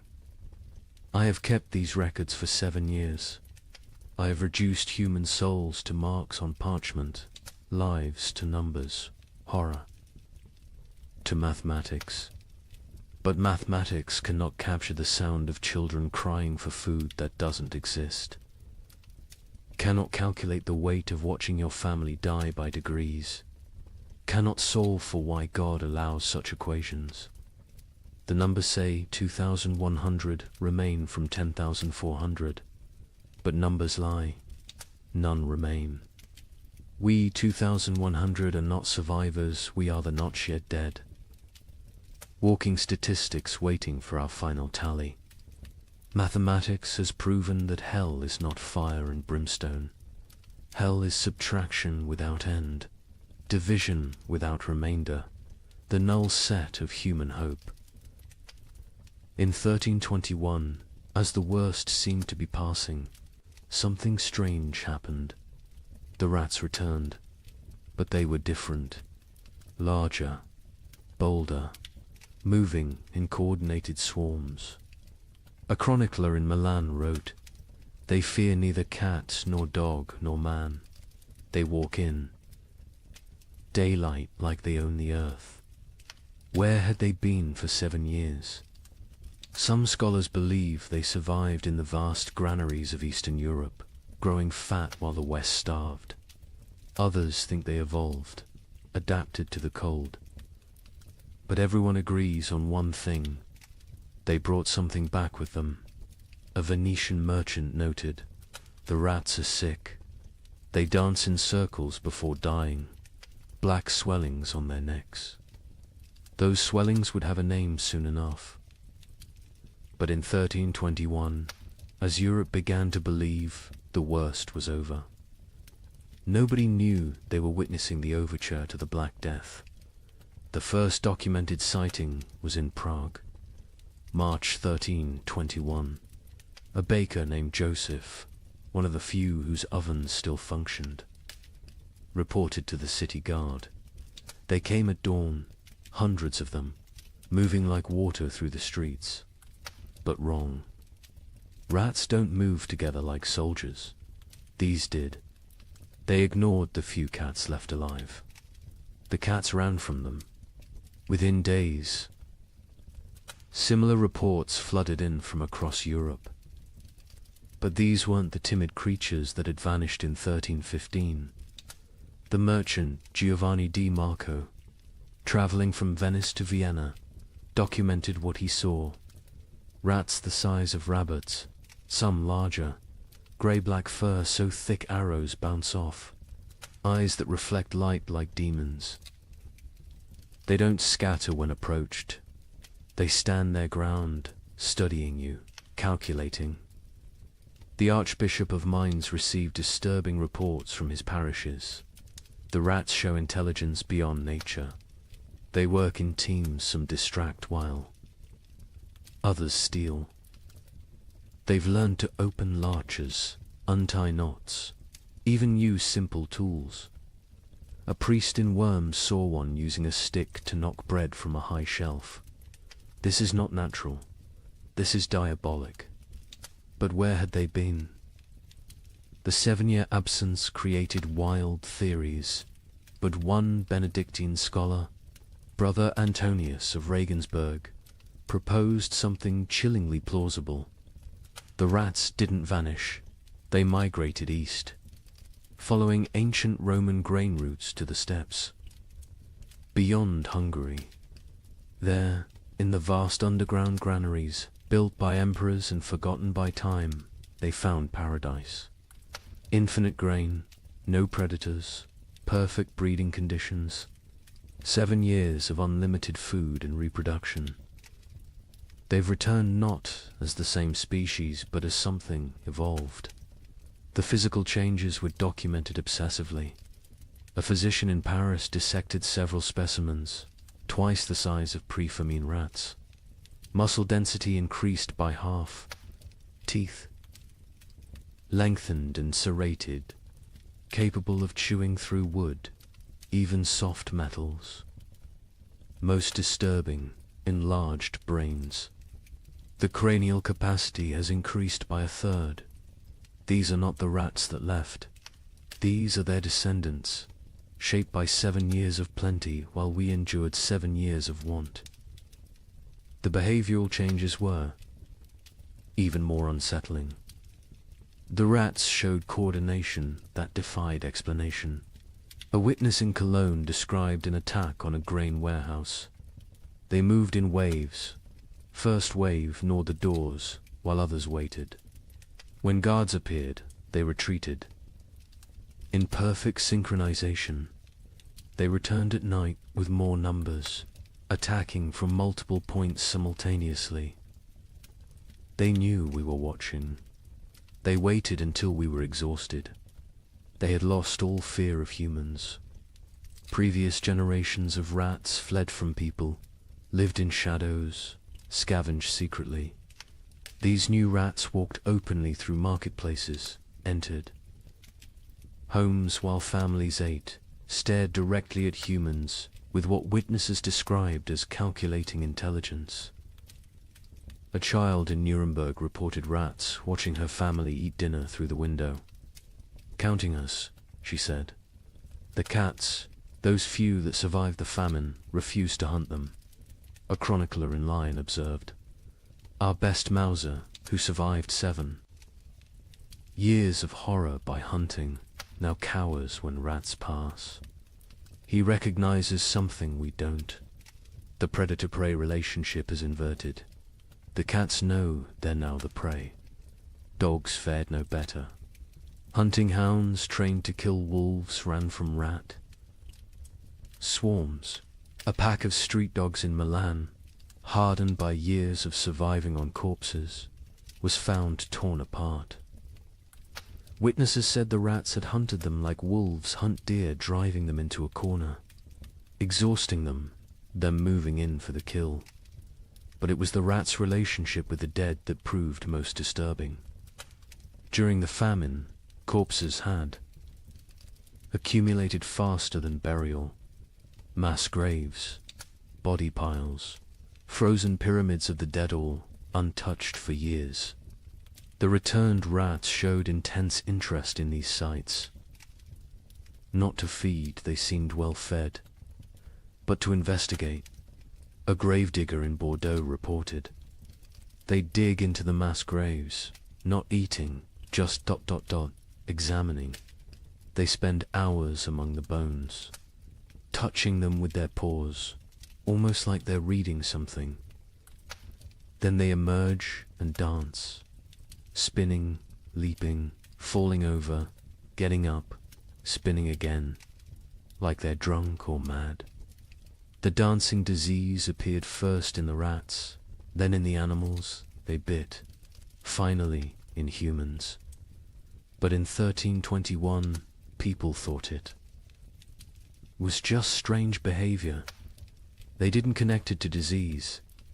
Why would they? The rats looked healthy, even robust. Larger, stronger, more vital than any rats in memory. An Italian merchant named Carlo Benedetti made the crucial observation that historians would later recognize as prophetic. The rats congregate at trade routes, ports, and crossroads. There, not seeking food, food exists everywhere now, that so few remain to eat it. They're positioning themselves along human movement patterns, waiting, but for what? The rats showed particular interest in the remaining churches and monasteries. Brother Francis of Assisi documented their behavior.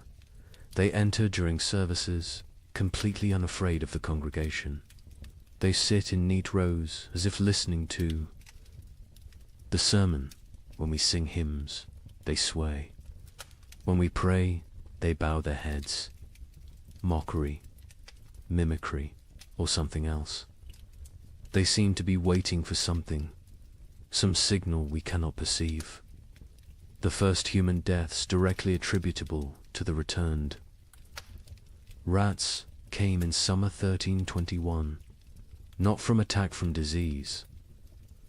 A family in Bruges who'd been bitten while defending their grain store fell ill within days. The symptoms were unlike anything seen during the famine. High fever, delirium, and most distinctively, black swellings in the neck, armpits and groin. The family died within a week, but not before describing their hallucinations. The rats speak to us in dreams. They show us cities of the dead, kingdoms built in grave earth, empires of bone and plague. They promise us citizenship and then Acropolis if we stop fighting and accept the gift they bring. Medical professionals were baffled. A physician in Prague wrote, "The disease is nothing like the starvation, sickness, or winter plague. It burns through bodies like fire through dry wood. The black swellings appear where the body fights hardest, lymph nodes swelling with failed resistance. But, strangest of all, the victims dance before they die, just like the rats." The dancing sickness spread from the bitten to their families, from families to neighborhoods, from neighborhoods to districts. But in 1321, it was still contained, still rare. Most who died that year still died from famine's lingering effects. The new plague was just beginning its incubation, both in human bodies and human societies. The rats' intelligence manifested in increasingly complex ways. They learned to avoid traditional traps, poison, and hunting methods. They developed new social structures: scout rats who tested food for danger, guard rats who watched for threats, even what appeared to be leader rats who directed group movements through series of squeaks and gestures. A scholar in Vienna documented their learning capabilities. We captured one, intending study. Its companions spent 3 nights trying to free it, using increasingly sophisticated methods: leverage, distraction, even attempting to pick the lock with twisted metal. When they failed, they sat outside the cage in vigil until the captured rat died. Then they left. But the next night, our laboratory burned.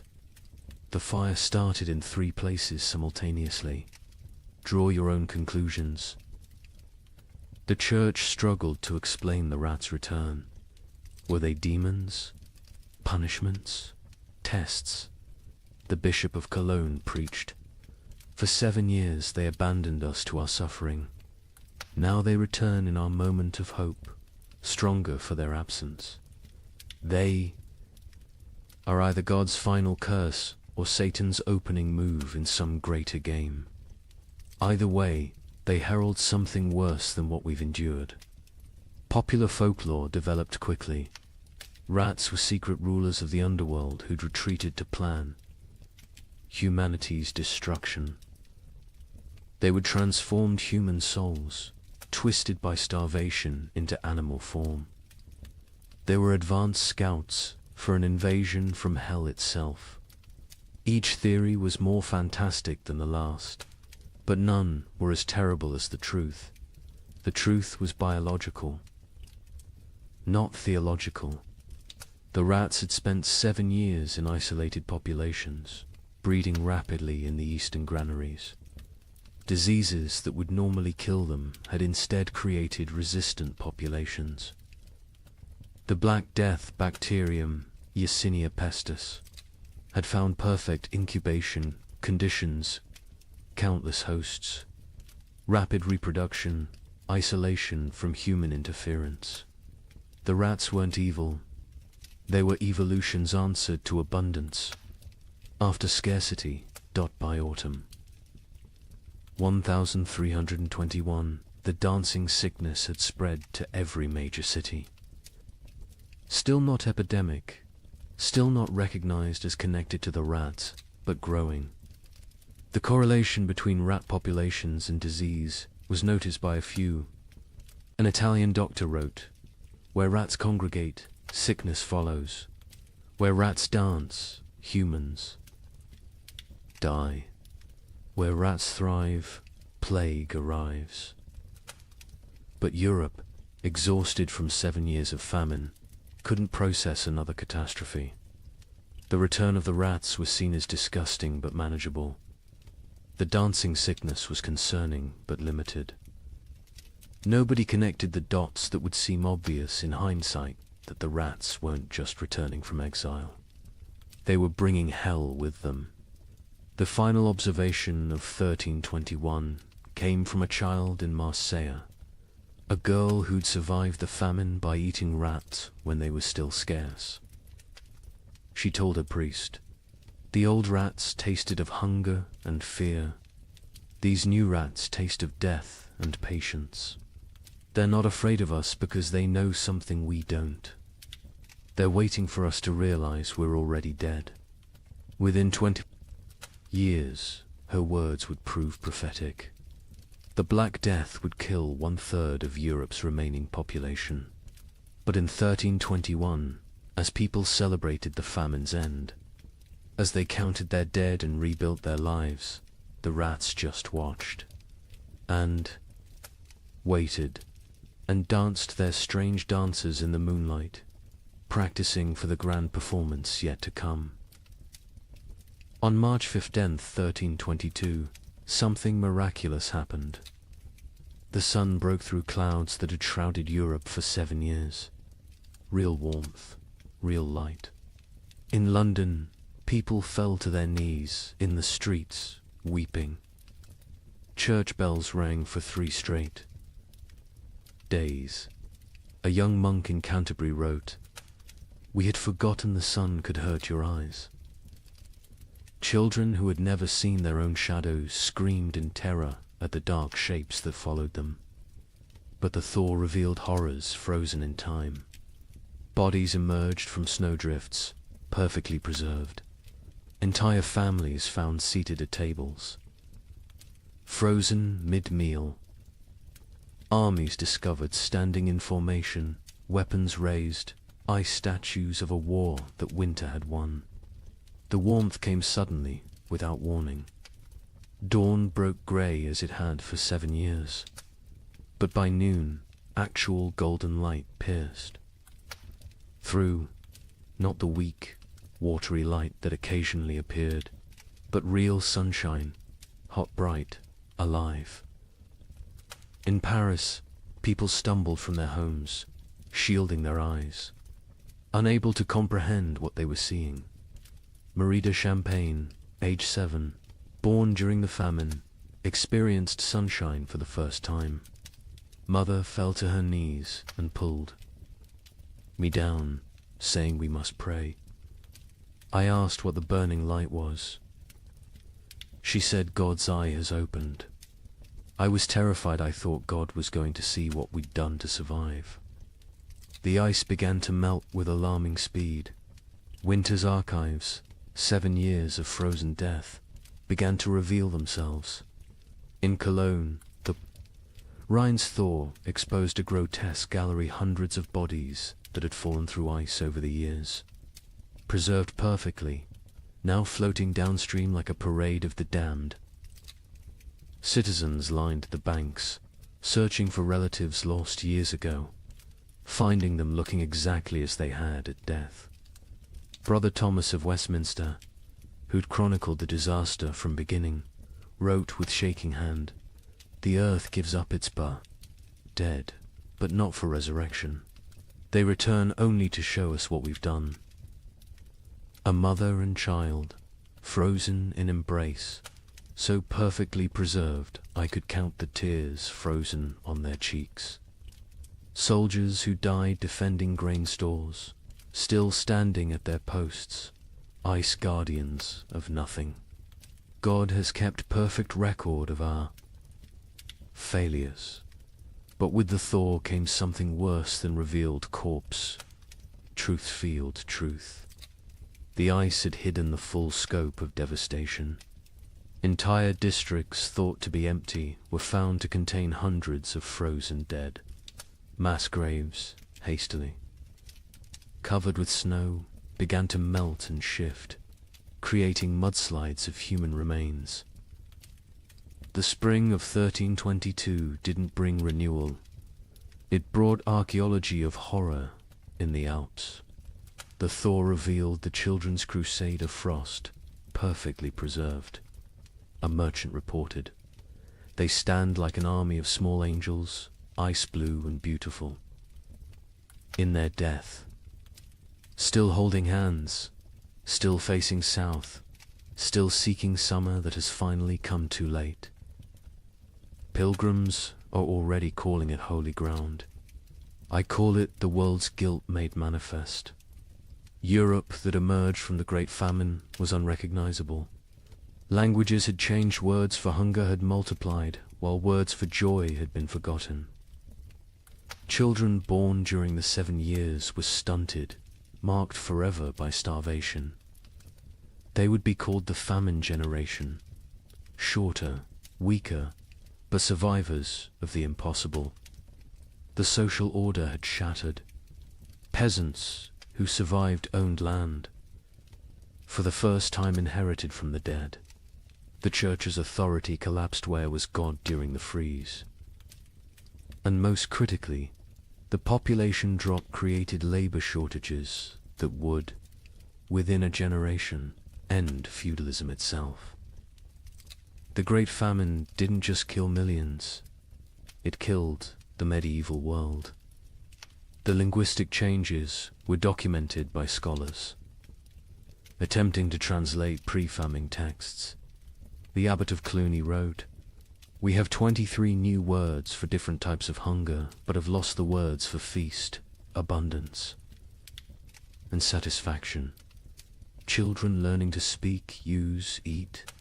As past tense only, they cannot conceive of eating as a present or future action. We've developed exact terms for the taste of leather, bark, clay, but forgotten words for flavors of meat." The famine generation bore physical marks that would last lifetimes.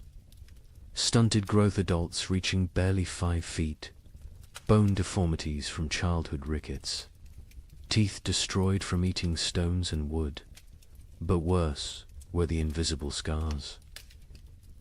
They hoarded food obsessively, even in plenty. They ate alone in darkness, unable to share meals. They counted every grain, weighed every crumb.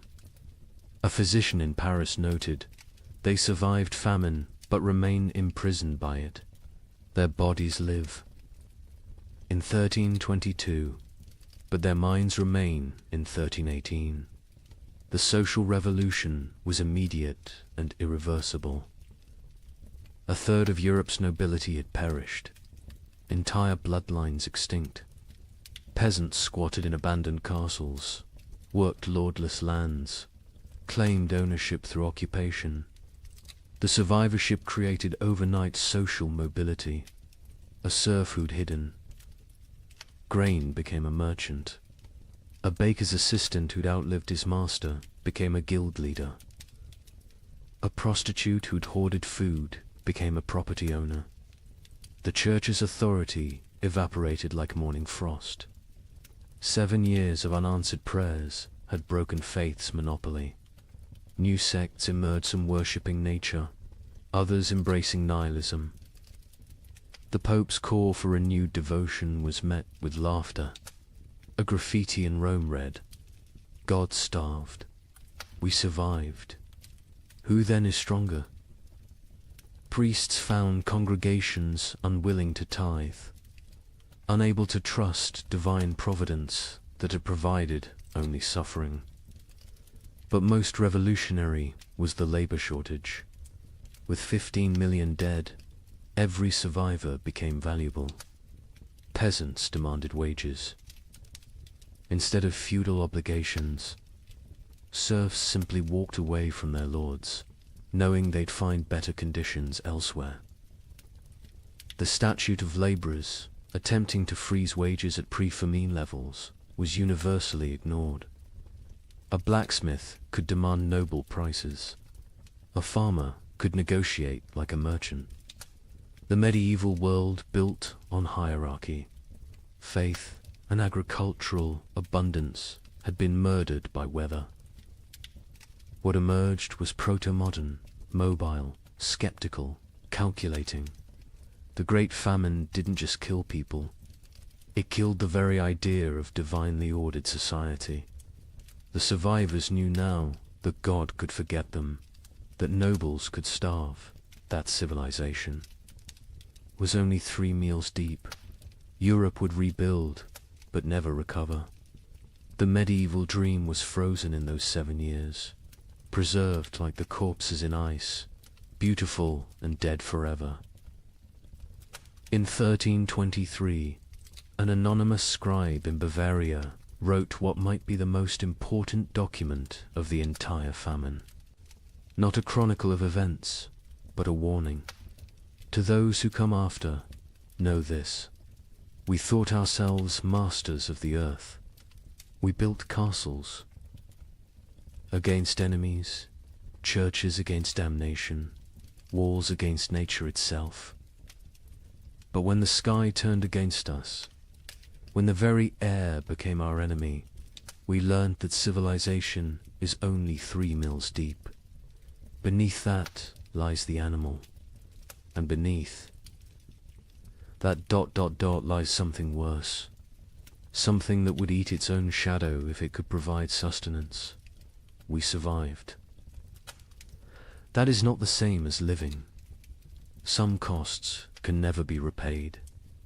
Some hungers never leave you, no matter how much you eat. We measured time in deaths. We measured love in shared suffering. We measured God in his absence. If the cold comes again, and it will come again, remember that the greatest danger is not the freeze. It's what the freeze reveals about your neighbor, about your family, about yourself. May you never be warm enough to forget what we learned in the cold. The document was found hidden in a monastery wall, wrapped in waxed cloth, deliberately preserved. The scribe continued, "I write this with fingers that consumed my own flesh. I write with eyes that watched my children choose which sibling would eat. I write with a soul that has been to hell and discovered hell is not fire. Hell is ice and the mathematics of survival. We who survived are not heroes. We are the ones who did what heroes couldn't. We chose ourselves over others. We calculated love against calories and chose calories. We learned that honor digests poorly, that mercy is a luxury of the fed, that civilization is just an agreement between people who aren't hungry yet. The sun has returned. The crops grow again. Markets open, bells ring. Children are born who will never know the taste of bark bread. They will call us the generation who endured. But endurance is just a prettier word for betrayal. Betrayal of everything we once believed. Made us human. When abundance returns, you will forget. You will must forget to stay sane. But someone should remember. Someone should know that we measured children's worth in weeks of food, that we drew lots for who would walk into winter, that we learned to distinguish the taste of different mortar. From ancient walls, so I leave this testament, not of what happened chronicles will tell that story, but of what we became. We became arithmetic. We became efficiency.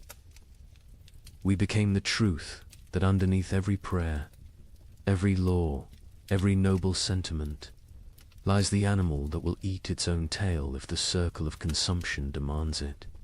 Remember us accurately, not as victims of weather, but as humans revealed. The cold didn't change us, it showed us, and what it showed can never be fully hidden again. The thaw has come. Summer returns. But we who survived carry winter inside us forever, a frozen seed that whispers, "This is what you really are. Everything. Else is just the dream of well-fed men." In the spring of 1315, a mother in northern England made an unthinkable decision.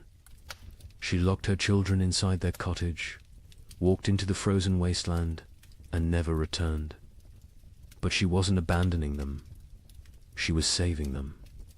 What she knew, what all of Europe would soon discover, was that the world itself was dying. The rain wouldn't stop. The cold wouldn't break. And for the next 7 years, winter would reign supreme.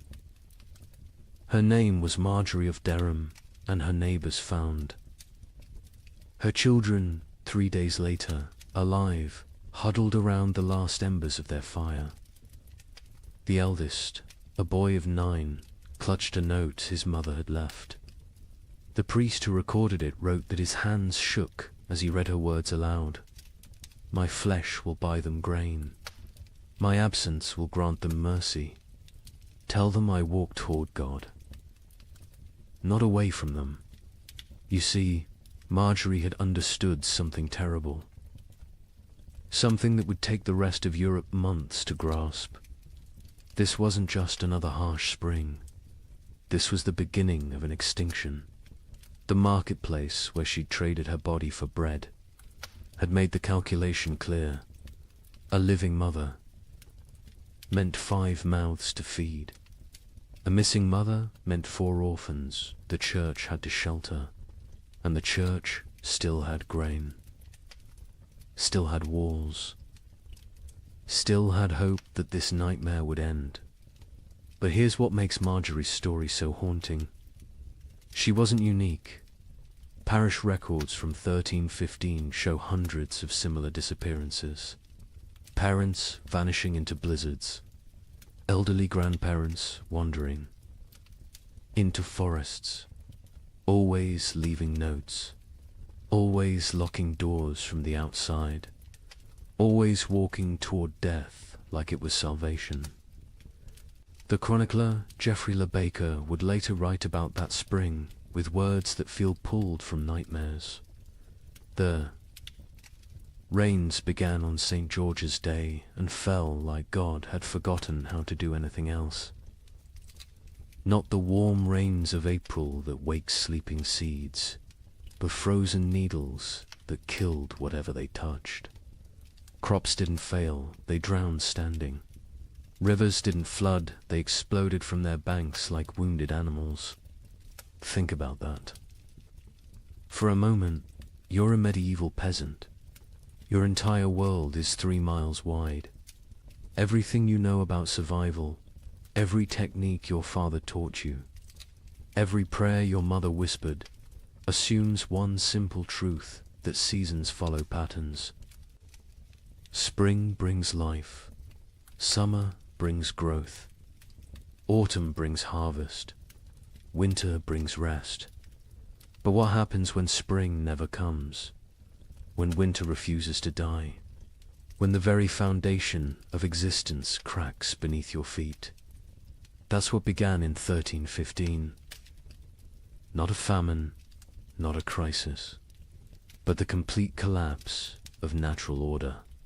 And Marjorie of Durham, walking into that frozen dawn, leaving her children behind to live, was just the first character in a story that would consume 15 million souls. Before it ended, the question isn't how Europe survived, it's what Europe became to survive it.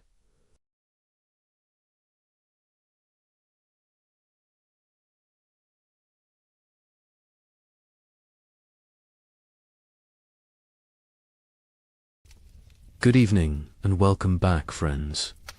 Tonight, we are going to journey through the winter that never ended, America's forgotten ice years.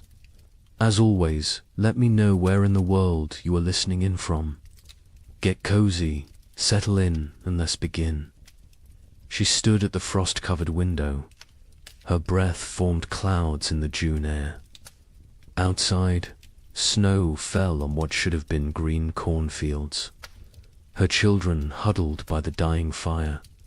They wrapped themselves in every blanket the family owned.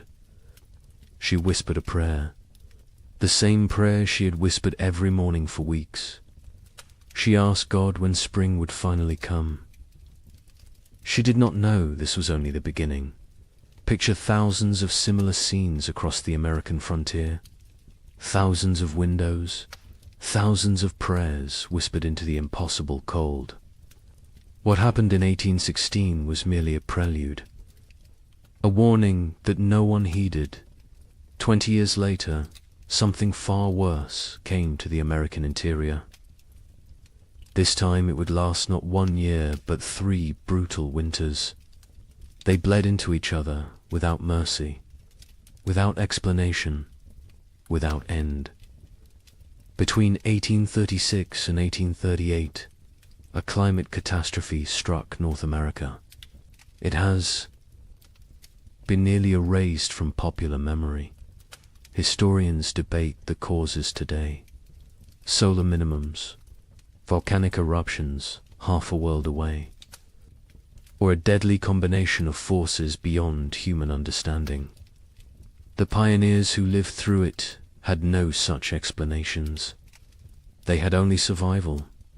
They had only the next day, and the day after that, if they were lucky enough to see it. This is their story. The story that America chose to forget. What you are about to hear challenges everything you thought you knew about westward expansion. Textbooks celebrate the march of civilization across the continent. They praise the brave pioneers, claiming their piece of the American dream. But they rarely mention the winters that nearly ended it all. They do not talk about the settlements that simply vanished. They do not discuss the mass graves discovered decades later, or the journals hidden in attics, journals filled with words that survivors could not bear to speak aloud. This is the story of the winter that never ended, and the people who somehow lived to see spring again. Late 1835. The American frontier hummed with optimism. The economy was booming. Land was cheap. Opportunity seemed limitless. Thousands of families poured westward into territories that promised fertile soil and new beginnings. Michigan Territory, Wisconsin, Illinois, Indiana, Ohio. These were the lands of promise. These were the places where a man could build something from nothing. A young couple in their early 20s had just claimed 160 acres in Michigan Territory. They were newlyweds. She was pregnant with their first child.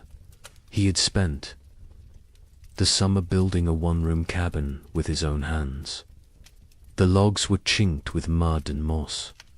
The roof was solid. The door hung true. They planned their first full harvest together. She planted a small garden near the cabin. Carrots, potatoes, beans. He cleared 3 acres for corn. At night they sat by the fire and talked about the future, about the children they would have, about the farm they would build, about growing old together on this land. An older family arrived in Illinois in the autumn of 1835. They had come from Pennsylvania, a mother and father with 3 children under 10 years old. They had sold everything they owned for this chance. The wagon journey had taken 6 weeks. The children were tired but excited. The father staked his claim near a creek. Good water, timber nearby, rich black soil that crumbled in his hands. He told his wife this was it. This was where they would prosper. She believed him. They all did dot in Ohio. A widower worked a small farm with his 2 teenage daughters. His wife had died of fever the previous summer. The grief was still raw, but he had responsibilities. Daughters to feed, a farm to maintain, a future to secure. For them, the older girl was 16, capable, strong. She helped with everything. The younger was 14, still learning, still growing. Together the 3 of them made it work. They honored the memory of the wife and mother they had lost by surviving, by building, by moving forward. This was frontier life in late 1835. Hard but hopeful. Isolated but connected through shared struggle. Communities were small but tight-knit. Neighbors helped neighbors. Barn raisings brought everyone together. Churches served as social centers. Sunday services were as much about community as worship. People traded labor, traded goods, traded gossip and news from back east. The isolation was real. Some homesteads were miles from the nearest neighbor, but people found ways to stay connected, to remain human in the wilderness. Daily routines followed the sun. Wake before dawn. Tend the livestock. Milk the cows. Feed the chickens. Collect eggs. Breakfast was simple. Cornmeal mush. Salt pork if you had it. Then the work began. Men cleared land, plowed fields, mended fences, chopped endless cords of firewood. Women tended gardens, preserved food, made soap, sewed clothes, raised children. Everyone worked. Even the smallest children had chores, gathering kindling, feeding chickens, watching younger siblings. There was no such thing as idle time on the frontier. As autumn 1835 arrived, families began their winter preparations. These were routines they knew well. They had survived winters before. They salted meat, packed pork and beef in barrels with salt and brine. The meat would keep all winter this way. They filled root cellars with potatoes, turnips, carrots, squash, onions. They dried beans, preserved fruits, made apple butter, rendered lard. Every scrap of food was precious. Nothing was wasted. Firewood was crucial. Men spent weeks cutting and stacking wood, cord after cord after cord. A family could burn through several cords in a hard winter. The stacks grew higher, oak for long burning, maple for cooking, pine for quick heat. The wood had to dry, green. Would wood smoke and not burn hot? So they cut wood a season ahead when they could. The wood piles near cabins stood taller than a man. They looked like enough. They always had been enough before. The young couple in Michigan worked together on their preparations. He hunted, brought home deer and wild turkey. She preserved the meat. They worked side by side. Her belly grew with the pregnancy. He worried about her working too hard. She laughed and told him women had been having babies since the beginning of time. She would be fine. The baby would come in May, spring, when everything was green and growing. It seemed perfect. The family in Illinois worked frantically to prepare. They had arrived late in the season. They had less time. The father pushed himself. Hard. Too hard. His wife worried. But they got it done. Meat preserved, vegetables stored, firewood stacked. The cabin was small but well built. They had purchased it from a family moving back east. The previous owners had said they missed civilization, missed family. The father thought they were foolish. This land was too good to abandon. His wife was not so sure, but she kept her doubts to herself. The widower and his daughters prepared. Methodically, they had done this before. Last year they had done it without a wife and mother. This year was easier in some ways. The grief was less sharp. The routines were established.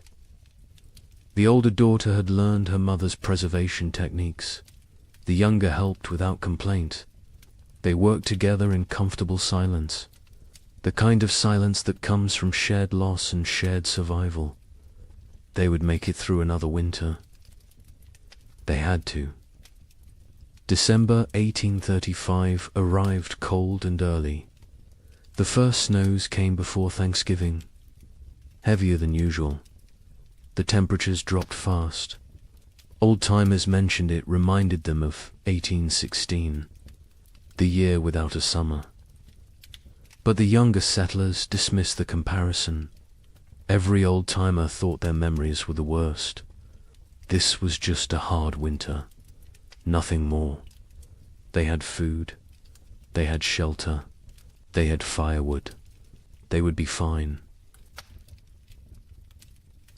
By January 1836, something felt different. The cold had a quality that went beyond mere temperature. It was bone-penetrating, relentless, aggressive, the kind of cold that found every crack in a cabin wall, every gap around a door, every weakness in your clothing. People wore layers, wool on wool on wool. They stayed close to fires. They moved less, conserved energy, conserved heat, conserved everything. Animals behaved strangely. Livestock refused to leave their barns. Horses stood in corners, unmoving. Even when offered food, cows produced less milk. Chickens stopped laying. The wildlife disappeared. Deer vanished from the forests. Rabbits seemed to evaporate. Tracks in the snow became rare, then non-existent. Hunters returned empty-handed day after day. Where had everything gone? The young man in Michigan noticed the silence first. The forest was always noisy. Birds, squirrels, the rustle of small animals, whined through leaves. But now there was nothing. just silence and wind. The wind never stopped. It howled around the cabin at night. His wife pressed close to him for warmth, for comfort. She was 7 months pregnant now. He felt the baby kick against his back sometimes when they slept. He wondered what kind of world this child would be born into. In Illinois, the children asked their father why it was so cold. He told them God was testing them, testing their faith, their strength, their family. The mother said nothing. She watched. Their food stores. She calculated in her head. If winter ended in March like it should, they would be fine. But something in her gut told her March might not bring spring this year. The widower in Ohio kept a journal. He had started it after his wife died, a way to process grief, to feel less alone. In late January 1836, he wrote an entry that he would later try to burn. He wrote that the cold felt wrong, not natural, that he had a feeling of dread he could not shake, that his daughters felt it too, though they did not speak of it. He wrote that he was afraid, not of dying, but of failing to protect his girls, of not being enough. February arrived. It should have shown signs of weakening. Winter, longer days, occasional thaws, the promise of spring lurking beneath the cold. But February 1836 brought none of these things. It brought deeper cold, more snow, storms that lasted days. The sun appeared rarely. When it did, it seemed weak, pale, unable to warm anything. People began to worry, really worry. This was beyond a normal hard winter. Food stores were being depleted. Faster than expected. You burned more firewood in extreme cold. You ate more to maintain body heat. The calculations that had seemed conservative in November now seemed optimistic. Families began to ration. Smaller portions, fewer meals. Make it stretch. Make it last. Spring would come. It had to come. But as February turned to March, and March brought no relief, only more snow and more cold, a new emotion crept into Frontier. Cavern's fear, real fear, the kind that sits in your stomach and grows, the kind that wakes you at night, the kind that makes you count your remaining potatoes and feel panic rising in your chest, because spring should be here, and it was not. Coming, March 1836. The month that should bring thaw and birdsong and the first signs of life returning. Instead, it brought blizzards, heavy wet snow that collapsed roofs, winds that tore at cabin walls, temperatures that dropped so low that water froze solid inside homes, despite the fires burning constantly. People began to understand. This was not a normal winter. This was something else entirely. The young wife in Michigan went into labor on March 15th, 3 weeks early. Her husband rode through a blizzard to fetch the nearest midwife. She lived 4 miles away. He almost did. Not make it. The horse struggled through chest-deep drifts. The wind cut through every layer he wore. He found the midwife. She came. They rode back together. The journey that should have taken an hour took 3. The baby came that night. A girl, small but healthy, she cried strong. The mother wept with relief and exhaustion and fear. The midwife stayed 2 days until the storm broke. When she left, she told them the baby would need extra warmth, extra care. The mother already knew. She held the infant against her skin constantly, shared her body heat, prayed the cold would break before her milk ran thin. In Illinois, the family made a decision. They would send the eldest boy to the nearest town, 12 miles south, to buy supplies, if any could be had, extra flour, salt, anything. The boy was 8 years old, small for his age, but tough. His father gave him careful instructions. Follow the creek, stay near cover. If a storm comes, find shelter and wait it out. The mother packed him food for 2 days. She kissed his forehead, told him to be safe. He left before dawn. He returned 4 days later, frostbitten, exhausted, empty-handed. The town had nothing to sell. Their stores were depleted too. Everyone was rationing. Everyone was afraid. He had slept in a barn the first night, a chicken coop the second. A family had taken him in on the third night, fed him soup, let him warm by their fire. They had children his age, thin children with hollow eyes. He came home and told his parents what he had seen. His father nodded, said nothing. His mother turned away so the children would not see her cry. The widower in Ohio made an inventory in mid-March. He wrote down every item of food they had left. 2 bushels of potatoes, some sprouting, half a barrel of salt pork, 1 small sack of cornmeal, dried beans, maybe 20 pounds, some preserved apples, not many, he calculated. If they were very careful, if they ate little, if spring came in April, they might make it. Might, he gathered his daughters, sat them down, told them the truth. They were running low on food.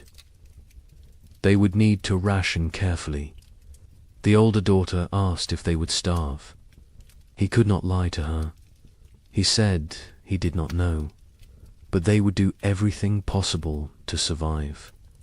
They would hunt, they would trap, they would make every scrap. Count, she nodded. The younger daughter started to cry. The older put her arm around her sister, told her they would be all right. The widower was not sure which of them she was trying to convince. April came. April that should burst with life and warmth and renewal. April that should mean planting time and spring rain and hope. This April brought none of those things. The ground remained frozen solid, 18 inches deep, 2 feet in some places. No plough could break it. No seed could be planted. Even if they tried, nothing would grow in this cold. Families faced a terrible realization. Even if spring came tomorrow, the growing season was too short now. Crops planted in late April might not mature before full frost. And full frost in this new reality might come in August, or July, or never. Leave it all? The cycle of farming that had sustained human civilization for thousands of years was broken, and no one knew how to fix it. The young couple in Michigan began hunting for any food source. The man set snares for rabbits. The traps stayed empty. He tried fishing through the ice. Nothing. Not even the fish were biting. He ranged farther from the cabin, looking for any game, any sign of life. His wife worried when he was gone. She sat by the window with the baby, watched for his return. Sometimes he was gone for 2 days. When he came back with nothing, they did not speak of it. They simply held each other and their daughter and tried not to think about tomorrow. Neighbors began to disappear. The family 2 miles east was there.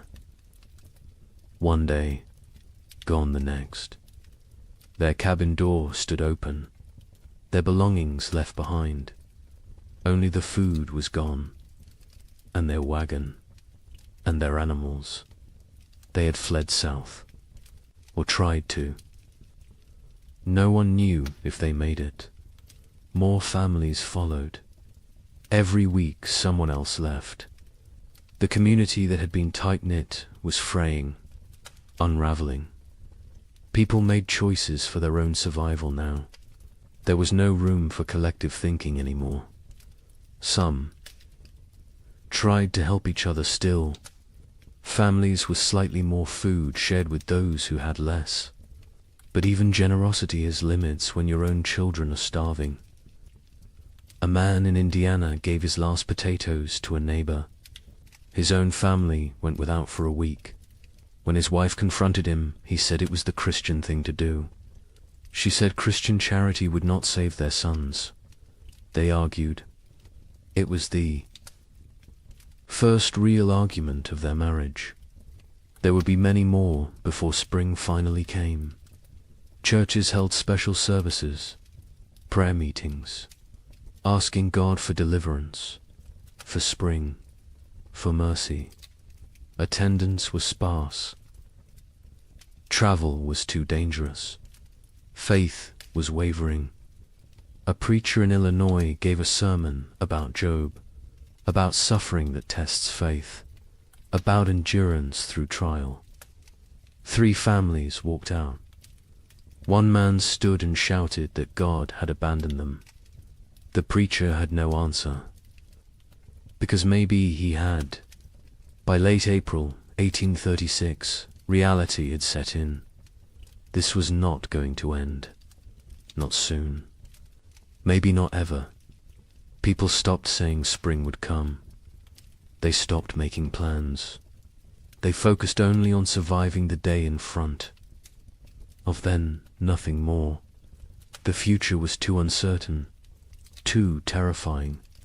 Better not to think beyond the next meal, the next night, the next morning if you were lucky enough to see it. The psychological toll was as brutal as the physical. People began to break under the strain. A woman in Wisconsin stopped speaking entirely, just sat by her fire, staring. Her husband tried everything. She would not respond. Their children were terrified. Eventually the husband took the children and left. He could not stay with a woman who had stopped being present. Some said he was cruel. Others said he did what he had to do. There was no right answer anymore. Marriages strained. Parents fought. Children grew silent and withdrawn. The pressure of constant survival wore away at human connections, at love, at compassion, at everything that made life worth living. People became hollow, going through motions, existing but not living, waiting for an end they could not see, and still the cold did not break. May arrive, May that should be warm and green, May that should mean gardens growing and livestock grazing. This May was grey and frozen. Snow fell on the 10th, again on the 18th. Again on the 23rd, people stopped being surprised. They just accepted. This was the world now. Cold and dead and endless. But something else was coming. Something worse. Because as terrible as this first winter had been, it was only a prelude. The summer of 1836 would bring brief hope. Just enough to make people believe the worst was over. Just enough to make them vulnerable. And then winter would return. Colder, longer, more deadly. Wait until you hear what happens next. Spring refused to come. That is the simplest way to describe what happened in 1836. Spring simply refused to arrive. March became April. April became May, and still the ground stayed frozen. Still the snow fell. Still the temperatures remained far below what any living person had. Experienced Dot, the young mother in Michigan Territory, held her baby and watched the window. Every day she looked for signs. A bird, a patch of bare ground, anything that suggested winter was weakening. She saw nothing but white, endless white. Her husband ventured out less now. The cold was too dangerous. The exertion burned calories. They could not afford to lose. He sat by the fire and stared at the walls. She knew what he was thinking. The same thing she was thinking. How long can we last? Their food stores had dwindled to almost nothing. The potatoes were gone. The preserved meat was gone. They had cornmeal, perhaps enough for 2 more weeks if they were careful, if they made it thin, if they did not mind the constant gnawing hunger. The baby nursed, but the mother's milk was weak. She could feel it. Not enough fat, not enough nutrition. The baby cried more now. A thin, desperate sound that cut through the cabin's silence like a knife. In Illinois, the family faced their own crisis. They had 5 mouths to feed, 3 children, 2 adults. The mathematics were brutal. They cut their portions again. And again. The children stopped asking for more. They understood somehow, even the youngest. She was only 4, but she had learned not to complain. Learned that complaining changed nothing. The mother watched her children grow thinner. Their faces became angular, their eyes too large, their movements slower. She wanted to scream, to rage against the unfairness, but rage would not bring spring. So she stayed silent and counted the days. The father went hunting every few days. He never found anything, but he went anyway, because sitting in the cabin watching his family starve was worse than freezing in the forest. At least in the forest he was trying. At least he was doing something. He set traps. He checked them religiously. They stayed empty. He tried fishing through ice on the creek. Nothing. The fish had gone dormant or died. He did not know which. He returned empty-handed every time. His wife would look at him. He would shake his head. No words necessary. They both knew. The widower in Ohio and his daughters had become experts at survival. They burned furniture for warmth when the firewood ran out. A chair 1 week, a table the next. They ate 1 meal a day. Soup stretched so thin it was barely more than hot water. They trapped a squirrel once. 1 squirrel for 3 people. They made it last 2 days. They boiled the bones for broth, sucked the marrow, used every part. Nothing was wasted. Nothing could be wasted. The older daughter took on more responsibility. She was 17 now, though she looked younger. Malnutrition had stunted her growth, hollowed her cheeks, but her mind was sharp. She kept track of their supplies, rationed, carefully, made decisions about what to eat and when. Her father let her. He trusted her judgment. She had her mother's practical nature, her mother's strength. Sometimes he looked at her and saw his dead wife. It was comforting and heartbreaking in equal measure. The younger daughter was 15. She spoke less than before. The cold and hunger had made her withdrawn. She did her chores without complaint, helped where she could. But there was a distance. In her eyes, a remove. Her father worried about her, about what this experience was doing to her mind. To her spirit, He tried to engage her in conversation. She would answer in single words. Yes, no, maybe, then return to silence. He did not know how to reach her anymore. Communities that had held together through the winter began to fracture. Trust eroded. A family in Michigan discovered their hidden food cache had been raided. Someone had broken in while they slept, taken half their remaining supplies.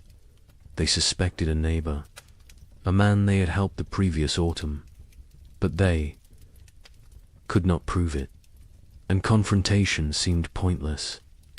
Everyone was desperate. Everyone was capable of terrible things when survival was at stake. Theft became common. People took what they needed to live. A chicken here, a bag of grain there, tools, blankets, firewood, anything that might help them survive another day. Some felt guilt, others felt nothing. Morality becomes flexible when you are watching your children starve. The social contract that held frontier communities together was dissolving, replaced by something more primal, more brutal. Every family for themselves. Churches tried to maintain order, to provide spiritual comfort, but attendance dropped. People could not afford the calories to walk to services, could not spare the time away from survival, could not reconcile a loving God with this endless cold. A preacher in Indiana Territory gave his final sermon in April. He told his sparse congregation that God worked in mysterious ways, that suffering brought them closer to heaven, that this was a test of faith. A farmer stood up, said his 3-year-old daughter had died 2 nights before, asked what she was being tested for. The preacher had no answer. The church never held another service. Parents made impossible choices. A couple in Illinois debated whether to eat their last seed corn. It was meant for planting, for the future, for hope. But their son was dying, 6 years old and dying of starvation. They could see it, his body consuming itself, his ribs visible through his shirt, his eyes sunken. They ground the seed corn into meal, made bread, fed him. He ate slowly. His stomach had shrunk. He could not eat much, but it was something. They had chosen survival today over the possibility of food tomorrow. They would live with that choice for the rest of their lives. Livestock died. Cattle froze in their barns. Horses became too weak to stand. Pigs huddled together for warmth, but still succumbed to the cold. Chickens stopped laying entirely. People slaughtered their animals, not according to any plan, just when they became desperate enough. Each slaughter was a small tragedy. That cow represented future milk, future. Calves, future security. But future meant nothing when you might not survive the week. So they killed and ate and tried not to think about tomorrow.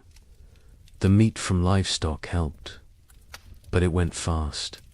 A family could butcher a pig and eat well for a few days. Then the meat was gone, and they were back where they started. Hungry, desperate, counting down to nothing. Some families tried to preserve the meat, to make it last, but without sufficient salt. Without proper cold storage that did not involve simply leaving it outside where wolves might take it, the meat spoiled, or got stolen, or disappeared in the night. May arrived with no warmth, no green, no life. May there should be planting season brought instead more snow, more cold, more death. People stopped keeping track of dates. What was the point? Time had lost meaning. There was only day and night, hunger and cold, survival and death. Nothing else mattered. Nothing else existed. The young man in Michigan made a decision. They had to leave, had to try to reach his brother's farm in southern Ohio. It was 200 miles, through frozen wilderness, with a 4-month-old baby. His wife thought he was insane, said they would die on the road. He said they would die here. At least moving gave them a chance. They argued, quietly, so as not to wake the baby. He wanted to leave immediately. She wanted to wait for weather to break. He said the weather was not going to break. She knew he was right.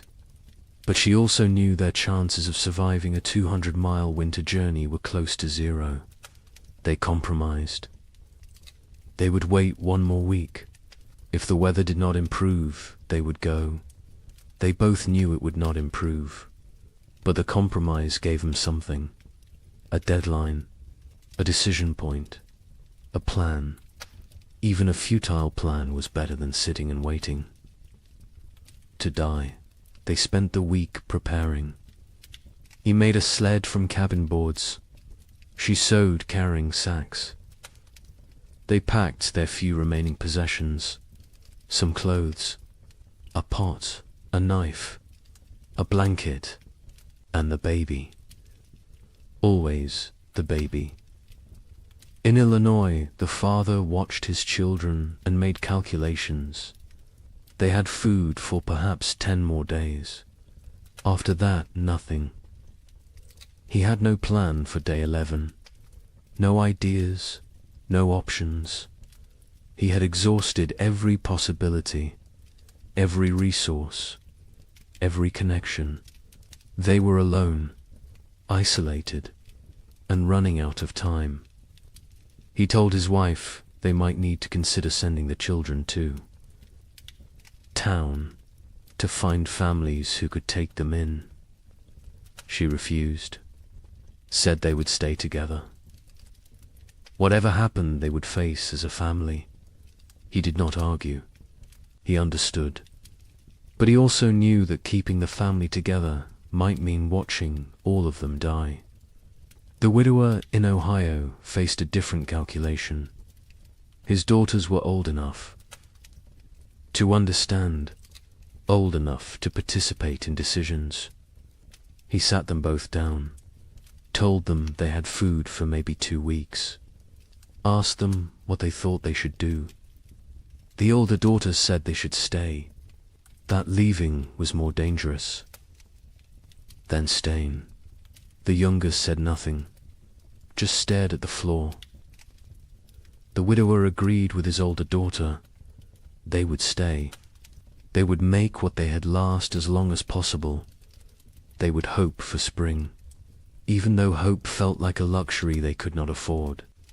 June finally brought a change, not spring. Exactly, but less cold. Temperatures rose above freezing during the day. Snow began to melt. Patches of bare ground appeared. People emerged from their cabins, blinking, disoriented, like animals coming out of hibernation. They looked at their neighbors, saw the same hollow faces, the same haunted eyes, the same question. Did we really survive? But the relief was short. Lived. Because even with warmer weather, it was too late for a normal growing season. Crops planted in June would not mature before fall. And who knew what fall would bring? Who knew if this was really over, or just a brief respite before more? Cold. People planted anyway, because what else could they do? They put precious seeds into still, cold ground, prayed for growth, for warmth, for time. The young couple in Michigan decided to stay. The brief warmth had changed their calculations. They planted a small garden. Corn, beans, squash. The baby was stronger now. The mother's milk had improved slightly with less stress. They felt cautiously optimistic. Maybe the worst was over. Maybe they had survived. They tried not to think about all the families who had not, about the empty cabins they had passed, about the graves marked with simple wooden crosses. They focused on their own survival, on the tiny shoots of green emerging from the soil, on small reasons to hope. In Illinois, the family planted everything they had, every remaining seed. It was a gamble. If the crops failed, they would have nothing. No seeds. For next year, no backup plan. But they could not eat seeds, and they could not wait another year. So they planted and prayed and watched the sky nervously, expecting frost, expecting snow, expecting disappointment, because this year had taught them to expect nothing good. The widower and his daughters planted a small plot, just enough for the three of them. They had learned efficiency through necessity, no wasted space, no wasted effort, every action calculated for maximum return. They planted fast-growing crops, radishes, lettuce, things that might mature in the shortened season. They avoided crops that needed long growing periods, corn, squash, melons. There was no time. They needed food now, or as close to now as nature. Allowed. July brought warmth, real warmth. For the first time in what felt like forever, people were too hot instead of too cold. It felt miraculous. Children played outside. Women hung laundry to dry in actual sunshine. Men worked their fields in just shirts. No coats, no layers. It felt like a different world. A world they had almost forgotten existed. Some people wept, just from feeling warm sun on their faces, from remembering what it felt like to be comfortable. The gardens grew, slowly at first. The soil was poor after 2 years of cold. The plants were struggling, but they grew. Green shoots became leaves. Leaves became stalks. Stalks became the promise of food. People watched their gardens obsessively, checked them multiple times a day, measured growth, celebrated every new leaf. These plants represented survival, represented hope, represented the possibility of making it through another winter. But nature was not finished with them. On July 18th, it snowed. Not much, just flurries, but enough.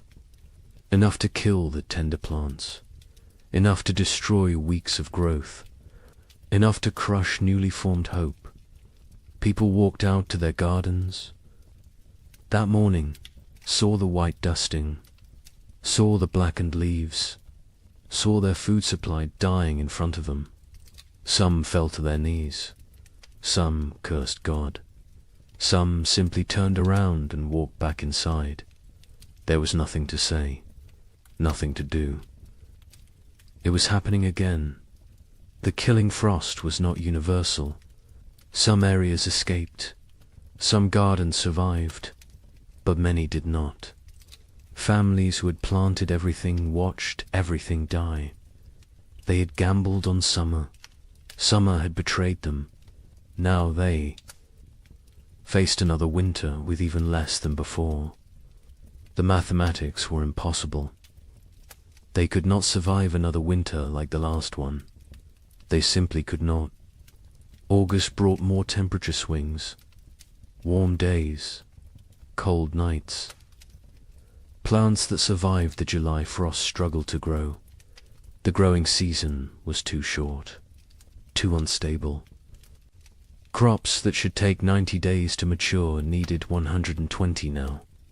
because cold nights slowed growth, because the plants were stressed, because nothing was normal anymore.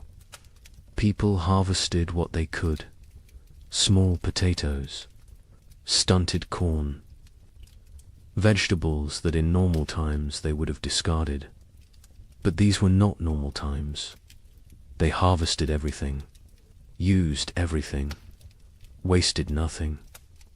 The young couple in Michigan harvested a small crop, not enough to last a winter, but something. They dried corn, made it last. Dug potatoes.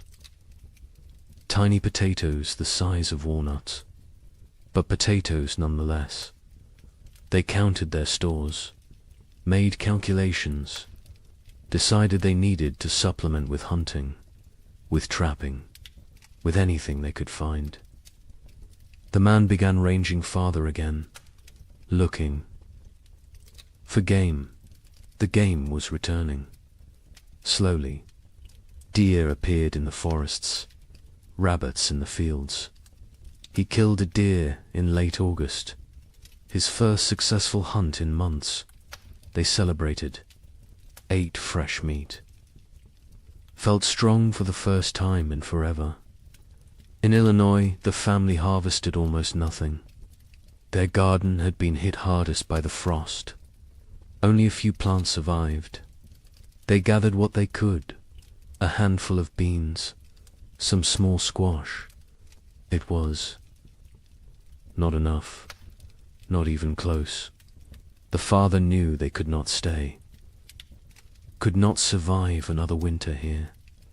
He told his family they would leave before the snow came, go south, find warmer land, find food, find a way to survive. His wife agreed. The children said nothing. They had learned not to question adult decisions, learned that arguing changed nothing. The widower and his daughters harvested a better crop. Their fast-growing vegetables had matured before the frost. They had radishes, lettuce, some early peas. It was not much, but combined with careful rationing, it might be enough. Might. The older daughter did the calculations, told her father. They would need to find additional food. He nodded, said he would try. She knew what that meant: hunting, trapping, foraging, taking risks. She did not argue. They needed food. Risk was unavoidable. September arrived cold. Too cold for September. People looked at each other with understanding. It was starting again. The brief summer was over. Winter was returning. And this time they knew what to expect. This time there would be no surprise, no shock. Only grim preparation. Only the knowledge that they had barely survived the first time. And now they had to do it again, with less food, less strength, less hope. The psychology of facing a second winter was different from the first. The first winter had carried shock, disbelief, the constant expectation that surely this would end soon. The second winter carried no such illusions. People knew what was coming. They remembered the hunger, the cold, the fear, the losses, and they knew they were weaker now, less prepared, more vulnerable. The knowledge sat heavy on everyone who remained. Many families chose to leave before winter set in. Migration south became a steady stream. Wagons loaded with whatever possessions people could carry. Children wrapped in blankets. Livestock trailing behind. They abandoned cabins. Abandoned land claims. Abandoned dreams. Survival mattered more than property now. More than pride. More than the promise of the frontier. They headed toward Kentucky, Tennessee, places where winter might be survivable. The young couple in Michigan debated leaving daily. Every conversation came back to it. Should they go? Should they stay? He wanted to try one more winter. They had more food this time, more experience, more knowledge of what to expect. She was not convinced. The baby was only 6 months old. Traveling with an infant in winter was suicide. But staying might be too. They went in circles, never deciding, paralyzed by impossible choices. A neighbor stopped by in mid-September, an older man who had lived in Michigan Territory for 10 years. He told them he was leaving, heading to his sister's farm in Kentucky. He offered to take them with him. Safety in numbers, shared resources, shared risk. The young man looked at his wife. She looked at the baby. The neighbor said he was leaving in 3 days, with or without them. Think about it. He left. They thought about it. They thought about nothing else. In the end, they decided to stay. The risks of travel seemed greater than the risks of staying. They had a cabin, firewood, some food, a chance. The journey was hundreds of miles through increasingly hostile weather with a baby. The math did not work, so they stayed. They watched their neighbor's wagon disappear down the trail, wondered if they had made the right choice, knew they would never know until it was too late to change their minds. In Illinois, the family prepared to leave. They sold what they could, traded the rest, packed a wagon with essentials. They left in late September, before the first snow. The father took one last look at their cabin, at the land he had dreamed would make his fortune. His wife put a hand on his arm, told him they would come back someday. He nodded but did not believe her, neither did she. They climbed onto the wagon. The children huddled in the back. They started south, toward an uncertain future. But at least it was movement. At least it was trying. The journey south was hard. The roads were poor. Mud, ruts, fallen trees. The wagon broke an axle on the 3rd day. The father spent half a day repairing it. They pushed on. Other families traveled the same roads. Sometimes they camped together, shared fires, shared stories. Everyone had the same tale. Cold, hunger, loss, death. The stories became repetitive, became numbing. After a while, people stopped sharing, just nodded at each other, understanding without words. They reached southern Illinois after 2 weeks. The father inquired about land. Prices had dropped. So many people fleeing south had flooded the market. He found a small farm, 40 acres. The previous owner had died. His widow was selling. The father offered what he had. It was not much. She accepted anyway. She just wanted to go back east, back to family, back to safety. The Illinois family had a new home, farther south, maybe far enough. The widower and his daughters stayed in Ohio. They had discussed leaving, but decided against it. The older daughter argued they knew this land, knew where to hunt, where to trap, where to find water. Starting over somewhere new meant learning everything again, meant being vulnerable in unfamiliar territory. Better to face the devil you know. Her father agreed. The younger daughter said nothing. She rarely spoke anymore, just existed. Moving through routines mechanically, October brought the first hard freeze, earlier than normal, earlier than even last year. People who had hoped for a longer autumn were disappointed. Winter was not waiting, was not merciful. It arrived with force and fury. Temperatures dropped below zero. Snow fell heavy and steady. Within 2 weeks, the world was white again, frozen again, dead again. The young couple in Michigan settled into survival mode. They knew the rhythms now, knew how to ration, how to stay warm, how to maintain hope when everything felt hopeless. The man hunted when weather permitted. He had learned to read the cold, to know when going out was risk versus suicide. He caught rabbits occasionally. Small game, it helped. Not enough, but something. The woman focused on the baby, keeping her warm, keeping her fed, keeping her alive. The baby was their reason to continue.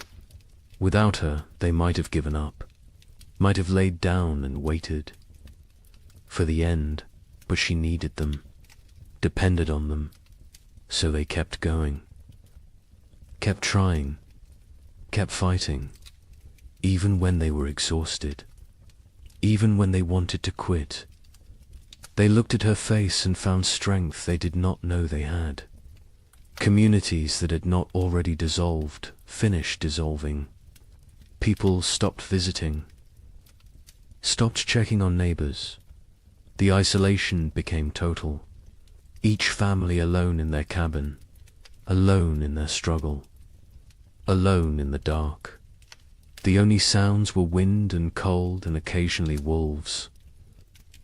The wolves had returned, hungry, desperate, like everyone else. They came close to cabins at night, howling, looking for weakness, looking for opportunity. A family 3 miles from the young couple disappeared in November. The husband went to check on them after not seeing smoke from their chimney for several days. He found the cabin empty, the door hanging open. Snow drifted inside. No signs of struggle, no blood, no bodies, just absence. They had left, or something had taken them. Or they had died and been buried or dragged off. He did not know, would never know. He went home, told his wife. They barred their door that night, and every night after, death became common. Expected. A family in Indiana lost their youngest child, a boy of 3. He simply did not wake up one. Mourning, malnutrition, cold, pneumonia. Probably all 3. They buried him in snow because the ground was frozen, marked the spot with stones, planned to give him a proper burial in spring. If spring came, if they survived to see it. The mother stopped speaking after that, just rocked in her chair, staring at nothing. The father tried to reach her, could not. Eventually he stopped trying. Illness spread through weakened populations. People with no reserves, no immunity, no strength to fight. Pneumonia, influenza, infections from minor cuts that would normally heal. Bodies shutting down under relentless stress. Some families lost multiple members, a father and 2 sons in 1 week, a mother and infant daughter, entire families, sometimes. Cabins found empty in spring, everyone gone, questions no one wanted to answer. The widower in Ohio kept his family isolated. He had learned from the first winter, contact with others meant risk of illness. They stayed home, stayed separate, stayed alive. The older daughter maintained their routines, rationed food precisely, kept the fire going, kept spirits up as much as possible.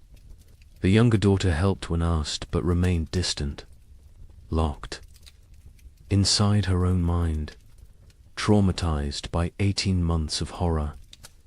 The widower worried about her, but keeping everyone alive took precedence over mental health. Survival first, healing later. If there was a later, December arrived. The darkest month. Short days. Long nights. Endless darkness, both literal and metaphorical. People sat by fires and tried not to think, tried not to calculate, tried not to realize how bad things were, because thinking made it worse. Awareness made it unbearable. Better to exist moment to moment, not looking forward, not looking back, just being, just surviving. Christmas came and went unmarked. No celebrations, no gifts, no joy. Some families tried to acknowledge it, a special meal, a prayer, but mostly it passed like any other day. Cold, dark, hungry. Religion felt hollow to many now. Hard to believe in divine providence when children starved. Hard to have faith when prayers went unanswered year after year. Some held on to belief, others let it go, released it like one more thing they could not afford to carry. The young man in Michigan carved a small wooden toy for his daughter, a doll. Simple but carefully made. He gave it to her on Christmas morning. She was too young to understand, but his wife cried, not from sadness, from gratitude, that he still tried, still found ways to create beauty, still believed in something beyond mere survival. She held him, told him she loved him. They stayed like that for a long time, drawing strength from each other, from their small family, from the choice to keep going. January 1837 arrived, the coldest month of the coldest winter in memory. Temperatures that made the previous year seem mild, winds that cut through any barrier, cold that penetrated everything. People wore every piece of clothing they owned, layered until they could barely move, and still the cold found them. Still it reached through to skin and bone and soul. Food was running critically low for most families. The math was becoming impossible. Even with strict rationing, supplies would not last until spring. Families faced starvation, real starvation. Not just hunger, but the final stages of the body consuming itself. People grew skeletal, moved slowly, spoke rarely, conserved every calorie, every bit of energy. Some no longer had the strength to gather firewood. They burned furniture, burned cabin walls, anything that would produce heat. The young couple ate. One meal every 2 days. They gave most of their food to keep the wife's milk flowing for the baby. The man was wasting away, his ribs visible, his face gaunt, his eyes sunken. But he never complained, never suggested changing the arrangement. His daughter would eat, would survive, even if he did not. The wife saw what he was doing, begged him to eat more. He refused, said she needed strength for the baby. She did not argue further, because he was right, and because arguing took energy. They did not have. February brought no relief, just more cold, more snow, more death. The widower in Ohio made a final inventory. They had perhaps 3 weeks of food left. After that, nothing. He gathered his daughters, told them the truth. They would need to start hunting more aggressively, taking more risks. It was dangerous, but necessary. The older daughter nodded, said she would help. She had learned to trap, to track, to skin small game, skills her mother never imagined she would need. The younger daughter looked up briefly, then back down. The widower wondered what she was thinking, if she was thinking, or if she had retreated so far inside herself that she was unreachable. But then something changed. Late February brought a warm spell. Temperatures above freezing for 3 consecutive days. Snow melted. The sun appeared, bright, almost cheerful. People emerged from cabins, looked around, dared to hope. Maybe this was it. Maybe winter was breaking. Maybe they had made it through. The warmth lasted a week, then ended abruptly. Temperatures plunged again. Snow returned. But something was different. The cold was less aggressive, less absolute. Spring was not here, but it was coming. Finally, actually coming. People could feel it, could sense it. The rhythm of seasons reasserting itself. Nature remembering how things were supposed. To work Marsh brought increasing warmth. Real thaw, ice melting on rivers, snow receding from fields, mud appearing, glorious mud. People celebrated mud like it was gold, because mud meant earth, meant ground, meant the possibility of planting, of growing, of food. The young couple in Michigan stood at their window and watched snow melt, watched brown earth emerge. The wife cried. The husband held her. They had survived. Somehow, against all odds, they had survived. Wait until you hear how much worse it gets.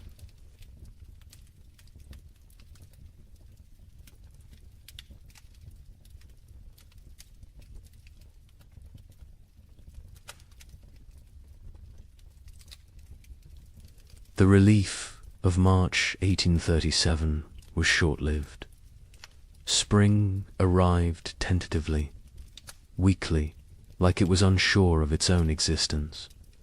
Temperatures rose, but not enough, not consistently. Warm days followed by cold nights. Progress followed by setbacks. Nature could not decide what season it wanted to be. People planted anyway, because what choice did they have? They put seeds in cold ground and prayed. The young couple in Michigan planted their entire plot. Every seed they had saved, every seed they had traded for, everything. It was all or nothing now. They could not hold anything back, could not plan for next year. Next year was too far away, too uncertain. They needed food this year, this growing season, or they would not see another. The man worked the field slowly, his body weakened from months of starvation. His wife helped when she could, the baby strapped to her back, growing, thriving somehow despite everything. In their new home in southern Illinois, the family that had fled hoped for better conditions. Warmer weather, longer growing season, better chances. The father plowed fields, planted corn, beans, squash. The soil was good, better than what they had left behind. But the weather was still wrong, still cold, still unpredictable, he realized. with growing horror that they had not escaped, had only delayed the inevitable. The cold had followed them south, or perhaps it was everywhere. Perhaps there was no escape. The widower in Ohio planted with his daughters. They worked together in silence. The older daughter had become the de facto head of household. She made decisions, organized work, kept them functioning. Her father followed her lead, grateful for her strength. The younger daughter worked mechanically, planting seeds, covering them with soil, watering. Her face remained blank, empty. The widower had accepted that she might never fully return, that the person she had been before the cold was gone, replaced by this hollow version. He mourned her even though she still lived at. April brought frost, killing frost. Not as severe as the previous year, but enough to damage crops, to set back growth, to remind everyone that nature was still hostile, still unpredictable, still deadly. People watched their seedlings blacken and die, watched weeks of work destroyed overnight. Some replanted, others gave up, decided to focus on foraging, on hunting, on finding food rather than growing it. Trust in agriculture had eroded. The contract between farmer and earth felt broken. Communities were shadows of what they had been. So many had left. So many had died. The ones who remained were changed, hardened, suspicious. The social bonds that had held frontier life together were gone, replaced by wariness, by self-interest, by the understanding that in crisis every person was ultimately alone. Neighbors who had once helped each other now avoided contact, feared obligation, feared the weakness that came from caring about others. A woman in Michigan Territory knocked on the young couple's door in late April. She was gaunt, desperate. Her husband had died in February. She had 3 children, no food, no options. She begged for help, anything they could spare. The young man looked at his wife. They had so little themselves, barely enough for their own family.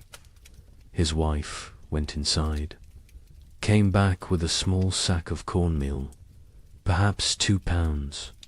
It was a significant portion of their stores. The woman wept, thanked them, left. The young man and his wife never discussed it, never questioned the decision, but they both knew what that cornmeal might cost them later. May brought better weather, warmer, more stable. The crops that survived April began to grow, slowly, struggling, but growing. People tended their gardens obsessively, pulled every weed, watered carefully, talked to the plants, begged them to thrive. These gardens represented everything: hope, survival, future. Without them there was nothing, just slow starvation through another winter. And no one could survive another winter like the last 2. The young couple's garden showed promise. The corn was growing, short stalks, but growing. The beans were climbing, the squash spreading. They allowed themselves to hope, to plan, to imagine a harvest that would see them through. The man hunted regularly now. The game had returned. Deer, rabbits, turkey. He was successful more often, building their stores. They smoked meat, preserved it, prepared for the worst while hoping for better. In southern Illinois, the family's crops grew better. The warmer climate helped. Their corn reached knee-high by late May. The father felt vindicated. They had made the right choice to move. His wife was less certain. She had learned not to trust good fortune, not to believe in progress until it was secured. She watched the sky constantly, waited for the next disaster, for the frost or hail or plague of insects that would destroy everything. Optimism felt dangerous, felt like tempting fate. The widower's garden grew adequately, not abundant but adequate. The older daughter managed it efficiently. She had learned to maximize every inch of soil, every drop of water, every moment of sunlight. She was 17 now, an adult in all. But name she had lost her youth to these winters, lost her innocence, lost a chance to be young and carefree. She did not mourn these losses. There was no time, no space, no energy. She simply existed in the present, did what needed doing, survived. June arrived warm. Summer finally asserting itself. People shed layers, felt sun on skin, remembered what warmth felt like. Children played outside, really played, not just huddled for warmth, but ran and laughed, and acted like children. Parents watched them with complicated emotions, joy at seeing childhood return, sorrow for all the childhood lost, fear that this reprieve was temporary, that winter would return too soon. The young couple's baby took her first steps in June, on grass, in sunshine. Her mother cried watching her. This tiny person who had known only cold and hunger and fear was walking, growing, living. It felt miraculous. The man picked up his daughter, spun her in the air. She laughed. The sound was pure joy, untainted by the suffering around her. Too young to understand, too young to remember. They both hoped she would never remember these years, never carry the scars they carried. July was hot, genuinely hot. People complained about heat, then laughed at themselves for complaining. Heat was blessing. Heat was life. Heat meant crops growing, meant long days, meant hope. The gardens flourished. Corn grew tall. Beans produced pods. Squash spread across the ground with heavy fruit.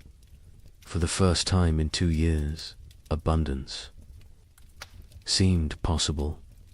Not guaranteed, but possible. But nature had taught them not to trust. On July 23rd, a hailstorm struck southern Indiana. Hail the size of eggs. It shredded crops, destroyed gardens, killed livestock. Families who had been preparing for harvest lost everything in 20 minutes. The storm passed, left devastation.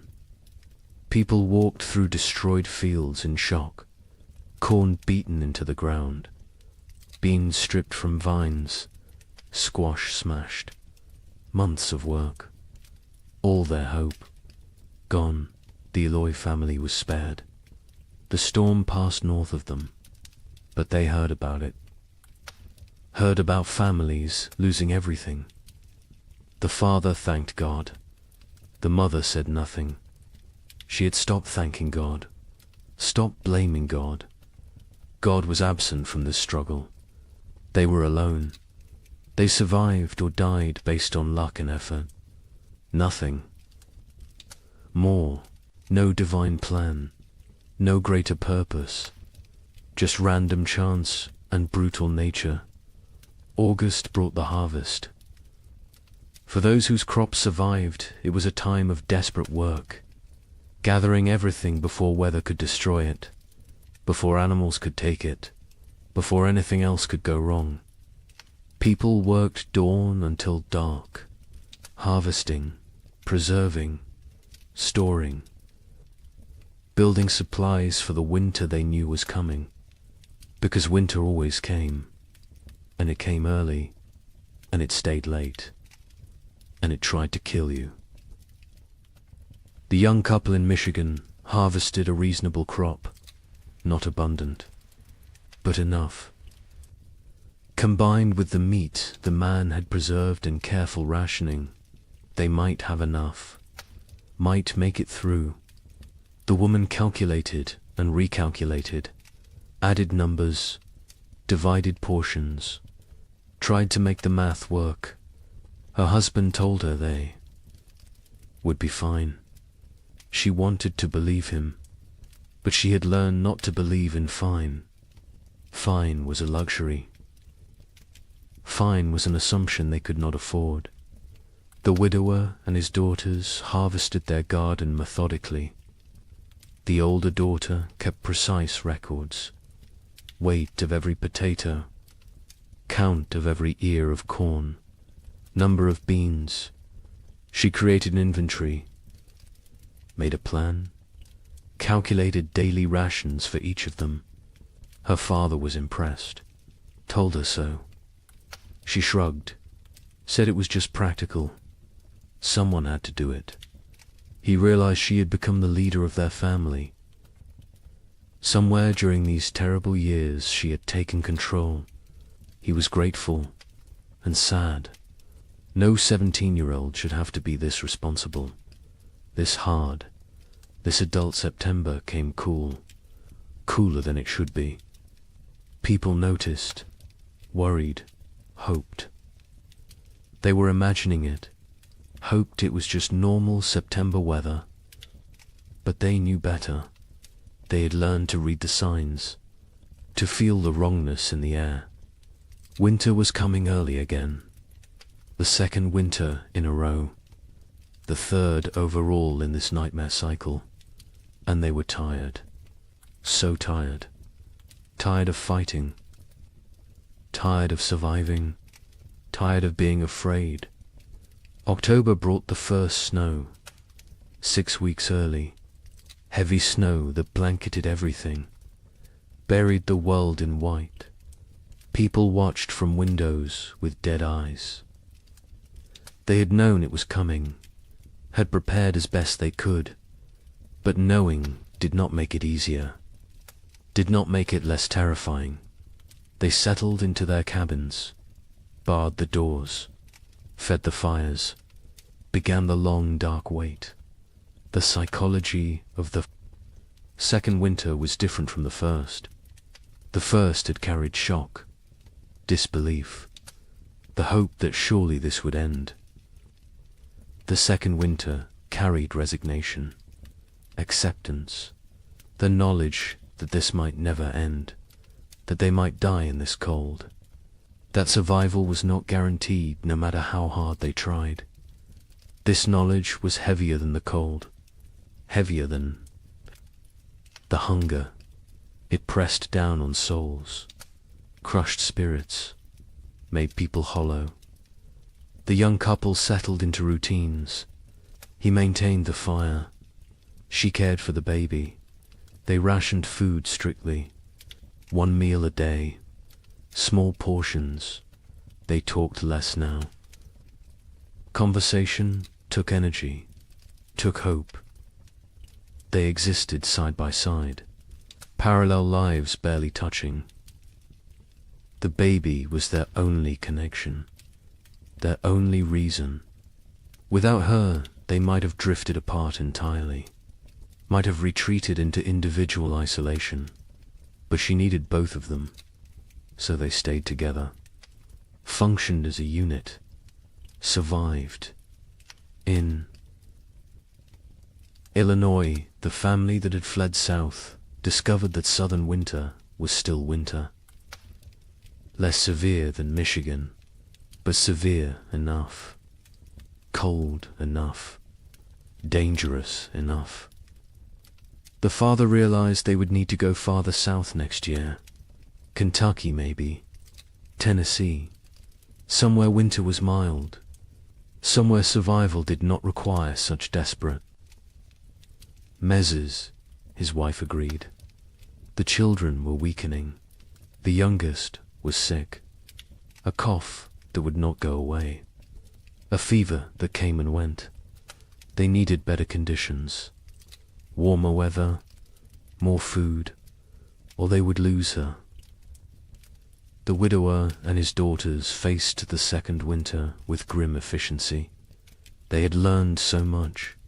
How to ration perfectly. How to maintain minimal fire. How to trap in winter. How to make everything last. The older daughter ran the household. Her father followed orders. The younger daughter existed. That was all. She ate when told, slept when told, worked when told, but there was nothing behind her eyes. No personality, no emotion, no self.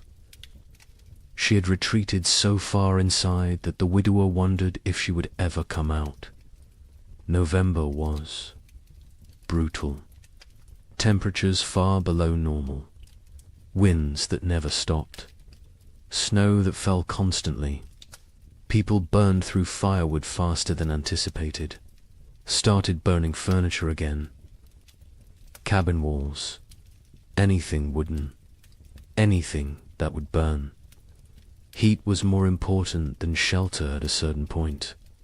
Better to freeze in an open cabin than freeze in a closed one. At least an open one gave you a chance to see death coming. Food became critical. Families ran low faster than expected. The cold required more calories. The body burned fuel trying to stay warm. People ate more, depleted stores more quickly. By mid-November, some families were already rationing desperately, making soup with water and a single potato, boiling bones multiple times to extract every bit of nutrition, eating things that would normally be considered inedible, tree bark, leather, anything that might contain some caloric value. A family 4 miles from the young couple knocked on their door in late November. A father with 2 sons. Their wife and mother had died in October. Pneumonia. They had no food left. Nothing. They were starving. The father asked for help. His sons stood behind him, thin, shaking, eyes too large in gaunt faces. The young man looked at his wife. She looked at the baby. They had enough food for themselves. Barely. Not enough to share. The young man told them he was sorry. He had nothing to give. The father nodded. Said he understood. They left. The young couple never saw them again. Never learned what happened to them. Preferred not to know. December brought darkness. Literal and metaphorical. The days were so short. The nights so long. People sat in dark. Cabins, conserving candles, conserving lamp oil, conserving everything. The darkness was oppressive, heavy. It made time feel strange, distorted. Days blended together. You woke, ate a small amount, sat, slept, woke again. Was it day? Was it night? Did it matter? Time lost meaning when every moment was the same. Cold, dark, hungry, afraid. The young couple's baby got sick in early December. A fever. She cried constantly. Would not nurse. The mother held her day and night. Tried everything. Cold cloths. Warm cloths. Arb's prayer. The fever broke after 3 days. The baby survived, but the mother did not recover emotionally. She stopped sleeping, watched the baby constantly, convinced that if she looked away, her daughter would die. The man tried to comfort her, told her the baby was fine. She would not listen, could not listen. Fear had taken hold. Rational thought had fled. Christmas came. No celebration, no acknowledgement. It was just another day. Cold, dark, hungry, the young. Man had carved another toy for his daughter. A small horse. He gave it to her on Christmas morning. She grabbed it, put it in her mouth. Too young to play properly, too young to understand. His wife smiled weakly, told him it was beautiful, then went back to staring at the baby. The man sat by the fire, wondered how much longer they could do this, wondered if survival was worth the cost, then felt guilty for wondering. The Illinois family's youngest child died on December 30th. The cough had gotten worse. The fever never broke. She was 6 years old. They wrapped her in a blanket, laid her in the snow, marked the spot. The mother did not cry. She had no tears left. The father built a small cross. The other children stood silently. They had learned not to show emotion. Emotion was weakness. Weakness was dangerous. The family went back inside. Life continued, because what else could they do? Stop living because one of them had died. Everyone was dying, slowly, quickly, inevitably. January 1837 was the coldest month in living memory. Temperatures dropped to levels that should not be possible, that could not be survived. People huddled by fires, wore every piece of clothing, burned everything that could burn. And still the cold found them, reached through walls, through clothes, through skin, into bones, into souls. Cold that felt sentient, malevolent, actively trying to kill. The widower in Ohio burned his bed in January, then the girl's bed. They slept on the floor near the fire, all three together, sharing body heat, sharing blankets. The older daughter protested burning the beds, said they would need them later. Her father said later did not matter if they froze tonight. She understood, helped him break up the bed frames, fed them to the fire, watched the wood burn, wondered what they would burn next, what they would sacrifice tomorrow. People stopped moving unless necessary. Movement required calories, burned energy. Energy was precious, could not be wasted. Families sat still for hours, days, only moving to tend fire, to prepare food, to use the chamber pot. Everything else was eliminated. Conversation, work, activity, all gone, replaced by stillness, by conservation, by the desperate attempt to make their bodies last until spring. Food was running out everywhere. People were starving, really starving. The body consuming itself, muscle wasting, organs beginning to fail. People became skeletal, their faces gaunt, eyes sunken, teeth loose, hair falling out. The physical signs of advanced starvation. Some went mad. The hunger drove them insane.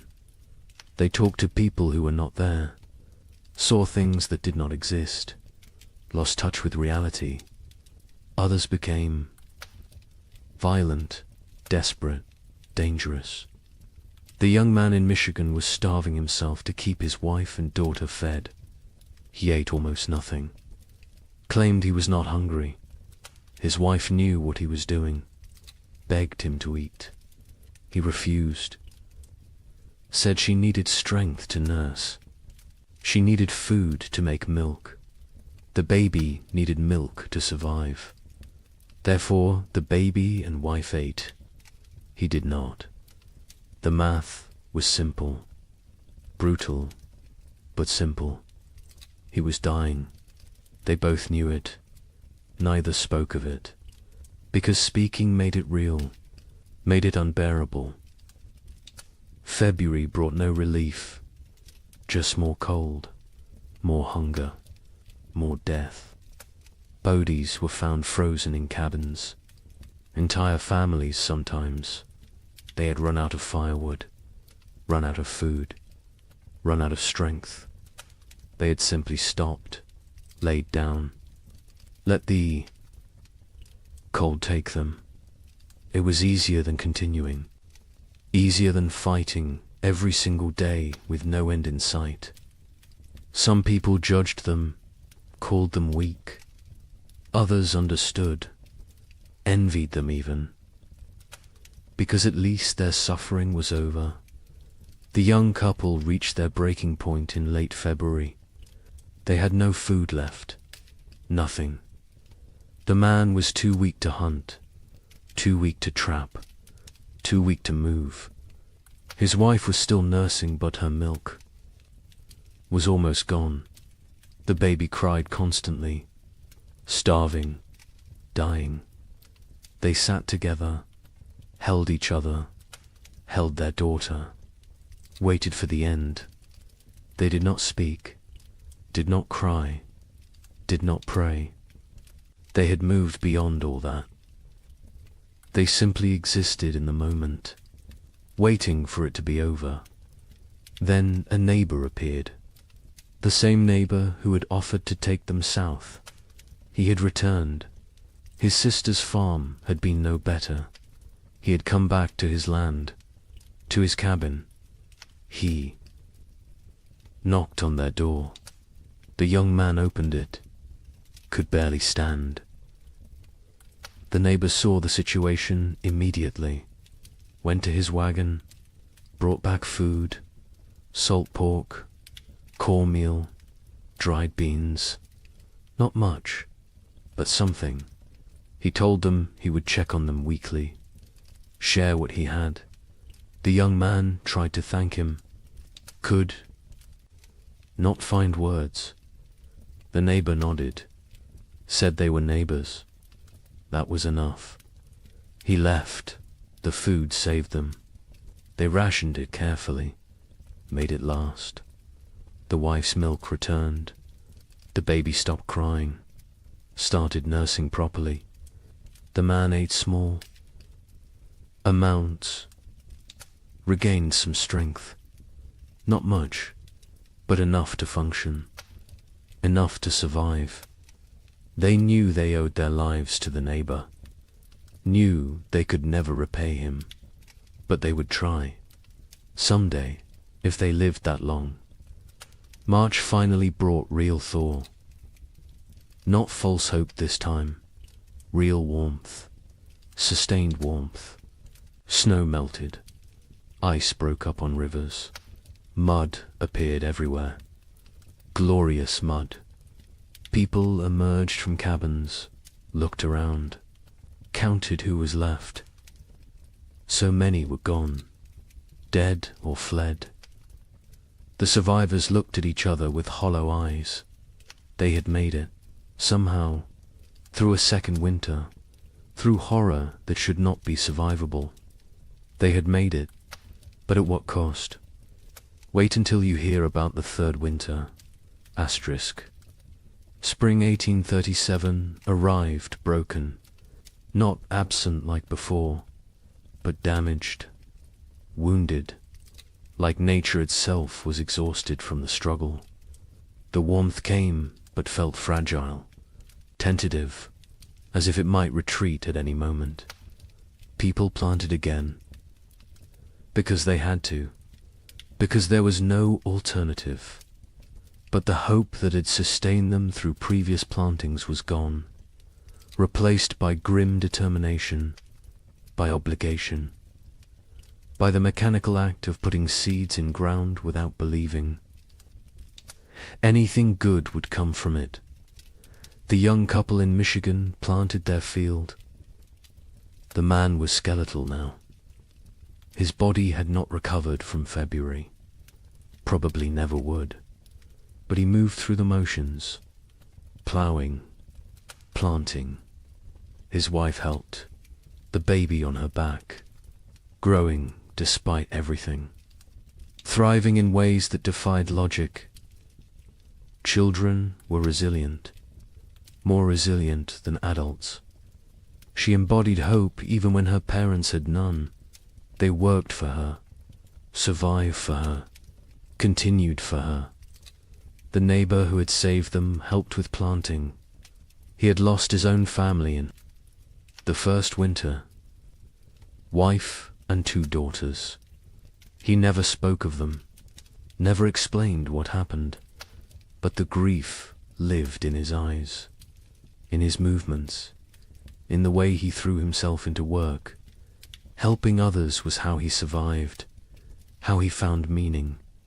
The young couple became his purpose, his reason to continue. He checked on them weekly, shared food when he had extra, fixed things around their cabin, asked for nothing in return. In Illinois, the family that had lost their youngest daughter planted in silence. The mother moved mechanically, planting, watering, weeding, but her spirit was elsewhere, with her dead child, with the life they should have had.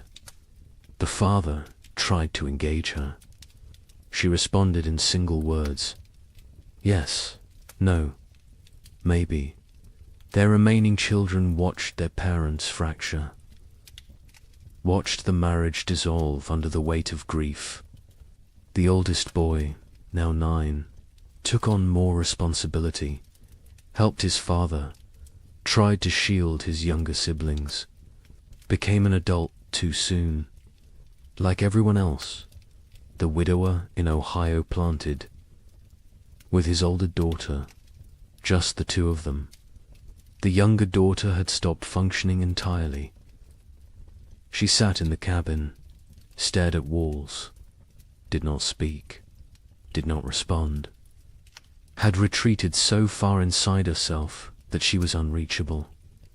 They had tried everything, talking to her, holding her, leaving her alone. Nothing worked.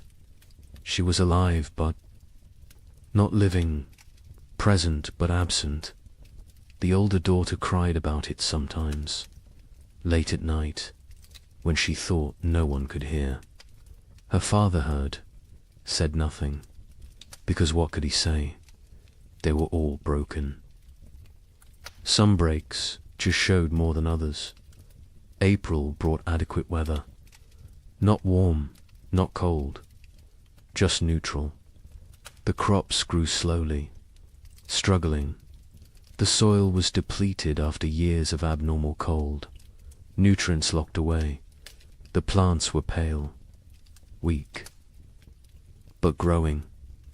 People tended them obsessively, talked to them, prayed over them, begged them to thrive. These gardens represented final chances, last hopes. If the crops failed this year, there would be no next year, no more attempts. This was it. May arrived cooler than normal, not catastrophically cold, but not warm either. The growing season was compromised again, shortened. Plants that needed 100 days to mature might only get 80, maybe less. People did what they could, fertilized with anything available. Manure, ash, compost, watered constantly. Protected seedlings from cold nights, fought for every plant, every stalk, every leaf. Communities barely existed now. The population had dropped so dramatically that calling them communities felt generous. Collections of isolated families, strangers occupying the same general area. No cooperation, no shared resources, no collective identity, just individuals fighting separate battles. The social structures that had once defined frontier life were dead, replaced by atomization, by loneliness, by the understanding that in the end everyone dies alone. The young couple saw other people rarely. Weeks would pass without contact. When they did encounter neighbors, the interactions were brief, uncomfortable. No one wanted to share information about food stores, about successes or failures, about anything that might reveal vulnerability. Trust was gone. Community was gone. Only wariness remained. Eyes that assessed whether you were threat or opportunity. Calculations about whether helping you would benefit them.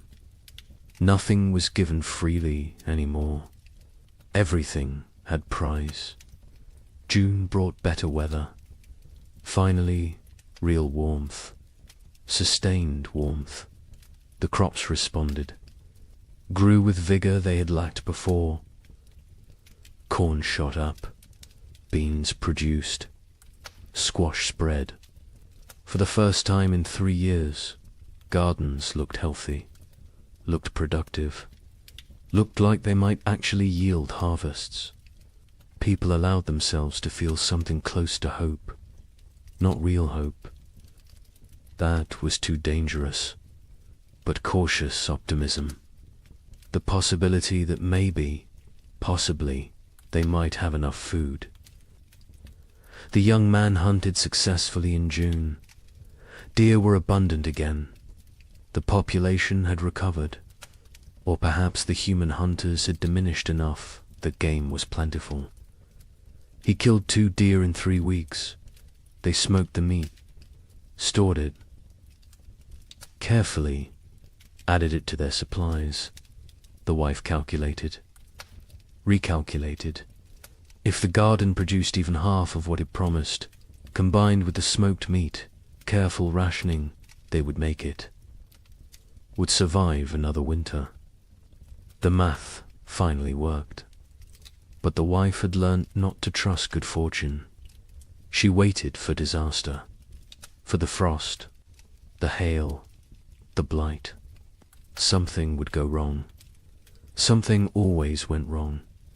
She checked the garden multiple times daily, examined every plant, looked for signs of disease, of insect damage, of anything that might threaten their harvest. Her husband told her to relax. She could not. Relaxing felt like inviting catastrophe. Vigilance was all. That kept them safe. She believed that.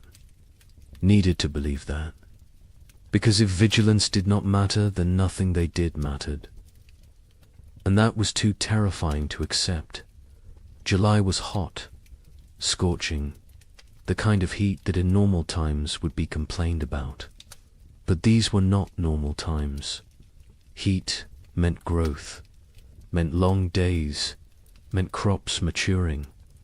People celebrated heat, worked in it without complaint.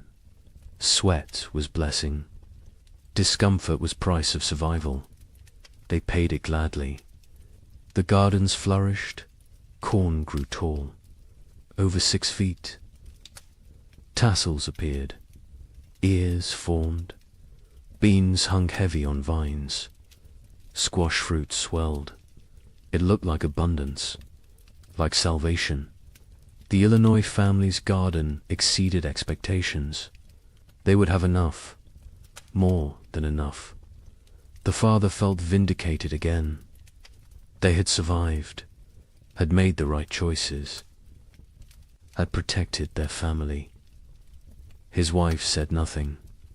She had learned that survival was temporary, that next year would bring new challenges, new threats, new opportunities for loss. The dead daughter haunted her, would always haunt her. Success. Today did not erase yesterday's failures, did not bring back what was lost. The widower and his older daughter harvested the first. Vegetables in late July, radishes, lettuce, early peas. They ate fresh food for the first time in months. The taste was overwhelming, sharp, vibrant, alive. The older daughter cried while eating. Her father pretended not to notice. They offered food to the younger daughter. She took it, chewed mechanically, swallowed. No change in expression, no recognition of the gift they were giving her. She was gone. The person she had been was dead. This shell remained. They would care for it, protect it. But they had accepted that their family was now too. People. August brought the main harvest. People worked frantically, gathering everything, storing everything, preserving everything. This harvest represented life, represented hope, represented the possibility of future they could not afford to lose any of it. Every ear of corn mattered, every bean, every squash. They worked dawn to dusk, exhausting themselves, not caring. This was too important to spare effort. The young couple harvested more food than they had seen in 3 years. Corn beans, squash, combined with the smoked venison, they had enough. Actually enough. Not barely enough. Not maybe enough. But truly. Enough. They stood in their cabin looking at the stores. The wife started laughing, then crying, then laughing again. The man held her. They had made it, had survived, had beaten the odds. Their daughter played at their feet, oblivious, perfect. A miracle they did not deserve, but received anyway. The neighbor helped them preserve food, showed them techniques for long-term storage, how to keep corn dry, how to prevent mold, how to protect against rodents. He had learned so much in his years on the frontier. Before the cold years he had been successful, prosperous even. Now he was just surviving, like everyone else. But he remembered the old knowledge, the techniques that worked. He shared them freely, asked nothing in return. The young couple offered to pay him, with food, with labor. He refused, said neighbors helped. Neighbors, even though neighbors barely existed anymore. Even though community was dead, he held on to the old ways, the old values. It was how he honored his dead family. September arrived cool. People tensed, waited for the cold, for winter to come early again, for the pattern to repeat, but it did not. September stayed temperate, pleasant even. Leaves changed color on schedule. Geese flew south at the normal time. Nature seemed to be remembering how to be normal, how to follow the rhythms that had existed for millennia. People did not trust it, could not trust it, but they noticed, hoped, very carefully hoped. October brought the first frost, right on schedule. Normal frost, expected frost, not the killing freeze of previous years, just regular autumn cold. Farmers finished their harvests, stored the last vegetables, prepared for winter. But this preparation felt different, less desperate, less terrified. They had food, real food, enough food.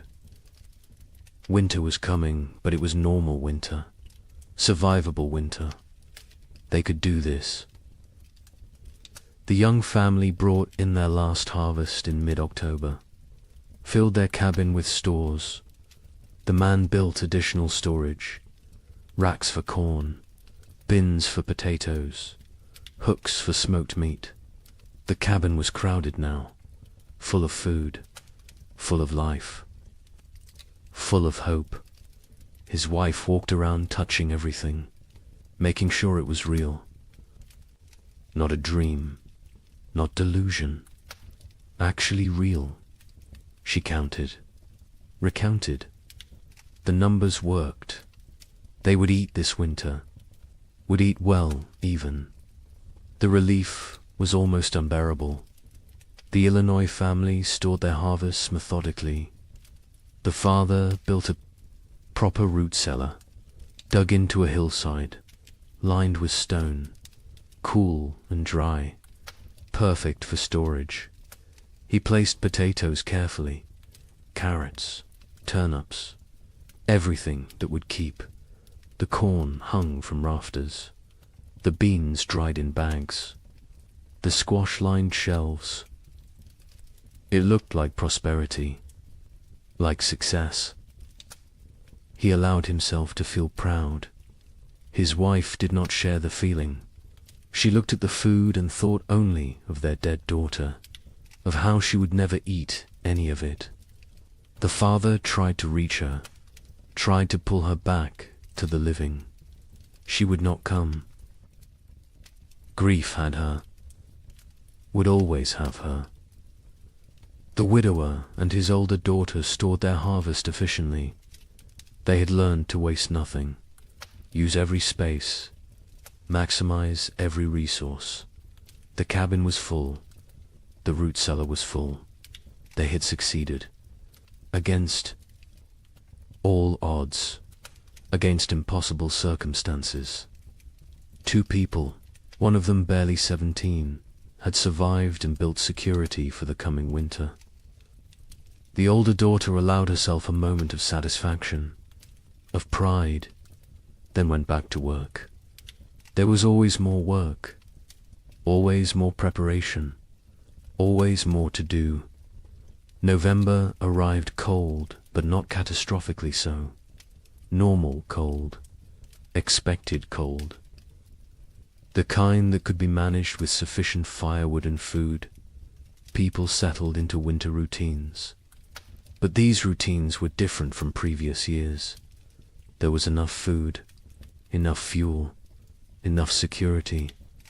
Meals were adequate, not abundant, but adequate. No one was starving. No one was burning furniture. No one was making desperate choices. It felt surreal, like they had forgotten what normal winter felt like, how survivable it was supposed to be. The young couple's cabin was warm. The man had cut plenty of firewood, more than enough. They burned it generously, keeping the space actually warm, not just barely above freezing, actually comfortable. They ate 2 meals a day, sometimes 3. The baby was thriving, walking now, talking, saying simple words. Mama, Dada, more. She was growing into a person, a personality, happy, curious, untroubled. She remembered nothing. Of the previous winters, was too young. It was blessing. The parents were grateful. Grateful she would not carry the scars they carried. Christmas came. The young couple celebrated. The man carved more toys for his daughter. A whole set now. Horse, dull, simple blocks. The wife cooked a special meal, used extra supplies, made bread, made stew with vegetables. It felt extravagant, wasteful even. But they did it anyway, because they could, because they had survived. because they deserved one day of abundance, one day of joy. The neighbor joined them. They ate together, talked, laughed even. It felt foreign, strange, but good. So good, though. Illinois' family marked Christmas quietly. The father suggested they celebrate, make a special meal. The mother refused, said she could not celebrate when her daughter was dead. The father did not push, let it go. The children received no gifts, no special food, no acknowledgement, just another day. They did not complain, did not expect anything different. Childhood joy had died years ago. They were little adults now, serious, pragmatic, damaged. The widower and his older daughter observed Christmas with quiet reflection. They made a slightly larger meal, said prayers, remembered the wife and mother who was gone, remembered the sister and daughter who was gone in a different way. The younger daughter sat with them, ate when prompted, otherwise unresponsive. They had given up trying to reach her, had accepted this was who she was now. They would care for her as long as necessary, forever if needed, but they no longer expected recovery, no longer hoped for her return. She was gone. They mourned her, while she still lived. January 1838 arrived cold, but normal cold, the kind that belonged in January, the kind that was manageable. People burned firewood steadily but not desperately, ate food regularly but not extravagantly, lived, actually lived, not just survived. There was difference. Survival was mechanical, was existing without living. Living was having moments beyond mere existence, moments of comfort, of satisfaction, of something approaching contentment. People had not lived in 3 years. Now they remembered what it felt like. The young man sat by the fire one January evening, his wife beside him, their daughter asleep. Between them, he looked around the cabin, saw the food stores, felt the warmth, heard his family breathing. He started crying. Quietly, his wife took his hand, asked what was wrong. He said nothing was wrong. Everything was right. For the first time in 3 years, everything was actually right. They were warm, fed, together, alive. It felt like miracle, like grace, like something they had not earned, but received anyway. February brought storms, heavy snow, strong winds, but the cabin was warm. The food was adequate. The family was safe. The storms raged outside. Inside there was peace. The baby played with her toys. The mother sewed. The father carved. They existed in domestic tranquility. It felt surreal, impossible, like any moment they would wake up and discover it was dream, that they were actually still in the second winter, still starving, still freezing, still dying. But they did not wake up, because it was real. The nightmare was ending, finally, actually ending. The Illinois family endured February without crisis. They had enough of everything, enough food, enough fuel, enough supplies. The physical needs were met, but the emotional damage remained. The mother barely spoke, spent hours staring at nothing. The father tried to engage her. She would not engage. The children adapted, learned to parent themselves, The older boy especially. He took care of his younger siblings, made sure they were fed, dressed, safe. The father was grateful and heartbroken. No 9-year-old should have to be so responsible, but gratitude outweighed heartbreak. The family functioned. That was enough. The widower and his daughters survived February to easily. After 3 years of desperate struggle, normal winter felt trivial. They had so much food, so much fuel, so much security. The older daughter relaxed slightly, not much, but slightly, allowed herself to believe they would make it, would survive, would see spring. Her father noticed the change, was glad. She deserved peace, deserved to feel safe, even if that safety was temporary, even if next year brought new challenges. She deserved this moment. March arrived with thaw. Real thaw, permanent thaw. Spring was coming. Not false hope this time, not temporary reprieve, actual spring, the kind that arrived and stayed, the kind that brought warmth and life and renewal. Snow melted rapidly, rivers broke up, birds returned, the world came back to life. People emerged from cabins, looked around, saw their neighbors, saw who had survived, who had made it through. The numbers were shocking. So few left. So many gone. The young couple walked their property in early March, looked at the field they would plant, looked at the cabin they had defended, looked at each other. They had survived, had kept their daughter alive, had made it through 3 winters that should have killed them. They did not speak. Words were insufficient. They simply stood together, holding hands, watching their daughter chase the neighbor's dog through melting snow, laughing, perfect, untouched by the horror. Her parents had endured. They had protected her from it, had given her life and safety and future. It was enough. It had to be enough.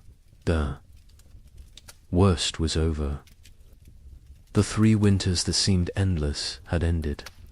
Spring had returned. Life had returned. Hope had returned. But the cost had been staggering. The scars ran deep. The survivors would carry the memories forever, would wake in the night sometimes, sweating, terrified, remembering the cold, the hunger, the fear. They would never fully recover, never fully heal, but they had survived, and survival meant possibility, meant future, meant that maybe, just maybe, they could build something good from the ashes of horror. Spring 1838 arrived like a resurrection, not the tentative half-springs of previous years, but full, complete, undeniable. March brought warmth that stayed. April exploded with growth. The earth seemed desperate to make up for lost time. Grass grew with unusual vigor.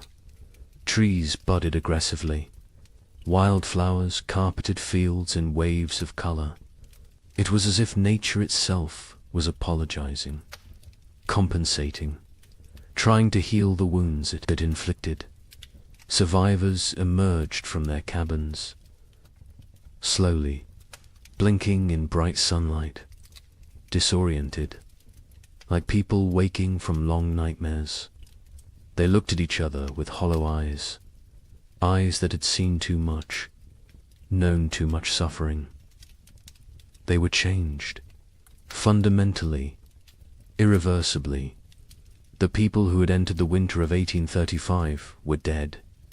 These were different people, harder, older, damaged in ways that would never fully heal. The young couple in Michigan stood in their doorway watching spring arrive. The man was thin still. His body had not recovered the weight lost during the starving times. Probably never would. His hair had gone partially grey. He was 25, but looked 40. His wife was 23. She looked older, lines around her eyes, around her mouth, marks of worry, of fear, of 3 years spent on the edge of death. Their daughter was almost 2 now, perfect, unblemished, the only innocent thing left in their world. They planted their field in April. The work felt different this year. Not desperate, not terrified, just work, normal work, the kind farmers had done for thousands of years. Put seeds in ground, trust earth to do its part. The simplicity was jarring. They had forgotten farming could be simple, could be routine, could be anything other than life or death struggle. The man worked slowly, his body still weak. The neighbor helped. He always helped. Had become part of their family in ways that transcended blood. The field grew beautifully. The corn shut up, strong, healthy, dark green. The kind of growth they had not seen in years. The beans climbed vigorously. The squash spread rapidly. It looked like abundance, like prosperity, like the future they had imagined when they first claimed this land, before the cold, before the suffering, before they learned how fragile everything was. The wife watched the garden grow and felt nothing, no joy, no satisfaction, no relief. The capacity for positive emotion had been burned out of her. She was functional, capable, but hollow, empty of everything except mechanical competence. In Illinois, the family that had lost their daughter tried to rebuild. The father threw himself into work, expanded his fields, built new structures, kept busy constantly. Movement meant not thinking, not remembering, not grieving. His wife did the opposite. She stopped moving, sat for hours, staring at nothing. The children navigated between these extremes, tried to be invisible, tried not to cause problems, tried to hold together a family that was fragmenting. The older boy carried the weight. He was 10 now, too young for such responsibility. But responsibility did not care about age. Someone had to hold things together. He did it because no one else would. The widower in Ohio and his older daughter planted their field together, just the 2 of them. The younger daughter remained in the cabin, unresponsive, present but absent. They had tried everything to reach her. Doctors when they could afford them, medicines, prayers, time. Nothing worked. She was locked inside herself, trapped in whatever mental prison the winters had created. They cared for her, fed her, kept her clean, but they had stopped hoping for recovery. Hope was too expensive, too painful when it failed. Better to accept reality. She was gone. They would tend her shell for as long as necessary. Other families across the frontier faced similar struggles. The physical danger had passed. Food was available. Weather was normal, but the psychological damage remained. People suffered from what we would now recognize as severe trauma, depression, anxiety, what was then called melancholy or nervous. Exhaustion. They startled easily, had nightmares, struggled with crowds, with noise, with anything that reminded them of the hard years. Many never fully recovered, carried the scars until death. Communities began to reform, slowly, hesitantly. People who had isolated for survival started reaching out again, started talking to neighbors, started attending church, started rebuilding the social structures that had dissolved. But it was different now. The easy trust was gone. The assumption of mutual aid was gone. People helped each other, but warily, with limits, with boundaries. The innocence of early frontier community had died, been replaced by something more cautious, more cynical, more realistic. A traveling minister came through Michigan territory in May, held revival meetings, promised salvation, promised explanation for the suffering, promised that God had a plan. Some people came, desperate for meaning, desperate to believe their suffering had purpose. The young couple attended once, listened to the minister talk about divine testing, about Job, about how suffering brought people closer to God. The wife stood up, walked out. Her husband followed. They never went back. If God had done this to them, then they wanted nothing to do with God. If God had not done this, then he was powerless to prevent it. Either way, church offered nothing they needed.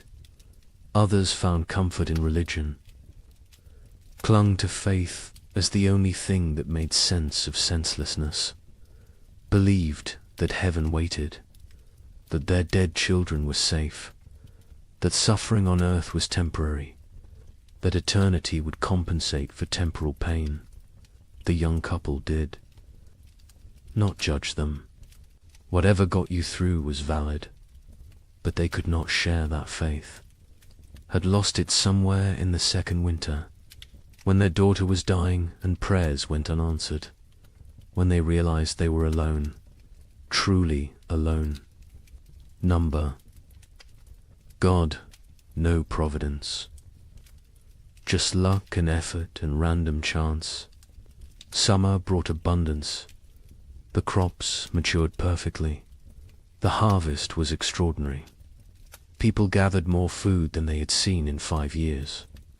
Barns filled, root cellars filled, cabins filled. It was almost obscene, this wealth after such poverty, this abundance after such scarcity. Some people hoarded reflexively, stored food they would never eat, could not stop gathering, could not trust that next year would also be good. The trauma of scarcity had rewired their brains, made them incapable of feeling secure no matter how much they had. The young couple harvested their field in August. The yield was massive, more than they could possibly use. They sold some, traded some, gave some away, kept plenty for themselves. Their stores were overflowing. The man built additional storage. The wife watched him work, felt disconnected, like she was observing someone else's life. She went through motions, cared for their daughter, cooked, cleaned, did everything a wife and mother should do, but felt nothing, was numb, had been numb since February of the second winter. She wondered if she would ever feel again, or if this numbness was permanent, the price of survival. In Illinois, the abundant harvest did not heal the broken family. The father worked obsessively, made more money than they needed, bought things, built things, kept moving. The mother remained withdrawn, lost in grief, The children adapted, learned to function without real parenting, became independent too soon. The family existed together but separately. Parallel lives in the same space, not connected, not whole, just adjacent. The widower and his older daughter harvested successfully. Their fields produced well. They had security for the coming winter. The older daughter was 18 now. An adult, she had offers of marriage. Young men who saw her competence, her strength, her capability. She refused them all, said she could not leave her father, could not leave her sister, could not abandon her responsibilities. Her father told her to go, to live her life. She refused. They both knew why. She had lost too much already, could not risk caring about anyone new, could not risk more loss. Better to stay, to maintain, to exist in the known pain rather than risk unknown happiness that might become pain. New settlers began arriving in late 1838. People from the east who had heard land was cheap, who did not know what had happened, who saw opportunity in the depleted population. The survivors looked at them with mixed feelings, part resentment. These newcomers had not suffered, had not earned their place, part relief. New people meant community could rebuild, meant the frontier would not die completely. Part pitied, because the newcomers were so innocent, so hopeful, so unaware of how quickly everything could collapse. A young family moved in near the young couple in September, fresh from Pennsylvania, full of dreams. The man introduced himself, talked about his plans, about the farm he would build, about the future he saw. The young couple listened politely, said nothing about the previous years. What could they say? How could they explain? The newcomers would learn, or they would not. Either way, it was not the survivors' responsibility to shatter their illusions, let them have their hope, while it lasted. The physical scars were obvious. People were thinner, weaker. Many had lost teeth from malnutrition, had hair that had gone white or fallen out, had skin that showed the effects of vitamin deficiency, scurvy, rickets. Conditions that should have been rare were common. Some people recovered physically, others carried permanent damage, weakened hearts, damaged lungs, bodies that had been pushed beyond sustainable limits and never fully healed. But the psychological scars went deeper. The young wife woke screaming, sometimes nightmares of her daughter dying, of snow falling in July, of cold that would not end. Her husband held her, said nothing, because what could he say? He had his own nightmares, his own fears. They did not discuss them, did not process them, just carried them, separately, together. The weight never lessened, only became familiar, became part of who they were now. The Illinois mother never recovered. She existed but did not live, went through motions but found no joy, no peace, no release from grief. Her family tried to reach her. She was unreachable. Eventually, they stopped trying, accepted that she was gone even though her body remained. The father took over her duties, cooked, cleaned, cared for the children, worked the farm, did everything. She sat, stared, existed. It was slow death. Everyone knew it. No one could stop it. She would live another decade, empty, broken, a ghost. In her own life, some survivors found ways forward, created new lives from the ruins of the old. The widower eventually remarried, a widow from the next county. She had lost her husband and son in the first winter. They married not from love, but from practicality, from loneliness, from the need to not be alone. It was not romantic, but it worked. They built a life together, quiet, stable, functional. His older daughter never married, stayed home, cared for her sister, became essential to the household, found purpose in duty, in responsibility, in maintaining. She never seemed unhappy, but she never seemed happy either. Just existed in the middle, neither satisfied nor dissatisfied. Just present, the young couple stayed together, raised their daughter, had 2 more children in the years after, built a successful farm. From the outside they looked normal, prosperous even, but between them was distance, a gulf created by 3 years of shared trauma that they could never fully bridge. They cared for each other, were faithful, were good parents. But the passionate young couple who had claimed the land in 1835 was gone, replaced by 2 damaged people doing their best. It was enough, had to be enough. They did not expect happiness, did not seek joy, just sought stability, safety, security, found those things, made a life from them. By 1840, the population had stabilized. Some areas had recovered partially, others remained sparsely populated. The demographic impact was significant. Thousands had died. Thousands more had fled. The westward expansion had been set back years. Territories that should have achieved statehood remained territories. The ambitious growth projections of the early 1830s were abandoned. Reality had intruded, shown the limits of human ambition, of manifest destiny, of the belief that the frontier was there for the taking. Nature had reminded everyone who was really in control. The survivors aged rapidly.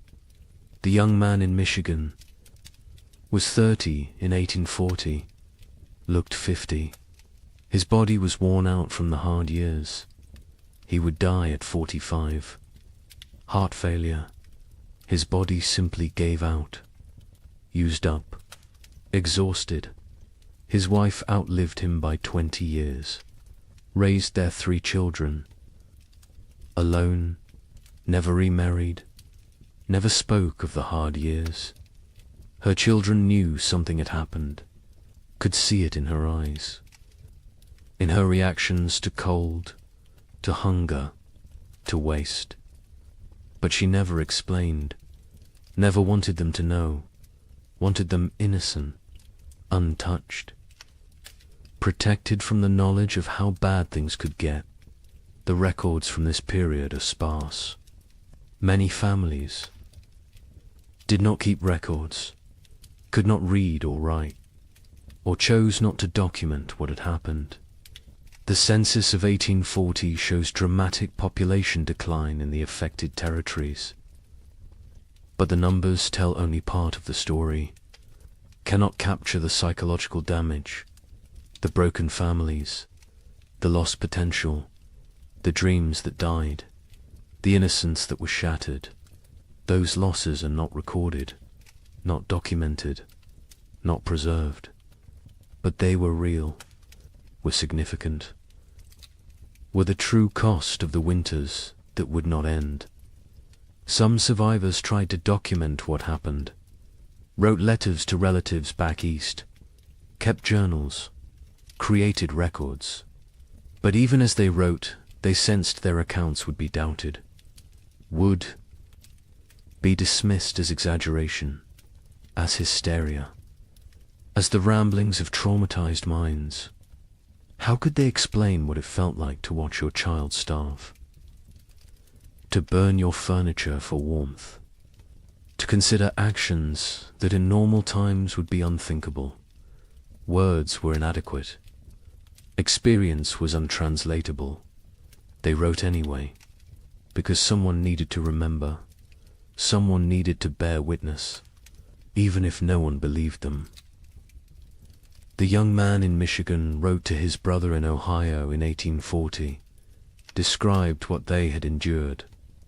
His brother wrote back, said surely it had not been that bad, said the human mind exaggerated traumatic memories. The young man never wrote to him again, did not have energy to convince anyone, to defend his experience, to prove his suffering. He knew what had happened. His wife knew, their neighbor knew. That was enough. The rest of the world could believe what it wanted, and mostly, the world chose not to believe, chose to minimize, chose to forget. Because the story of the three winters did not fit the narrative America wanted to tell itself. The narrative of progress, of conquest, of manifest destiny, of inevitable triumph. The winters suggested that nature was more powerful than human. That civilization was fragile, that confidence was dangerous. These were not popular messages, not messages the growing nation wanted to hear. So they were ignored, dismissed, forgotten, buried under more palatable stories of frontier heroism, of triumph over adversity, of the inevitable march of progress. But the survivors remembered, carried the memories until death. Some passed stories to their children. Most did not. Most wanted to protect the next generation, wanted them unburdened. The children sensed something anyway, saw the scars, the fears, the behaviors that made no sense unless you knew what came before. They asked questions, got vague answers, eventually stopped asking. The silence grew. The stories faded. The memories died with those who carried them. Wait until you hear how thoroughly this was erased. The forgetting began almost immediately, even while survivors still lived, even while the scars were fresh. The erasure was not accidental, it was not natural memory decay. It was deliberate, systematic, orchestrated by people who had very good reasons to want these winters forgotten. People with money, with power, with futures that depended on frontier land continuing to seem attractive, continuing to seem profitable, continuing to draw settlers and investment. Land speculators had the most to lose.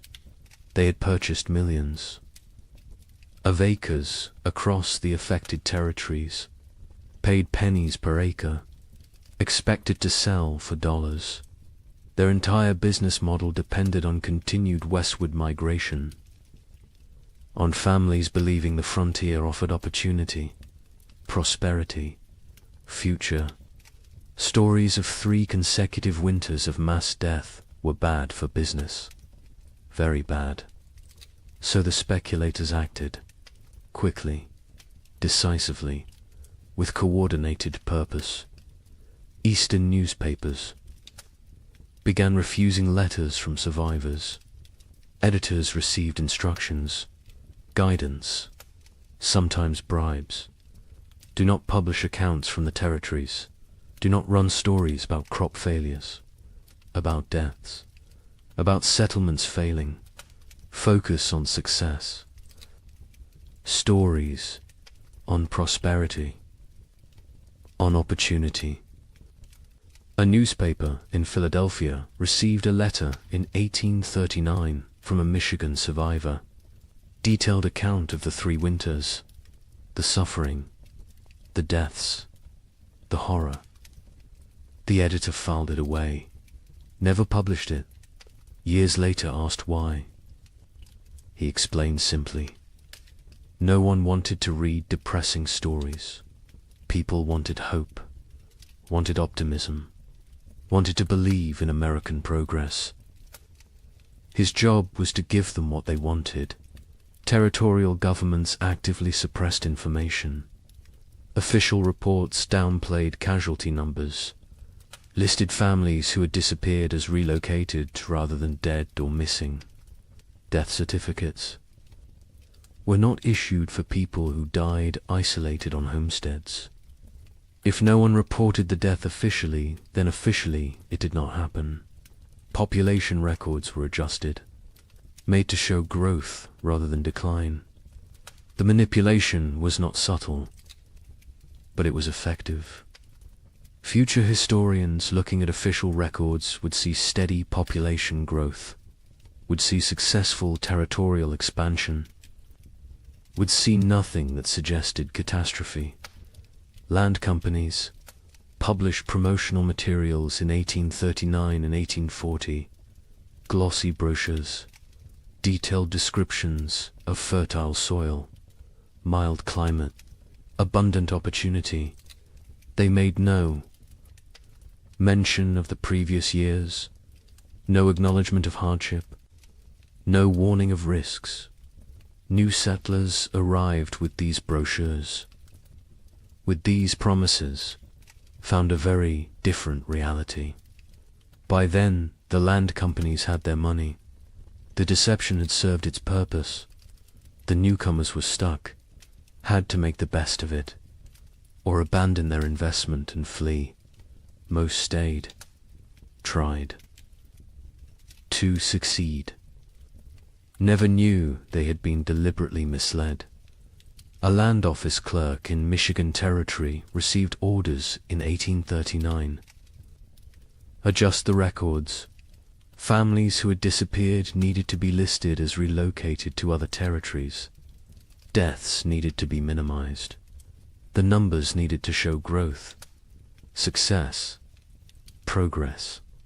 He complied. His job depended on it. His family depended on it. He made the changes, falsified documents, erased people from existence. Years later, guilt-ridden, he confessed to his wife, told her what he had done. She told him he had no choice. Everyone had to survive somehow. He accepted this, but the guilt never left. He carried it until death, never told anyone else, never made it right. Just carried the weight of erasing thousands of people to protect property values. Railroad companies were equally invested in suppressing the truth. Their business plans required population growth in the territories, required towns, commerce, customers. Empty land was worthless. They needed settlers, needed them desperately. Stories of mass death were obstacles, barriers to profit. So they acted, funded newspapers that told the right stories, hired writers to create promotional content, paid for testimonials from satisfied settlers, built a narrative of success and opportunity that bore little resemblance to reality. The suppression extended to personal correspondence, letters from survivors to relatives. Back east were sometimes intercepted, lost, destroyed. Postal clerks received instructions. Letters containing certain content should not reach their destinations, should disappear. It was not official policy, not written down anywhere, but it happened regularly, systematically. Survivors wrote letters describing their experiences. Melt them. They never arrived. The relatives back east never learned the truth, continued to believe the promotional literature, continued to encourage others to move west. The cycle continued. Churches participated in the suppression, not overtly, not deliberately, perhaps, but they promoted a narrative that made the hard years easier to ignore. Suffering was divine testing. Those who died were called to heaven. Those who survived were blessed. This framing made the catastrophe seem like individual, spiritual journey rather than systemic climate disaster. Made it about personal faith rather than policy failure. Made it easier to move forward without asking difficult questions, without assigning blame, without demanding accountability. The survivors themselves often did not speak about their experiences. Many were deeply traumatized, could not articulate what had happened. The words did not exist. The concepts did not exist. Post-traumatic stress disorder would not be named. For another century, they just knew they could not talk about it, could not revisit it, could not make others understand. So they stayed silent, kept the memories locked inside. The silence was mistaken for acceptance, for healing, for moving on. It was none of these things. It was survival mechanism. It was protective barrier. It was the only way they could continue functioning. Others faced social pressure to remain silent. Communities wanted to move forward, wanted to rebuild, wanted to forget. People who dwelt on the hard years were seen as weak, as complainers, as obstacles to progress. A woman in Illinois tried to talk about losing her daughter, about the starvation, about the cold. Her neighbors told her to stop living in the past, to focus on the future, to be grateful for what she had. She stopped talking, but the memories did not stop. They never stopped. She just carried them alone, in silence, until they consumed her. Some survivors feared judgment for the choices they had made, for the actions they had taken to survive. Better not to speak of those years at all than to risk revealing what they had done, what lines they had crossed, what boundaries they had violated. Silence protected them, protected their reputations, protected their ability to be seen as respectable members of society. The price was isolation, loneliness, the inability to process trauma, but the alternative seemed worse. So they chose silence. The scientific community of the era struggled to explain the phenomenon. Without modern climate science, they lacked frameworks for understanding. Some suggested it was localized, exaggerated, not as severe as reported. Others proposed natural cycles, temporary aberrations, nothing to worry about long term. A few recognized it as significant climate event, but their voices were minority, were drowned out by those who preferred simpler explanations, who preferred not to see pattern, not to acknowledge that this could happen again. Meteorological records from the period are incomplete. Weather stations were sparse. Record-keeping was inconsistent. The data that exists shows temperature anomalies, shows unusual patterns, but gaps in the record allow for interpretation, allow for doubt, allow for dismissal. Later research, looking at the fragmentary data, could conclude it was not that bad, could argue the survivors exaggerated, could minimize the catastrophe. The incomplete record became excuse for incomplete acknowledgement. By 1850, just 12 years after the final winter ended, the 3 winters were rarely mentioned.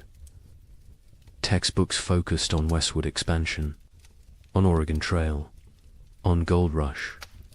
on the exciting narrative of American growth.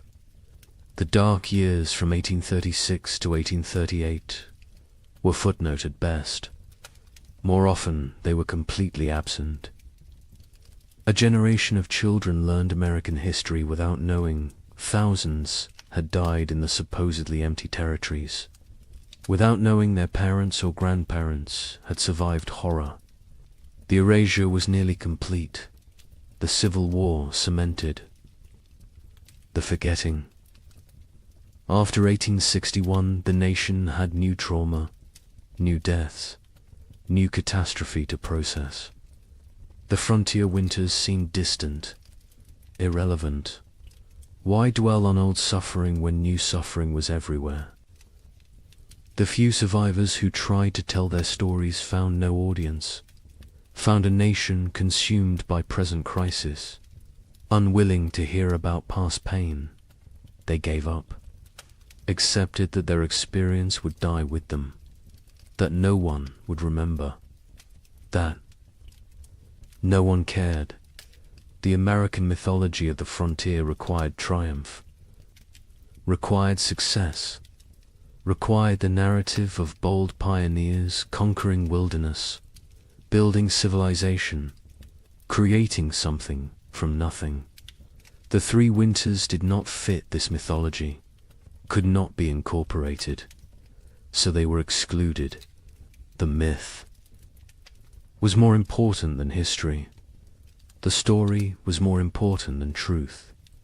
America needed heroes, needed victories, needed to believe in manifest destiny, needed to believe that will and work were enough, that nature could be tamed, that progress was inevitable.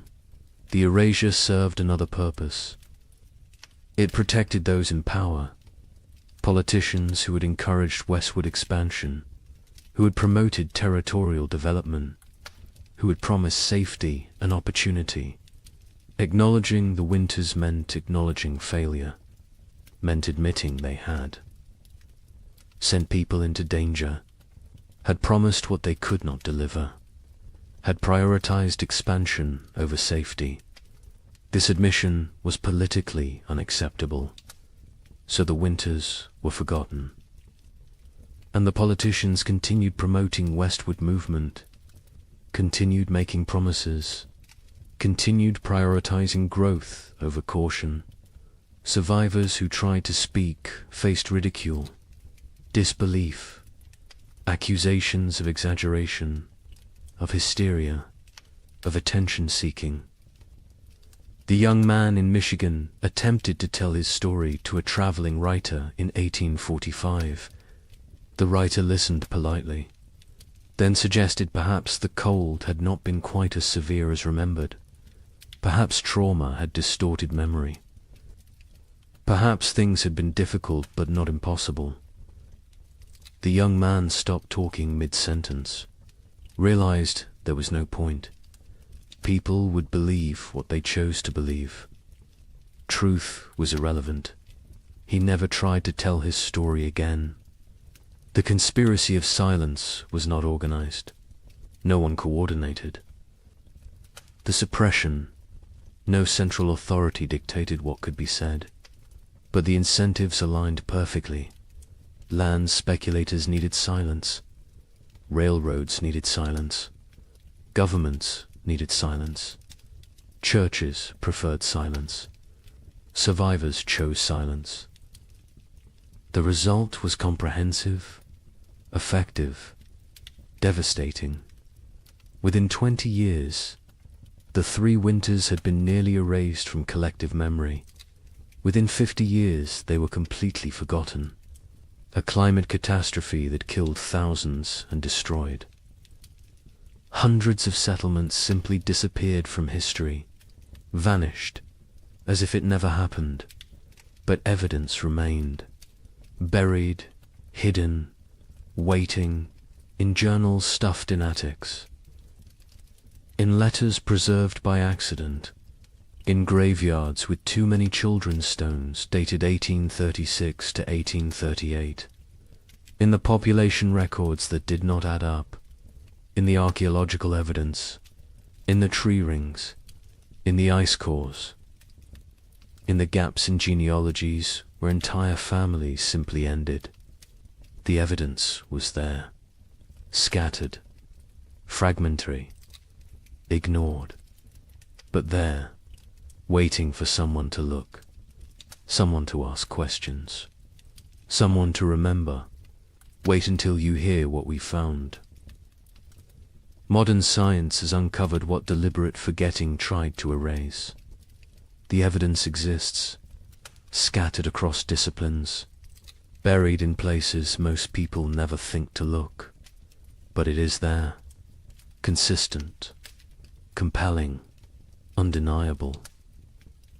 The 3 winters happened, were as severe as survivors claimed, perhaps more severe than they could articulate. The truth has emerged slowly, piece by piece, building into a picture that validates everything the survivors tried to tell us.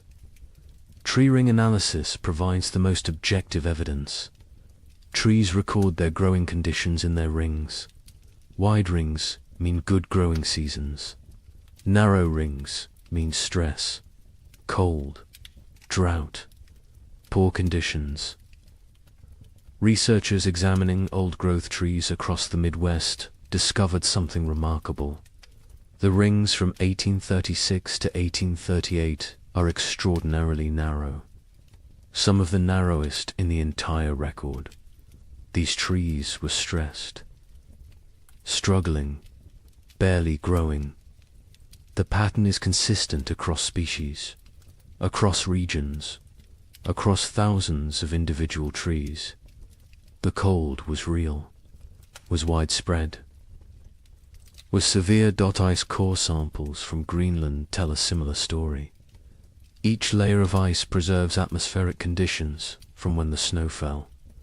Chemical analysis reveals volcanic particulates, sulfur compounds, evidence of major eruptions. The layers from 1835 and 1836 show unusually high concentrations, multiple eruptions. The volcanic material entered the upper atmosphere, circled the globe, blocked sunlight, lowered temperatures, created the conditions for catastrophic cooling.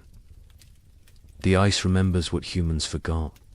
A volcanic eruption near Japan in late 1835 was particularly significant. Mount Osama, not as famous as Tambora, which caused a year without summer in 1816, but substantial, combined with other eruptions in the Pacific. In Central America, the cumulative effect was devastating. The particulates in the atmosphere created a cascade of cooling, blocked solar radiation, disrupted weather patterns. The effects were most severe in continental interiors, places far from moderating ocean influences, places like the American Midwest. Soil analysis from archaeological sites shows frost penetration to unusual depths. In normal years, frost might penetrate 12 to 18 inches. In the affected years, it went deeper, 24 inches, 30 inches. In some locations, the ground never fully thawed. Permafrost conditions in places that should never experience them. The soil remembers, holds evidence of cold that survivors described but scientists initially dismissed as impossible. Mass grave sites have been discovered during modern construction projects. A housing development in Michigan in 1985 uncovered a burial site. 47 bodies, men, women, children, no markers, no records. Carbon dating placed them in the late 1830s. The bones showed signs of extreme malnutrition, scurvy, rickets, starvation. Some showed evidence of violent death. Circumstances no one wants to examine too closely. The site was quietly reburied, a small memorial placed. Most people who drive past have no idea what lies beneath. Cabin sites across the frontier show evidence of desperate measures. Archaeological excavations reveal layers that tell stories. Burned furniture, charred cabin walls, butchered animals that would normally never be eaten. Rats, squirrels. In one site in Indiana, researchers found evidence suggesting the inhabitants had eaten leather. Boot leather, harness leather, anything that might contain nutrition. The desperation is written in the debris, in what people consumed, in what they burned, in how they died. Historical Society archives contain survivor accounts, journals that sat ignored for over a century. A diary from a woman in Illinois was donated in 1923, filed away, not examined until 1998.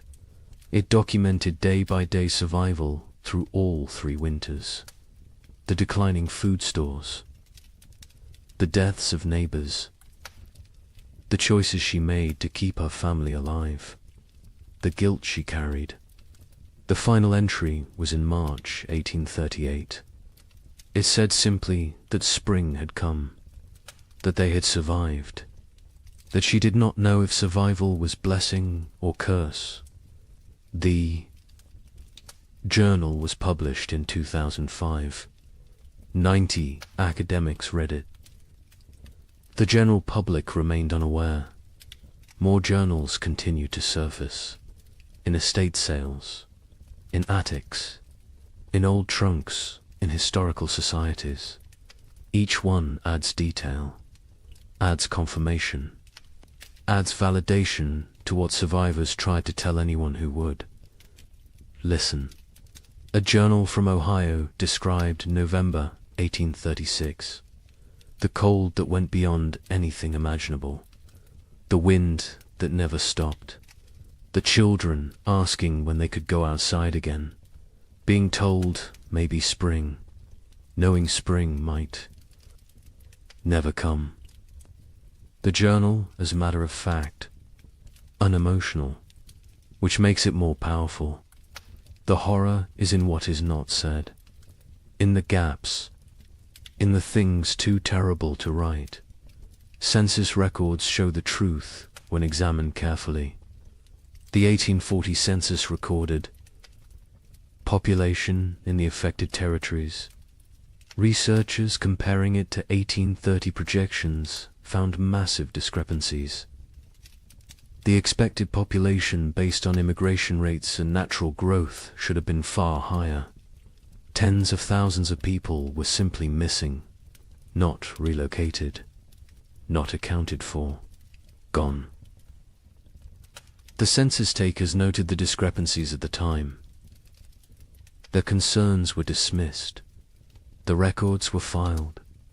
The questions remained unasked for over a century. Statistical analysis reveals the scope of the catastrophe. Researchers in the late 20th century compiled data from multiple sources: church records, land claims, tax rolls, census data, letters, journals, everything available. They built demographic models. The model showed that approximately 15,000 families entered their affected territories between 1830 and 1835. The 1840 census showed fewer than 7,000 families. The missing 8,000 families represented perhaps 40,000 individuals. Some fled, but many died.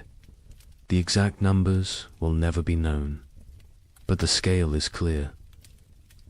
This was demographic catastrophe. Climate modeling supports the survivor accounts.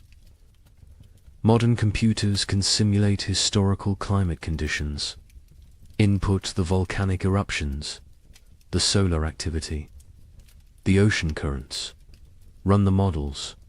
See what temperatures they produce.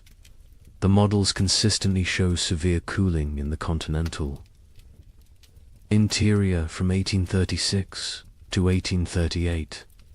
Temperature drops of 10 to 15 degrees below normal. Extended growing seasons by 30 to 60 days. The kind of conditions that make agriculture nearly impossible. The kind of conditions that kill. The models validate what survivors said. Validate what written records document. Validate what physical evidence proves. A particularly compelling piece of evidence emerged in 2012. A locked trunk. Found in the basement of a historical society in Pennsylvania. Inside were letters. Dozens of them. From frontier families to relatives back east. Letters that never reached their destinations. Letters that had been intercepted. Saved by the postal clerk who could not bring himself to destroy them, but could not deliver them either. The letters describe starvation, death, terror, desperate pleas for help that never came. Because the letters never arrived. The trunk sat unopened for 170 years. The stories inside died with those who wrote them, until the trunk was finally opened, finally read. Finally acknowledged the letters paint a consistent picture. Cold that started early, that would not end. Food running out. Neighbors dying. Children dying. The grinding daily battle to survive another day. One letter from a mother in Michigan described watching her daughter grow thinner, watching her stop playing, stop laughing, stop being a child, becoming instead a small, starving creature focused only on survival. The letter was dated January 1837. It is unclear if the daughter survived. The mother's name appears in no later records. She likely died. The letter is her memorial, her testimony, her proof that she existed, that she suffered, that she tried. Genetic evidence provides another layer of confirmation. Population geneticists studying Midwest families found bottleneck events in the late 1830s. Sudden reductions in genetic diversity, indicating that populations declined rapidly, that only certain family lines continued, that many lines ended completely. The genetic record shows what historical records obscured, shows the true impact, shows that entire family trees simply stop, branch after branch ending in the same narrow window. 1836 to 1838. Native American oral histories mention the hard years. Tribes in the affected regions have stories of the time when winter would not end, when buffalo disappeared, when people starved. The stories were not prominent, were overshadowed by other traumas, removal, disease, war, but the stories exist. Another source of validation, another voice confirming what happened, confirming that the cold was real, was widespread, was catastrophic for everyone in its path. European records provide external confirmation. Observers in England and France noted unusual weather patterns in North America, received reports from travelers, from ships, from traders. The reports described severe cold, crop failures, humanitarian disaster. These reports were published in European scientific journals, were discussed in academic circles, were known at the time, but were forgotten in America, were not incorporated into American historical narrative, were treated as foreign observations of foreign problems, not as documentation of American catastrophe. The evidence is overwhelming, undeniable, consistent across every discipline, every source, every method of inquiry.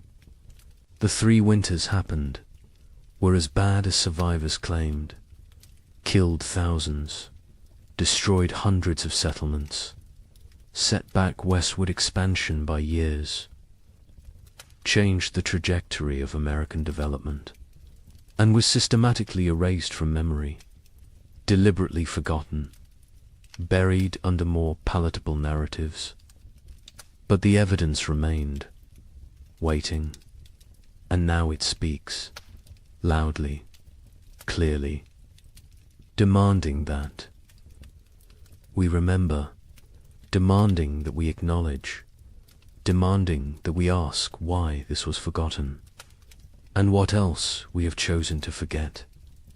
Societies choose what to remember, what to forget, what stories to tell about themselves.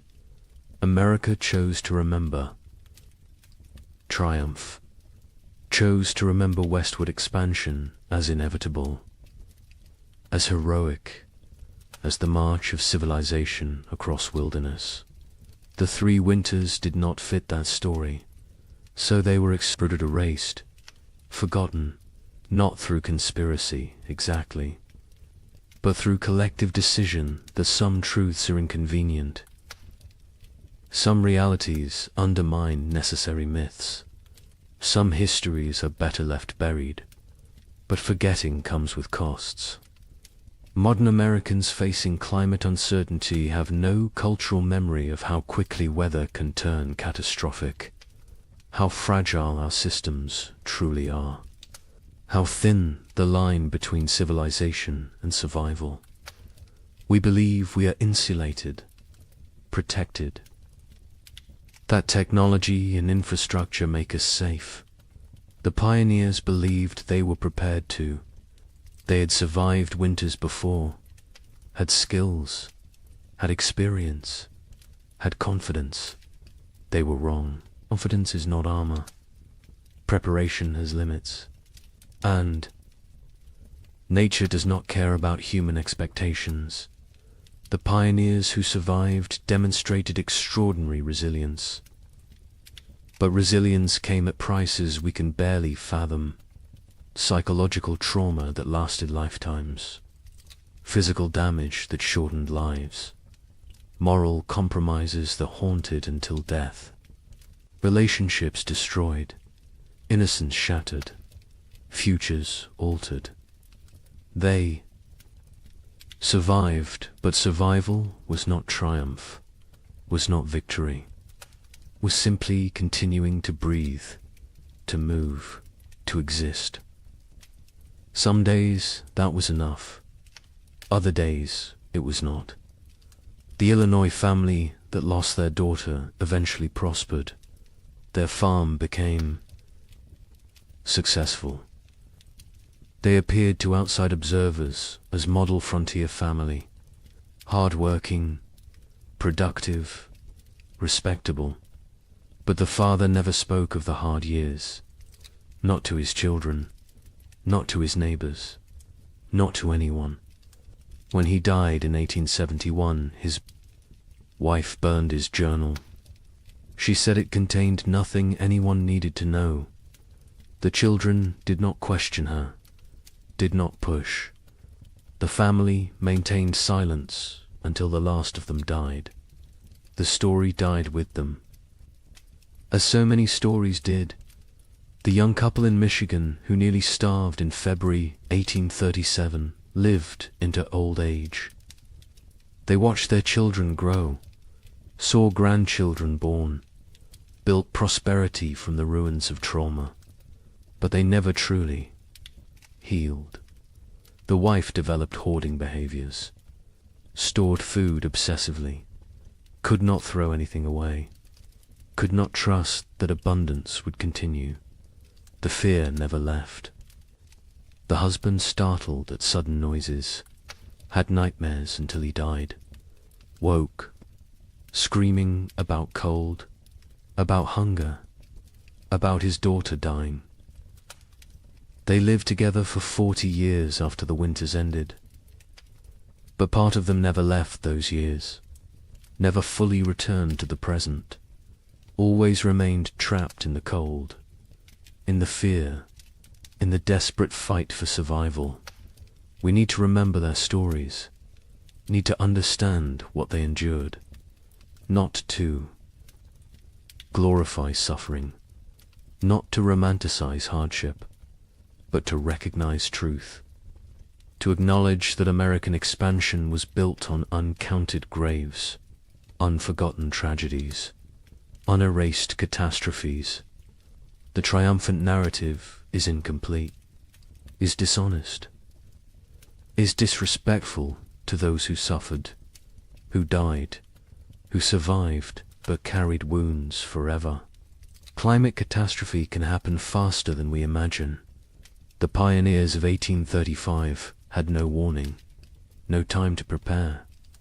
Within months, their world transformed from abundance to survival. They believed they were equipped for anything, believed their skills and determination were sufficient. They were wrong. Today, we believe similar things, believe our technology protects us, our infrastructure shields us, our wealth insulates us. We may be wrong too. The lesson is not despair, is not that preparation is futile, is that respect for nature's power is essential, that humility matters, that confidence without caution is dangerous, that systems can collapse rapidly, that we are more vulnerable than we pretend, that forgetting painful truths does not make us safer, makes us more vulnerable, because those who forget history are condemned to repeat it, and those who never learnt it are condemned to be surprised. The pioneers who lived through those years are all gone now. The last survivors died in the early 20th century. They took their full stories with them, the memories, the details, the small human moments that made the horror real. We have fragments, evidence, documentation, but we do not have them. Do not have their voices, their perspectives, their truth in its fullness. That loss is permanent, irretrievable, another cost of the forgetting, another price of erasure. But on cold nights, in old cabins scattered across the Midwest, some say you can still hear something. The wind howling the way it did then, relentless, hungry, patient, the creaking of wood under extreme cold, the silence that came after the last piece of furniture was burned, the sounds of a world frozen beyond endurance. Perhaps it is just wind, just old buildings settling, just imagination. Or perhaps the land remembers, perhaps the earth holds memory, perhaps those who suffered left something of themselves in the soil, in the trees, in the stones, a presence, a witness, a reminder.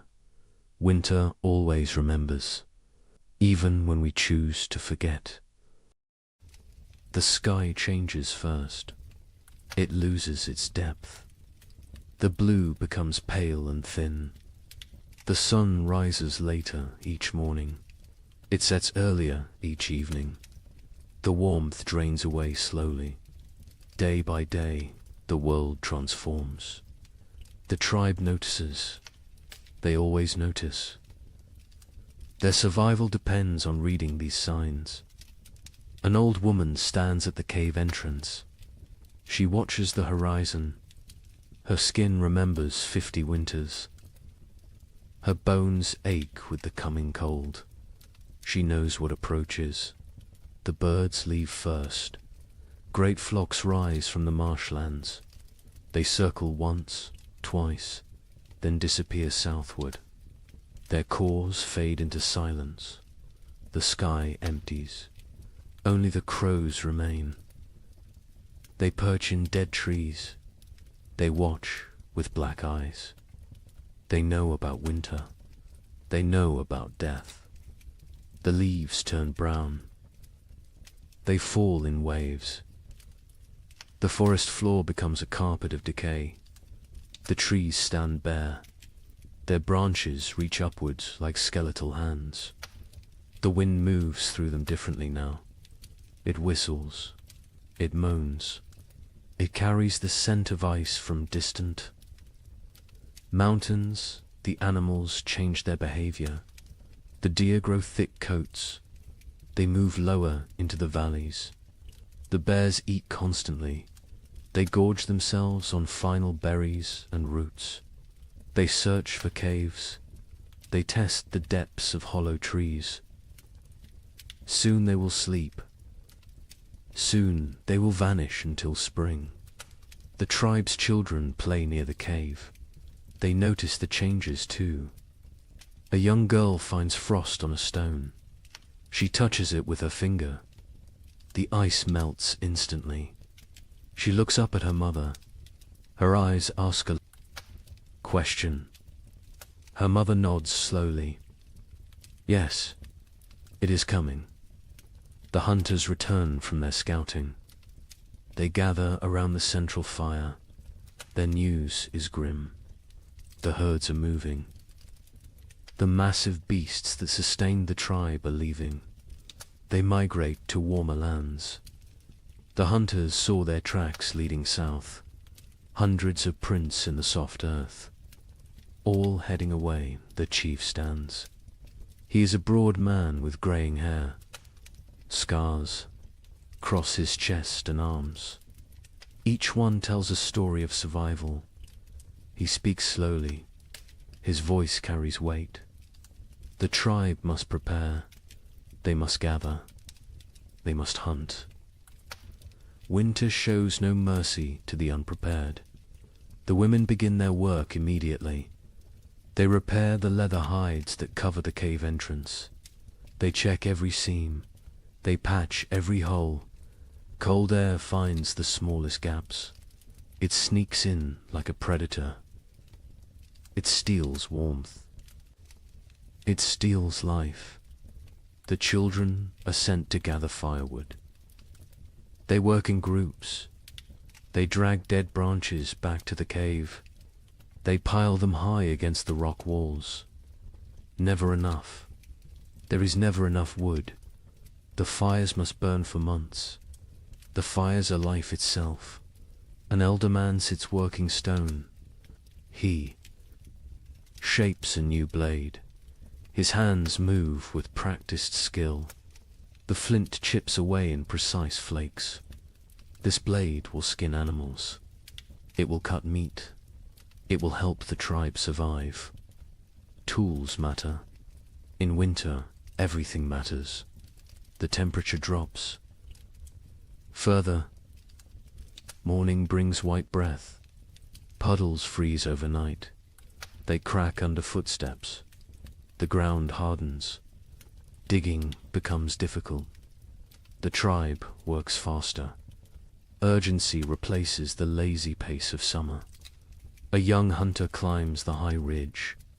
He looks north. Dark clouds gather on the horizon. They build like mountains.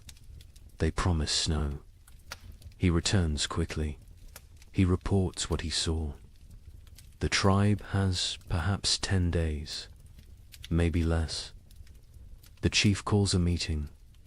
Every adult attends. They discuss strategy. Who will hunt? Who will gather? Who will fortify the shelter? Who will watch the children? Roles are assigned. Arguments are brief. Survival requires cooperation. Personal disputes wait for spring. The women process the last of the autumn harvest. They pound roots into paste. They dry strips of meat over smoky fires. They collect every edible plant within walking distance. Nothing is wasted. A handful of seeds might mean the difference between hunger and starvation. Night falls earlier now. The darkness lasts longer. The tribe sits closer to the fire. They eat their evening meal in silence. They think about the months ahead. They remember previous winters. Some were mild, some were brutal. No one knows what this winter will bring. A baby cries. Its mother holds it close. She wraps it in soft rabbit fur. The infant is barely 2 months old. This will be its first winter. The mother's face shows worry. The other women gather around. They offer reassurance. They share wisdom. They have kept babies alive through cold before. The old woman who watches the sky speaks. She tells of a winter.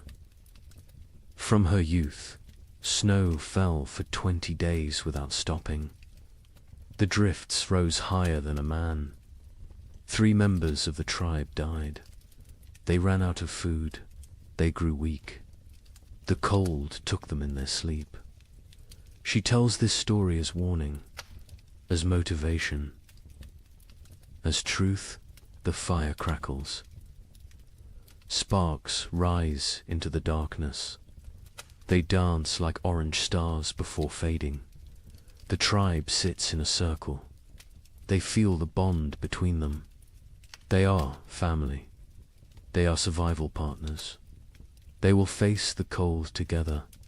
They will endure together. Or they will perish together. The wind picks up. It blows from the north. It carries the smell of snow.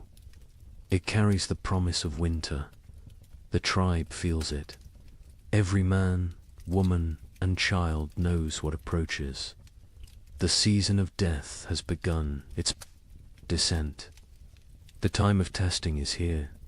Tomorrow, the real work begins. The hunters wake before dawn. 6 men rise from their sleeping places. They move quietly. They do not wake the others. The air inside the cave is cold. Their breath makes small clouds. They gather their weapons in silence. The chief hunter is called Kra. He has seen 30 winters. His body is lean and strong. Scars mark his arms and legs. Each scar tells a story. Each one represents survival. He checks his spear. The stone point is sharp. The binding is tight. This weapon has killed. Many times before, the other hunters prepare. They wear thick furs. They tie leather wraps around their legs. They carry stone blades at their waists. They bring rope made from twisted plant fibers. They will need everything they carry. There are no second chances in winter. The sky begins to lighten. Grey replaces black. The hunters step outside. The cold hits them immediately. It takes their breath. Their eyes water.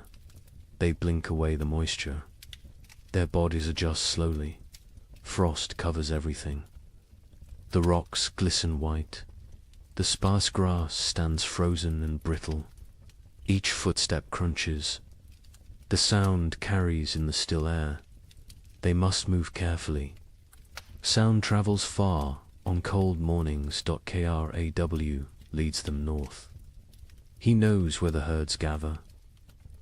He has hunted these lands his entire life. His father taught him. His grandfather taught his father. Knowledge passes through generations. It keeps people alive. They walk for an hour. The sun rises behind them. It provides no warmth. It is a pale circle in the grey sky. The light reveals a changed landscape. Winter is transforming their world. Snow patches appear. Small drifts collect in shadows. The ground is harder now. Frozen. Solid in places. Walking becomes more difficult. Legs tire faster. But they push forward. Kraw stops. He kneels. He examines the ground. Tracks. Large tracks. deep impressions in the half-frozen earth. Bison. A small herd passed through recently, perhaps during the night. The tracks are fresh. The hunters gather. Around they study the signs. Craw counts the tracks. Maybe 8 animals. Maybe 10. The herd is moving slowly.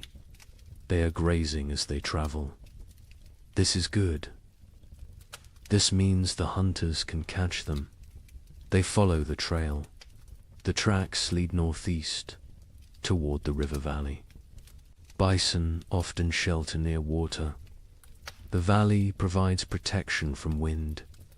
There is still grass there, brown and dry, but edible.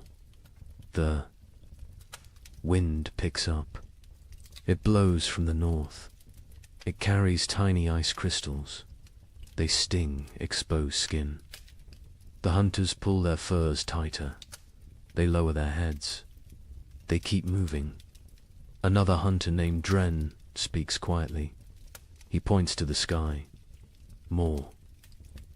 Clouds are building, dark and heavy. They roll in from the mountains. A storm is coming. Everyone sees it. Everyone understands. They must hunt quickly. The tracks become fresher. The eddies are sharp. The animals are close now. Very close. Craw signals for silence. Hand gestures only. The hunters spread out.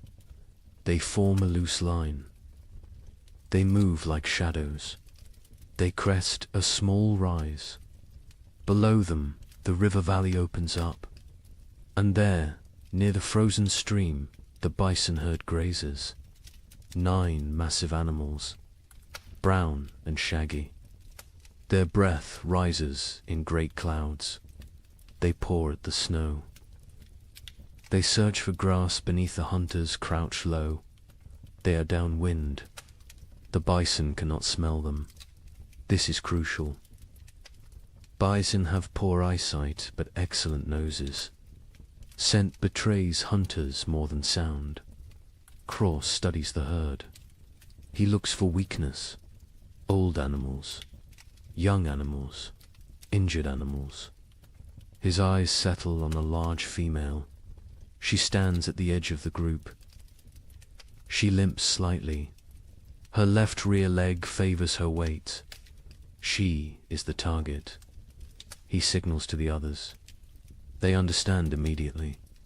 Years of hunting together create silent language. They know their roles. They know the plan. 3 hunters will circle left. 3 will stay right. They will drive the herd. They will separate the weak one. The maneuver begins. The hunters move like wolves, patient, calculated. They use every rock for cover, every depression in the ground. They become part of the landscape. The left group reaches position. They wait. Timing matters. Rush too soon and the herd scatters. Wait too long, an opportunity vanishes. Craw watches. He feels the moment. He rises. His shout breaks the silence. The other hunters echo him. The bison startle. Their heads snap up. Panic floods through the herd. They bunch together. They begin to run. The injured female falls behind. She tries to keep pace. Her bad leg betrays her. The gap widens. The hunters close in. Their legs pump. Their lungs burn. The cold air sears their throats. Craw is fastest. He closes the distance. The female sees him. She turns. She tries to change direction. Too slow. Crow throws his spear. Years of practice guide the weapon. The stone point strikes true. It sinks deep into her shoulder. The bison bellows. Pain and rage combine. She spins. Blood sprays across the snow. bright red against pure white. She charges at Craw, massive and furious. Death approaching on 4 legs. Craw dodges, barely. The bison's horn scrapes his side. His fur tears. He rolls away. Another hunter throws his spear, then another. Both strike the animal's flank. She staggers. Dren moves in close, very close, dangerous close. He thrusts his spear upward, into the chest, between the ribs, toward the heart. The bison's front legs buckle. She goes down. The hunters surround her. They wait. She kicks twice. Her breath comes in gasps. Her eyes roll, then stillness. The fight ends. The hunt succeeds. The hunters stand panting. Their bodies steam in the cold. Sweat freezes on their skin. They look at each other. Grins break across their faces. They survived. They won. They have meat. But celebration is brief. Craw points at the sky. The storm clouds are closer, much closer. The wind grows stronger. Snow begins to fall. Light flakes at first, then heavier. They must work fast. Butchering takes time. This animal weighs more than 10 men combined. They cannot carry everything. They must choose. They must prioritize. Stone blades come out. Sharp edges gleam. The hunters begin cutting. They work with practiced efficiency. The hide comes off in sections. The best meat is removed. Organs are carefully extracted. The liver, the heart, the kidneys. These provide vital nutrition. Blood stains the snow. It pulls and freezes. The hunter's hands go numb. They ignore the pain. They keep cutting, keep working. Their survival depends on speed. They bundle the meat in the animal's own hide. They create packs they can carry. Each hunter takes a load. Heavy loads, impossibly heavy. But fear provides strength. The storm provides motivation. The journey back begins. The snow falls harder. Visibility drops. The wind howls. It pushes against them. Every step requires effort. The meat weighs them down. Their legs shake. Kraw leads by memory. He knows these lands, but the snow obscures landmarks. Everything looks the same, white and grey and endless. He trusts his instincts. He walks steadily south. One hunter falls. The weight and exhaustion combine. The others help him up. They redistribute his load. No one is left behind. This is the unspoken rule, the absolute law. Hours pass. Terrible, grinding hours. Cold seeps through their furs. Their fingers lose feeling. Their faces go numb. Frostbite threatens, but stopping means death. They push forward. Dren sees it first. A dark shape in the swirling snow. The cave. Home. Relief floods through them. They stumble faster. The last 100 paces feel like miles. They enter the cave. Warmth hits them. The central fire burns bright. The tribe has kept it strong. Faces turn toward them. Eyes widen. They see the meat. They see success. The hunters drop their loads. They collapse. Their bodies give out. Women rush forward. Children crowd around. Everyone wants to see. Everyone wants to touch the meat. The chief comes forward. He examines the kill. He nods at Craw. Approval in that single gesture. Pride in that simple nod. The tribe will eat. The tribe will survive another week. Maybe two. The women take over. They hang the meat from the cave ceiling. Away from scavengers, they begin processing it. Some for immediate eating, some for preservation. Every part will be used. Nothing wasted. The hunters sit by the fire. They warm their frozen hands. They drink hot broth. The feeling returns too. Their fingers and toes. Pain comes with it. Sharp and burning. They endure it silently. Outside, the storm intensifies.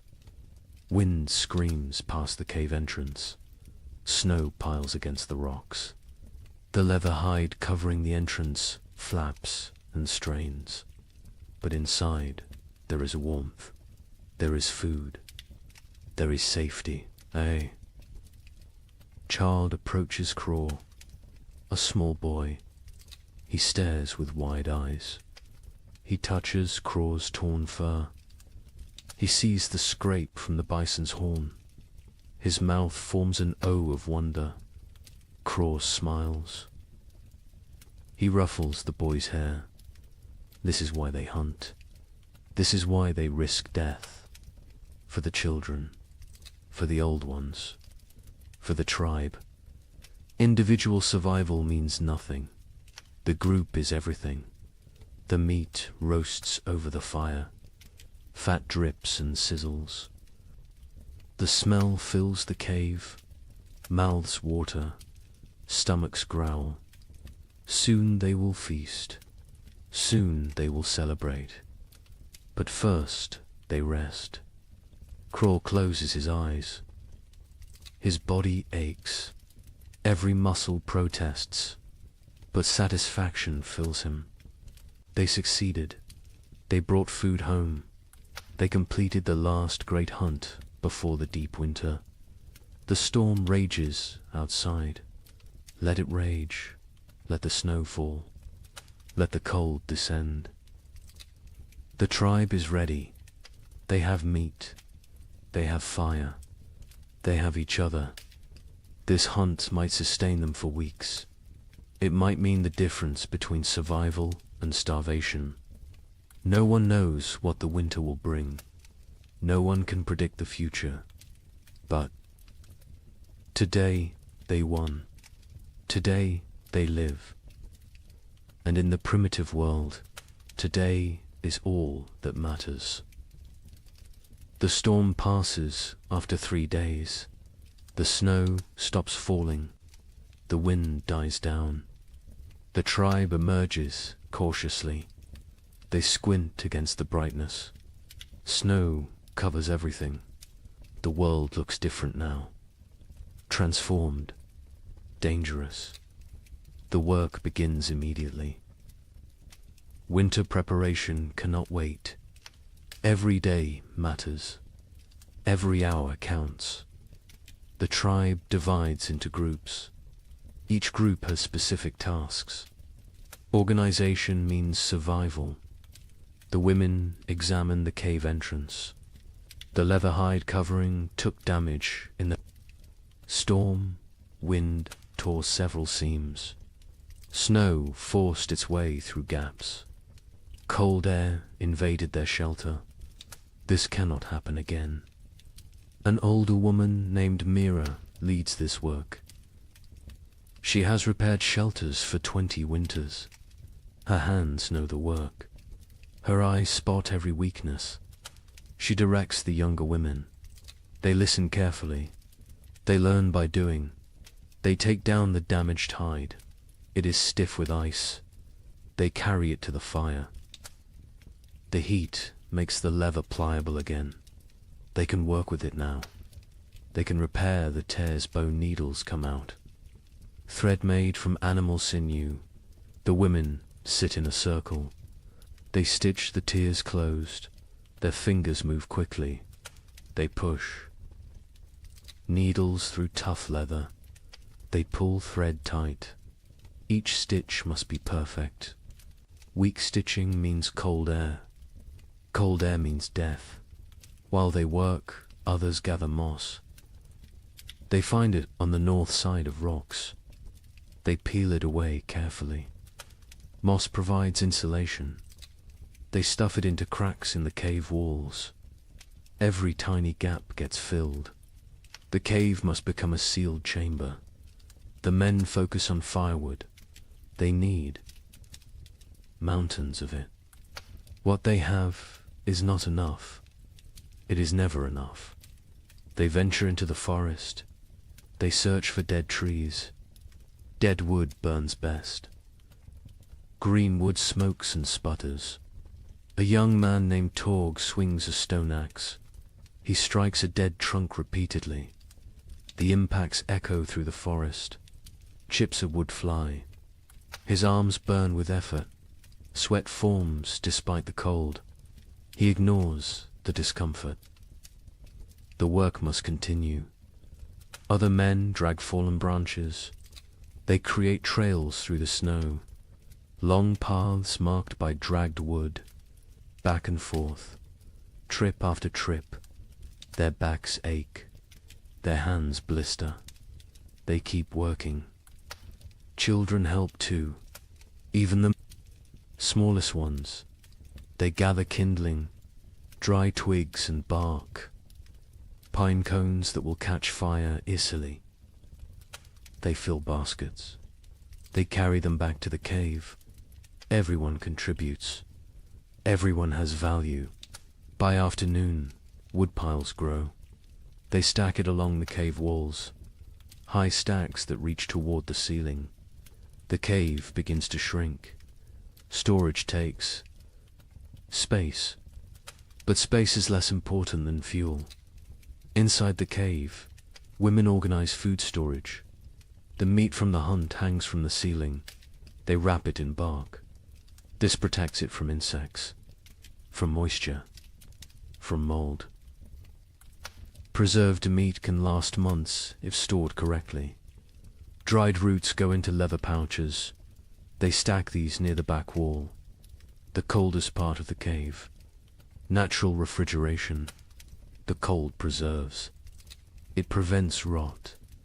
Nuts and seeds fill clay pots. These pots are precious.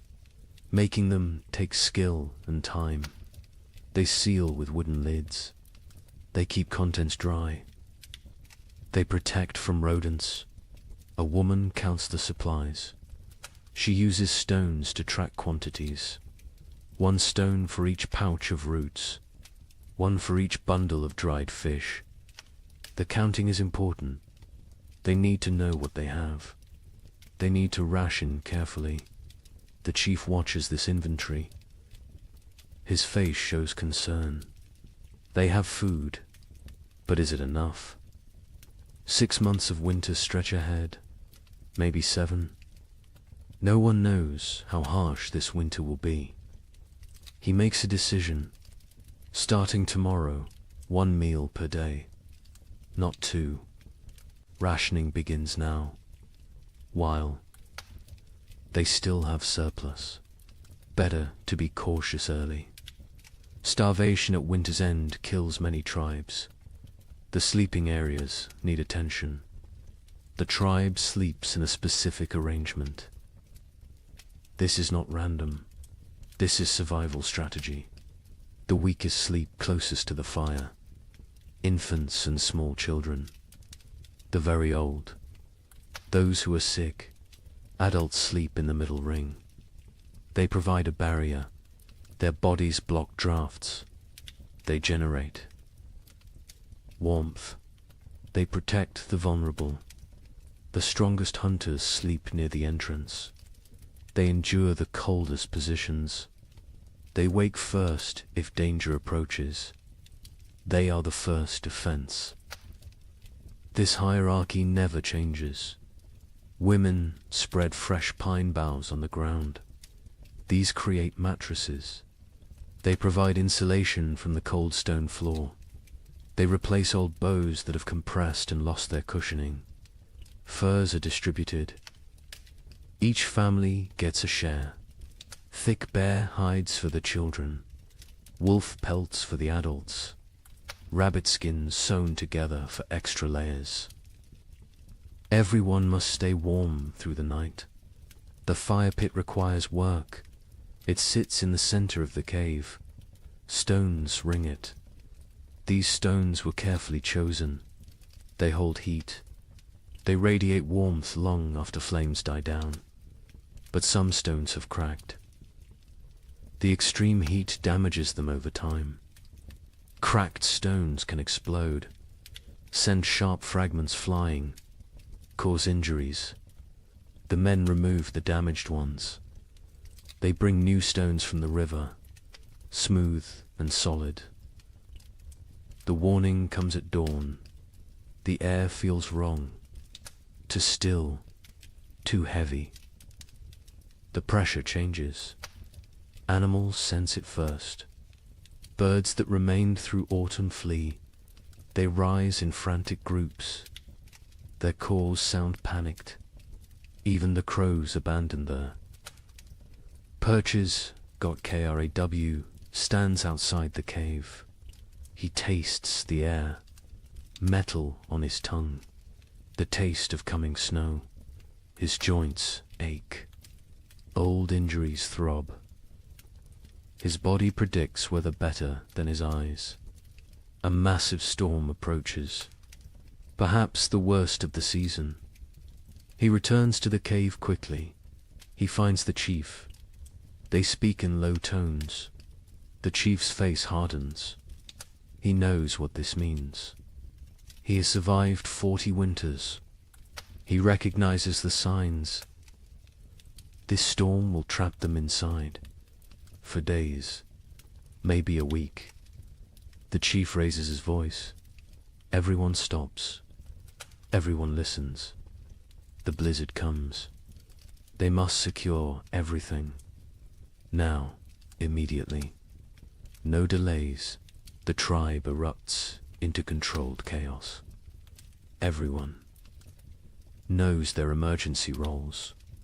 They have practiced this, prepared for this moment. Speed matters now. Organization matters.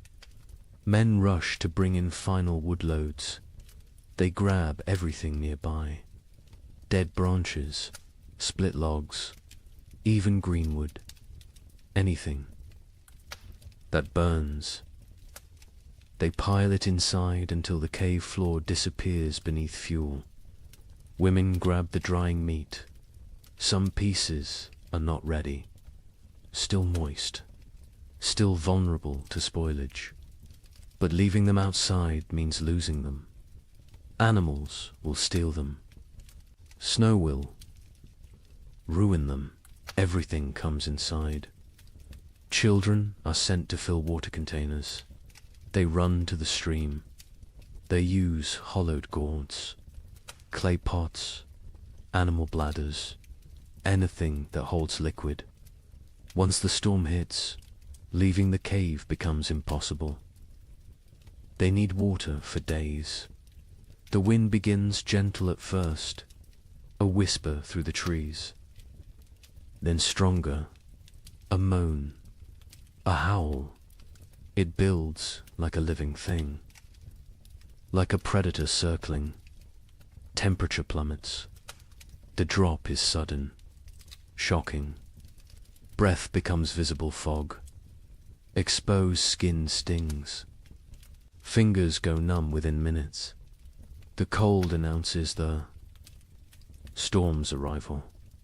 The first snowflakes fall, large and soft. They drift lazily, almost peaceful, but more follow than more. Within minutes the air fills with white. Visibility shrinks. The forest disappears. The world becomes a swirling void. The tribe retreats inside. The hunters enter last. They pull the leather hides tight. They secure every fastening. They add the extra layer. The interior darkness deepens. Only firelight remains. The storm intensifies. Wind screams past the cave mouth. It sounds almost human. Anguished wails and shrieks. The leather hide strains against its bindings. It flaps and snaps. The noise is constant, overwhelming. Snow drives. Horizontally, it finds every tiny gap. Fine powder forces through the leather weaving. It dusts the cave floor near the entrance, creates small drifts. The tribe watchers with concern. They cannot stop this invasion. The fire becomes their universe. They feed it constantly. Wood disappears at an alarming rate. The cold outside is so intense it steals heat from the cave. The flames must fight harder, burn hotter, consume more fuel. Smoke becomes a problem. The usual draw through the ceiling hole weakens. The storm disrupts normal airflow. Smoke gathers in the cave's upper reaches. Eyes water. Throats burn. They cough. But they cannot reduce the fire. Cold is more dangerous than smoke. The first, they pass us slowly. Time becomes strange. Without sun, without normal rhythms, hours blend together. The tribe sits in their designated areas. They wait. Patience is a survival skill. Children grow restless first. They are used to running, playing, exploring. Now they must sit still, stay quiet, conserve energy. This is torture for young bodies. They squirm and fidget. A little girl begins to cry. She wants to go outside. She does not understand. Her mother holds her, rocks her, sings softly, old songs, wordless melodies. The girl eventually quiets. She falls into fitful sleep. The adults fare better, but tension builds. Too many people. In too small a space, personal conflicts simmer. Old grievances resurface. A young hunter glares at another. Some past dispute, some imagined slight. The chief notices. He moves between them. His presence prevents escalation. Mira tells stories. Her voice cuts through the wind's howl. She speaks of ancient times, of the first people, of how they discovered fire, how they learned to speak, how they survived when the world was even colder. The children gather around her, even the restless. Once her words captivate them, transport them. For a while, they forget the storm, forget the confinement. They live in her stories. Night comes. They know this only because their bodies tell them. Fatigue sets in. Eyelids grow heavy. The fire must be maintained through darkness. The hunters establish a watch rotation. 2 men awake at all times. 1 feeds the fire. 1 watches the entrance. Sleep comes hard. The wind is too loud. The cold too present. The cave floor too hard despite the pine boughs.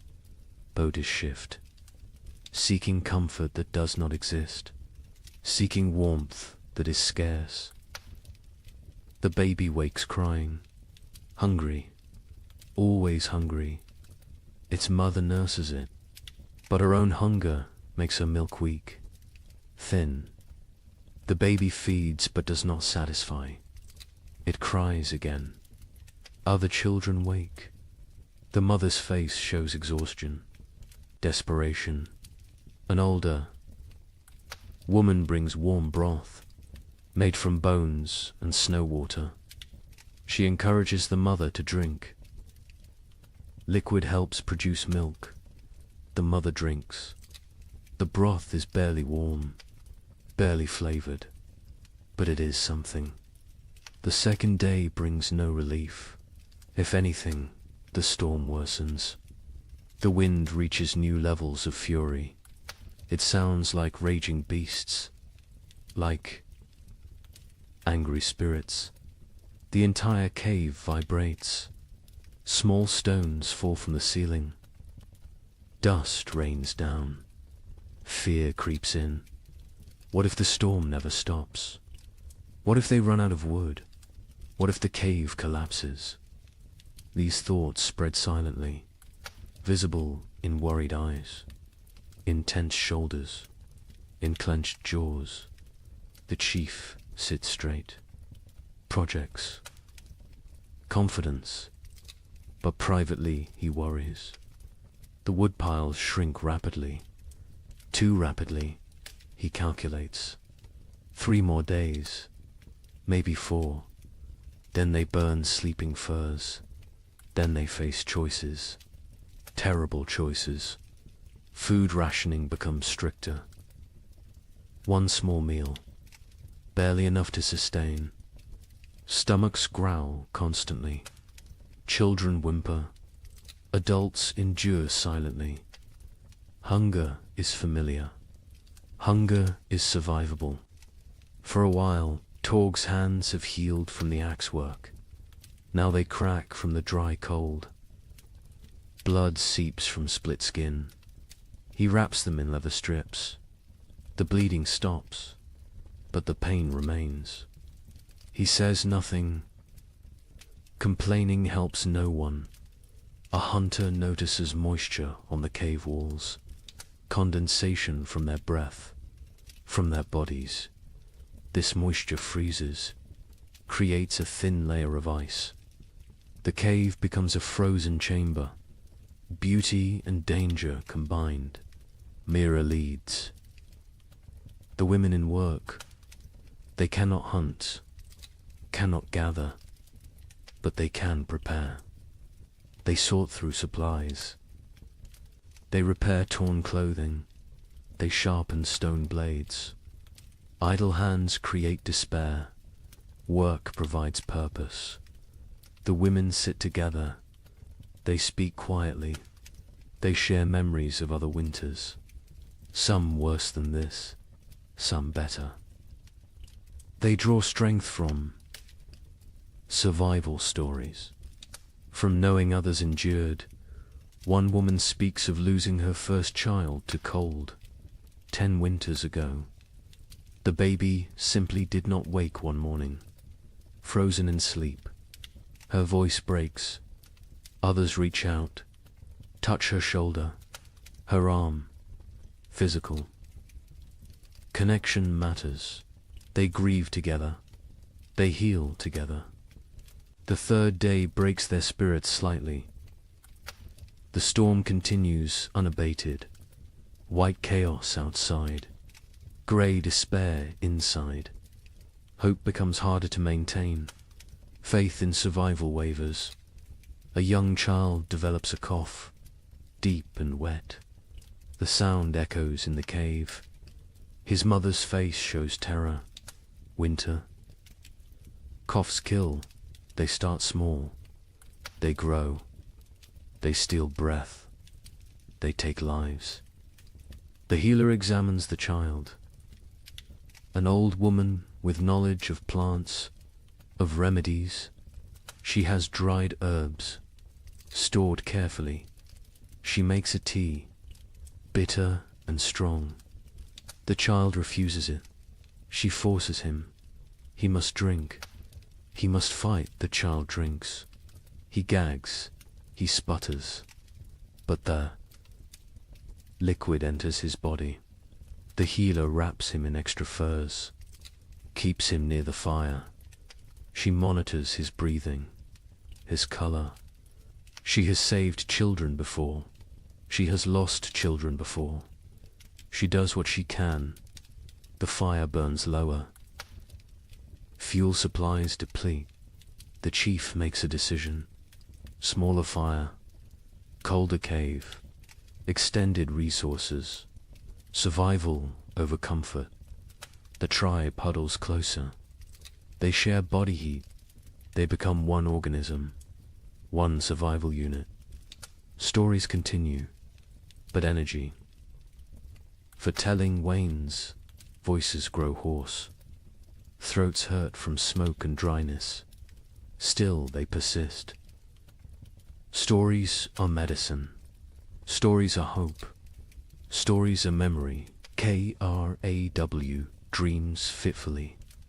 He dreams of the hunt, of running through snow, of warm blood on cold ground, of meat and plenty.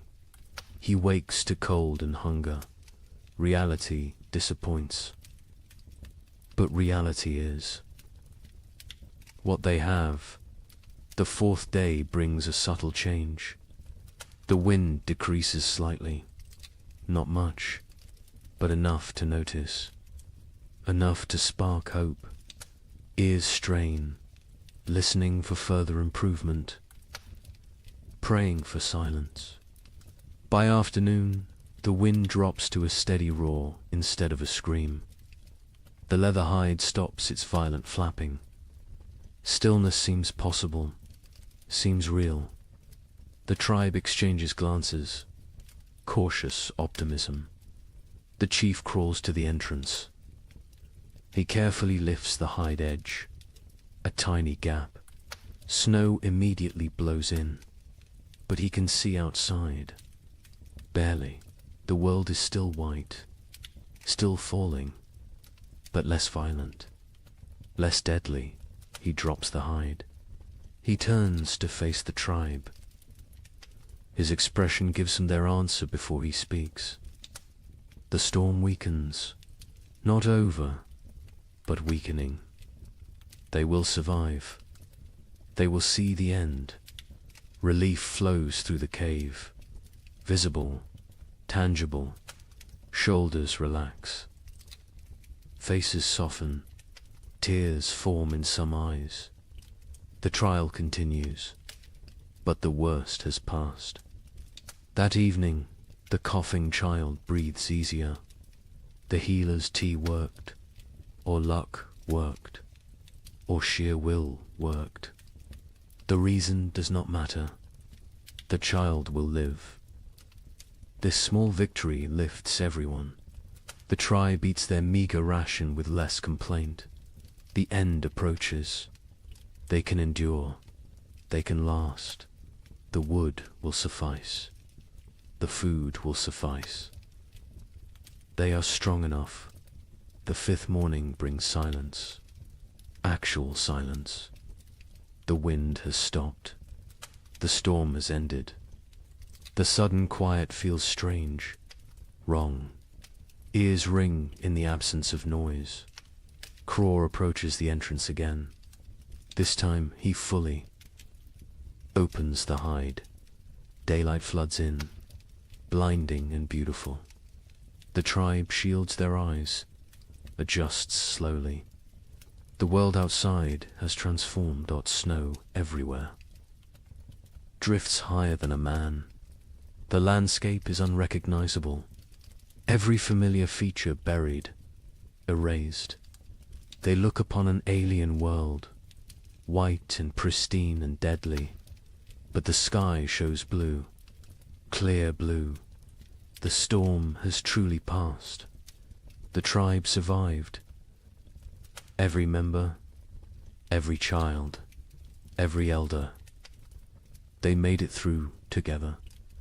They do not celebrate loudly. They have no energy for celebration. But quiet satisfaction fills the cave.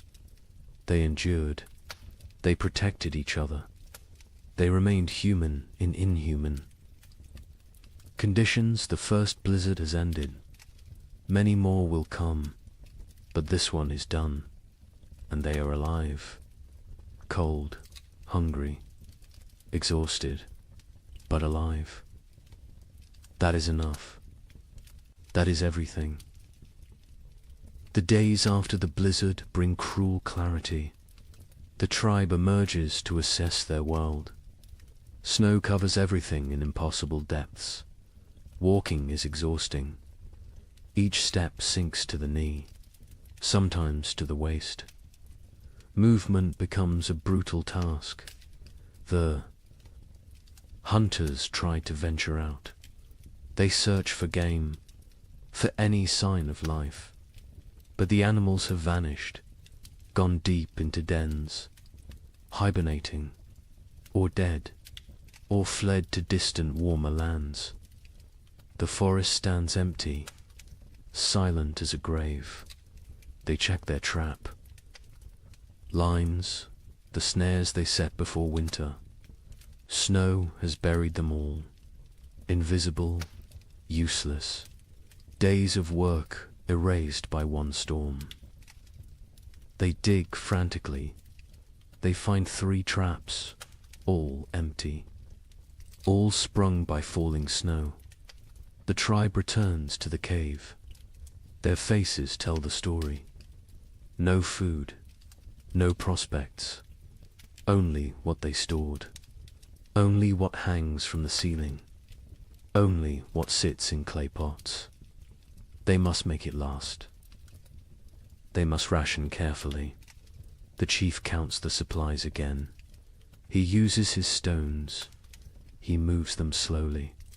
His count confirms his fears. Not enough. Even with strict rationing, even with 1 meal per day, they will run out before spring arrives. Weeks before, he does not share this calculation. Not yet. Fear helps no one. Panic kills faster than hunger. He will wait. He will hope. Perhaps another opportunity will come. Perhaps luck will shift. The moon rises full and bright. It illuminates the frozen landscape. Everything glows silver, beautiful and deadly. This moon marks the deepest part of winter, the coldest nights, the longest darkness. The tribe calls it the moon of hunger. Every winter it appears. Every winter it tests them. Food becomes an obsession. Stomachs growl constantly. Sleep brings dreams of feasting, of plenty, of meat dripping fat. People wake disappointed, wake to cold reality, wake to emptiness. The single daily meal shrinks. Further, what filled a palm now fits in fingers, barely enough to taste, never enough to satisfy. Children cry after eating, still hungry, always hungry. Mothers have nothing more to give. The baby suffers most. Its mother's milk dries up. Her body has nothing left to convert. She tries to nurse. The infant sucks desperately, gets nothing. Its cries become weaker, more pitiful, more heartbreaking. The women try to help. They chew dried meat until soft. They feed this paste to the baby, tiny amounts. The baby takes it, swallows. But infant bodies need milk, need fat, need nutrients this paste cannot provide. Mira grows weaker. Her old body has few reserves. Age makes winter harder. She sleeps more, moves less. Her skin seems to hang on her bones. Her eyes sink into her skull. She knows what is happening. She accepts it. This is the way of things, but she still tells stories. Her voice is thin now, barely audible. The children lean close to hear. She speaks of abundance, of spring, of flowers and green grass, of warm sun on skin. She gives them hope. She gives them something beyond hunger. A hunter named Breck volunteers to venture far, to search for game in distant valleys. Perhaps the herd's sheltered somewhere. Perhaps hunting is possible. The chief considers this. The risk is enormous. But starvation is certain. He agrees. Breck leaves at dawn. He carries a spear, a stone blade, nothing else. Weight would slow him. He must move fast, cover distance, return quickly, or not return. At all, the tribe watches him go. A small figure against vast white. He grows smaller, smaller, then disappears over a ridge. They pray to spirits, to ancestors, to anything that might listen. Bring him back with food. Days pass. Breck does not return. Hope fades. The tribe assumes the worst. The cold took him, or hunger, or predators, or simple bad luck. They mourn silently. They cannot waste energy on elaborate grief. The fire burns lower, with supplies critical now. They cannot gather more easily. The snow is too deep, the cold too intense. They burn less. The cave grows colder. Ice forms on interior walls. Breath becomes visible even inside. People huddle together constantly. Sharing warmth is survival. Personal space disappears. Bodies press against bodies, creating human walls against cold, creating collective heat. It helps. Barely, but barely is enough. Torgs. Mother develops a fever. Her body shakes. Her teeth chatter. She cannot get warm despite the furs, despite the proximity to fire. The fever burns from within, consumes her remaining strength, consumes her remaining fat. The healer examines her. She recognizes the signs. Starvation, fever, the body eating itself, trying to generate heat, trying to survive. But without food, the body destroys itself. Muscles become fuel. Organs become fuel. Death approaches. The healer makes another tea. Her herbs are nearly gone. Only a few precious leaves remain. She must choose. Who gets treatment? Who goes without? These choices haunt her, but she must make them. She gives the tea to Torg's mother. A chance. A small chance. The woman drinks. The liquid burns her throat. She coughs violently, but she keeps it down. She wraps herself tighter. She closes her eyes. She fights. Her body fights. Time will tell if fighting is enough. The children stop playing. They lack energy for play. They sit quietly, stare at nothing. Childhood vitality drains away. They become small, old people, serious, silent, waiting. One boy asks his father when they will eat more. The father has no answer. He pulls his son. Close, he says, spring will come. Spring always comes. The boy asks when. The father says soon. He lies. Spring is months away, but the lie is kindness. The tribe begins eating leather. They take old, worn pieces. They boil them. The leather softens slightly, becomes chewable. It provides almost no nutrition, but it fills the stomach, tricks the body temporarily, delays the inevitable.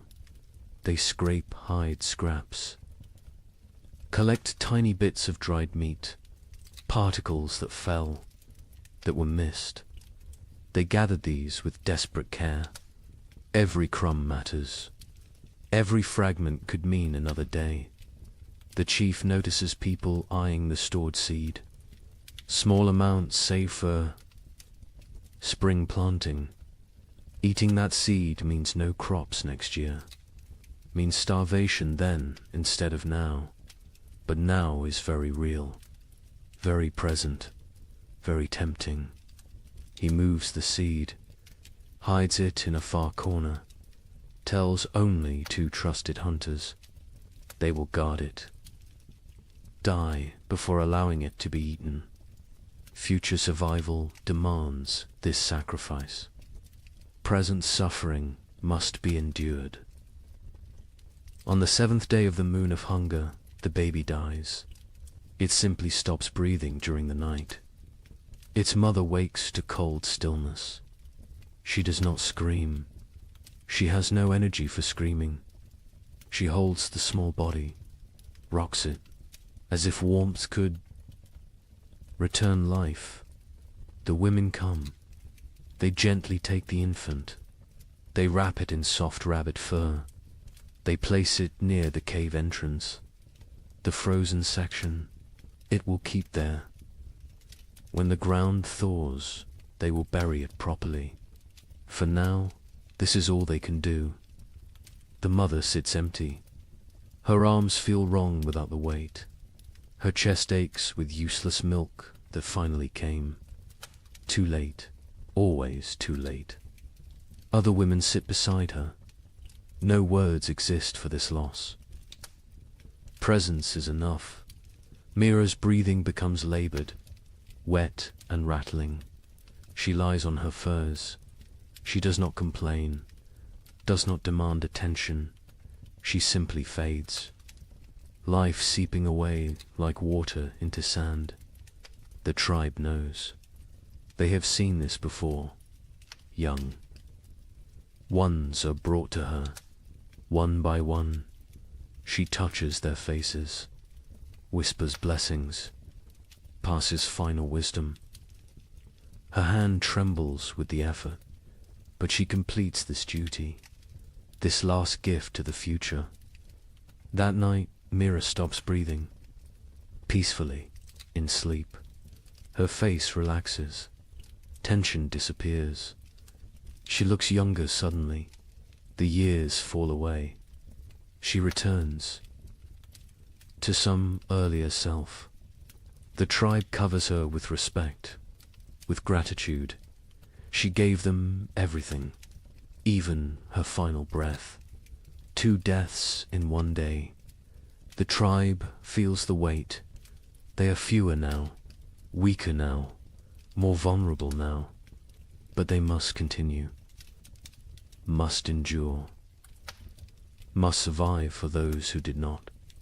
The 8th day brings a miracle. A shout from outside. The hunters rush to the entrance. They peer out. A figure approaches, limping, struggling, but alive. Breck has returned. He collapses at the cave entrance. His lips are blue, his face is white. Frostbite blackens his fingers, his toes, but he smiles. He gestures weakly behind him. There, in the snow, a shape. The hunters rush out. They find his kill, a mountain goat, not large, but fresh, real, actual meat. Breck tracked it for days, followed it to high cliffs, killed it with a desperate throw, then dragged it back. Somehow, against all odds, they bring the goat inside. They bring Breck inside. The tribe crowds around. They cannot believe it. Food, real food, hope made flesh. Tears flow freely. Relief, gratitude, joy. The women butcher immediately. They work with trembling hands. Blood flows. Precious blood. They catch it. Blood soup will feed many. Nothing wastes. Nothing spares. They roast small pieces. The smell fills the cave, mouths water, stomachs cramp with anticipation. The wait is agony, but the meat must cook. Raw meat brings sickness. Patience is required. Finally, the meat is ready. The chief distributes it. Tiny portions, barely a bite each. But that bite is everything. Rich, warm, nourishing. People chew slowly, savor every second. Some cry while eating. Breck receives his portion, receives gratitude, receives respect. He risked everything. He saved them, not permanently. This meat will last only days, but days matter. Days a lifetime when death looms close. The healer tends his frostbite. His blackened fingers will probably fall off. His toes are lost. He will be crippled, but he will live. He made the trade willingly, his pain for their survival. No one will forget this sacrifice. Torg's mother survives. The tea worked, or her will worked, or the tiny bit of meat worked. Perhaps all three. She is still weak, still fragile, but alive, improving. The fever breaks. She sleeps naturally. Healing sleep. The tribe settles that night with fuller bellies. Not full, but fuller. The difference is profound. Mood lifts. Energy returns slightly. Conversation resumes. Small jokes are made. Laughter sounds strange, foreign, but welcome. The moon of hunger continues. It will continue for weeks more. They are not saved, but they are not finished. They endure. They adapt. They survive. More storms will come. More hunger will come. More death might come. But tonight, they have meat. They have hope. They have each other. The fire burns a bit brighter. Wood is still rationed. But they allow a slightly larger flame. Warmth spreads. Bodies relax marginally.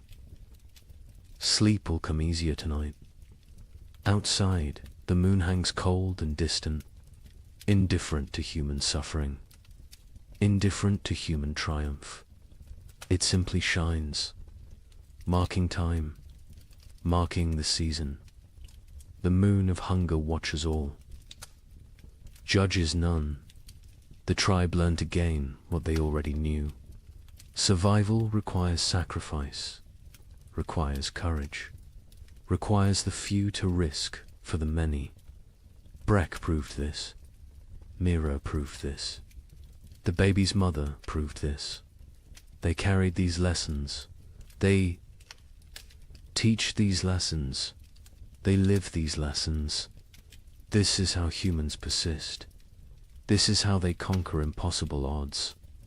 Not through strength alone, but through sacrifice, through love, through unwillingness to surrender. The moon of hunger is not over, but they will face it together. They will face it standing. They will face it human. And that makes all the difference. They step onto the plain. The wind hits immediately. Ferocious, brutal. It steals breath. It pushes them backward. They lean into it. They fight for every step. Progress becomes measured in body lengths, not miles. The cold is different here. Worse. It penetrates every layer, finds every gap in clothing, numbs exposed skin within seconds. Their eyes water. The tears freeze on their cheeks. Ice crystals form on their wrappings. They walk in a tight group, close together, sharing body heat, creating a mobile shelter. the strongest on the outside, taking the worst of the wind, rotating positions regularly, sharing the burden, sharing the pain.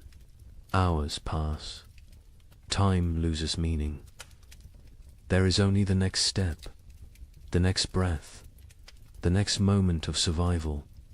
Nothing beyond that, nothing behind that. Just the eternal present of suffering. Sira stumbles. She catches herself. But barely. Her legs shake. Exhaustion shows. Others are the same. Everyone reaches their limits, but limits must be exceeded, must be pushed beyond reason. Survival demands the impossible. They come to a frozen river. Ice covers it completely. Thick. Ice. Strong ice. Probably safe. Probably. But ice is treacherous. Currents flow underneath. Weak spots form. One wrong step means freezing water, means death. Crawl tests the edge. He stamps hard. The ice holds. He ventures further, still solid. He waves the others forward. They cross one at a time, spreading out, distributing weight. Every step careful, every movement calculated. Halfway across, the ice groans. A deep, ominous sound. Everyone freezes. They wait. The groaning continues, but no cracking, no breaking. They breathe again. They continue, faster now. Urgency overcoming caution. They reach the far side. Relief is brief. More walking awaits. More suffering. The plain continues endlessly. Horizon meets horizon in white emptiness. No landmarks, no reference points. Only Craw's memory guides them. Only faith in his knowledge. Afternoon brings no warmth. The sun is visible but distant, cold. Its light provides no comfort, no heat, just illumination of their misery. Of the vast emptiness surrounding them, Ren falls. He does not get up immediately. Others stop. They help him, pull him upright. His face is white, his lips blue. Hypothermia begins. They force him to walk. Movement generates heat. Stopping means dying. He walks, stumbling, barely conscious. But walking, they find a small depression, a slight dip in the endless plain. It blocks some wind, not much, but some, enough. They stop briefly. They need rest, need water, need to check their bodies. They huddle together. They share warmth. They drink from water skins. The water is partially frozen. They break ice with their teeth. The cold liquid